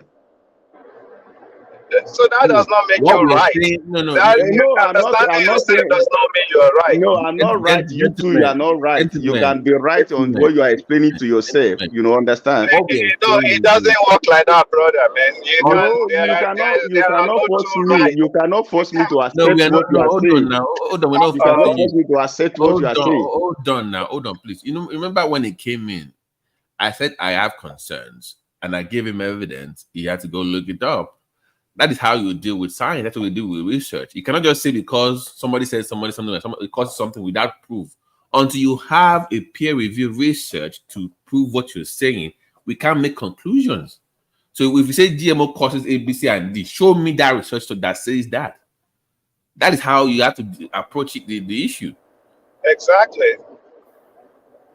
No, I quite understood. See, I'm just telling you my own mind about it. You can say, "Oh, this is what the research have said about it," but I'm just telling you my own mind about it. That this particular GMO you are talking about, I've tasted it and I've tasted organic one, and I prefer organic one. So now, for you to not tell, oh, I have to accept it. No, it's not done. So I will accept what I know that is good for me. It's not for you. That's my own point. No, nobody is against your preference. Yeah, what we're so saying that is is what you that have to respect. we're just saying that you shouldn't spread wrong information about GMO. No. See, that is the problem now. It's even worse. It's even worse because people started to bring up these conspiracy theories about the CC6 global domination. Bill Gates is coming. He's bringing. No. Like I'm like, where is the proof? Like okay, Babati. When we started this, I innocently asked you a question about it, and I asked particular about some crops. I asked you about oranges. I asked you about corn, and I have my reason for asking you. So if I ask you, I'm not talking about whether religion or whatever. No, I'm not talking about it. I've tasted those things, and I discovered that they are not. I don't like it, and that is why I have to, seek more information about it. So it's not that necessarily somebody has to accept all those things. I get you. I get you. It's like a more personal. It's not. There's nothing. This world. If God wants to bring it to our end, He should bring it to our end. So it's not about whether it's. Now here's the thing that I think our government is failing at. If I can't even see people's names, so sorry. Apologies for the guy that came in last to speak. Thanks for joining. Abdul. Yes. If like I agree with Abdul that mechanized farming is the way to go. So what do you do with your current subsistence farmers? You go through their cooperative organization. They have cooperatives that they are part of, where if they have to combine and come together and grow bigger as a unit, that's what you I mean, you can put incentives. But the days of just one farmer having some spot of land and building and is asking for loan, that should be over with. I'm sorry, I know people might lose their jobs or whatever, but it's not sustainable for our population anymore. Yeah, at all. I agree with you on that one. Is the route to go. So, but how can you help the current farmers expand their business to at least keep up? Yes, because even we are talking about it. This NAFDAC woman, she was trained in the US here. She was trained. She's wife of this former senator Adeyeye. She was trained here. She was here for years, Professor Adeyeye. So she's not. She said she didn't believe in that. So if NAFDAC herself, she was trained in the US talking about it. So let us have mechanized farming for now. So all the GMO of a thing, we should just stop it. And our response was irresponsible. I'm sorry. She said, you don't speak that way as a professional. You can say it's unknown. You cannot make conclusion as the NAFDAC head. That was a reckless statement. Hey, Babati, go ahead. I kind of notice one thing. Like when I go to Nigeria and I eat, my body tends to feel a little different from when I'm in America. I don't know. Is it because you eat better food? Well, I don't use the restroom a lot. Like when I go to Nigeria, for example. What better food? Is it Nigeria where there's no food security that you're saying you're eating better food? There's food. Which one is where there's no security? There's food in Nigeria. All the food that they are bringing from Nigeria. Bro, we are bringing, hold on, 1 minute. A lot of food that we are bringing from Nigeria here, go to the stores, go to all those people, the shipping stuff that they are bringing food here. So we are contributing to that. We are contributing to that because a lot of their food we buy it from them and bring it here. Say, do you know the common? Let me disabuse your mind of some stuff. See, do you know most of these grains in Nigeria? Do you know how they store them? What they do is they go buy these grains from farmers. They now put chemicals, dangerous chemicals that our government does not have any oversight over anything. They store this thing with different kind of chemicals to prevent insects and all these things, so that later on they bring these crops out and sell them at a higher price. This is what I mean by this is what I was saying about food security. Yeah. Do you remember? I think it was when was Kollington had that hit? Was it 91 or 92? We had this debt in Abeokuta at that time. The beans, I think it was stored wrongly, like you said, with chemicals, and it was sold that way, and people died in their thousands. Yep. Yeah, I remember then. We're like, don't buy beans. So chemical. I'm telling you, yeah, people died. Believe me, they're still doing it up to now. They're still doing it. I know people that are still doing it. So to respond to Mike's question, what is happening is this: is the difference is in America, it's not about GMO or no GMO. It's how the food is prepared. Thank you very much. When you go to, let's say, KFC, they have trans fat oil that has been heated up to like 600 degrees, and they put chicken in it. You can't blame the chicken for making it. It's the way the oil was prepared and how hot it's been heated over and be used over and over again. Or how when you go to Walmart, when they preserve the food, they even use some embalming stuff in to preserve those foods. So when you buy it, it's not just the chicken that you're eating. It's what it was used to was used to preserve it. Those things are not even the one. No, I honestly don't eat outside that much. I don't go and eat all these fast. Even the one that I prepare at home. You understand? Like the chicken I buy from the store and bring home to cook to make. It still doesn't make my body feel as. But that's my point now, Mike. If you no, that's the deal. I'm not saying like something is wrong that GMO give. I don't believe in. I don't know fact like whether GMO cost anything, body anything like that. If I'm eating GMO here, I don't mind them bringing it there anyway because I'm eating it here anyway. But unless they can, someone like convince me that it kills or whatever. But if it doesn't kill, if it's just that it's GMO and whatever, I don't mind. But what I would say is, if they're going to bring it, they should keep our organic too.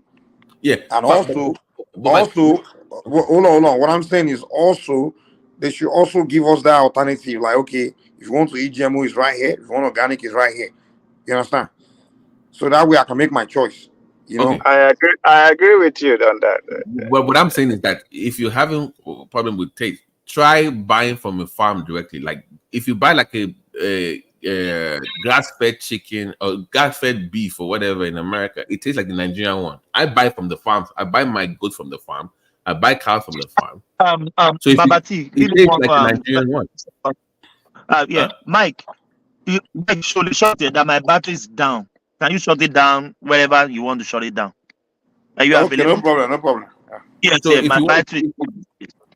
If you want that Nigerian taste, Mike, buy from. Do you have like farmers around you where you live, like in the rural area that come to the city? They usually come on Saturday of the month. They'll come maybe to the.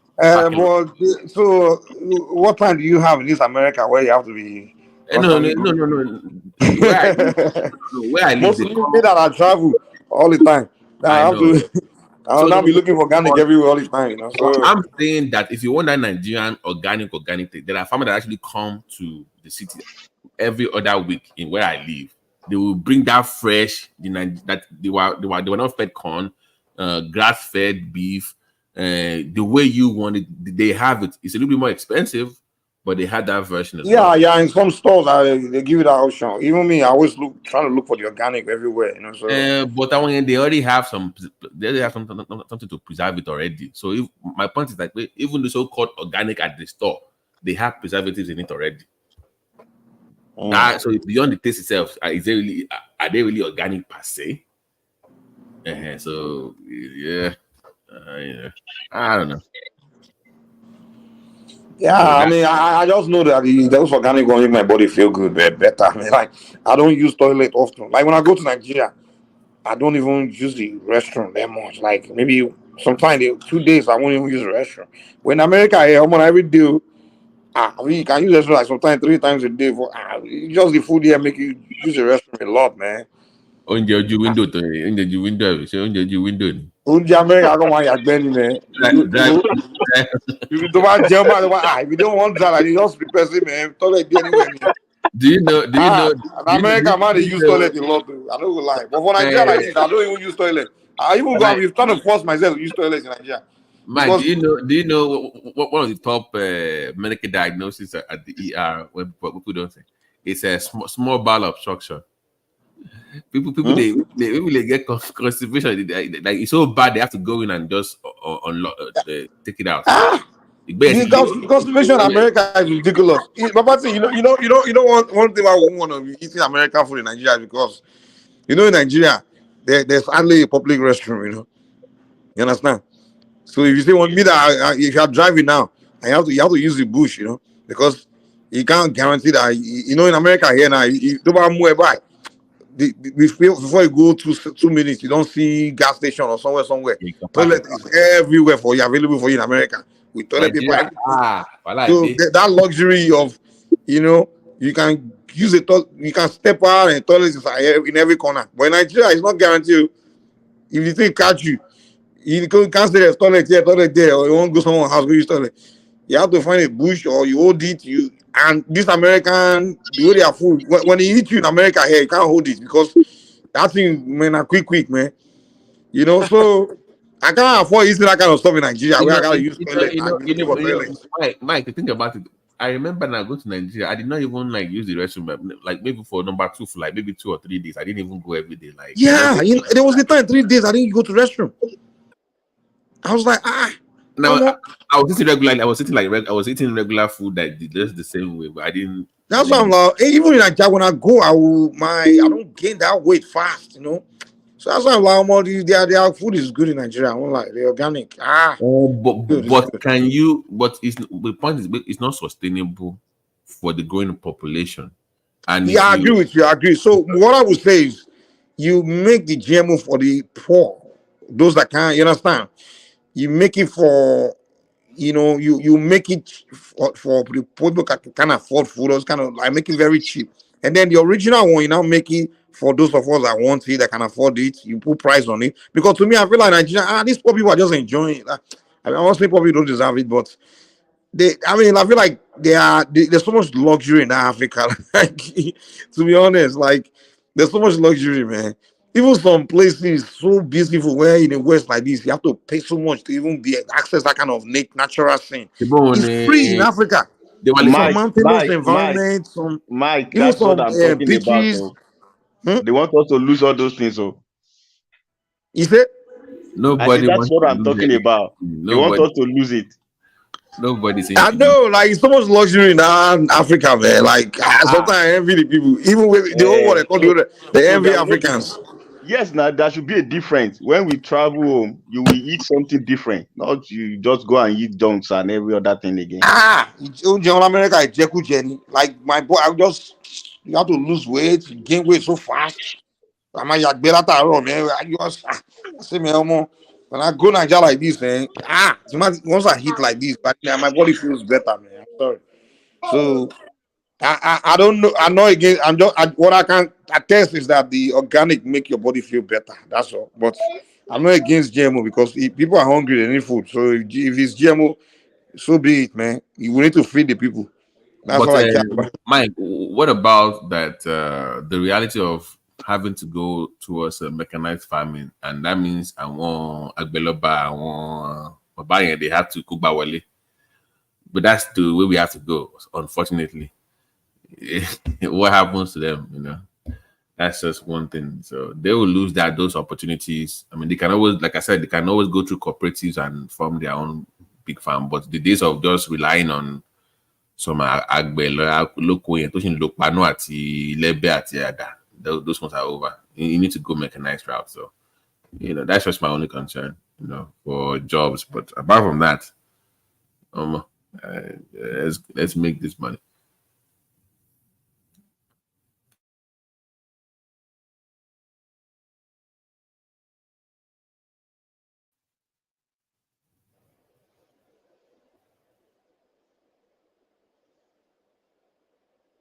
Hello, are you guys still there?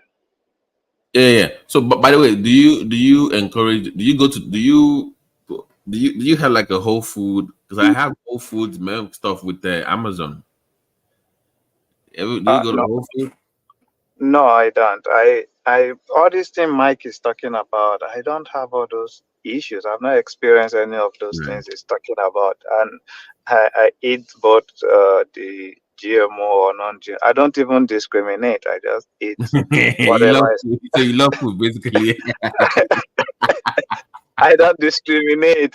Yeah. Let me guess. When you were little, you were one people that will wait by the light for those flies to drop in the water, so you can fry it and eat that way. Those, what is it called? You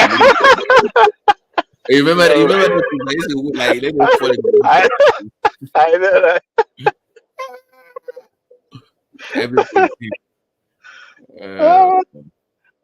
It's just honestly, we need to. I just noticed something with us in Africa. We're very quick to reject stuff or accept stuff not based on real data, but just based on hearsay, emotion. Somebody said this, somebody said that. You don't take life-changing decision based on that, because someone can say anything. You don't know what interest that person is fighting for. Yeah, but that's just my like. If I see a report tomorrow that says GMO has been linked to A, B, C, D, and F, okay, then I can say, okay, you know what? Let's pull back on this. But until I see something like with actual research data, you can't really make a conclusive. You can't have. That's just where I am with it right now. So Exactly, that's my position too. My only issue is we something. Wait, Abdul, you say you don't feel different when you eat the GMO and you eat the organic? Yes, I don't. Getting like Jenny. I don't believe you. I'm very serious, honestly. I don't discriminate. Maybe the thing is when you used to eat the organic and then we started eating GMO, you won't notice. But when you go back to the organic, that's when you, like for example, when of course when we left Nigeria, came to America, I didn't even notice that okay, I'm beginning to eat something different. Though the chicken, at one point, chicken used to be my favorite food. All of a sudden, it's no longer my favorite food. But I didn't know it was because what I used to eat before was organic. I didn't pay attention. So I didn't really notice that I started eating. I mean, something changed in food. You know, I just know food was in abundance in America. But when I went back to Nigeria, I started eating. I'm like, yeah, wow. That's when you will know, man. There's difference, I'm telling you. There's difference. Even here, when I go to the store now, when I pay attention to the organic one and the non-organic one, I still feel the difference. I don't think your problem is organic or non-organic. What you're just doing is the fallacy of confirmation bias. You know. No. It's not like I was consciously trying to see the difference or anything. It's just I just felt it. I just feel it, and I'm like, what? I really ask myself, why am I feeling so better? But then when I deep, I realized, oh, I'm eating organic. You know, so it's not really fallacy of bias or anything like that. Hey, Mike, by the way, when is that protest again? When is the I don't even know. I mean, I'm just saying from you guys on. You mean the obedience and all those people?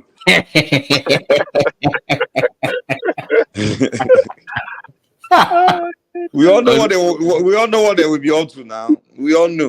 You know, once the guy said Rose Viva will be leading I said, okay. All right. Yeah. See all these people, man. We need to be careful, man. Like this, people that call themselves Yorubas, you know, you have to be careful, man.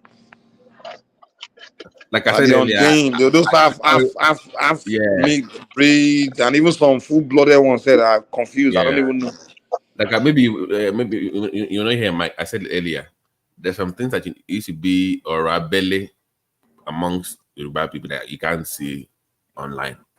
You need to have internet discussion amongst yourself. You know, you can't really, because the others might not understand what you're really trying to get at. So that's where I want, because orienting my D. You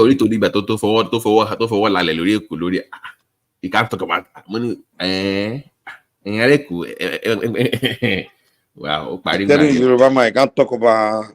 You know what they always felt. I don't even know why they reason like that. Like they just have this mentality that I can dominate you, I can take over your stuff. So they always, you know, when they always say, the Yorubas in Lagos cannot challenge them, something like that.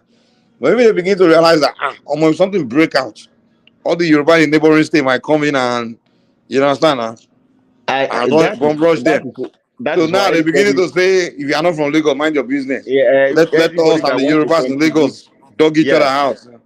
Mike, anybody that want to contribute, they will be asking you, where are you from?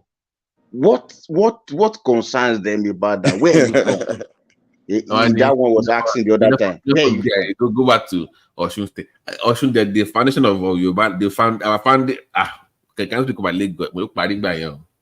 Don't mind them. They don't know. Even Osun, they have that Ijesha though. They don't know that those are Ijesha people. They don't know.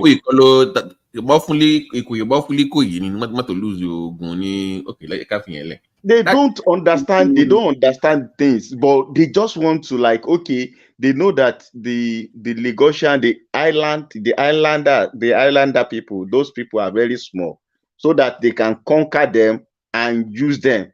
That's what they try to do. Like you said, it's the one wants to separate them from the Yoruba side. Yeah. But I don't know what is going on with them. But I don't know. You know, the Lagos Island, they always have that, that mentality, that. That is why they want to use that. Each time somebody asks, where are you from? Maybe as it is now, they will be asking, are you from Lagos Island? Or you are from a Mushin or Ikeja or wherever. I don't know what they will be asking again. we are telling you about. So if you see what happened during NSAS, they were pointing to the companies they want to burn down. You will not see an Igbo company mentioned. You will not see it there. And you are still talking about protests and say, oh, everybody is confused. For where? Go to your state. Let everybody go to your state. Go and protest and see what will happen there. What do you think about Nnamdi Kanu? You know, remember that guy that burned down, I think Chinos or whatever his name from my number, that burned down those buses. Yeah. You know, he's in prison now. But he's in prison now. When people like Peter Ben say, oh, everybody that has been jailed over protests and such should be released. I'm like, do you even know why the guy was locked up in the first place? Why Don't mind those useless people. If you know that place, you know that where they normally park is very close to Night Post, the Nikeja. Very big, massive place, because I know that place very well. When they not pass all the new buses, it's very close, opposite near Night Post, Nikeja, that headquarters in Nikeja. That compound, that place very big for somebody to just come around because you say you are NSAS and you now burn this place down. You know where the target again? All the staff in the TVC, Tinubu, this thing, they chase them away. They almost kill all those staffs. Almost kill all of them. They burnt the place down. Is it that one NSAS? You are now go around burning every companies down. You say it's NSAS, and they want to start again. They say, oh, no, don't start. You are not from this, they are not that. They don't know that when we are talking about Ogun State, a lot of almost 70-80% of the land in the Ogun State have been ceded to Lagos State. They don't know all the K2, all those places in K2 side, they are Ijebus. What is it called? This place around Shomolu side. Even Ekpe side. Yeah, I have families there. I want Jebuni. Yeah, those are the Jebus you are talking. They don't understand it. They don't know anything. They don't know anything, and they will come around and be say, "Are you from this side? Are you from that side?" So if you are not from that side, nobody would argue with me. Okay, they call a place Abule Egba. Also, is not. Yeah. Even the date tells you don't know that those are Abule Egba was ceded to Lagos State. So now you are. If somebody say, "Oh, I'm from Lagos. I'm from this side, Abule Egba," so you say it's not from Lagos State. Where are you talking about in Lagos State? Are you talking about Lagos Island or where? Which part? And they will come around, and nobody is questioning them. Each time they ask anybody, "Oh, are you from?" Don't bother even ask me, because I just ate that question. We say, don't protest. Go and protest in your state. You say, "Oh, where are you from?" It's very annoying. You know what the problem is? Yoruba people that we're always trying to respond and give them more answer, trying to play this. I'm like, why are you doing this? That's why I even joined foolish question. You blast them and tell them. You blast them. That's why I even joined today, because I just listened to you just talking rubbish. We start from Lagos, economic capital. They want to burn it down. That was the reason why I was very specific. Like, tell me what that violence means. And he said on tape. Remember, we have him on tape. He wants. You know what? You know what happened? You know what happened during the election? I asked. Hold on. I asked him. No, Mike, maybe you're not listening. He said we should all attack our politicians at state level. Okay, I was with there. So come on, one blue, come on, So I knew, I knew where he's going with this. So if you want to do that, why can't he move? He should move his all these people and move them to Anambra. I knew he was trolling. He probably trolling. I don't think he was serious about that. I don't think so. No, they know. See, the guy until when because we overwhelm him, because he was trying to justify the reason why there should be a protest only in Lagos. When people were asking him, what about FCT? You can't talk about it. Why can't you go to the north? They will kill you there. They will kill you. You don't want to go there. BT, you did a good job for pushing him to have him on tape saying that, because if they they made him confess, which is very good. So that was a good job. That was the talking, Because though. That was the talking. Thomas almost stopped him from saying it, but that was good. Because if the aim is to target the politicians, so why would you go and target Lagos politician? Why not go to Abuja where you have the federal uh, politicians, the legislator, or even if the president is your problem, then you go and protest at Aso Rock. Yes, that's true. No. They know Tinubu is from Lagos. So they all, whenever they talk about Tinubu, they always claim that he owns Lagos, he controls Lagos. He is, a rational mind when it comes to talk now. And all of them, they believe if they want to get at Tinubu, they just have to destroy Lagos, And one of the reasons they hate Tinubu is the fact that Lagos is developing. I don't know why they're just so envious. When they started hating Tinubu was when Fashola started building Lagos. And, that was when the problem began. The moment Lagos started progressing, when our whole infrastructure started happening, road being fixed, and it started getting angry. And those Lekki asses, they are there in that Lekki side where they are enjoying Lagos, so they're enjoying the development. But these are people they're confusing me a lot. Like they enjoy the infrastructure, the development, though. But then they're not happy that it's happening. I'm like, yo, what is this envy about? They make their money there. Those ones that are doing businesses there, they make their money there. I don't know where you will make money and you still be praying for the place to be destroyed. Exactly. That's why I'm confused. Like, which kind of human being is that? They are the only one that will vote against the current governors in the government in Lagos. Like, they just anti that government. And everybody else that live in Lagos can see that the place is developing compared to in the 90s when it was abandoned. You understand? Everybody can see, even Northerners in Lagos, they say, we like the development that's constantly going on in Lagos. So even the Calabars, everybody else, it's only Southeasterners. I just have a problem with the government in Lagos. Look at the Lagos Calabar. Even Europeans, they are happy that Lagos is developing, but they are the only one that have a problem with it. Mike, look at what happened with the Lagos Calabar road. Look at that. I turned into some kind of anti-East. I say, why did it become? Why they beginning the road in Lagos?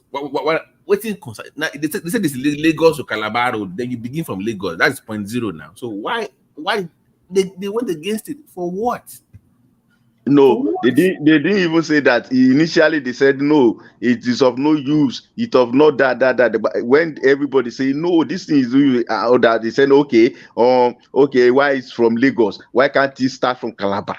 I see these people. They will shift the goalpost. Each time they want to get them, they will say, oh no. I say, what is wrong with these people? What is wrong?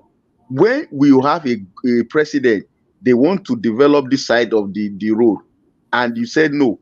When Buhari was doing the road to Maradi, nobody questioned him. He made the road to Maradi in Niger, Niger Republic or whatever.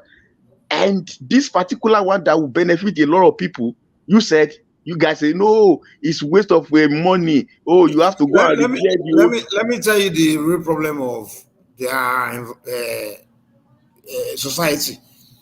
They have a class of their some of the educated ones. They like to use propaganda to just if you go to wherever they are gathering and they are talking, you will notice that 90% of what they are saying is just propaganda.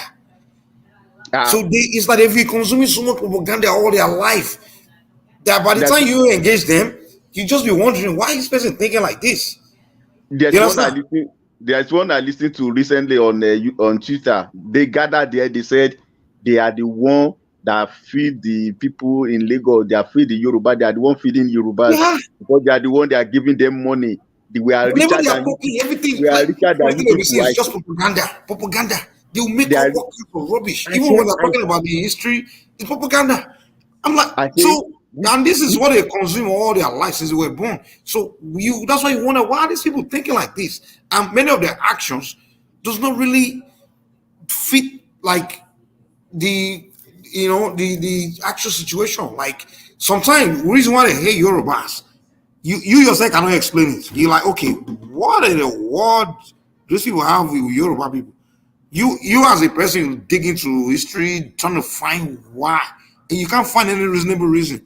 But then when you go to their circle, you see when they start talking, you find out that it's from propaganda that they develop that mentality because they be so brainwashed and I don't know what their leaders are trying to achieve by brainwashing them. Why on earth somebody will gather and they will be saying all those things that, oh, they developed, they are the one giving them money, they are Yorubas, they are Agbero. That's what they were saying.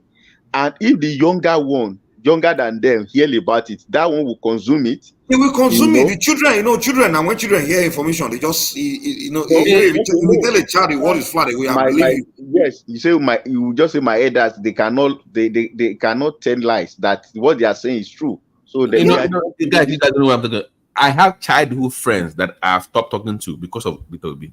Not me, they stopped talking to because of Peter Obi. I'm not kidding you. Ingos that I've known since childhood, that we grew up in the same Abeokuta, that we grew up together, doesn't talk to me anymore. Because I said Peter Obi did not win the election.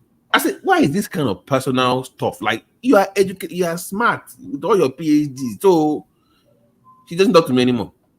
And it's just not me alone. I've had other people that are told me that they've lost their Igbo friends because of Peter Obi.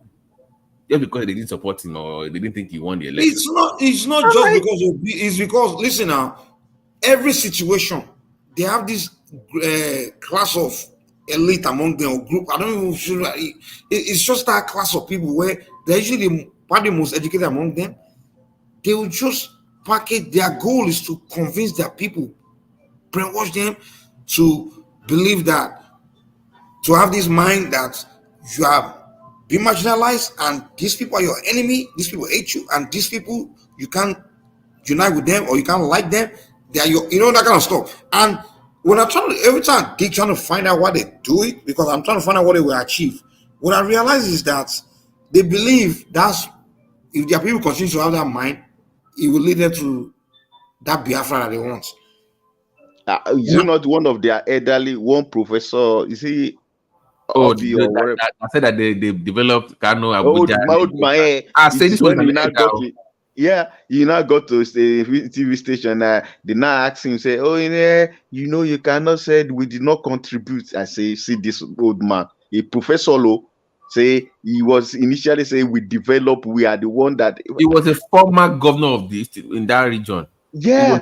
That was the former governor too. Yeah, former during the governor maybe Eastern region, like two states together. So you did not see your state to develop when you were governor. You now use your money, you pack all your money to come and develop another person's place, and you are happy about it and talking about it. Nobody invited you to come to that place. You came, by yourself. You now say you now come around and say, oh, you develop it and all that. But that was the way they always, I don't know, there's this thing they would always tell their people, like how they are the one doing everything, they are the smartest, God created them to be this and that. Like one guy came here and said that. Mike, why do? Because I saw a video, Mike, somebody was in Ibadan, was an Igbo guy in Ibadan walking up and down and says, place. Say the road, the building is this. That mindset of thinking that the world cannot survive without you, where does it come? Is it just? Do you know what always annoys me about it? Yeah. Whenever they are saying it, some like they come to Yoruba gathering, the Yoruba people there know that they are full of shit, and those ones just be agreeing with them. Yes, without them. And then I'll ask Yoruba person in the later, like, why would you agree with this guy? Did you? And they'll say, yeah, I know he's lying, but just have him on. Like, you can't be agreeing now. You can't just. You happen to promote their bullshit. That's why I even joined tonight. Like, what is wrong with these people? What is wrong with you guys? You want to do something. Why can't you go and do it in your place? Go and do it and let people see you. Even if it's only you and your dog, do it. Carry your placard. Don't. So until when you now add every other people to join you, that's what we want to do. No. Carry your placard, your dog, or wherever. Do whatever you want to do. You say, oh, you must. No. This time around, people should talk to Sanwo-Olu. If anybody make a shit of anything, they should. You know what's funny? Sorry to cut you. You know what's funny? I was watching a Rice TV, and you know when they said who owns Lagos, the issue came up, right? You know, the was saying it's forming all this. No. Even he, he's from Ogun State, and even they have to say, we are Ijebu. I mean, God, we own part of Lagos. Even he had to say, enough is enough.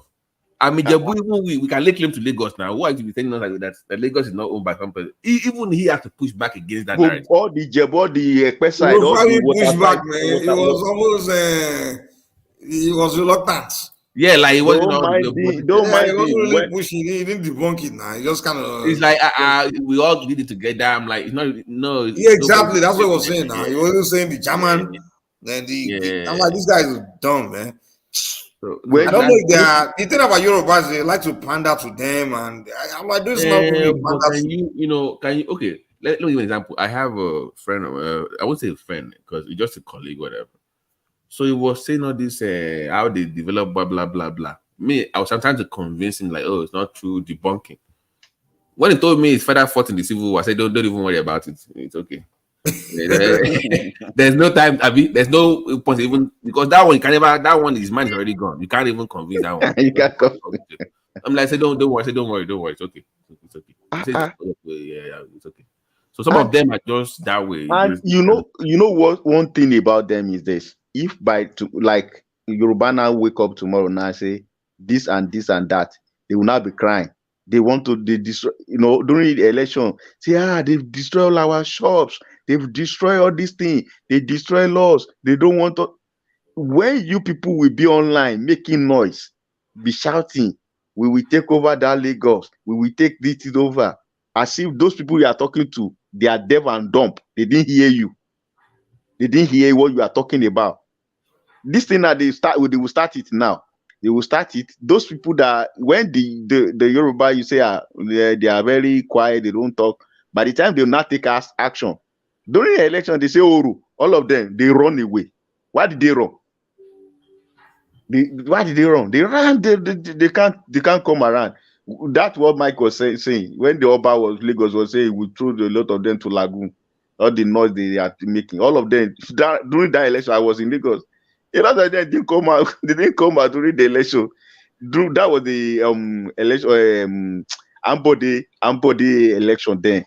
Yes, I voted. So by pulling, I didn't see all of them. We just voted. And all of them around why can't you just go somewhere and just respect the people there? Why is that? They don't know. They don't want to do that. That's a terrible thing about their culture, man. How can you just Mike? They even have somebody run for office in Ibadan. Haba. Come on now. He didn't win. He won't even do it with humility. He will do it with arrogance. You may tell about people. You can allow that in your space. It's very good if you can allow it. But they won't tolerate it. You know what annoys me the most is things they do, they can never tolerate it.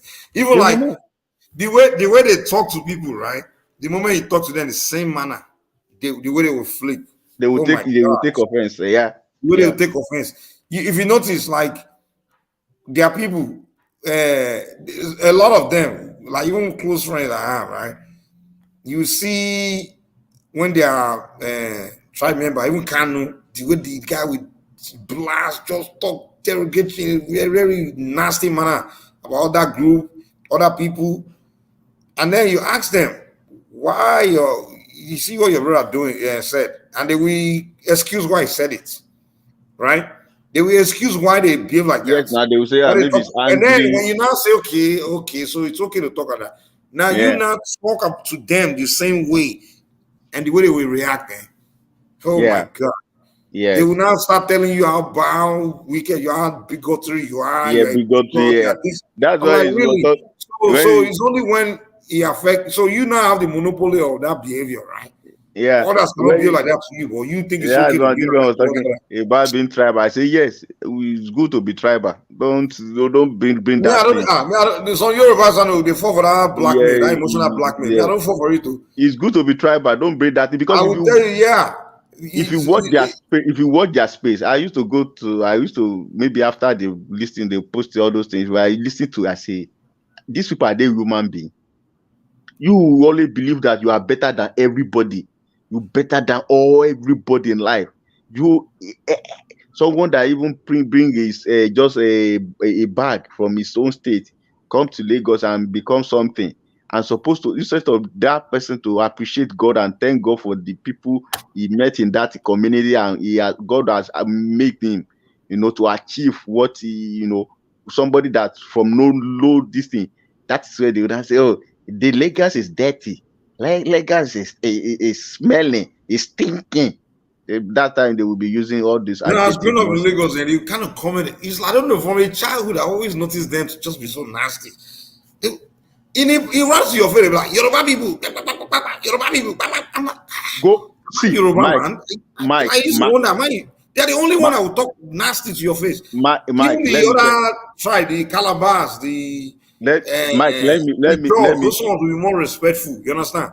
They're all let me from the south, but those ones they will be most, even those ones when they want to feel nasty, they know how to keep on cool. But then they they will just be insulting your elders, disrespecting. Like I'm like, God damn. Mike, let me tell you something.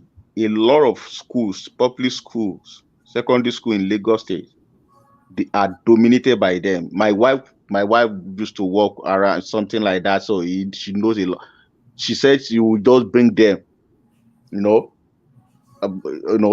maybe around SS2 whatever, so they will come and write free jam. I mean free WAEC.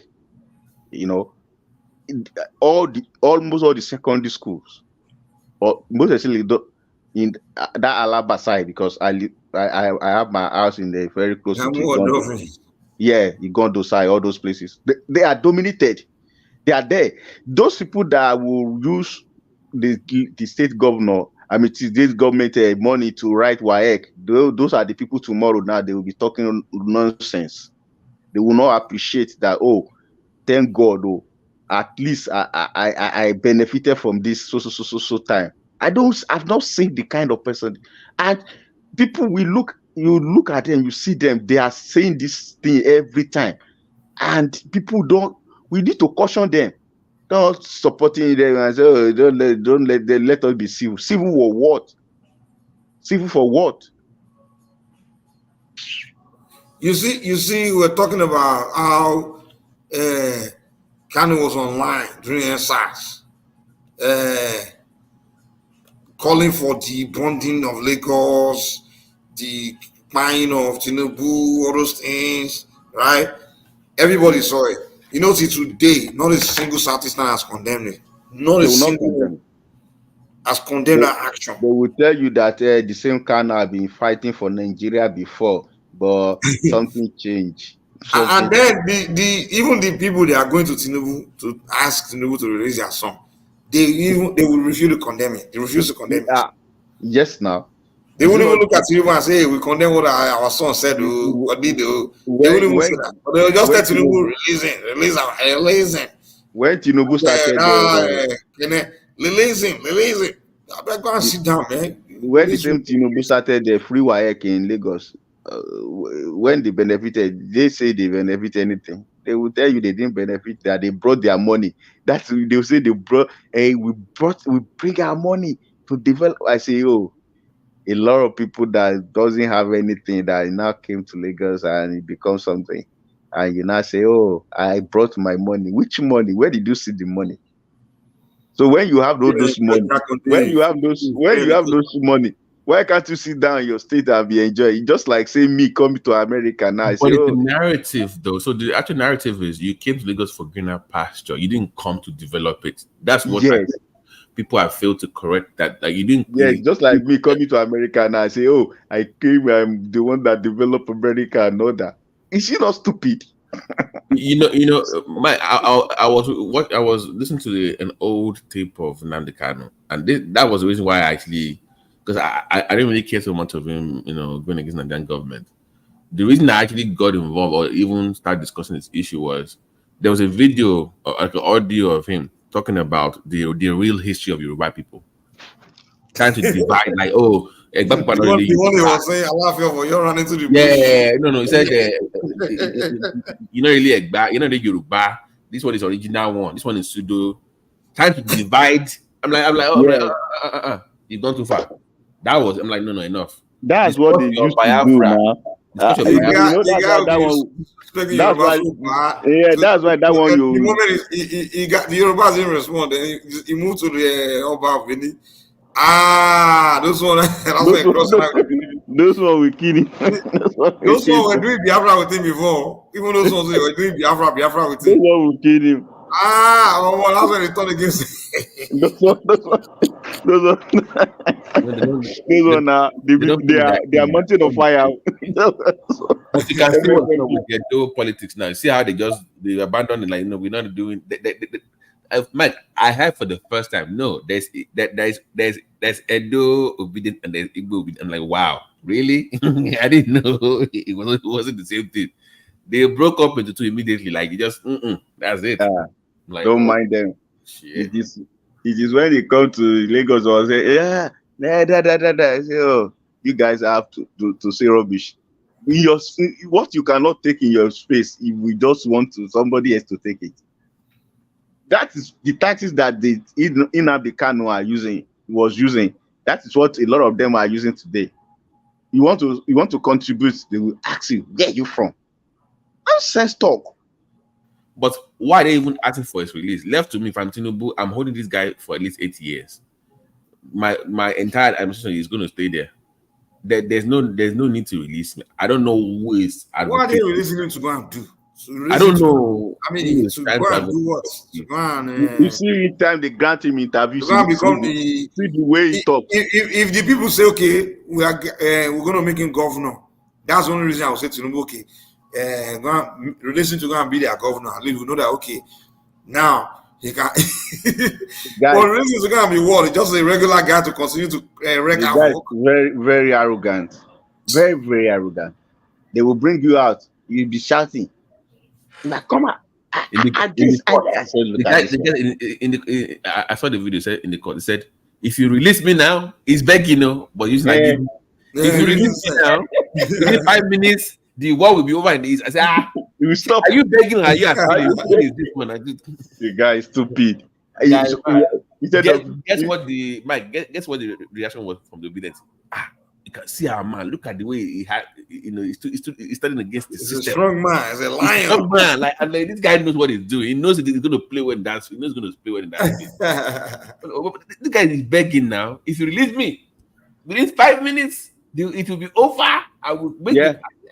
They believe whenever they are talking tough, that they are proving themselves to be tough. They say Samuel, who is Samuel? Where's Samuel? I will stop. I say this one. Very, very arrogant. Very, very arrogant. Even when he was doing that thing now, you see them, people will bow for him. They will be kissing his. And that's what I don't know why they believe it's like anyone among them that talk like that is who they regard as a leader. You see the way this guy was making them to this Samuel. You see the way he's making. Even those one educated one too. They will listen to him and they continue. They listen to him. They will back to him because he's talking tough. I'm like, are you guys dumb? Just because somebody is talking loud doesn't mean you follow him. Yeah. Anything that he says. Yeah, that was the time he said he has created money for them to spend. And he passport. He has already gotten that they should come and be buying passports or something. I just like uneducated people will listen to this. Somebody that have gone through university will listen to this guy and say, yes, that's true. God. So I don't, before I used to like really want to investigate, educate some of them, but at this point I just don't care anymore. Because I always ask them, I said, what is the end game? They're not very intelligent people, to be honest, man. Like that, I don't know how they're able to convince Nigerians that they are so smart and that's what they used to say. They're not very intelligent people, man. The ones that are, if you pay close attention, the intelligent Southeastern are the one that grew up in the Southwest and probably other one. You hardly see the Southeastern that grew up in the Southeast as intelligent. Let me ask you, because very dumb, like Pansat. When the guy talk, I'm like, this guy, I don't realize how retarded you are. Like, come on. Mike, if I actually, you know, there's like I said, Obi has done more damage to the chances of the South is becoming governor, president than anybody in the last 30 years. They're like, what do you mean? I said, trust me. He's done more damage to your hopes for becoming president now because of the kind people that are causing damage to them are the people that are even following the most. They don't understand. Like Obi, Nnamdi, those guys destroy their ethnic group. Like they mess up their image. Babati, the same Obi that they are carrying like egg today. That guy, they flog him round and round when he was the governor. They flog him that he did not perform.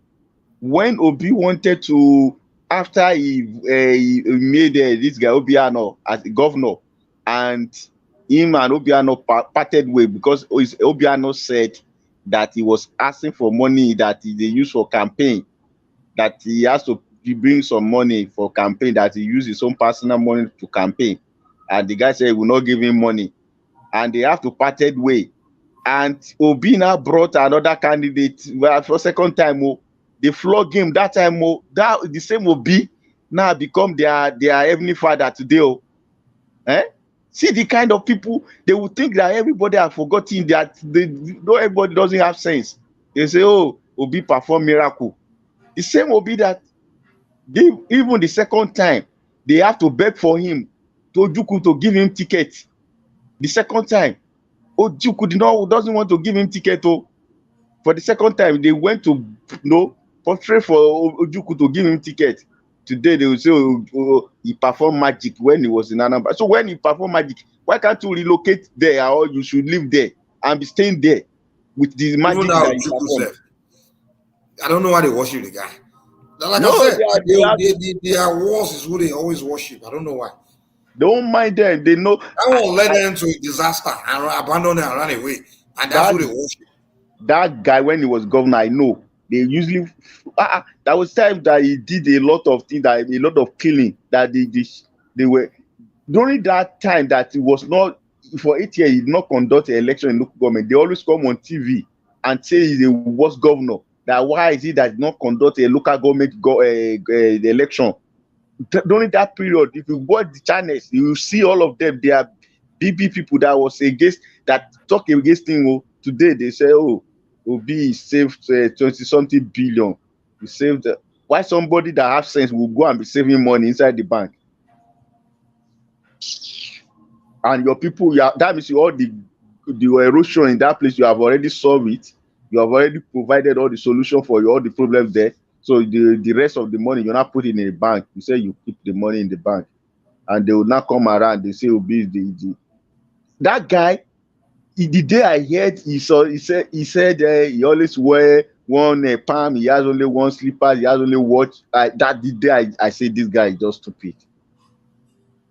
Because one of his kinsmen, one of these party men that time, I've already said that Obi, he has houses here, he has houses here, he has houses here. Obi will tell you that he has only one house in one in remote area in Anambra or whatever. Telling lies. They said, oh, he has a permanent paper. I know that. He said, oh, it's his money. It's his money. But that time he was a governor. When he put those money there, he was a governor. When he opened that account, he's supposed not to open it, but they will not talk about it. They come around and be selling to all these people, Yoruba people too. They will buy it. They won't change. Well, all right, gentlemen. Let me leave you guys. Mike. Okay. Yeah. Were you on vacation or something? You didn't show up for a while on the platform. You said what? I didn't see Mike on the platform for a while. I think he was away. You mean today or no? Like some few weeks back, you were off the channel for like a week or so. I think 2 or. I mean, I went to Nigeria. Oh, okay. Oh, maybe that's why. All right, fellas, gotta bounce. All right, man. Let me end the show, man. See you guys later. Okay, Mike. That. Yeah.